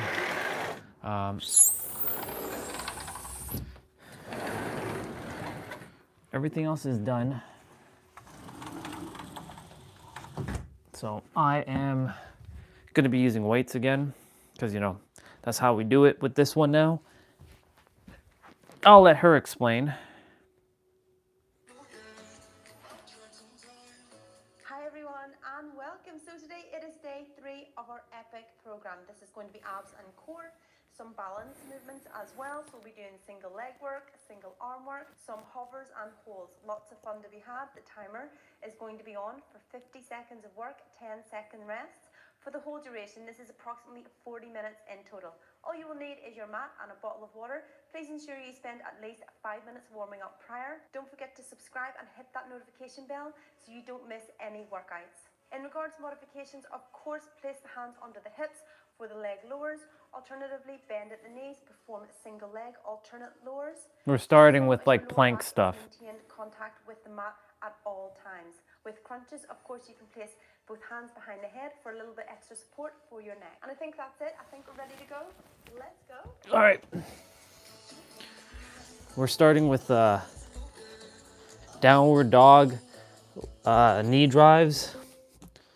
Yeah, single leg dog to knee tucks. You know, this is our Thursday one because instead of finding, I can find other ab playouts, but like her stuff really challenges me. Because I've done other people's like ab exercises, but they don't really hit. You know what I'm saying? Like, they don't really like challenge me too much. And I would rather just do one routine than have to stop and pause and look for another like I was doing for the longest time. Like I would do like 4 different Tiff Dan routines, or find one of his longer ones and then do like 2 short ones. Let's raise this up.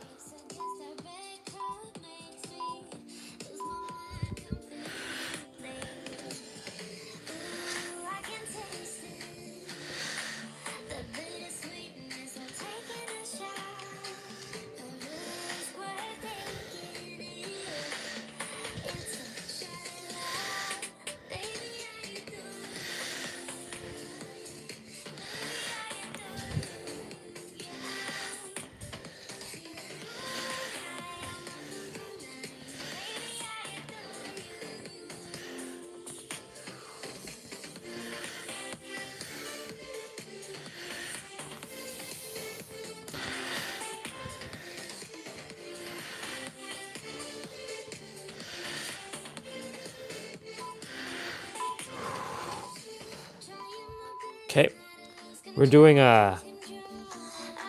standard planks with alt knee tucks. She calls them hand planks to alt knee tucks.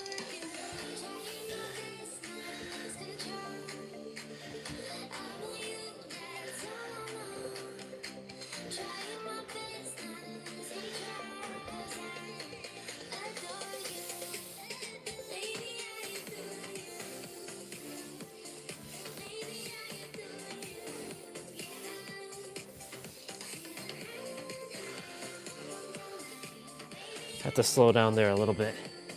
It's kind of rushing the movement.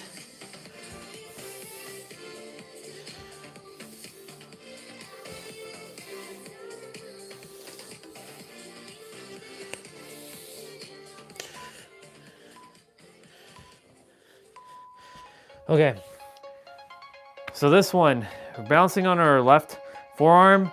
You're gonna bring your right arm up, tuck it in, and then lift your left leg up. So you're gonna be bouncing on your right leg.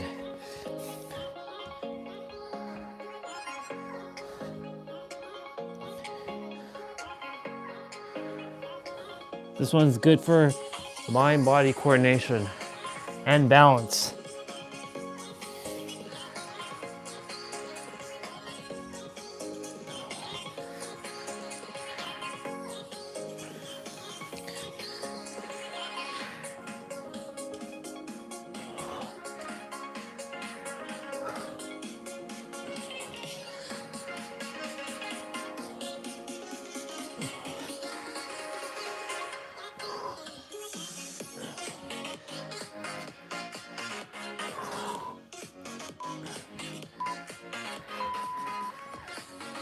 Same thing, other side.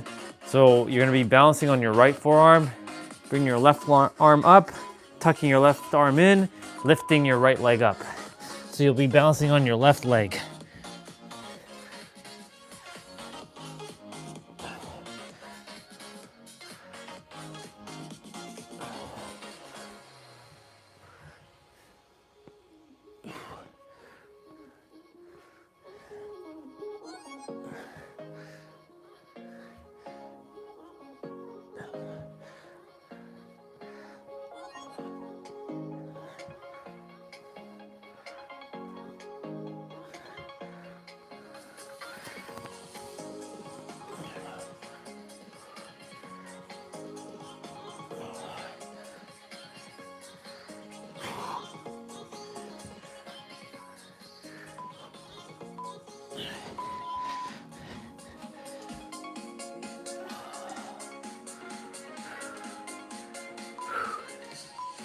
Plank rolls. So you're gonna be balancing on your elbows here,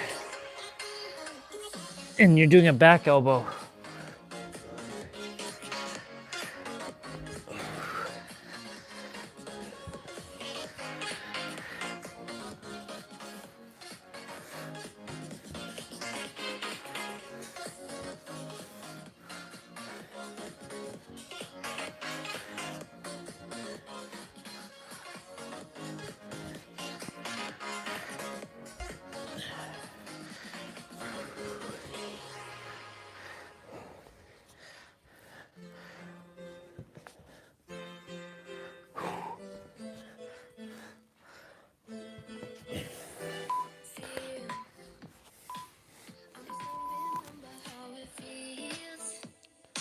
tuck crunches.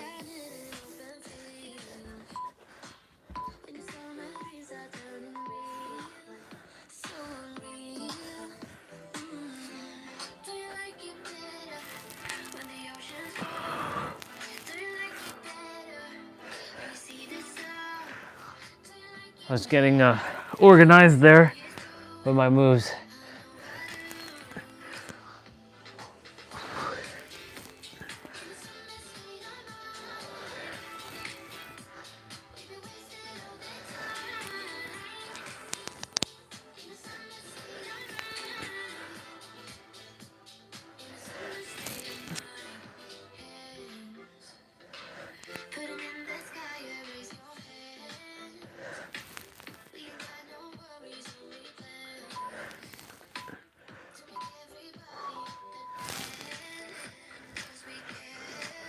Leg extensions.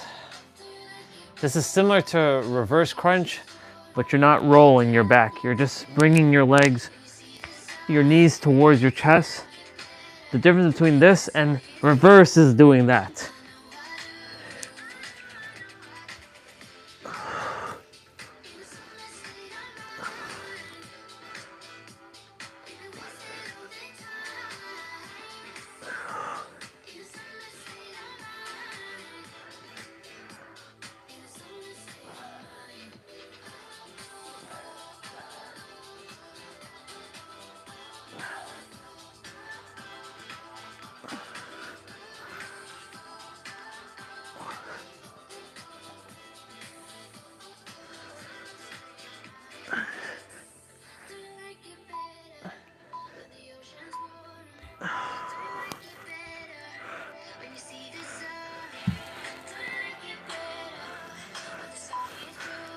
We got crunch leg opener.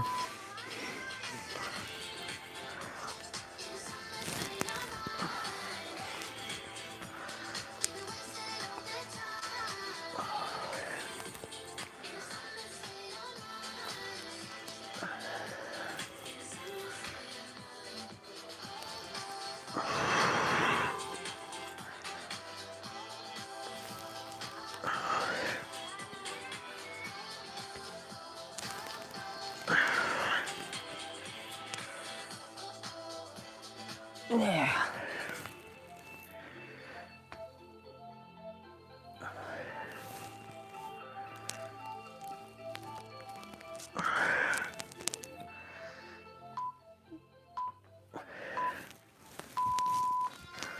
Okay, advanced bird dog. Right arm, left leg. Left arm, right leg. You're gonna be balancing. Mind-body coordination right here.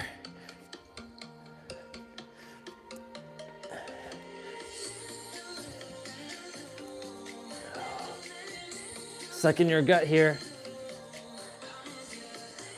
Contract that core.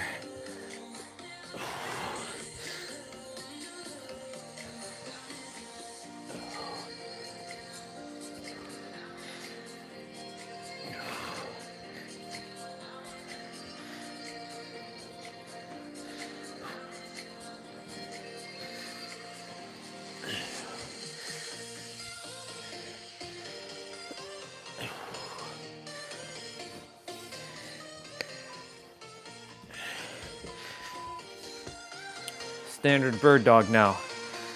So you'll go extend, tuck, extend, switch. So right arm, left leg, right elbow, left knee, left elbow, right knee, left arm, right knee, right leg.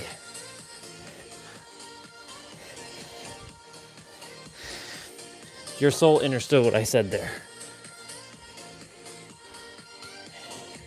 Your soul will help your mind figure that out just by watching what I'm doing.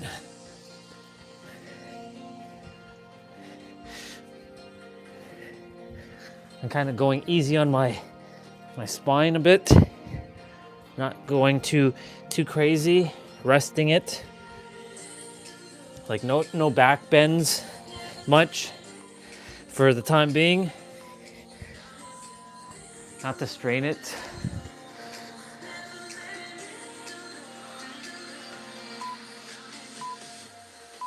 Okay.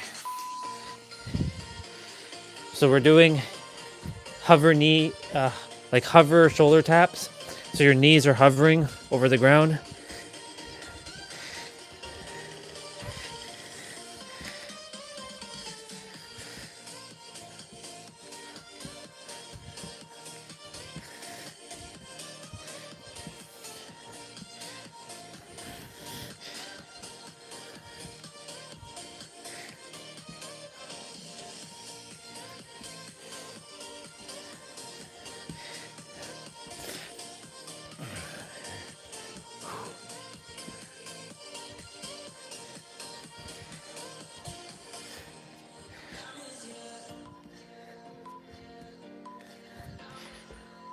Awesome. Hip raises.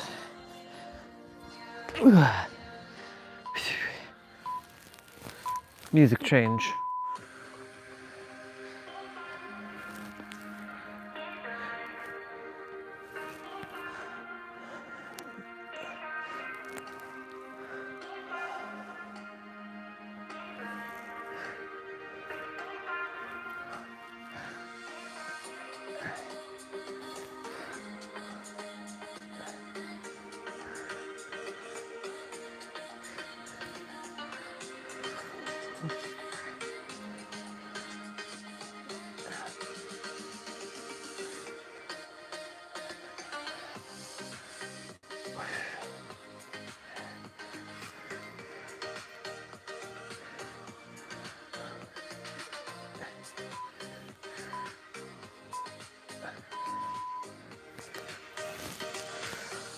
We're doing reverse crunch now. So now you roll your back, not hit the window like that. Oh my gosh.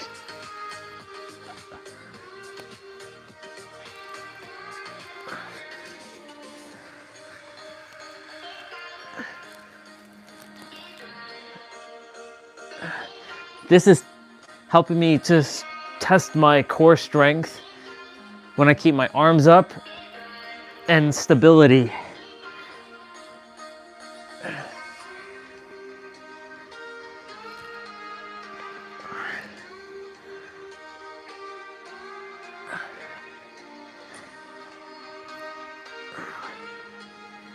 Some tough movements are coming up shortly.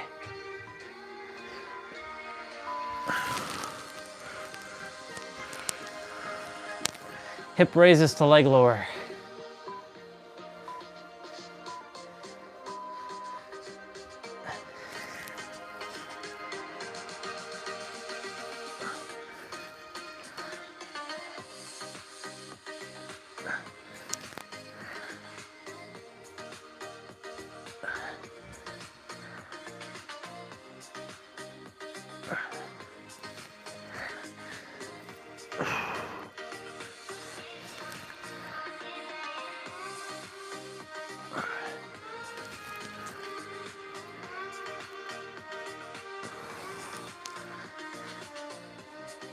Doing great.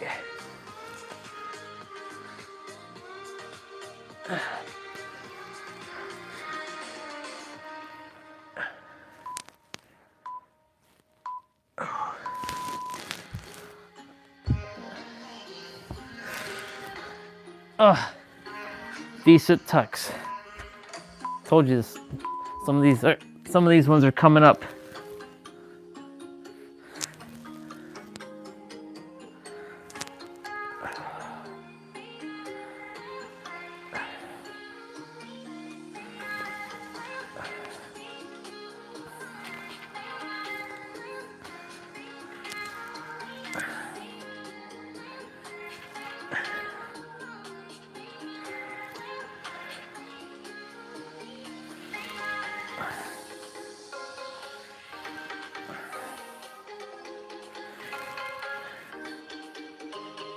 I have a couple stretches to do, a couple moves to do when we're done, but I'm pretty much done everything else.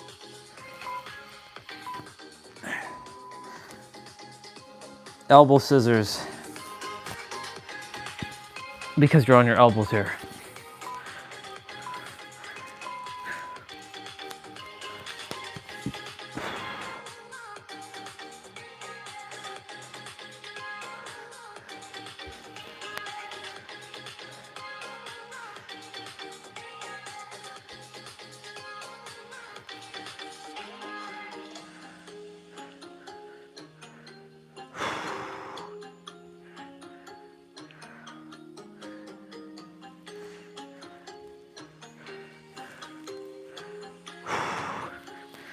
Feeling it. Russian twist should be next, I believe. Yep. Universal twist is next.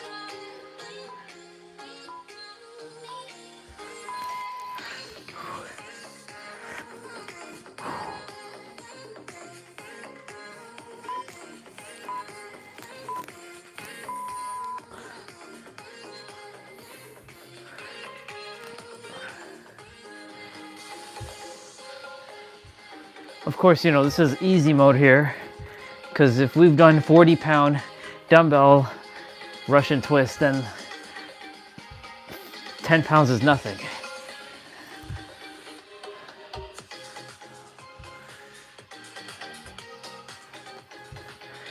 Because these are 2 5-pounds in my hands.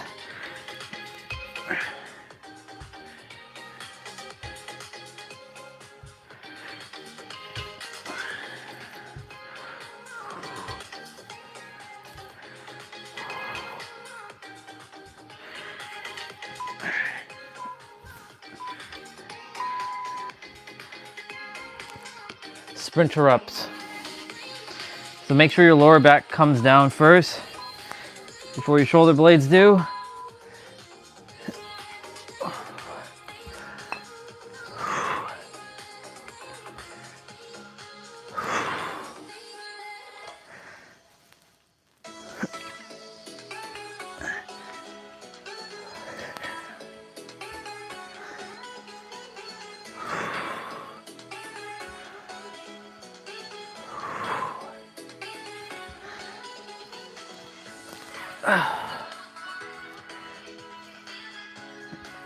Next Wednesday marks 16-month anniversary of the live stream.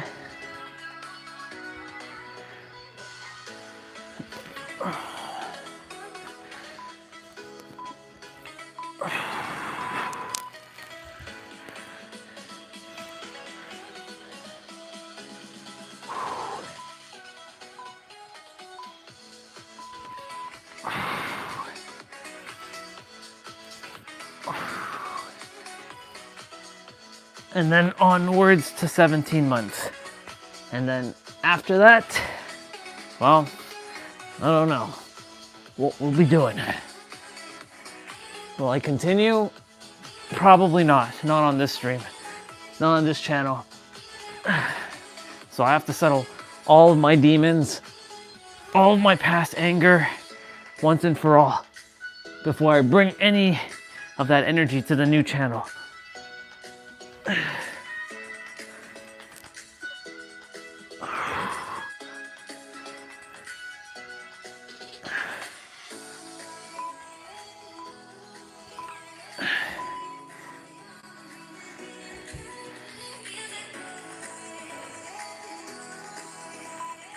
V-ups. You gotta pause from the dumbbells, or from the plates.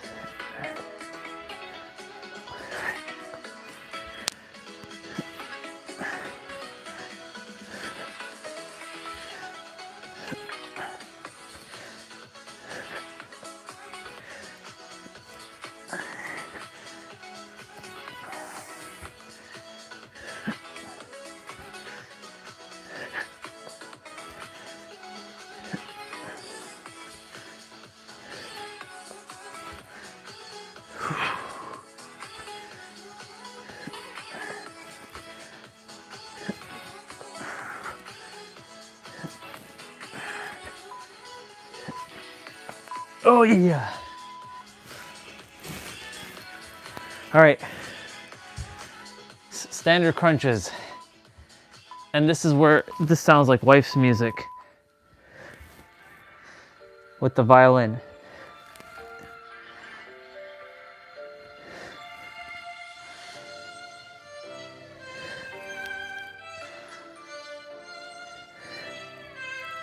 It's got the same vibe.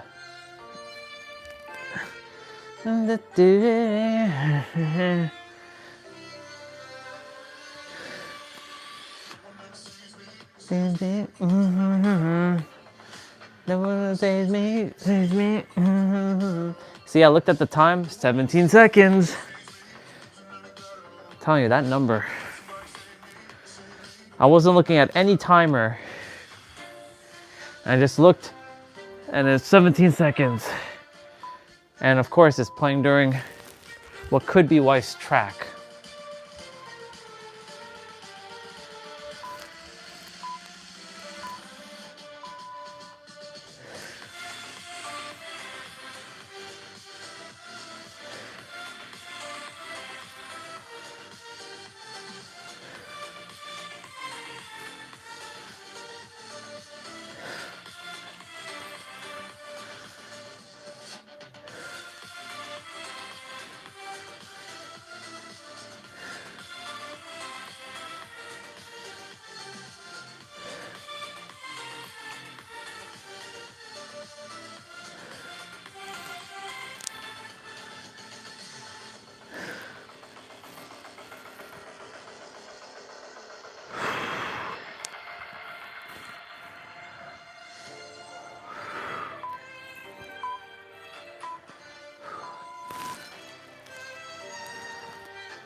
Pulse crunches.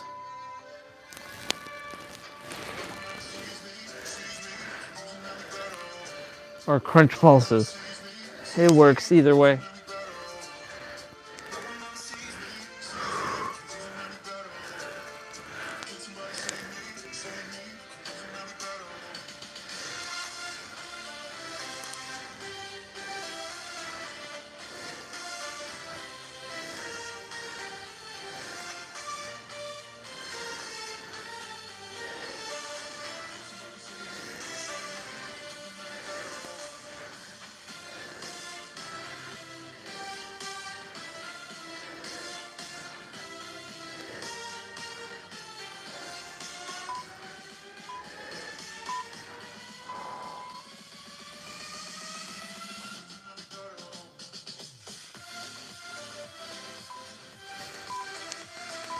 Toe reaches, here we go.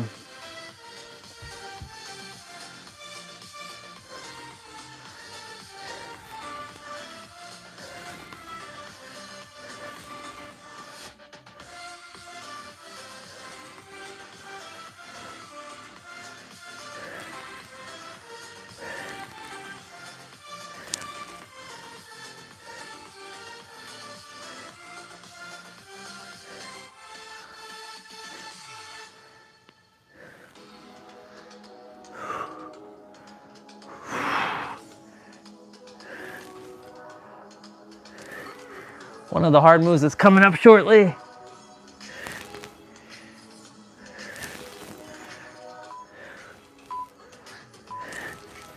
Okay, not yet. It's the next, it's after this one.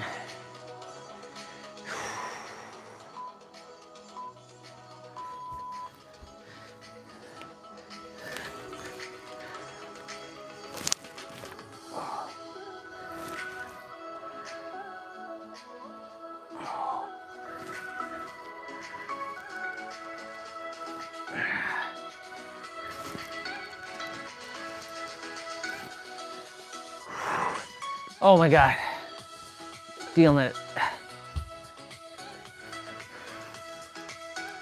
Oh.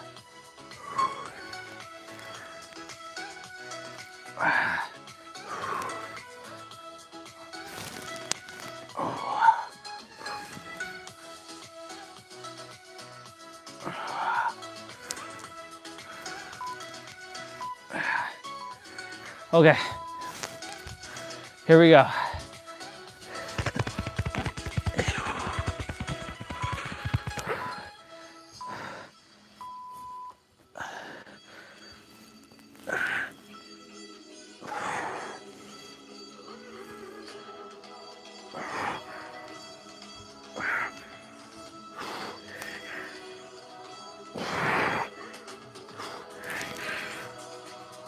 Ah. I have to drop my feet.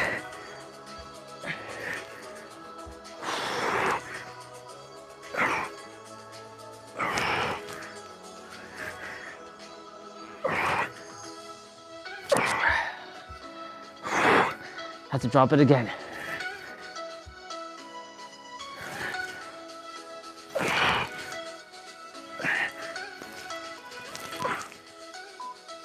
Oh. Oh my God. That's rough.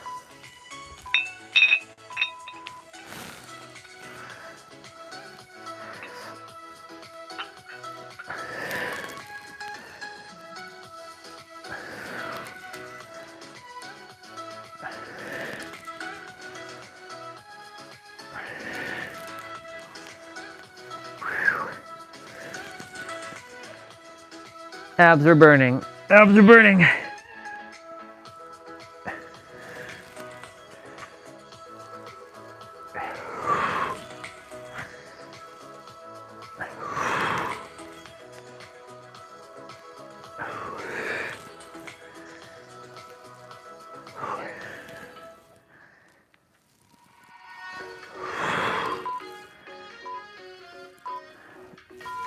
Okay. Now we're doing that, but sitting up.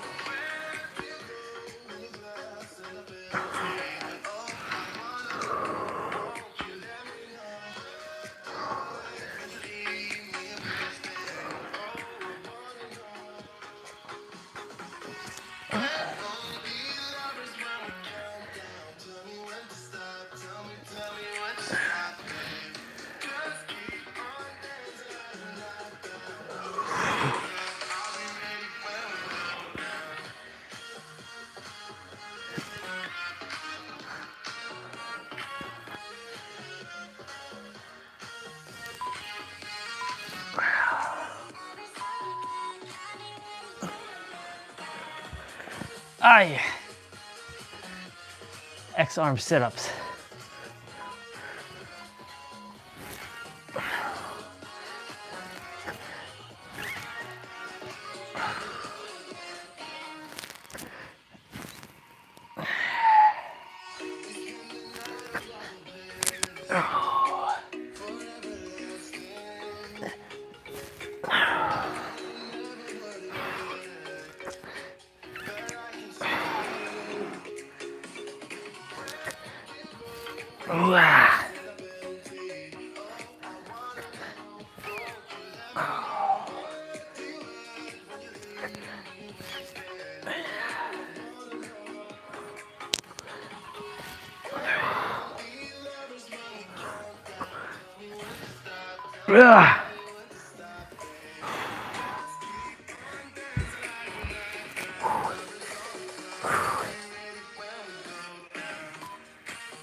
Single leg.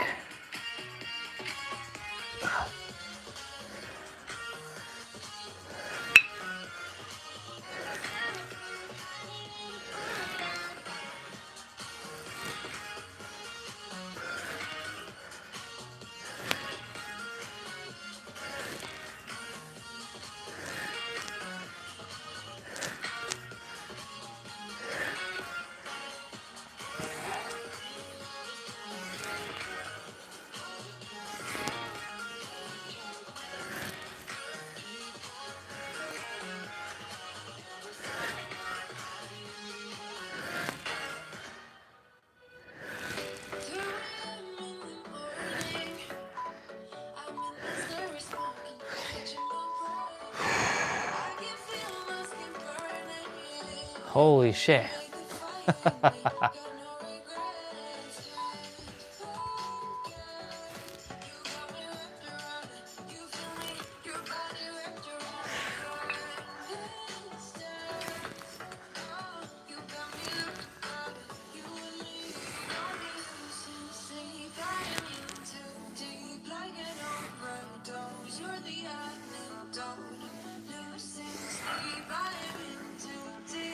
Oh, microphone is dying.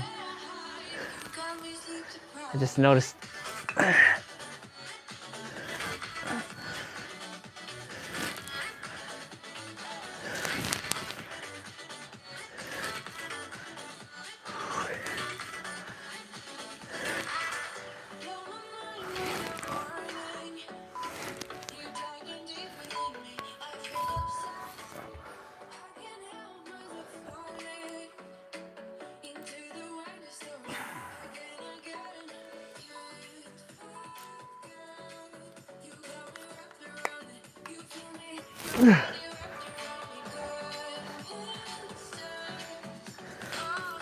Have the other microphone out.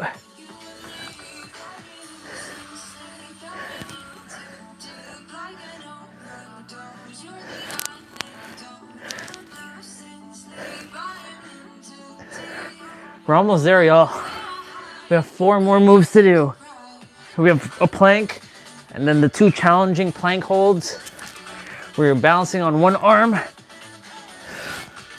That's gonna test your resiliency and your endurance and your mental fortitude.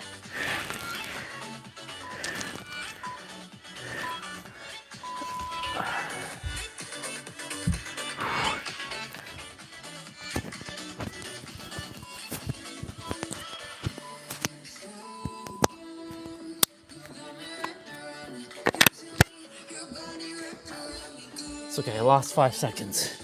No big deal.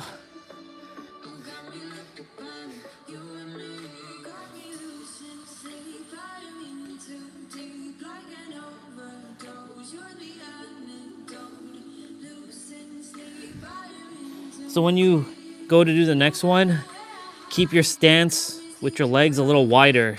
Right now my stance is narrow with my feet together. Well, they're closer together. You're gonna keep your stance wider so you have more stability. If you keep your feet together or closer and you attempt to balance on one arm, you're gonna topple over.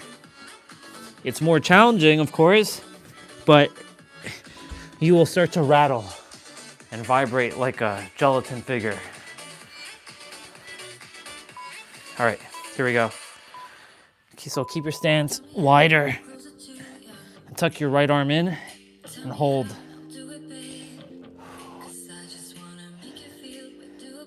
Let this discomfort be your friend. Breathe.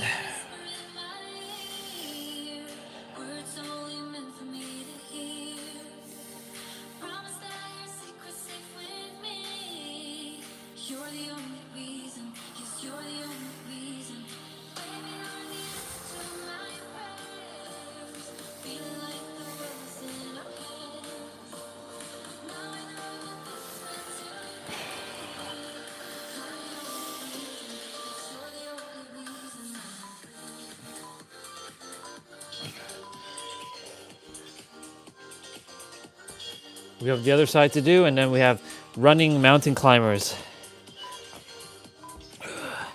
Same thing. Now you're bouncing on your right arm. Tuck your left arm in and hold. If you did it with one arm, you can do it with the other. Let's go.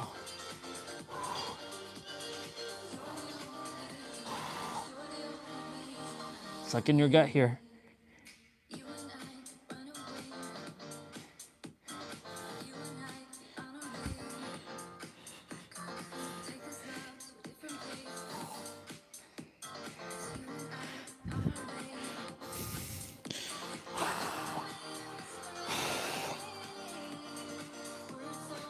I didn't have my protein shake yesterday, so I'm gonna have it today. Even though I didn't lift weights today, I'm still gonna have it.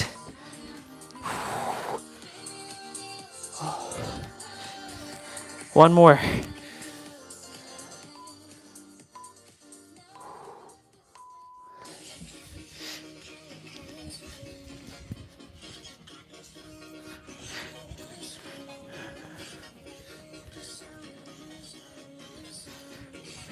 Running mountain climbers or traveling mountain climbers.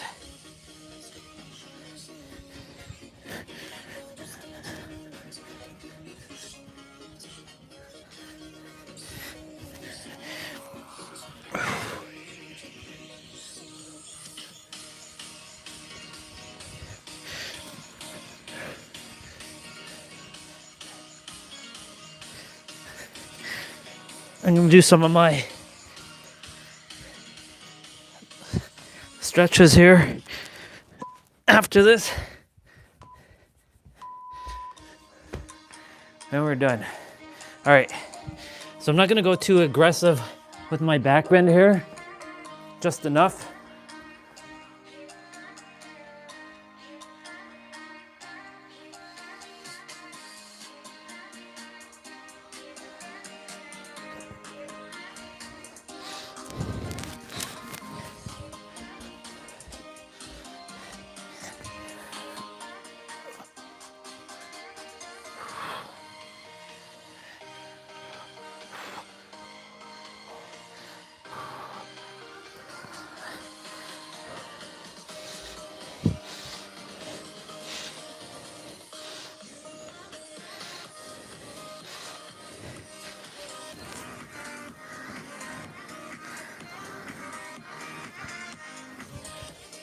Book it. It's done.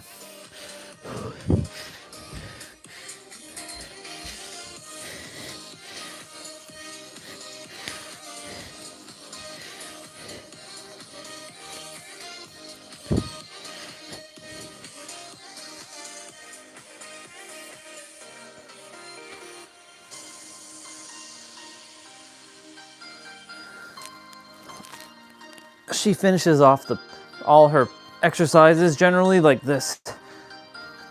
She is standing up or she's sitting down on her knees.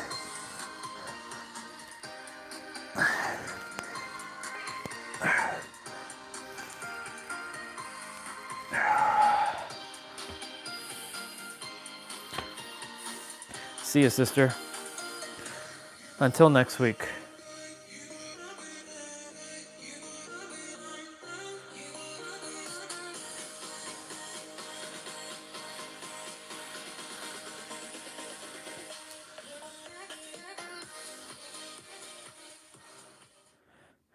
Awesome. All right. Now that that's done, like I said, I'll just do a couple of my moves. Alexa, what's the time? 4, 5, 6, y'all. See? Look at that. Sequential numbers. I need to turn up the volume because I turned her down a bit. Because in the mornings, when I ask her for the weather, she's kind of loud. So I have to turn her down, but I turned her down a little too much.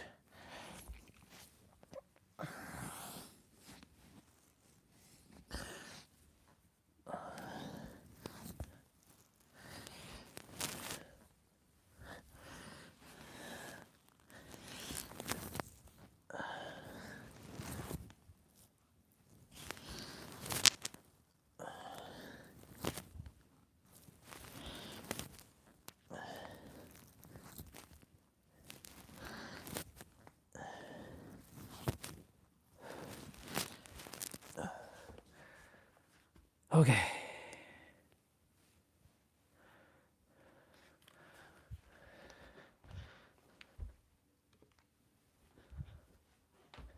Just taking this quietness for a moment.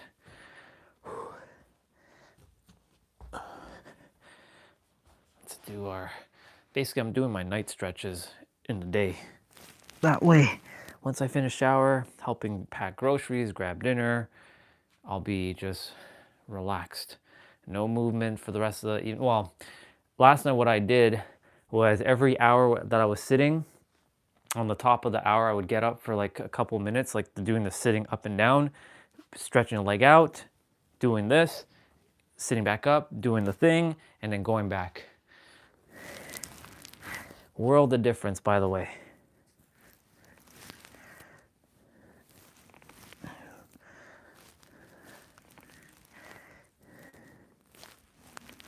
I've tied my identity now to moving, but at the same time, not being attached to it. Because if I don't move, then we run into another problem where it's like, oh my God, we're not moving.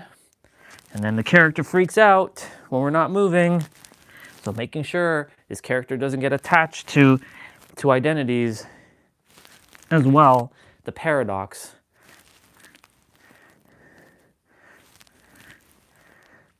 Even I don't have to do all this movement that I'm doing, but I'm doing it because I enjoy doing it. But I gave the character some time because one of the spinal cord vertebrae is feeling a little sore at the moment. So I don't really want to hyperextend it or overdo it. It's not in any pain, but you can feel like, it doesn't feel normal. So I'm giving it some time to regenerate and heal and rest. That's why, I've been putting the pillow there when I'm reading the book or in the evenings now. Like, it feels good actually in the evenings that I get to sit and just watch content or watch a movie or play. Last night I was playing PSO, Fantasy Star Online. for GameCube, even though my character is taking forever to fucking kill shit. It's like I'm playing the game back in like 2002 again.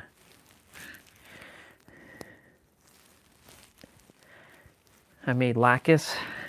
I want her pink mag though. She has an orange mag. I'm not satisfied. I'm all about aesthetics, if you didn't know. I love aesthetics.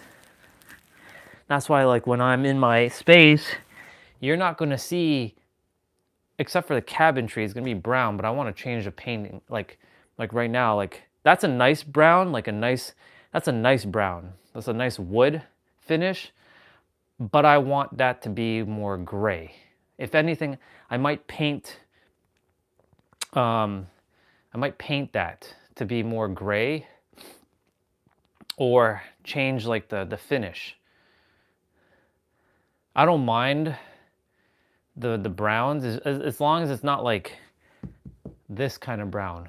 I'm not really a fan of that color. If it's like a lighter brown, like a nice wood brown, you know, like the cabin tree is good. The flooring is good.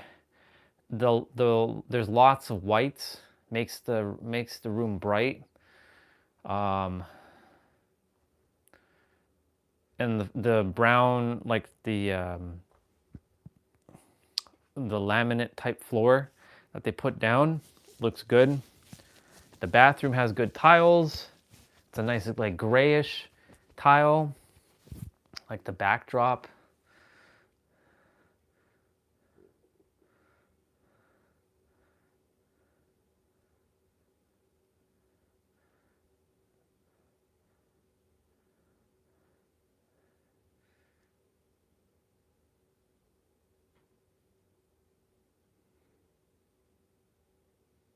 So that one's facing the city. That's bedroom number 2. There's an area rug.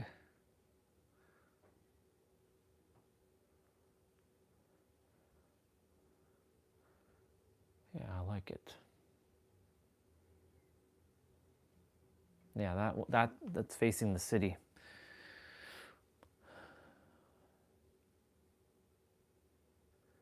Definitely need to get 3 different TVs.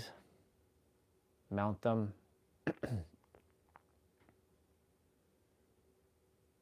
They're all going to be interconnected. I'm going to have a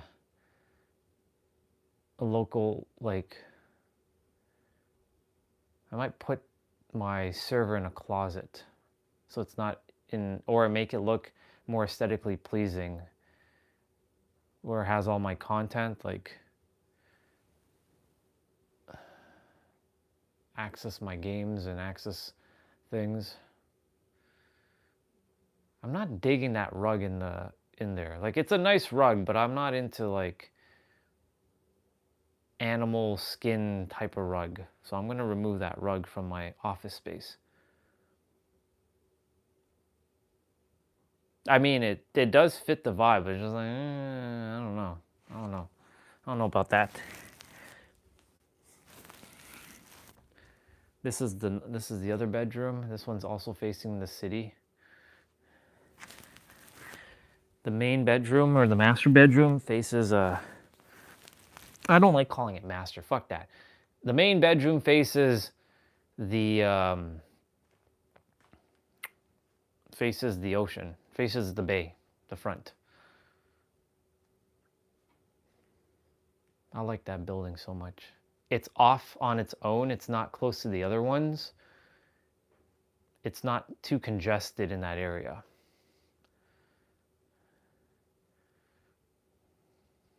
And it's got the perfect, like, it's like right there. It's like the main thing. It's kind of like the CN Tower of the area. Where do you live? I live over there. For real? Yeah, for real. I live there. Where? Like, what floor? The top one. Oh, and by the way, I own the entire top floor. Huh? Yeah. All 4 penthouses belong to me. You're lying. Nope. Here's proof.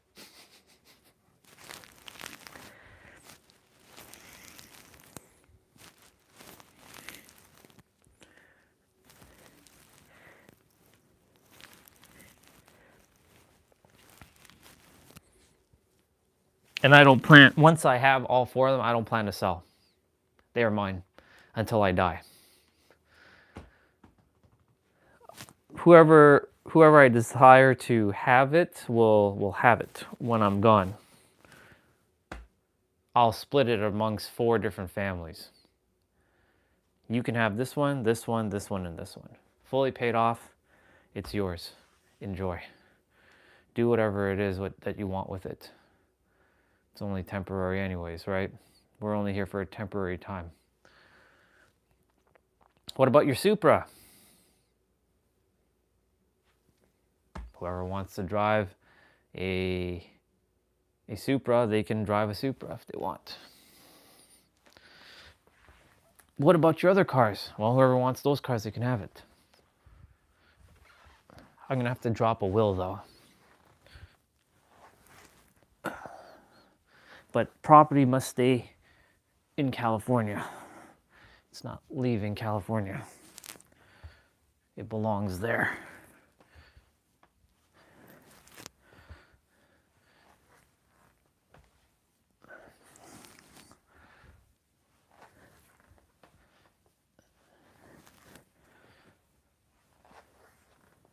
And I leave enough money for the rest of its existence for them to be able to stay, because God also pay property taxes. And I leave the money for property taxes. I'm already planning all that as well. And any future like usage of water, electricity, shit like that will already be paid off, or at least have the amount paid, because the amount is there. And they have access to the resources.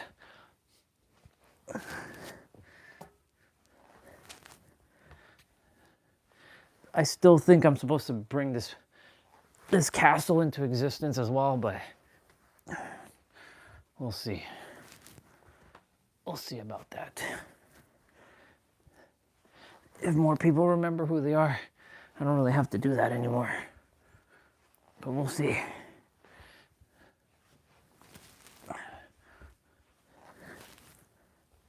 I'm still helping people regardless.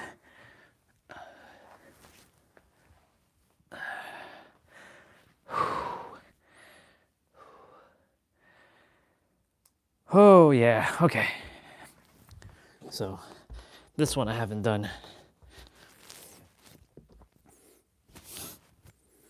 1, 2, 3, 4, 5, 6, 7, 8, 9, 10, 11, and then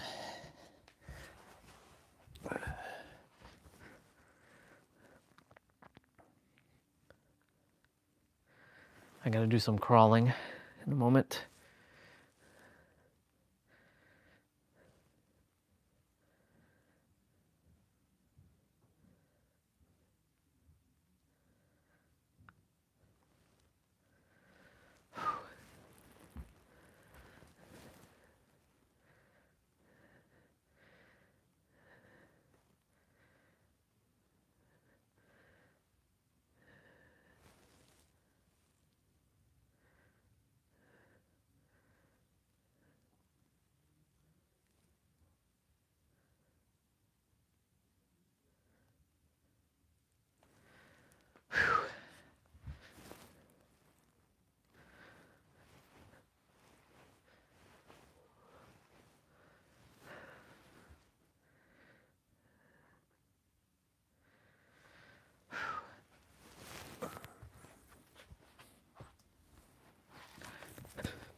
Did I do my kicks?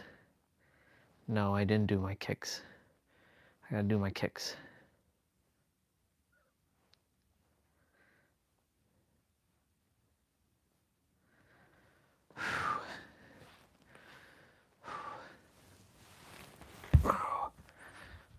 Let me do my sits, my wall sits.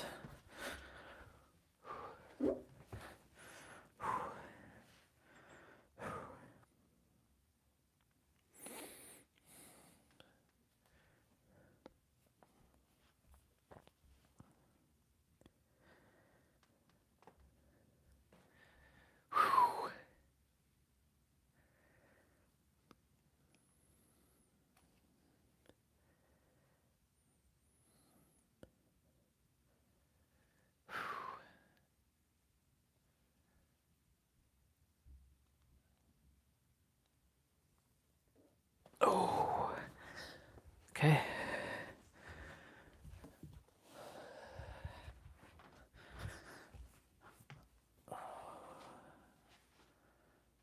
Let's hold.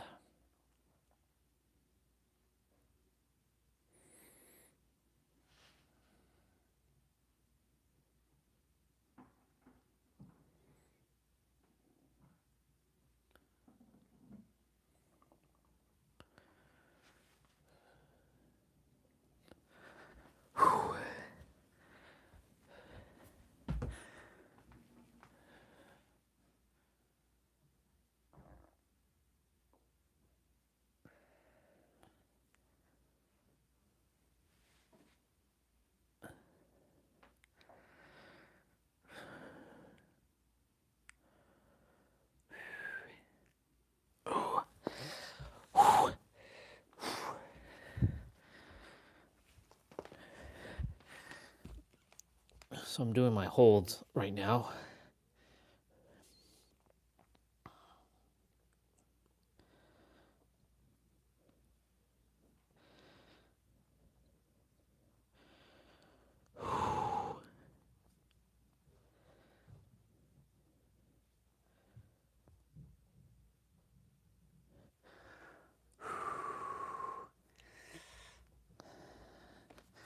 Scapula hold.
So one of these, one, two. So this is different, and this is not a hold. This is part of the night routine.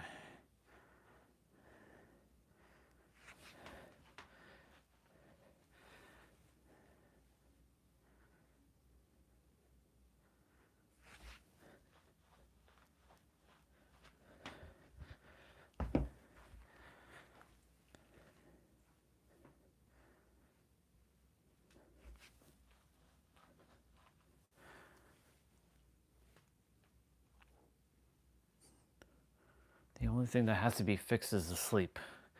Not the sleep as in terms of like, you know, the sleep pattern, but the the bed situation, the tightness when I wake up.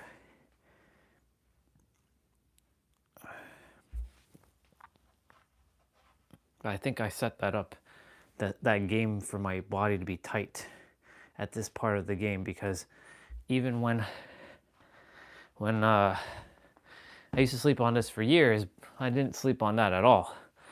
And I was only getting like 2 hours of sleep when I would do like on-call shifts, or 3 hours or 4 hours.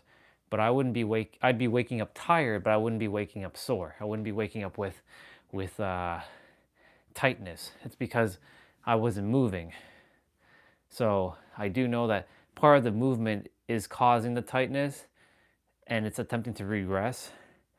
But it's a good thing because it's showing progress. Because even though I'm feeling tight in the morning, it just means that I get to loosen up the body throughout the day. But that's why, like in the last couple mornings, I haven't been doing any of the morning routine. I've been just going for the walk and then coming back and then just chilling, getting the breakfast, and then I'll do all these types of movements afterwards.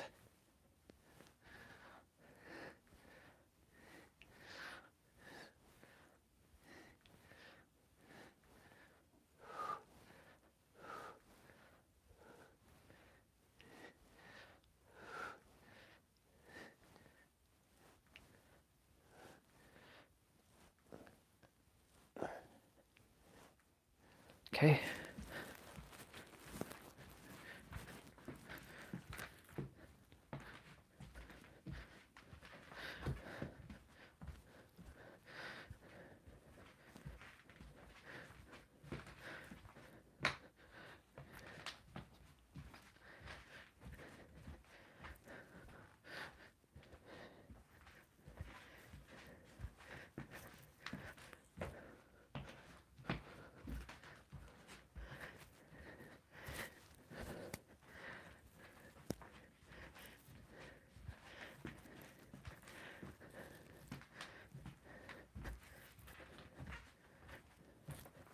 Every time I look at my condo, there's like a great reset that's happening within.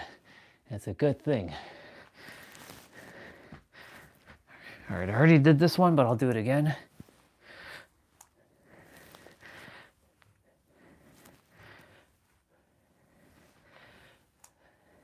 I did a lot of these off camera while you all were watching Chase and Steven.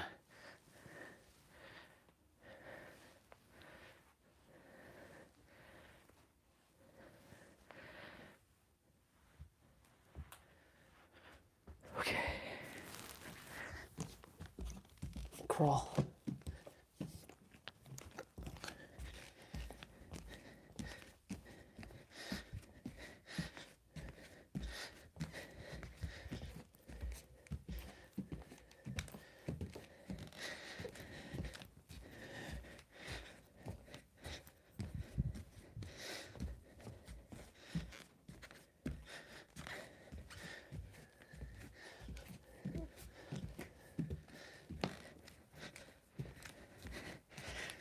Even if I do it one time throughout the day, it's enough.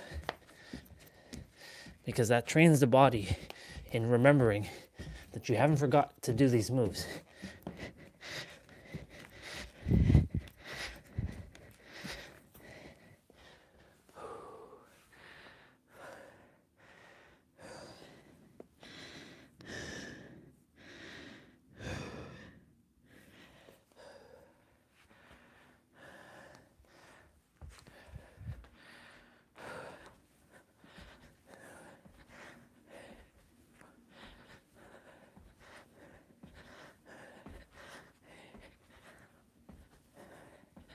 I was outside when we were watching Caesar.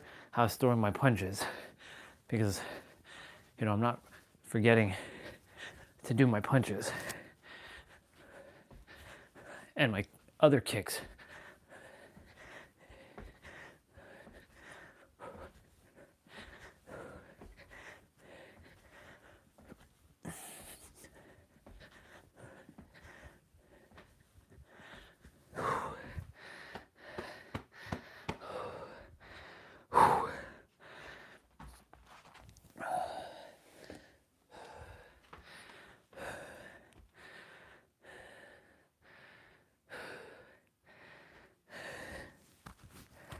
Very good.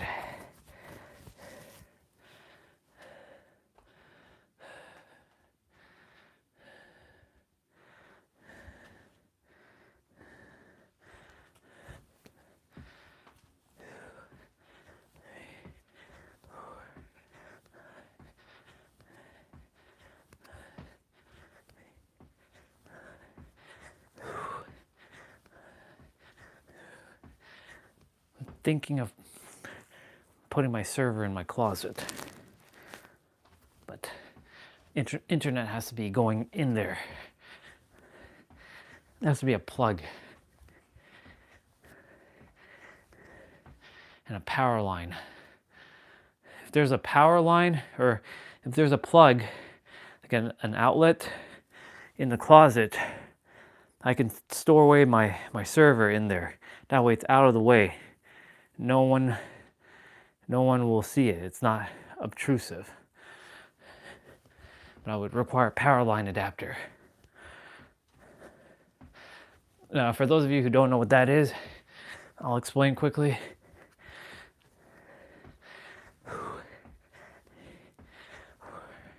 After this.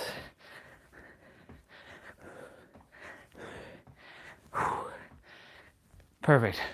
So a power line adapter, it has a similar technology to wireless, but it uses wire. A power line adapter, and I had to use it in this room before because that router wasn't in the room before. The modem was in the room, just the modem.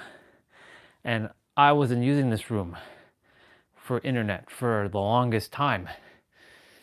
And the router was downstairs in the basement. So I had to run a power line adapter. So it plugs into your outlet and uses your electricity system, your electrical system, to transfer the signal to the, so you get two of them, you get two adapters. Or you can get four, depending on the thing. And then of course there are extenders that can link to the router. I had a crazy setup. I had a power line adapter, and I still have them somewhere.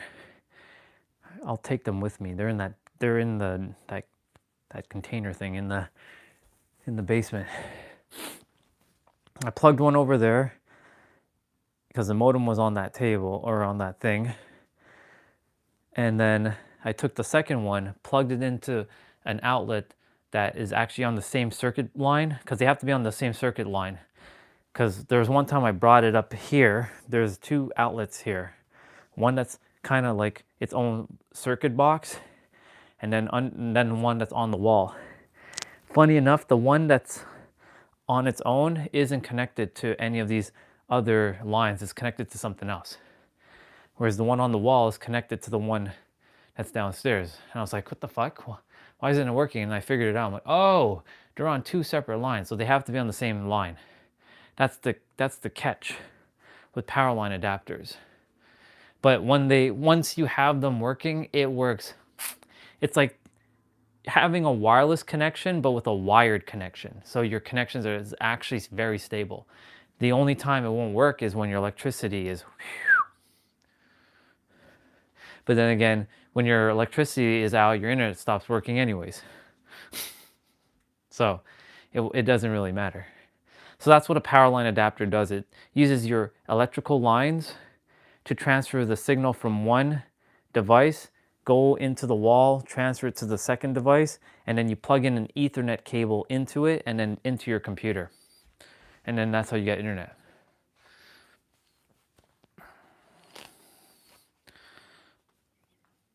Pretty nifty. So the solution I have now is similar to that, but it's different because downstairs, there's actually two routers downstairs. Why is there two? Just cause. That router is connected via two other routers downstairs wirelessly. I have something called AI mesh. It's not AI as in artificial intelligence. That's what ASUS called it before AI was even a thing, but it's called AI mesh. I think it's called ASUS interconnected mesh or something like that. So the AI mesh takes the signal, the main signal from that router, sends it to both routers. Technically, one of those routers should be upstairs, but you have to go in one of their rooms, but they wouldn't want that in the room. And I'm not putting one of those outside because Dad's garage is just like, and the router is just gonna get all caught up with smoke and like shit, and that's the last thing I want the router to deal with. If anything, I'd buy like a cheapy router and send it outside and have it AI meshed outside. So that router would send the signal, because that router is sending the signal through this wall to Dad's TV or to the internet box for his TV to get internet. Because without that router, nothing works. So essentially this router sends signals to the other routers downstairs. You see the computer downstairs that I'm using? It's hardwired. There's no wireless adapter, or there's no wireless card in that small little computer. So I have an Ethernet cable plugged in and it's tethered to that router. So it's similar to a power line, but it's taking the wireless signal that is AI meshed to that router to send a signal to the other router, and then convert that wireless signal into a wired signal into the computer. You see, I'm glad I still have my tech skills. It's invaluable.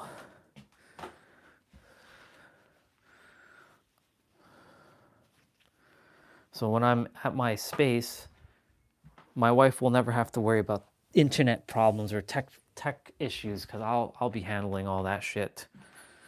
I'll be like, honey, I got this. I'll take care of it. Even though I don't want to be the IT guy, but you know, I have my tech skills, so I'll handle it.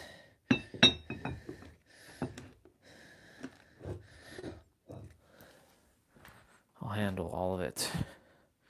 Shit, it's 5:27. I gotta go shower. What about your protein shake? I was gonna have to wait. I can drink that later. Doesn't need to be now.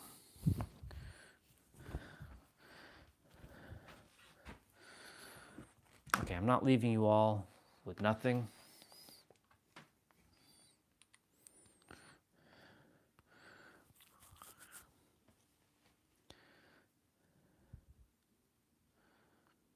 We talked to 100 women. Name something most women wouldn't be caught dead leaving the house without. Their vibrator. I don't know if this is one of them like ones where it switches, but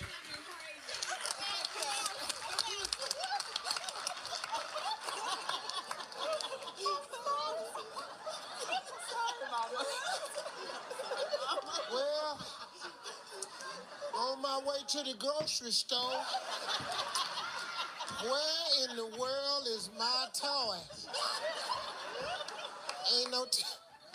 Ain't no telling how long these lines gonna be. I love to sing. Are you serious? I am very serious. At church, school, wherever I've been, I've always sung. Let me hear a little bit of it. I'll be your crying shoulder. I'll be love suicide. If dogs use computers, what would they post pictures of on the internet? of the girlfriend's cat. Terrell. The girlfriend cat, a cat.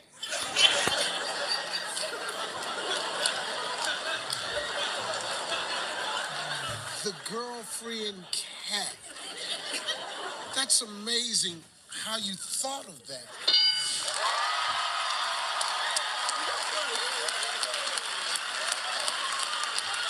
Name an animal sound that would not be sexy coming from your husband in bed.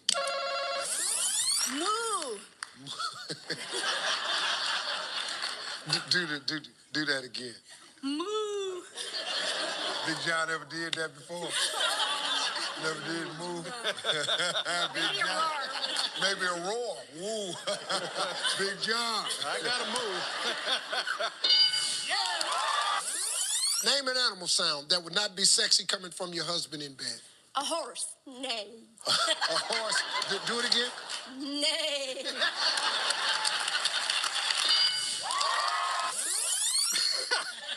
Meow. You know, the boys down at the rock quarry, you know, they're going to eat you alive. I know they will. And just to make sure, you got to do it one more time. Lord, you're killing me, Steve. I know, John. Go ahead one more time.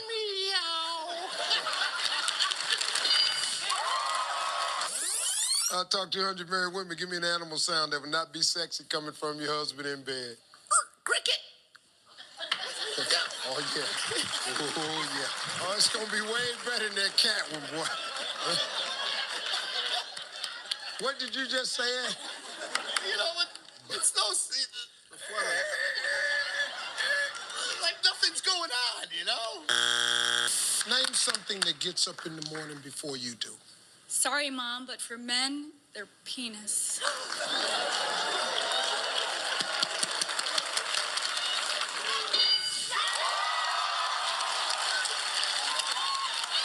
At what age does a man no longer have the strength to fool around? You said 35. Survey said number one answer, 100. Shut up. It's the truth. Tell me something people pick out ahead of time so the funeral will be fabulous. I would have to say food.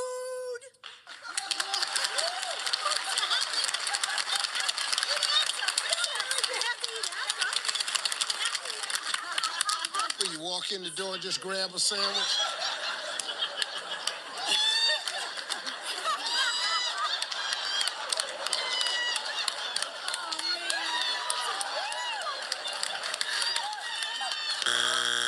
How old are you, man? I'm 25.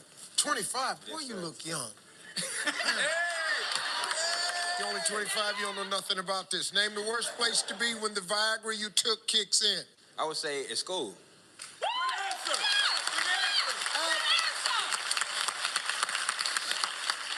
At school. With the rest of the kids.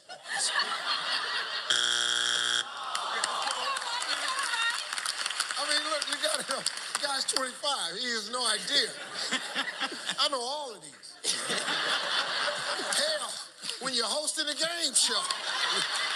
I said, name a part of your body the doctor checks during a routine physical exam. You said your breast. Survey said.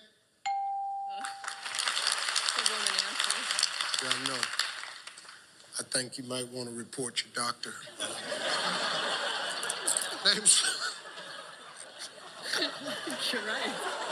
It's only happened to 3 other people. It's not good. It's not routine at all. Name a part of your body the doctor checks during a routine physical exam.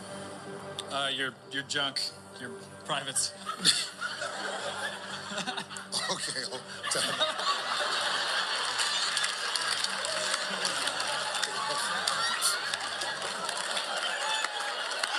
You sure need to find out who the hell y'all doctor is, though.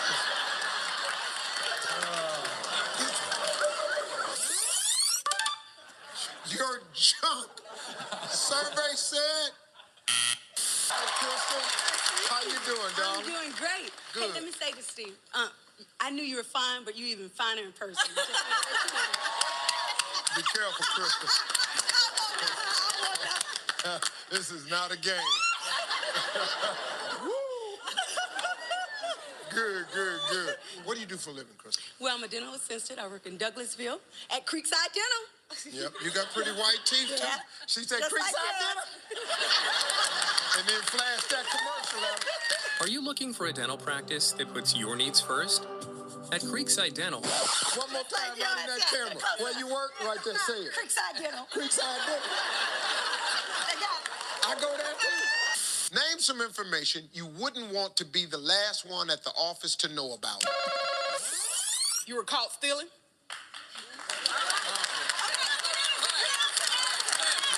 Yes, come on. You wouldn't want to be the last one at the job to know you got caught stealing. If you was down there stealing, Kim, wouldn't you already have that information? I'm just checking. I'm just Kim, listen to me, girl. Every time I stole, I knew I was stealing. Oh, when they caught me, I tried to act surprised. Ooh, what? Oh, what? That wasn't me. Name some information you wouldn't want to be the last one at the office to know about. There's a layoff. There is a layoff.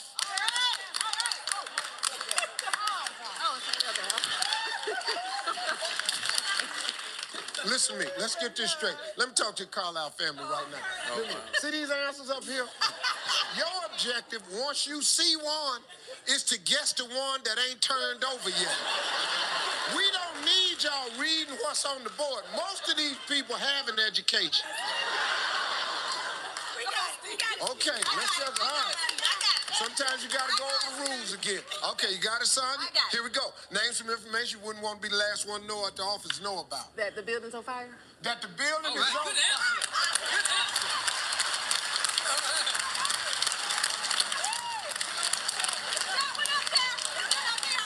Sure, I can almost guarantee you that ain't up there. I'm sitting here tight.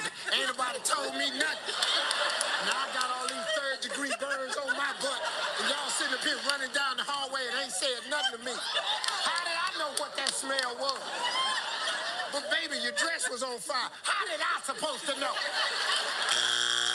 Name something bad you did as a kid you're still afraid to tell your parents about. Kim. Still.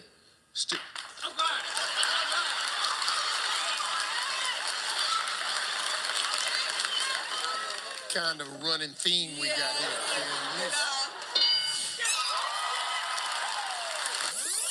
All that stealing finally paid off. Who'd ever knew that would turn out to be the #1 answer in America? A wife can really cut her husband down to size by making fun of his what? I'm gonna say his manhood. Lincoln, I don't know what you mean by that. Well, let's go see his manhood.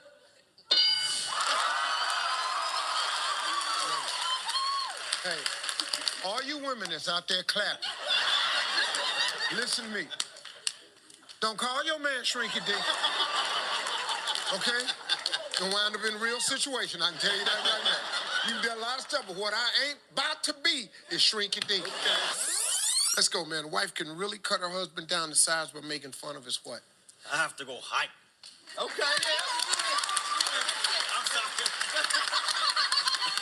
Baby, let me ask you something, man.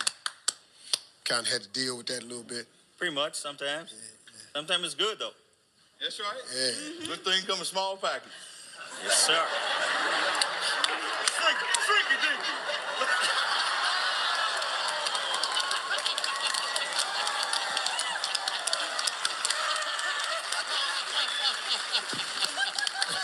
Hey, Lincoln? Yeah, I do the jokes on this show. Tell me something you might rent for an hour. I wouldn't do it, but motel.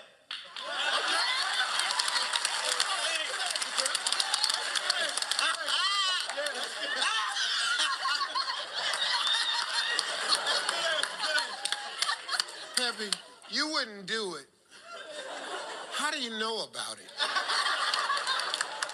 Friends? Friends?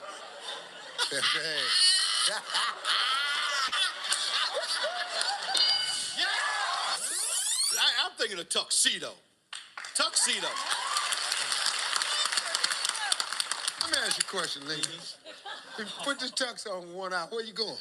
Just somewhere for about 30 to 40 minutes. 30, 40 minutes? 30, Let's go down there. Just want to pop in. I might go to the motel. I might take you to the motel for that.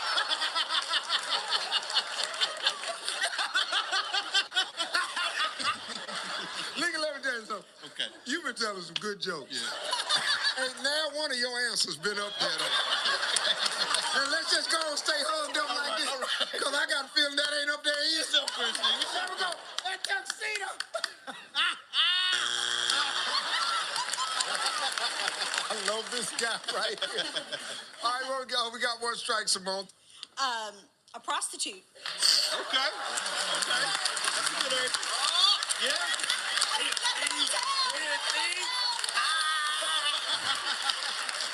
A prostitute.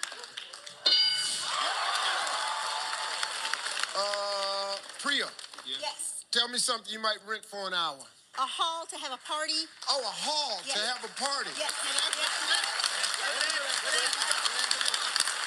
All right, everybody, let's go. Everybody, get something to eat. Eat it, hurry up. Eat it. Eat it. Dance, eat it, dance. We got 30 minutes. Let's go. Mr. John. Yes, sir. Nice to talk to you. What do you do for a living, sir? Watch the Family Feud. That's all you do? Sit up there and watch That's all I Family Feud. got to Well, how do. you like it now, though? I love it. Boy, it's something else, ain't it? I love it. I That love little it. host they got. Out of sight. That's one reason I look at it. Is it? That's it. Boy, you boy. I ain't gonna lie. Name something a man would be holding that a woman might find sexy. It's private.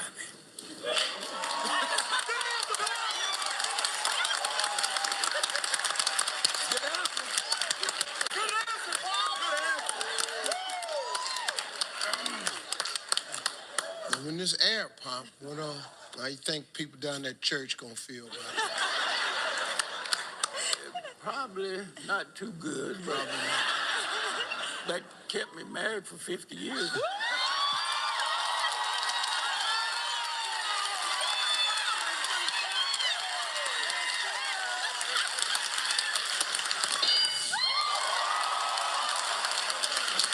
The baloney pony. Name a place where someone greets people as they enter. Cassie. Walmart. Why was that? No, really, no, you got it in time. Walmart.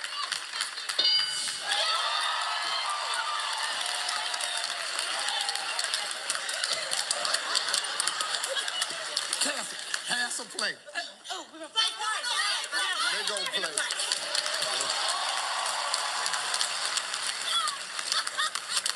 Cassie bounced right on over here. Yes, you did.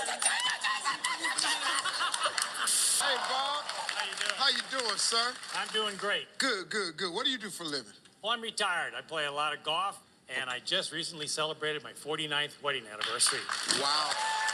That's pretty good, man. That's not easy. You got to treat her with respect, take her on great trips. For our 25th, I took her to China, and next year I'm going to go pick her up.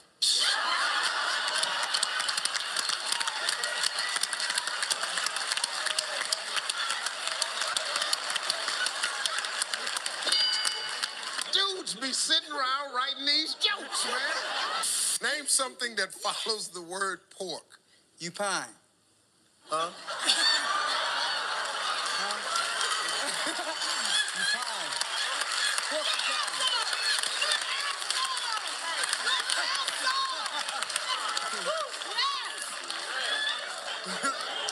That's right, Ted. Yes, lunatic. Pork. He said, cupine.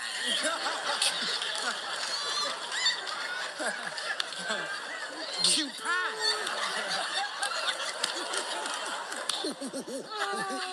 What? What is cupine?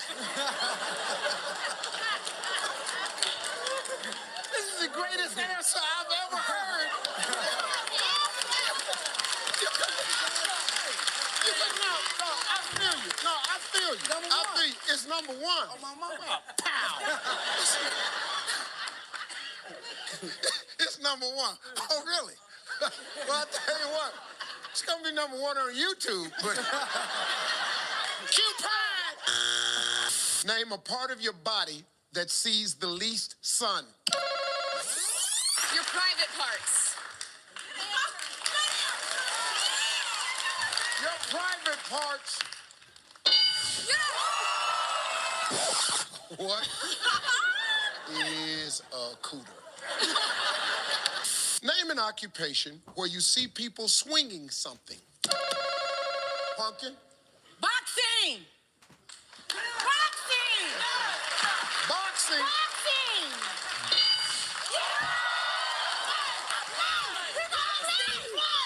We're gonna play.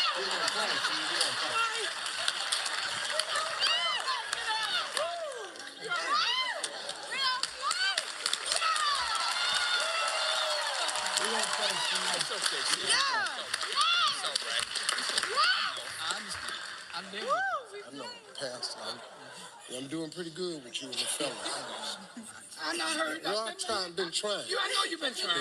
But who is she? Your cousin? No, my sister. That's your sister-in-law? Yeah. She just hit me in the back. She hit you? Yeah, that kind of threw me off a little bit. You're not going to file charges or No, nothing, I ain't right? going to file no charges, but I think they tell you in rehearsal, don't put your hands on the hose. I think they do. We're going to put that in the rehearsal. I'm going to talk. Keep your hands off the hose. She pushed me kind of hard. No, she didn't.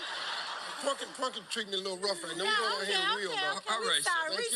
That's okay. Name something a policeman might do to a suspect that he shouldn't do to a woman on their first date.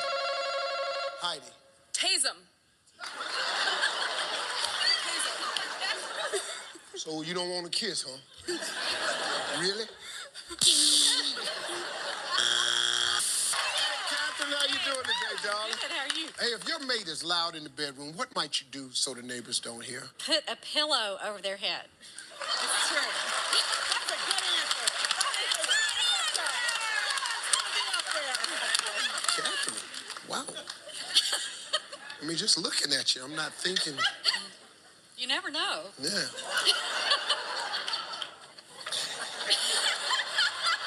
Yeah, take it easy, buddy. Take it easy, boy. I got you, yeah. Hey, Brandon, tell me something that a bride wants to be huge. Her man.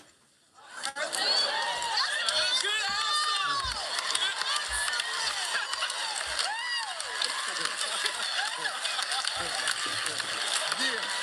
Brandon, they need you to be, they want to know, what do you mean by her man? The dome.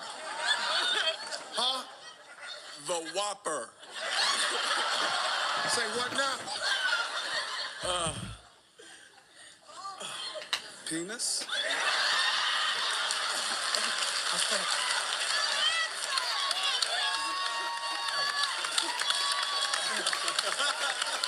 Brandon, Brandon, see, I got to, the art of comedy is this. You were on such a roll, you said the dome, the whopper. I thought you'd just stay right there, with, names that, the bazooka, the hammer, cute stuff like that. That's all you had to do. Just stay right there. Just let the joke sell itself. Oh, no, you want to end the joke. Oh, joke over. Let's stop laughing right now. Your penis. Everybody went, oh, Lord. Oh, Lord. Did he have to say that? Yes, he did. The dong. What do you do for a living, Ron? I cremate bodies. Don't worry, I can work whenever I want to. They're not in any hurry. All these are like repeats. I don't know how to put this in all the way. How long you been setting people on fire? Well, I own the crematory. But I learned about that business because my wife and I have a pizza oven in the backyard. Wood fired. That's where you first tried somebody? No. We did neighborhood cats and dogs. Hey, Ron, I'm gonna tell you something, Ron. I don't really care to talk to you no more. Chris, that's your wife down there? Yes, sir. Yeah. Where your ring at, Chris? At home, Steve. At home. Okay. Yeah, if you think that's a good answer. Did you know it was at home, Joe? Well, actually, he lost it on the golf course. He's not telling the truth right now. He lost both of them. He lost both He lost of them? after the second one, I said no more. I like to take my wedding ring off, and I have left my wedding ring on a golf cart before. I understand. Fortunately, went back and that don't mean nothing to you. It does not mean anything. Okay, let's just... Name something Tarzan may take off his loincloth to do. Dana. Have sex. Have sex.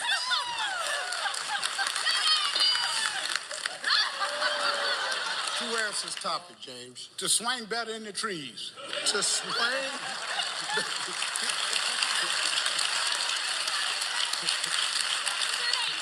James, you think that cloth been getting hung up? Swinging by in a tree. Derek, how you doing, sir? You married? I am married. Been married for 15 years. My wife, Stacy. We have 2 children. Eli, he's 9. Emily is 5. And well, that's she's great. going to be a Let's star, too. Might as well put you under the bus, too. Uh-oh. Hold on, wait a minute. Where's that red ring, Derek? Well, I lost mine, too. Hey, Chris, show him your hand. He's married. He lost his ring, too. Can you believe this? Look at Joy. Joy going, Turn around and do your little answers. You ain't got nothing to do with over here. How long ago you lose it, man? It's probably been 10, 11 years ago. My wife told me.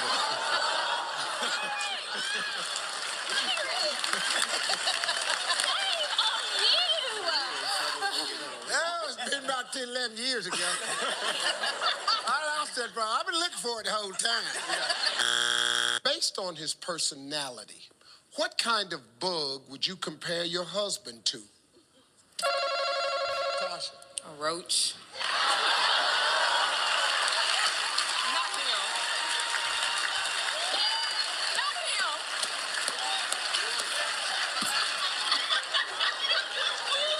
Tasha, when you say not him, but the question clearly was your husband. How you doing, man? I'm doing great, Steve. How about you? How old are you, Miles? I'm 20 years old. You ready to go? Yes, sir. All right, Miles, tell me a place where you saw the opposite sex naked for the first time. You probably haven't, but don't worry about it. Let's see. Strip club.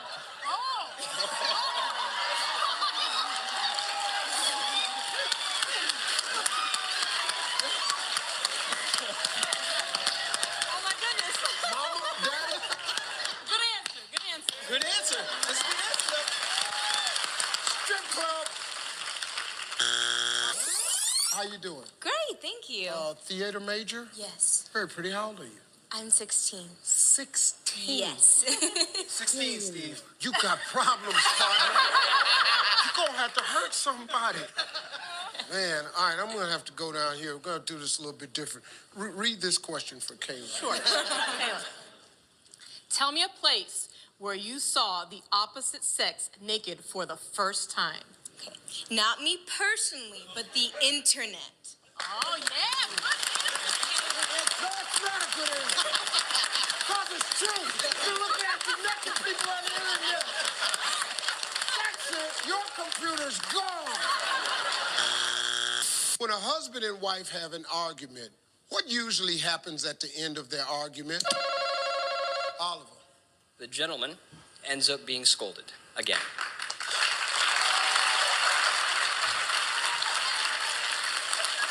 The gentleman ends up being scolded again. When a husband and wife have an argument, what usually happens at the end of the argument? The husband says, I'm sorry. Yes, yes, yes! Yes! 24 years. 24 Always. years. That's You right. just say I'm sorry. Me. She can be dead wrong.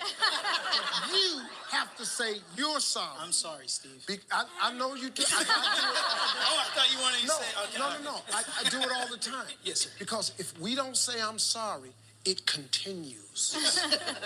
Because they can argue all night long. And so on, and so on, and so That's on. the same as number one. Oh, no, it's not. They need another one. They say Okay. it's the same thing. I get a good I one. want you to know something. Yes, sir. That's the best answer I've heard today. Thank you. Thank you. Don't I've been ever practicing. get off that. That's right. Don't let these judges on Family Feud ruin your marriage. No. Hey, we've been together 24 years, met at Rutgers University, still going strong. That's right. My man. Miles, there's no way you know anything about this. I've been alive for 20 years. I I've know seen my you've been parents alive. argue over and over and over. So I think I'm used to it. Shut up.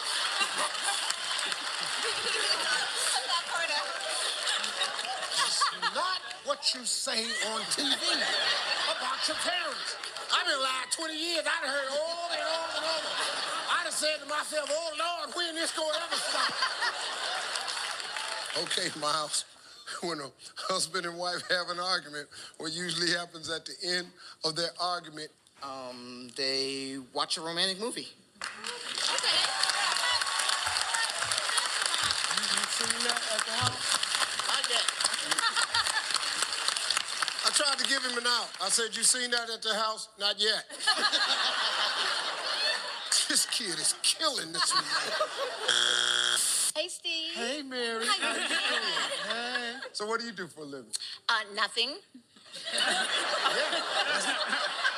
Actually, I am retired, and I am what would be considered a cougar motorcycle babe. A cougar motorcycle. Okay, you ride motorcycles. On the back. Oh, just on the back? Yeah, but that's Oh, but you're on the back of young boys' bike. Yeah. Not boys, not plural. Just one. Just one. My special one. Oh, Hey, your sweetie. special one. Oh, well. Hell, this thing got good here. We got a cougar motorcycle, babe, and it's just one. You a cougar. How old is he? He's 11 years younger than I am.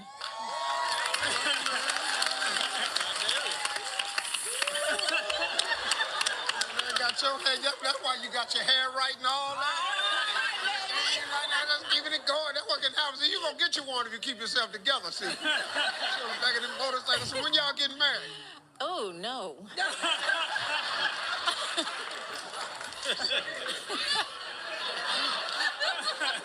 I'm not gonna marry the baby. I'm just playing with the baby. Well, we've both been there, so... I'm retired. I ain't splitting my check with nobody. I ride you on your motorcycle, but you got to go home. But I came here to win money so I can buy my own motorcycle. All right. Oh, and then you ain't riding on the back. He gonna be out there. No. He's too special to be out. Oh. Ooh, you something else. Yes, I am. She said, yes, I am. You're a firecracker. Go on the back of that motorcycle. Come on, let's go. Go, baby. I'll help you stop it. Come on, faster. What you doing? I'm back here. Go ahead, too slow. That's right. Give me a slang term that people use for marijuana. Dime bag? I've heard it. I don't know what it means. Shut up, Jeff. Just shut up. I swear. In order for you to even say dime bag, you have to be a user. I swear. I know you swear, but I don't know how. You done broke it down. Let me ask you a question. What is a dime bag, Jeff? I have no idea. Yes, you do. I swear. I don't know. What do you think it means, Jeff? It's a Ziploc bag with marijuana in it. How much? How much? $10. Thank you, sir. Name something your husband says you're really bad at. We talked to 100 married women. Sex.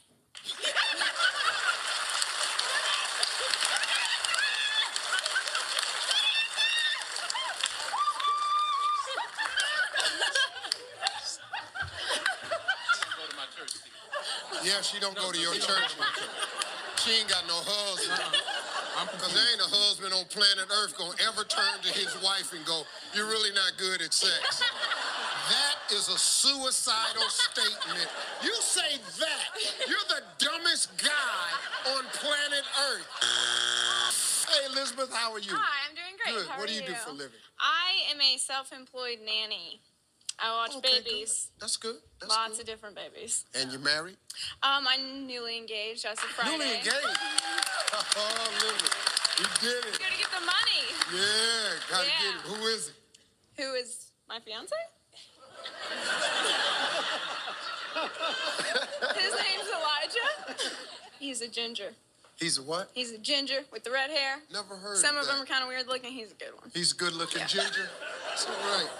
I don't know if that's borderline racism if I say ginger, so... No, it's not. we gonna edit that out the show. I don't know what ginger is. I don't think I need to say it though. I'm gonna leave it alone. I like redhead people and freckles and all that, so just won't leave it at that. That's gingerbread man. He actually dressed up as a gingerbread man for Halloween, and he just took cardboard and cut out a bread slice and put it on both sides of him and wore his normal clothes. I'm actually having an out-of-body experience right now. Name something a woman might train her dog to find out about a man by sniffing him. The woman and the dog want to know if he's gay, Steve. If he's gay.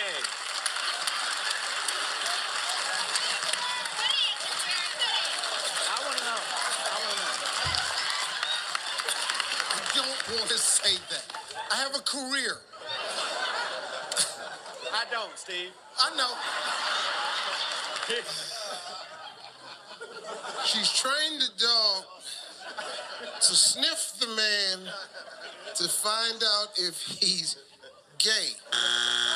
What do you do in the restroom when there's no toilet paper? Shake.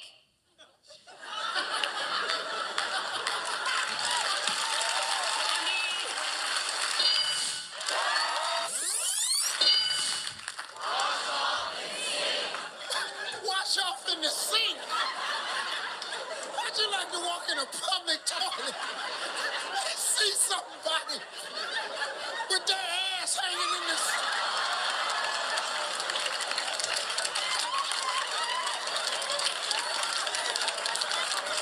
I'm sorry. They ran a toilet paper, had to wash it off in the sink. Name an occupation where someone wears a robe at work. Aaron. What is a surgeon?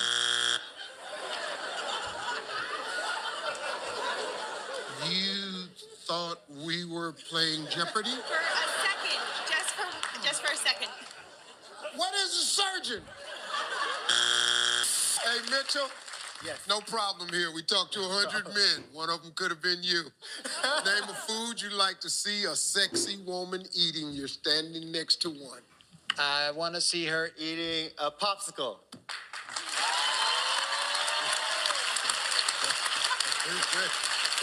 Well, she didn't like that answer, but don't worry about it. You got a dozen at the house right now, don't you? Milton, how you doing? I am doing well, Steve. How about yourself? Good, good. Got a victory under your belt yesterday. It feels good. Good, good. Yeah, you're the dentist, right? Yes, sir. The Yes, sir. smiling dentist. This dude just grins the whole day. It's good to see you got nice teeth. You're single? I'm single and I'm ready to mingle. You want somebody in the Dallas area? I don't mind. Studio audience, Dallas. It doesn't matter. I don't care where she is. Over there, anywhere. Huckleberry, I'm okay. He said Huckleberry, I'm okay. I'm good. Hey, Corey, how you doing, man? Sir? How you doing, man? Here, let me tighten that up for you. What do you do for a living, Corey? Hey, man, I'm a middle school educator, and I'm a basketball coach, head basketball coach. My man, that's what I like. My man. Yes, sir. Man, that's what somebody asked me one time if I could do anything other than what I do. What would I like to do? I like to be a basketball coach. I was born in Winder, Georgia. You were born in Winder. Born. He's sitting there. Where he from? West Virginia. West Virginia. Well, West Virginia. You know a little bit about that. You know a little bit about that. Wait a minute, hold on, man. You know a little bit about that, that's it. You from where, man? Welch, West Virginia. Dog, I was born in Welch, West Virginia. Well, my dad and grandfather all worked in the mine. Well, everybody did. My daddy made $5 a week. Wow. Yeah. We had 5 kids. My daddy made $5 a week. We grew everything we ate in the backyard. Yes, sir. Can I hug you, man? No doubt. What I'm talking about. Name a place a woman goes where it might be inappropriate to wear a push-up bra. I'm gonna go with the funeral. Good answer. Good answer. Sure am gonna miss you.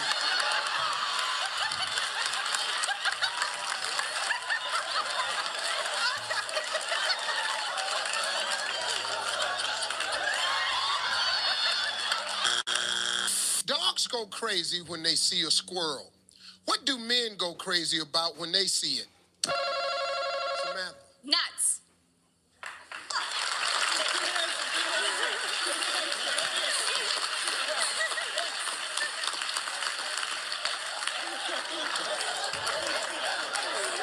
They go crazy when they see nuts.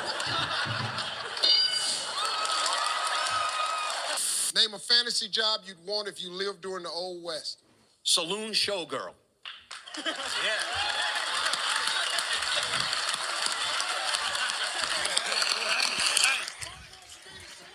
Okay. Just grabbing my meal now. My pizza. You know how hard it was to say that? Name a fantasy job that you'd want if you lived during the Old West. How about a blacksmith? Yeah, good answer. Very good answer.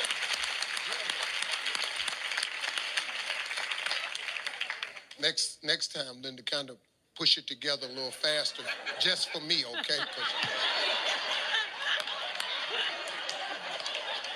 How about a black? Hey, whoa, lady. Whoa. Where we going with this now? Sorry, just a little touchy sometimes. How about a black smith? I was hanging on that black way too long. Name a fantasy job you'd want if you lived during the Old West. Prostitute.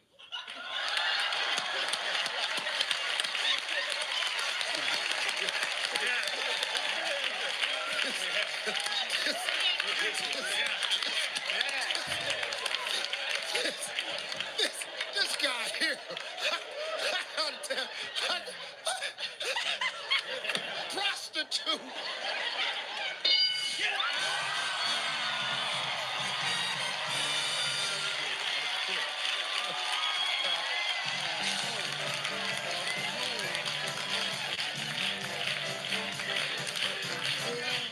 You want to be a hoe. Hey, kid, what's going on, boy? I like that.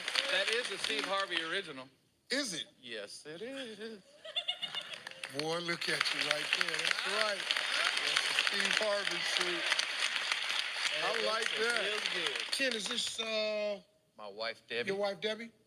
Debbie? She was my third and favorite wife. She's your third and favorite one. That's correct.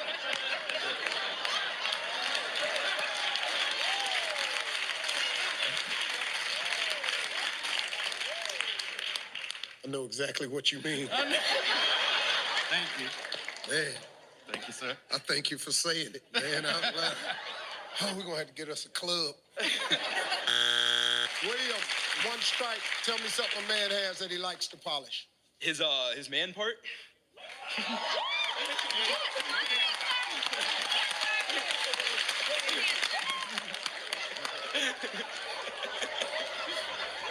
that's good. I mean, not that I know from experience or anything. Shut up. Hi, Trelane? It's a character from Star Trek. Your mama named you? A character from Star Trek, yes. It was an alien. You know what I found out? The same one is posted on 3 different channels. Bonus round, popcorn, or punchline, I think, and then the Family Feud. This one's on bonus round. So this is the same one. So there's like nothing different. So it's like it's almost the same video. Actually, it probably is the same video. It's funny.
an alien guest star.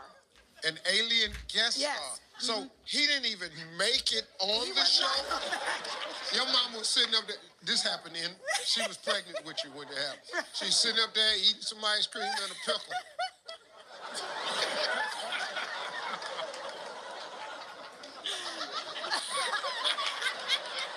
That's the prettiest damn name I ever heard right there. Trey Lane. Name something a circus clown might take off his rubber nose to do. Number 7. The clown? Mama, the clown is high! Jeff, what do you do, man? I'm an emergency room physician. Are you? How long you guys Absolutely. been married? 7 years. 7 years. 6 years. Almost 7 years. Jeff. Right? Is that right? Jeff! Sorry. You don't turn around and ask her. What are you, stupid? Kurt, hey, what's going on, partner? How we doing? Good. You married, Kurt? I am not. Single. Well, you said that. I am not. No? Nor do I want to be. Next question, please. Are you dating anybody serious? Not right now, Steve. You got anyone in mind for me? Hey, Kurt, you know, you're on TV. You might want to be a little careful here because if you're dating a girl that thinks it's serious, and I just said, are you dating somebody seriously? And you said, not right now. It's gonna blow the wig back. So you want to try that question again? Are you dating anybody seriously? Yes, and she is great. Oh, she's the best.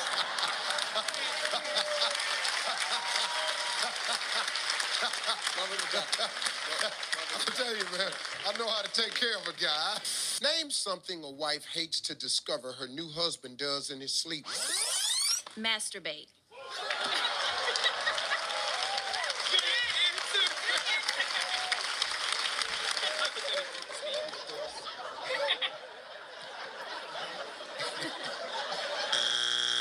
Name something you would never do again if your wife didn't force you to. Kyle.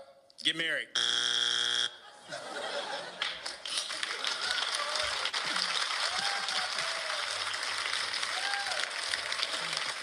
I did not force him to get married. It's okay, Carla. It's okay. I know you didn't force I him, did baby. not force him. I know you didn't force him. I know you Oh, didn't my force God. him. You can't believe how stupid you are. Yeah, I'm gonna get that.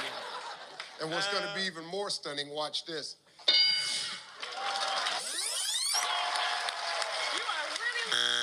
Admit it. Name something of your wife's you tried on when she wasn't around. Underwear. Underwear. Elise? High heels. High heels. High heels.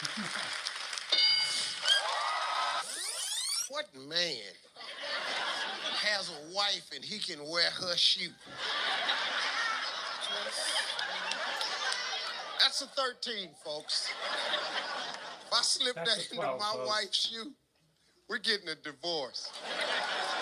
No, my wife's foot can't be the same size. There's no way we can be laying in bed and the covers come up and her foot look like my foot. Can you give me a beat? Can I give you a beat? Ready?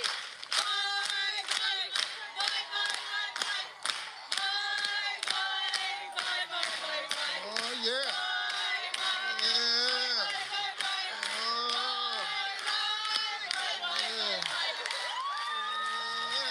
Yeah. Name something Shaquille O'Neal has that's bigger than yours. I'm gonna go with hands. He's got, well, that's a body part. That's a body I'm gonna go with junk.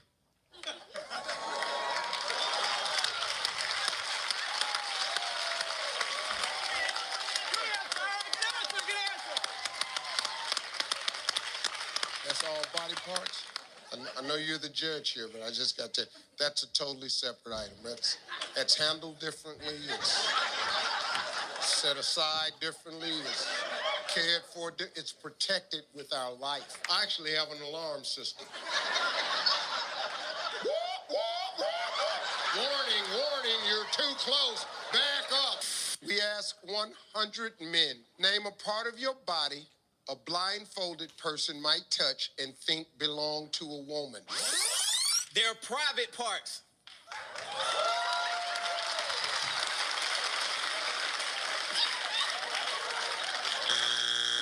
Steve, I'm a licensed massage therapist. Watch I've been out, boy. rubbing bodies for 10 years, Shut baby. up. Yes, sir. Bless hands, baby. You don't see no hard work here, do you? Well, you ain't ever out of work. Oh, no. I had to get permission from my wife first, though. You married? Yes. She said, as long as I bring it home. She don't mind. All right now. There she is right there. Yeah, She's where? smiling. See her smiling? Where's she at? Yeah. Grinning and waving. Hey.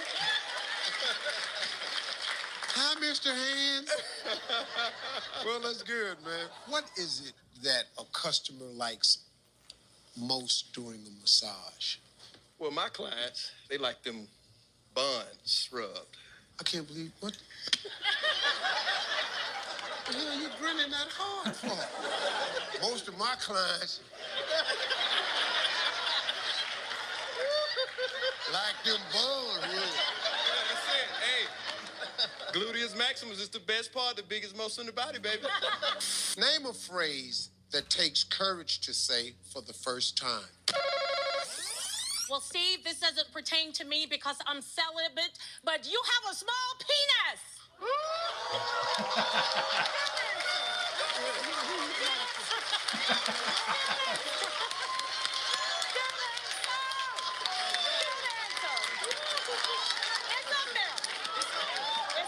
What the hell are you looking at me for?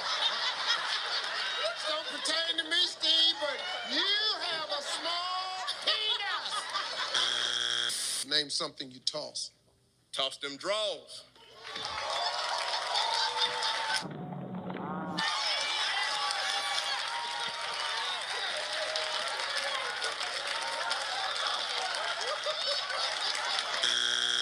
Name something you hope doesn't fall apart while you're on it. My wife.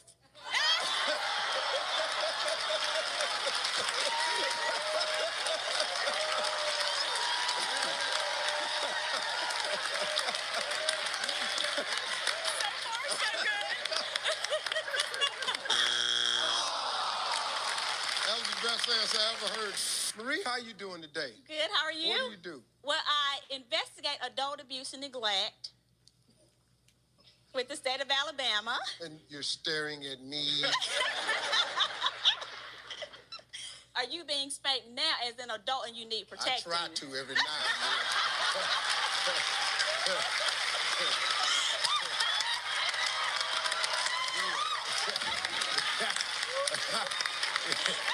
But just know this, though. When you spank me,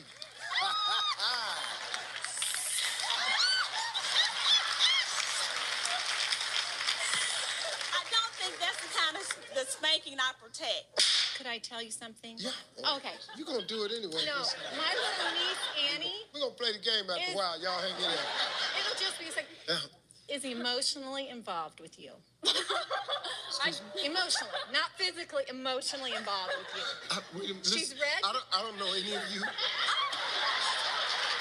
I've never met you before. We haven't met her either. I'm married, stop.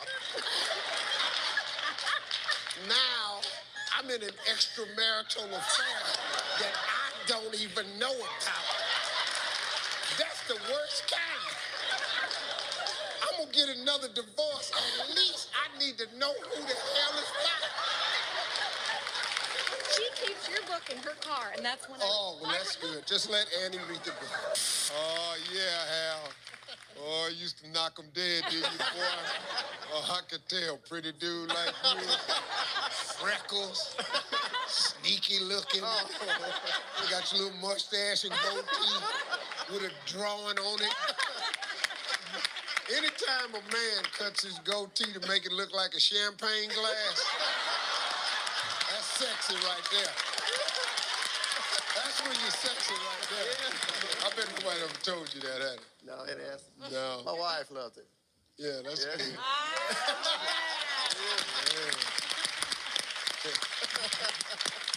She likes sipping on that champagne, huh? Oh, Deacon, you just up in there doing the most down there. Hey, name something a babysitter might be too busy doing to play with the kids. When I knew this girl, I would go by and see her. So I would be over there and we'd be making out. And I'll be massaging her, Steve.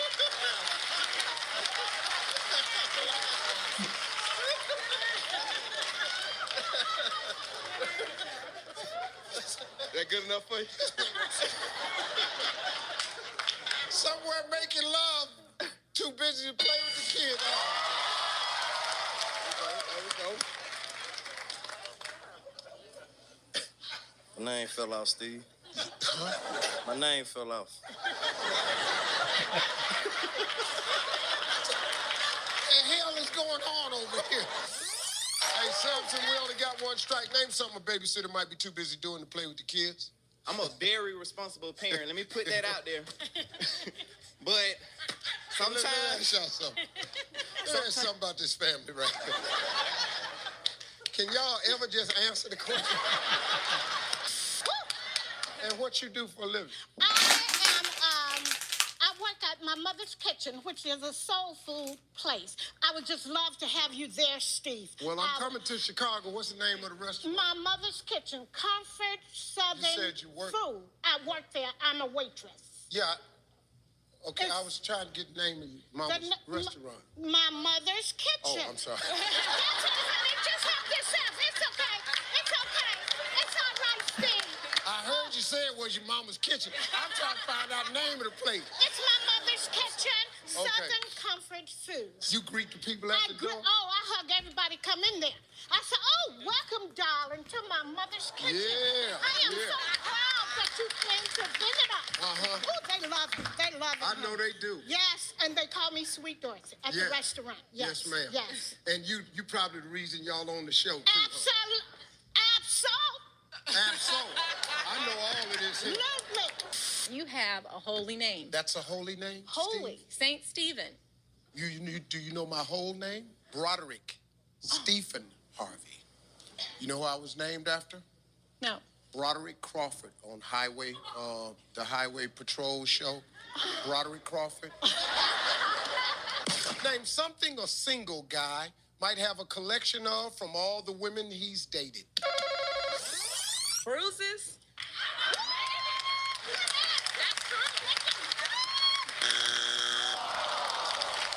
You can believe that. I'm sure you got a scratcher too somewhere. I got a scratcher too? Sure. Well, I mean, you know. Player. I got some scratches, but they was on my back.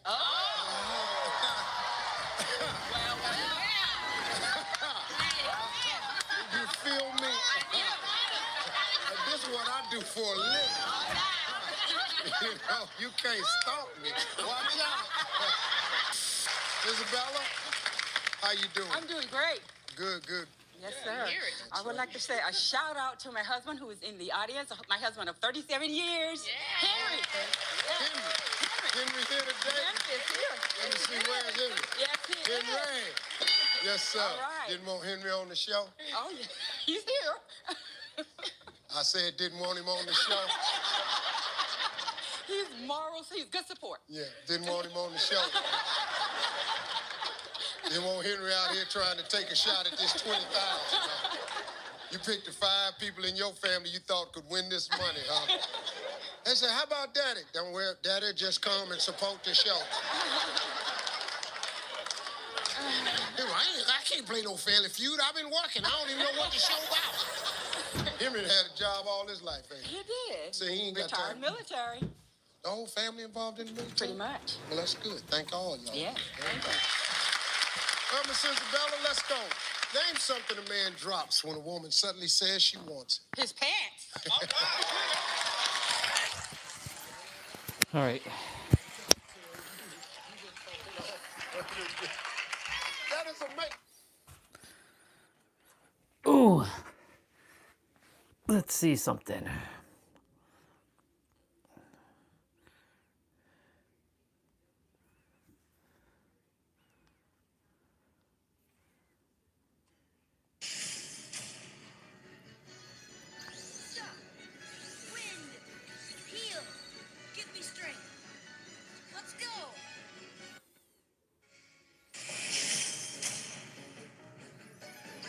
Okay, defense, heal,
At all given times, my feelings, my attitude, my thoughts, my emotions, my health, my radiance, my aura is always being broadcasted by my fingertips. Remember when I said that all stimuli is experienced inside of you? What happens when I touch somebody with my holographic fingertips, with my holographic hand? I'm basically giving them everything. All my feelings, all my emotions, all my thoughts, I'm basically giving it to them, and their nervous system then sends it to their brain. And now that we know that all stimuli is experienced inside of us, and that you can holographically give somebody information, we need to know that any moment that you're being touched by somebody, you need to be aware of the state of mind, the state of existence that person is in at the moment of touching you. If somebody is happy and touching you, that is something that you might want, because that person, that touch might actually boost you, might charge you. That touch might actually boost you, might charge you. But if somebody is mocking you or cursing you and touching you, you need to be aware of the type of energy interchange you're receiving. It's time for you to take responsibility on who you'll let touch and whom you touch as well. With this knowledge that you've received, next time you touch somebody, make sure you're in the right state of mind. Because if you're in a bad state of mind, you're giving that person that type of information.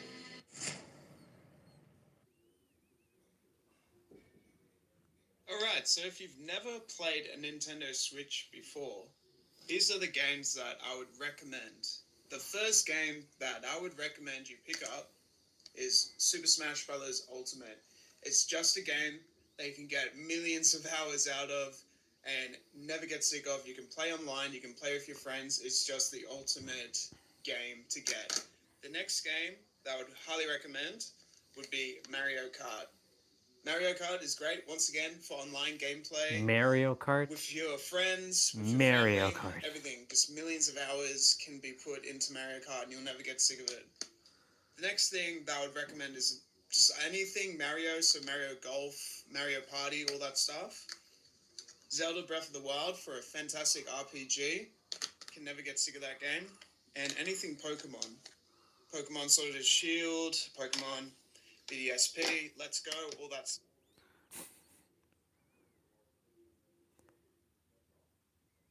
Think about this. Your core beliefs fundamentally construct the reality that you live in. Only bring people within your proximity that are in resonance or reflective of the belief that you are holding within your subconscious mind already. So even the individuals that you meet, those guys, the guy that seemed great at first who ends up being on some fuckeries or some bullshit, was brought into your existence based upon the belief that all men are trash. The good girl at the start that ends up doing a man thing was brought into your world regardless because you think your world has changed because you moved place. I can assure you, you can go on a plane from America to Europe to Africa to Australia to China, but you take you wherever you go, and that energy will follow you wherever you go, constructing your reality to bring people within resonance that are reflective of your beliefs. And this happens again and again and again. Go back to the point that I said, whatever you believe to be true will be true, but it will only be true for you. Even the idea that there are no jobs out here anymore, or there's no opportunities out here anymore. Think about this. Your core beliefs fundamentally construct the reality that you live in. Only bring people within your proximity that are in resonance or reflective of the belief that you are holding within your subconscious mind already. So even the individuals that you meet, those guys, the guy that seemed great at first who ends up being on some fuckeries or some bullshit, was brought into your existence based upon the belief that all men are trash. The good girl at the start that ends up doing a man thing was brought into your world regardless because you think your world has changed because you moved place. I can assure you, you can go on a plane from America to Europe. The Albert Princess Riku just got revealed for Dissidia Duelam, and you know, anytime a girly from 10 or 10-2 gets any type of representation, especially present day, you know we gotta show up and give our support. First and foremost, I actually love that they embodied Riku from 10 and not 10-2, and you know I'm a 10-2 girly through and through, but I feel like her look in 10-2 always overshadows her 10 look. Her 10 updo is so underrated in my opinion, and I love that they got her swirly green eyes. The zipper scarf is a little questionable, I will admit. But However, I her absolutely love the unintentional reference to Pain, because the black top with the orange straps, that's literally Pain from 10-2. Here's a look at the full fit, which is basically, overall, a modern-day interpretation of Riku's fit from 10. You see the color palette use of orange and green as well with the black. She's also got her little claw. You know what this means. Now we need Yuna. Now we need Lulu. Imagine Lulu in this modern-day interpretation. The Albert Princess Riku. Have all your characters learned special attacks magic? How far are you on the game? I have no idea how far are we. We kinda came back to our timeline, and apparently our timeline is insanely fucked. And yes, we did learn magic to everyone except for the robot, whose robot cannot learn it apparently. I am so sorry for ignoring you. I didn't mean to. It's just in my head, I read your message. You know? I am super sorry about it. Also, are we fucked? Maybe fucking slightly. Wait, no. No, that's not what I wanted to do. I'm dead. Oh fuck, we lost for the first time. But it's because I misclicked. Hi, Orion. I'm having actually a lot of fun, guys. Guys, I misclicked, and that's why we lost. It's okay. It's fine. We are basically spawning in the same time, so it's okay. Bro, if I didn't misclick, we would resurrect Luca and everything, and I think it would be winnable, but it's okay. Sometimes you just troll, right?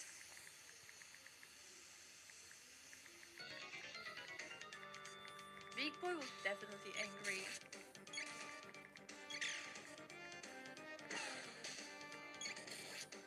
Wait, it's an auto! Bro. I hate that I am misclicking the freaking triangle by the incident. And then I'm like, wait, what's happening? It's also on the speed up every single time that happens. Okay, fire, lighting, and then we have to start healing, right? Thank you so much, Arian, appreciate it. Okay, we need to start healing, because shit is getting dangerous. Heck, Aura, heal, Chrono. Good job. I like the spell animations a lot in that game. Okay, go lighting. Lighting. You'll beat him. You'll beat him. You got it. You got it.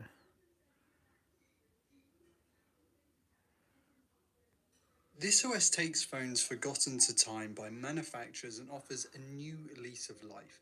To a demographic of smartphone users, this is some of the most important software around, keeping old mobiles alive and secure, even when phone makers refuse to do that.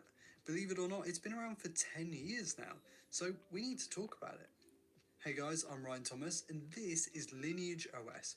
Created as a fork of CyanogenMod in 2016, yes, this OS has been around for a whole decade. It's been one of the most popular ROMs to install on your phone, but you might hear custom ROM, you might think of modifying your phone to be a tinkerer or a software nerd. The truth is that Lineage OS goes far beyond that. It's software that you can use even if you aren't a hardcore to take your phone that's long been forgotten to a software update that you wouldn't ordinarily have access to. You can install much newer versions of Android to keep your phone not only feeling fresher, but also supported by way more apps and services as its software base will be closer to the current version. For example, and I will leave a link to the builds page in the description by the way, you could install the latest Lineage OS 23.2, which is based on Android 16, on your Pixel 4. Yeah, a phone that came out 6.5 years ago and whose official Android update train terminated at the 13 state.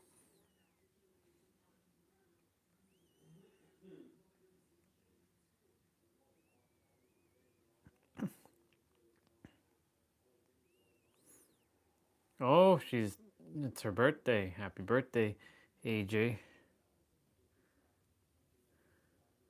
I know you're an artist. I would say you could have like painted something like that. I've seen your artwork. You're very talented. Paint. Yes, you I do. Yeah, I brought some stuff to paint with. You want to see me paint a little something? Where are you going to paint? Pretty much anywhere. I could do something over here, maybe. On our floor? Yeah, why not? With what kind of paint? Like permanent paint? I don't know. Could be.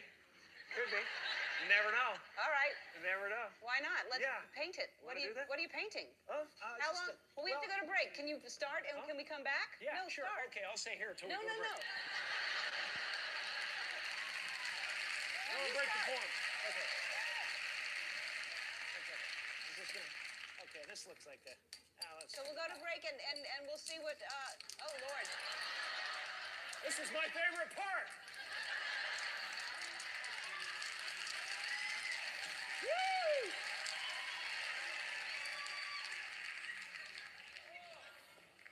He's not kidding. All right. All right, we'll take a break. I don't. Fantastic. Sorry. We'll be back with Jim Carrey and see what he's painting.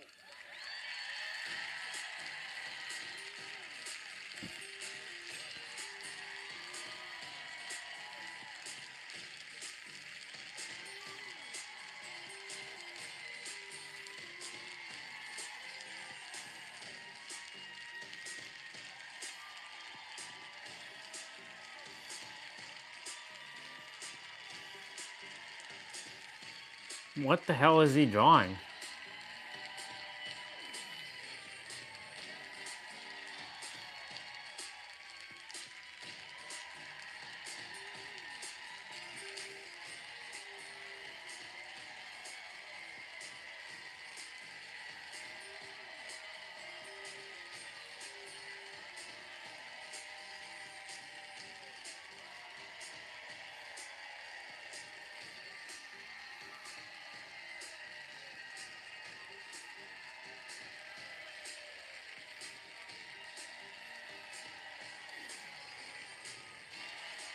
That's Jim Carrey's artwork on our floor that will be there forever now. Forever and ever.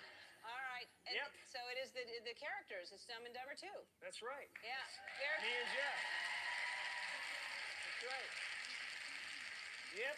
Very. It's just another shameless plug. That will be there forever. I don't know why more people haven't thought of that when they come on the show.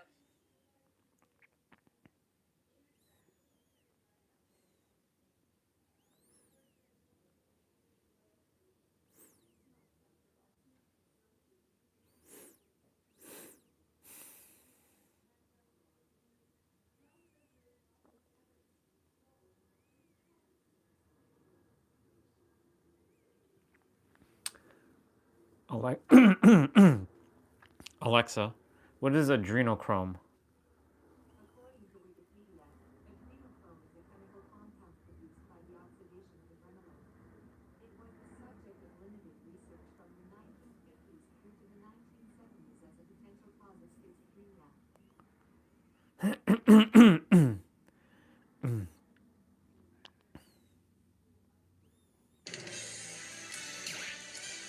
Danny.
Prepare yourself.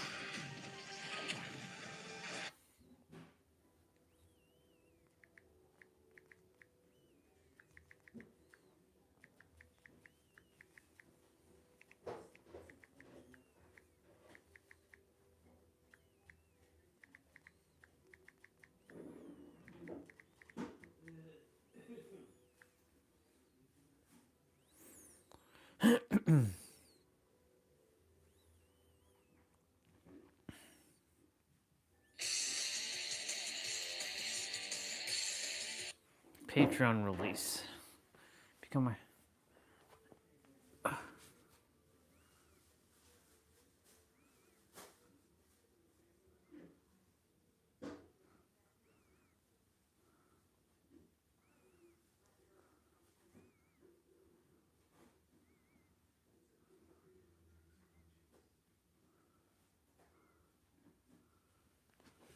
public release.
This site is super slow.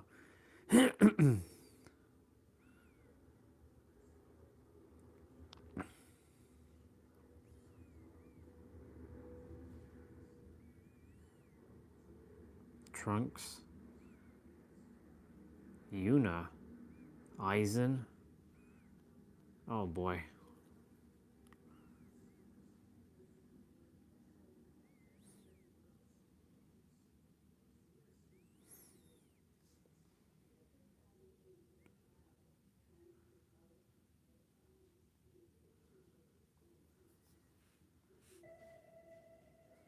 World is safe, but your time is about to run out.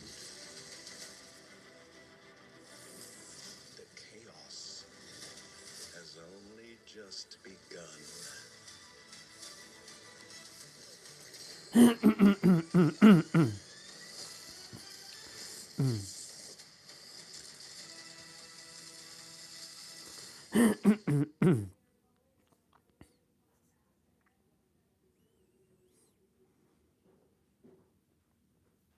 There is no way that this is actually Jim Carrey. Why is he such a nice guy all of a sudden? Why is he talking like that? Really took on a pretty big challenge trying to do my.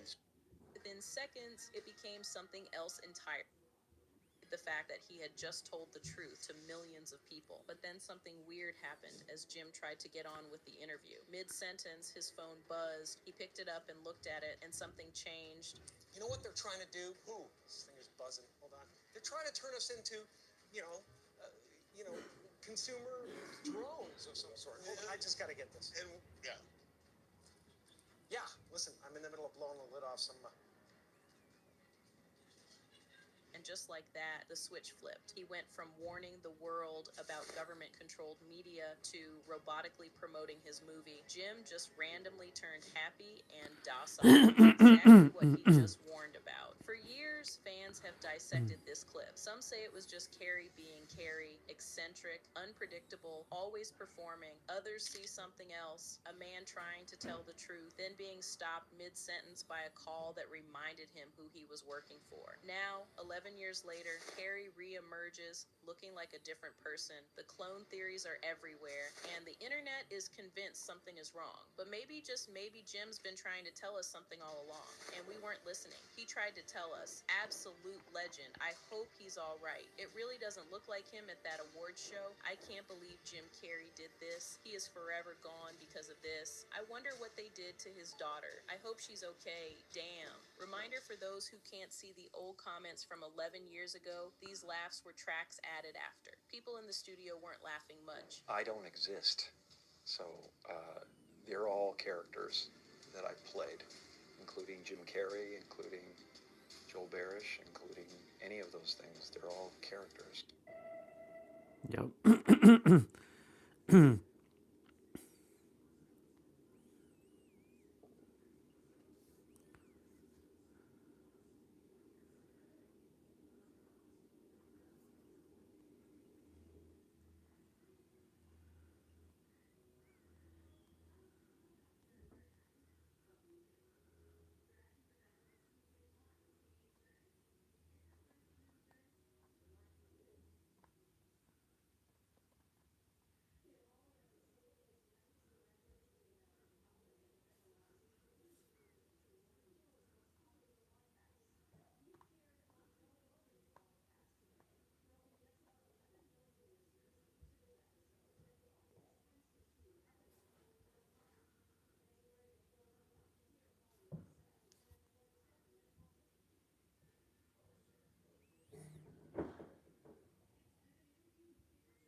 Let's see what we got.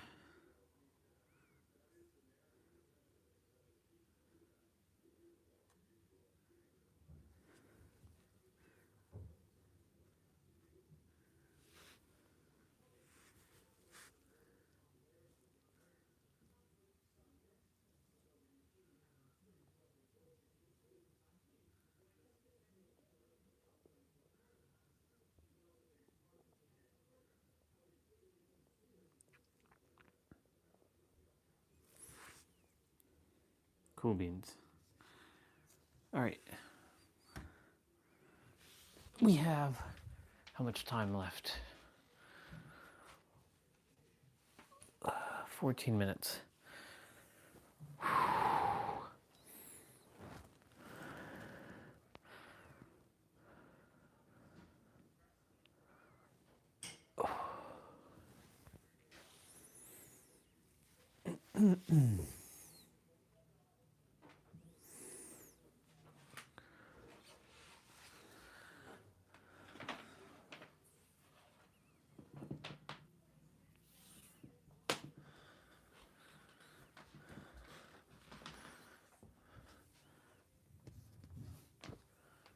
So I will be hanging out, chilling.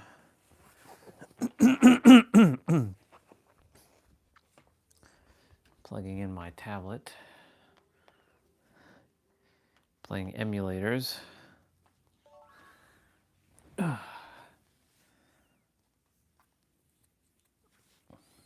Just want to test something.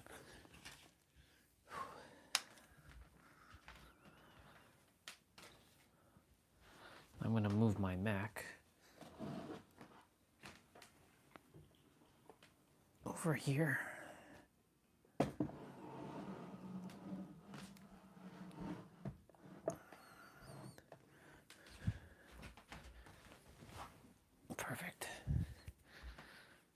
So I leave my Mac on this side now when I'm sleeping, so I can just like keep remembering, like when I wake up, like, oh, that stuff is right there.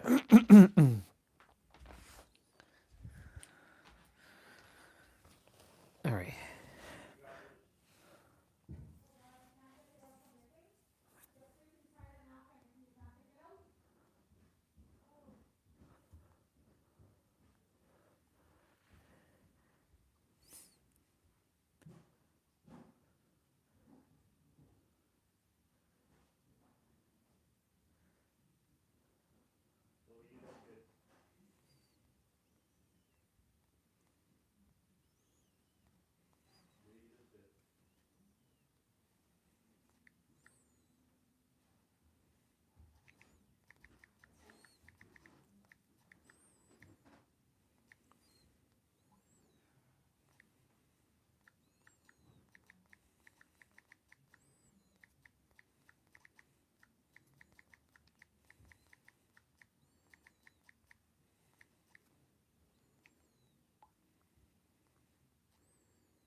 All right.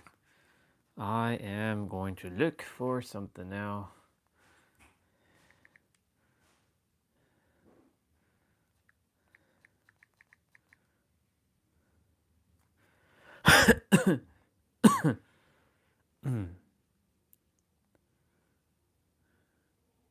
Holy mother, what the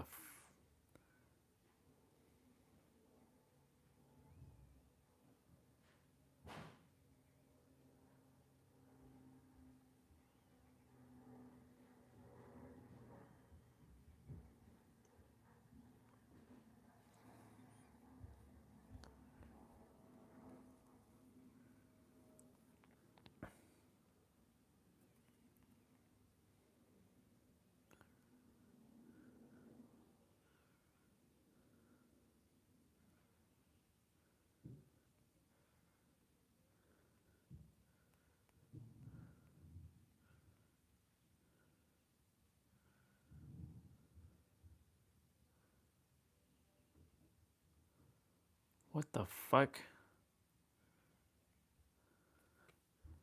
Yeah.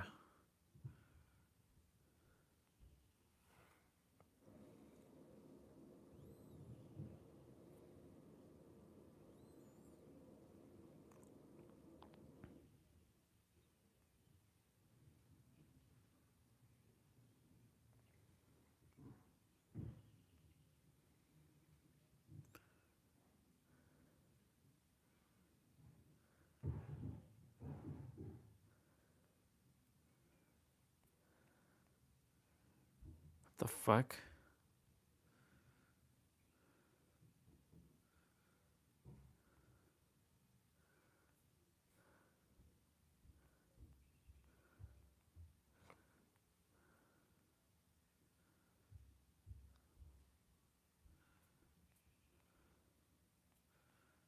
Holy shit.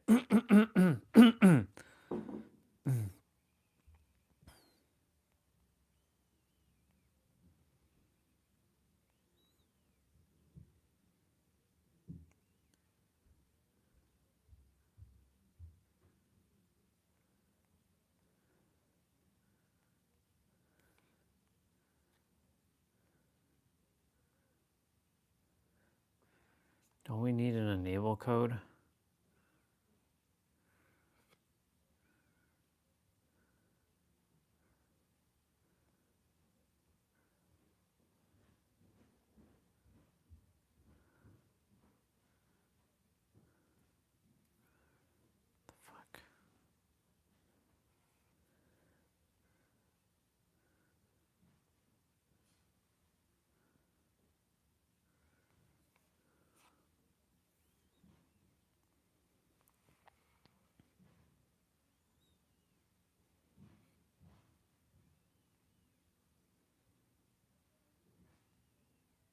Don't we need an enable code though?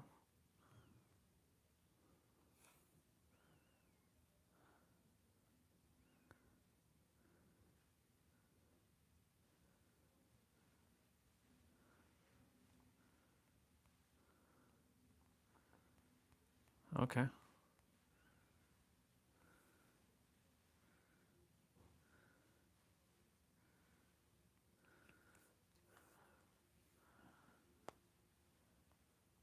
I want to test something out.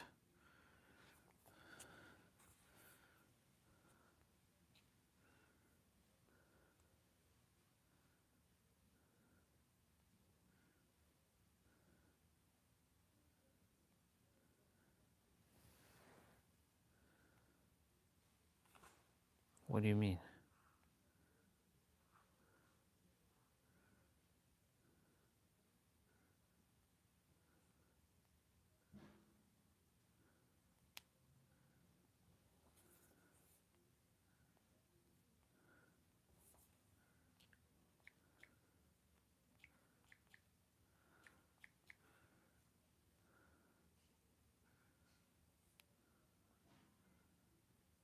Error on line 1. What the fuck? The fuck is going on here?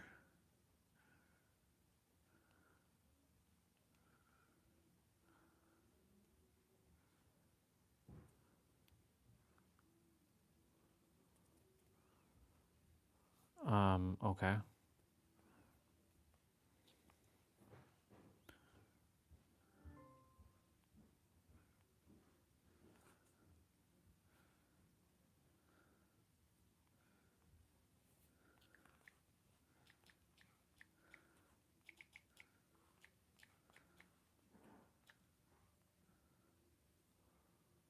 This is weird.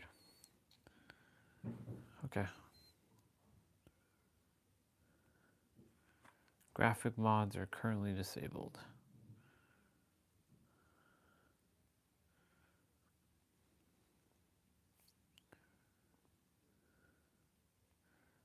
That's annoying. That's annoying.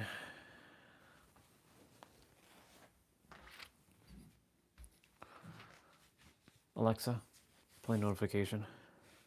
One new notification from Amazon.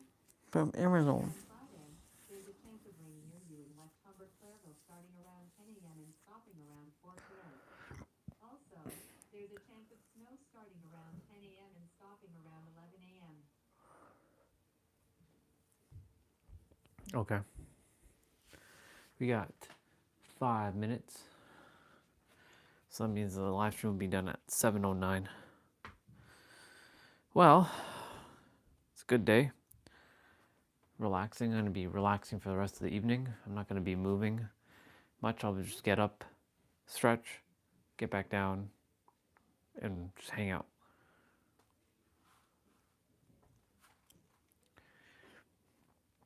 It's so bright outside right now. It's so awesome. Yep.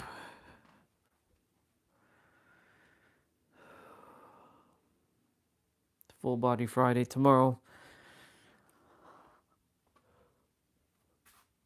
Giving the body some rest. I might go to sleep early tonight. We'll see. We'll see what happens.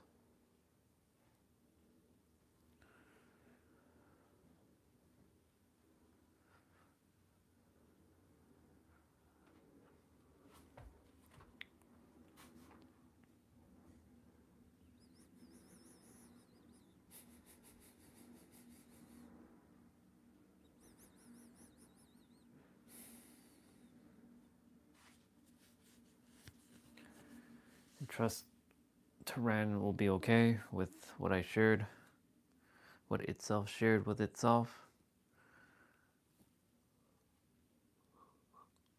Yeah, that looks like it's gonna be fun. Drop.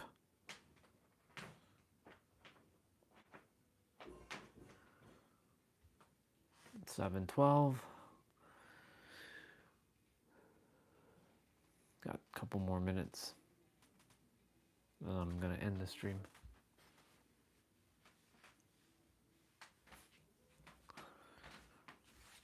Ugh.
I don't care about all that.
The fuck?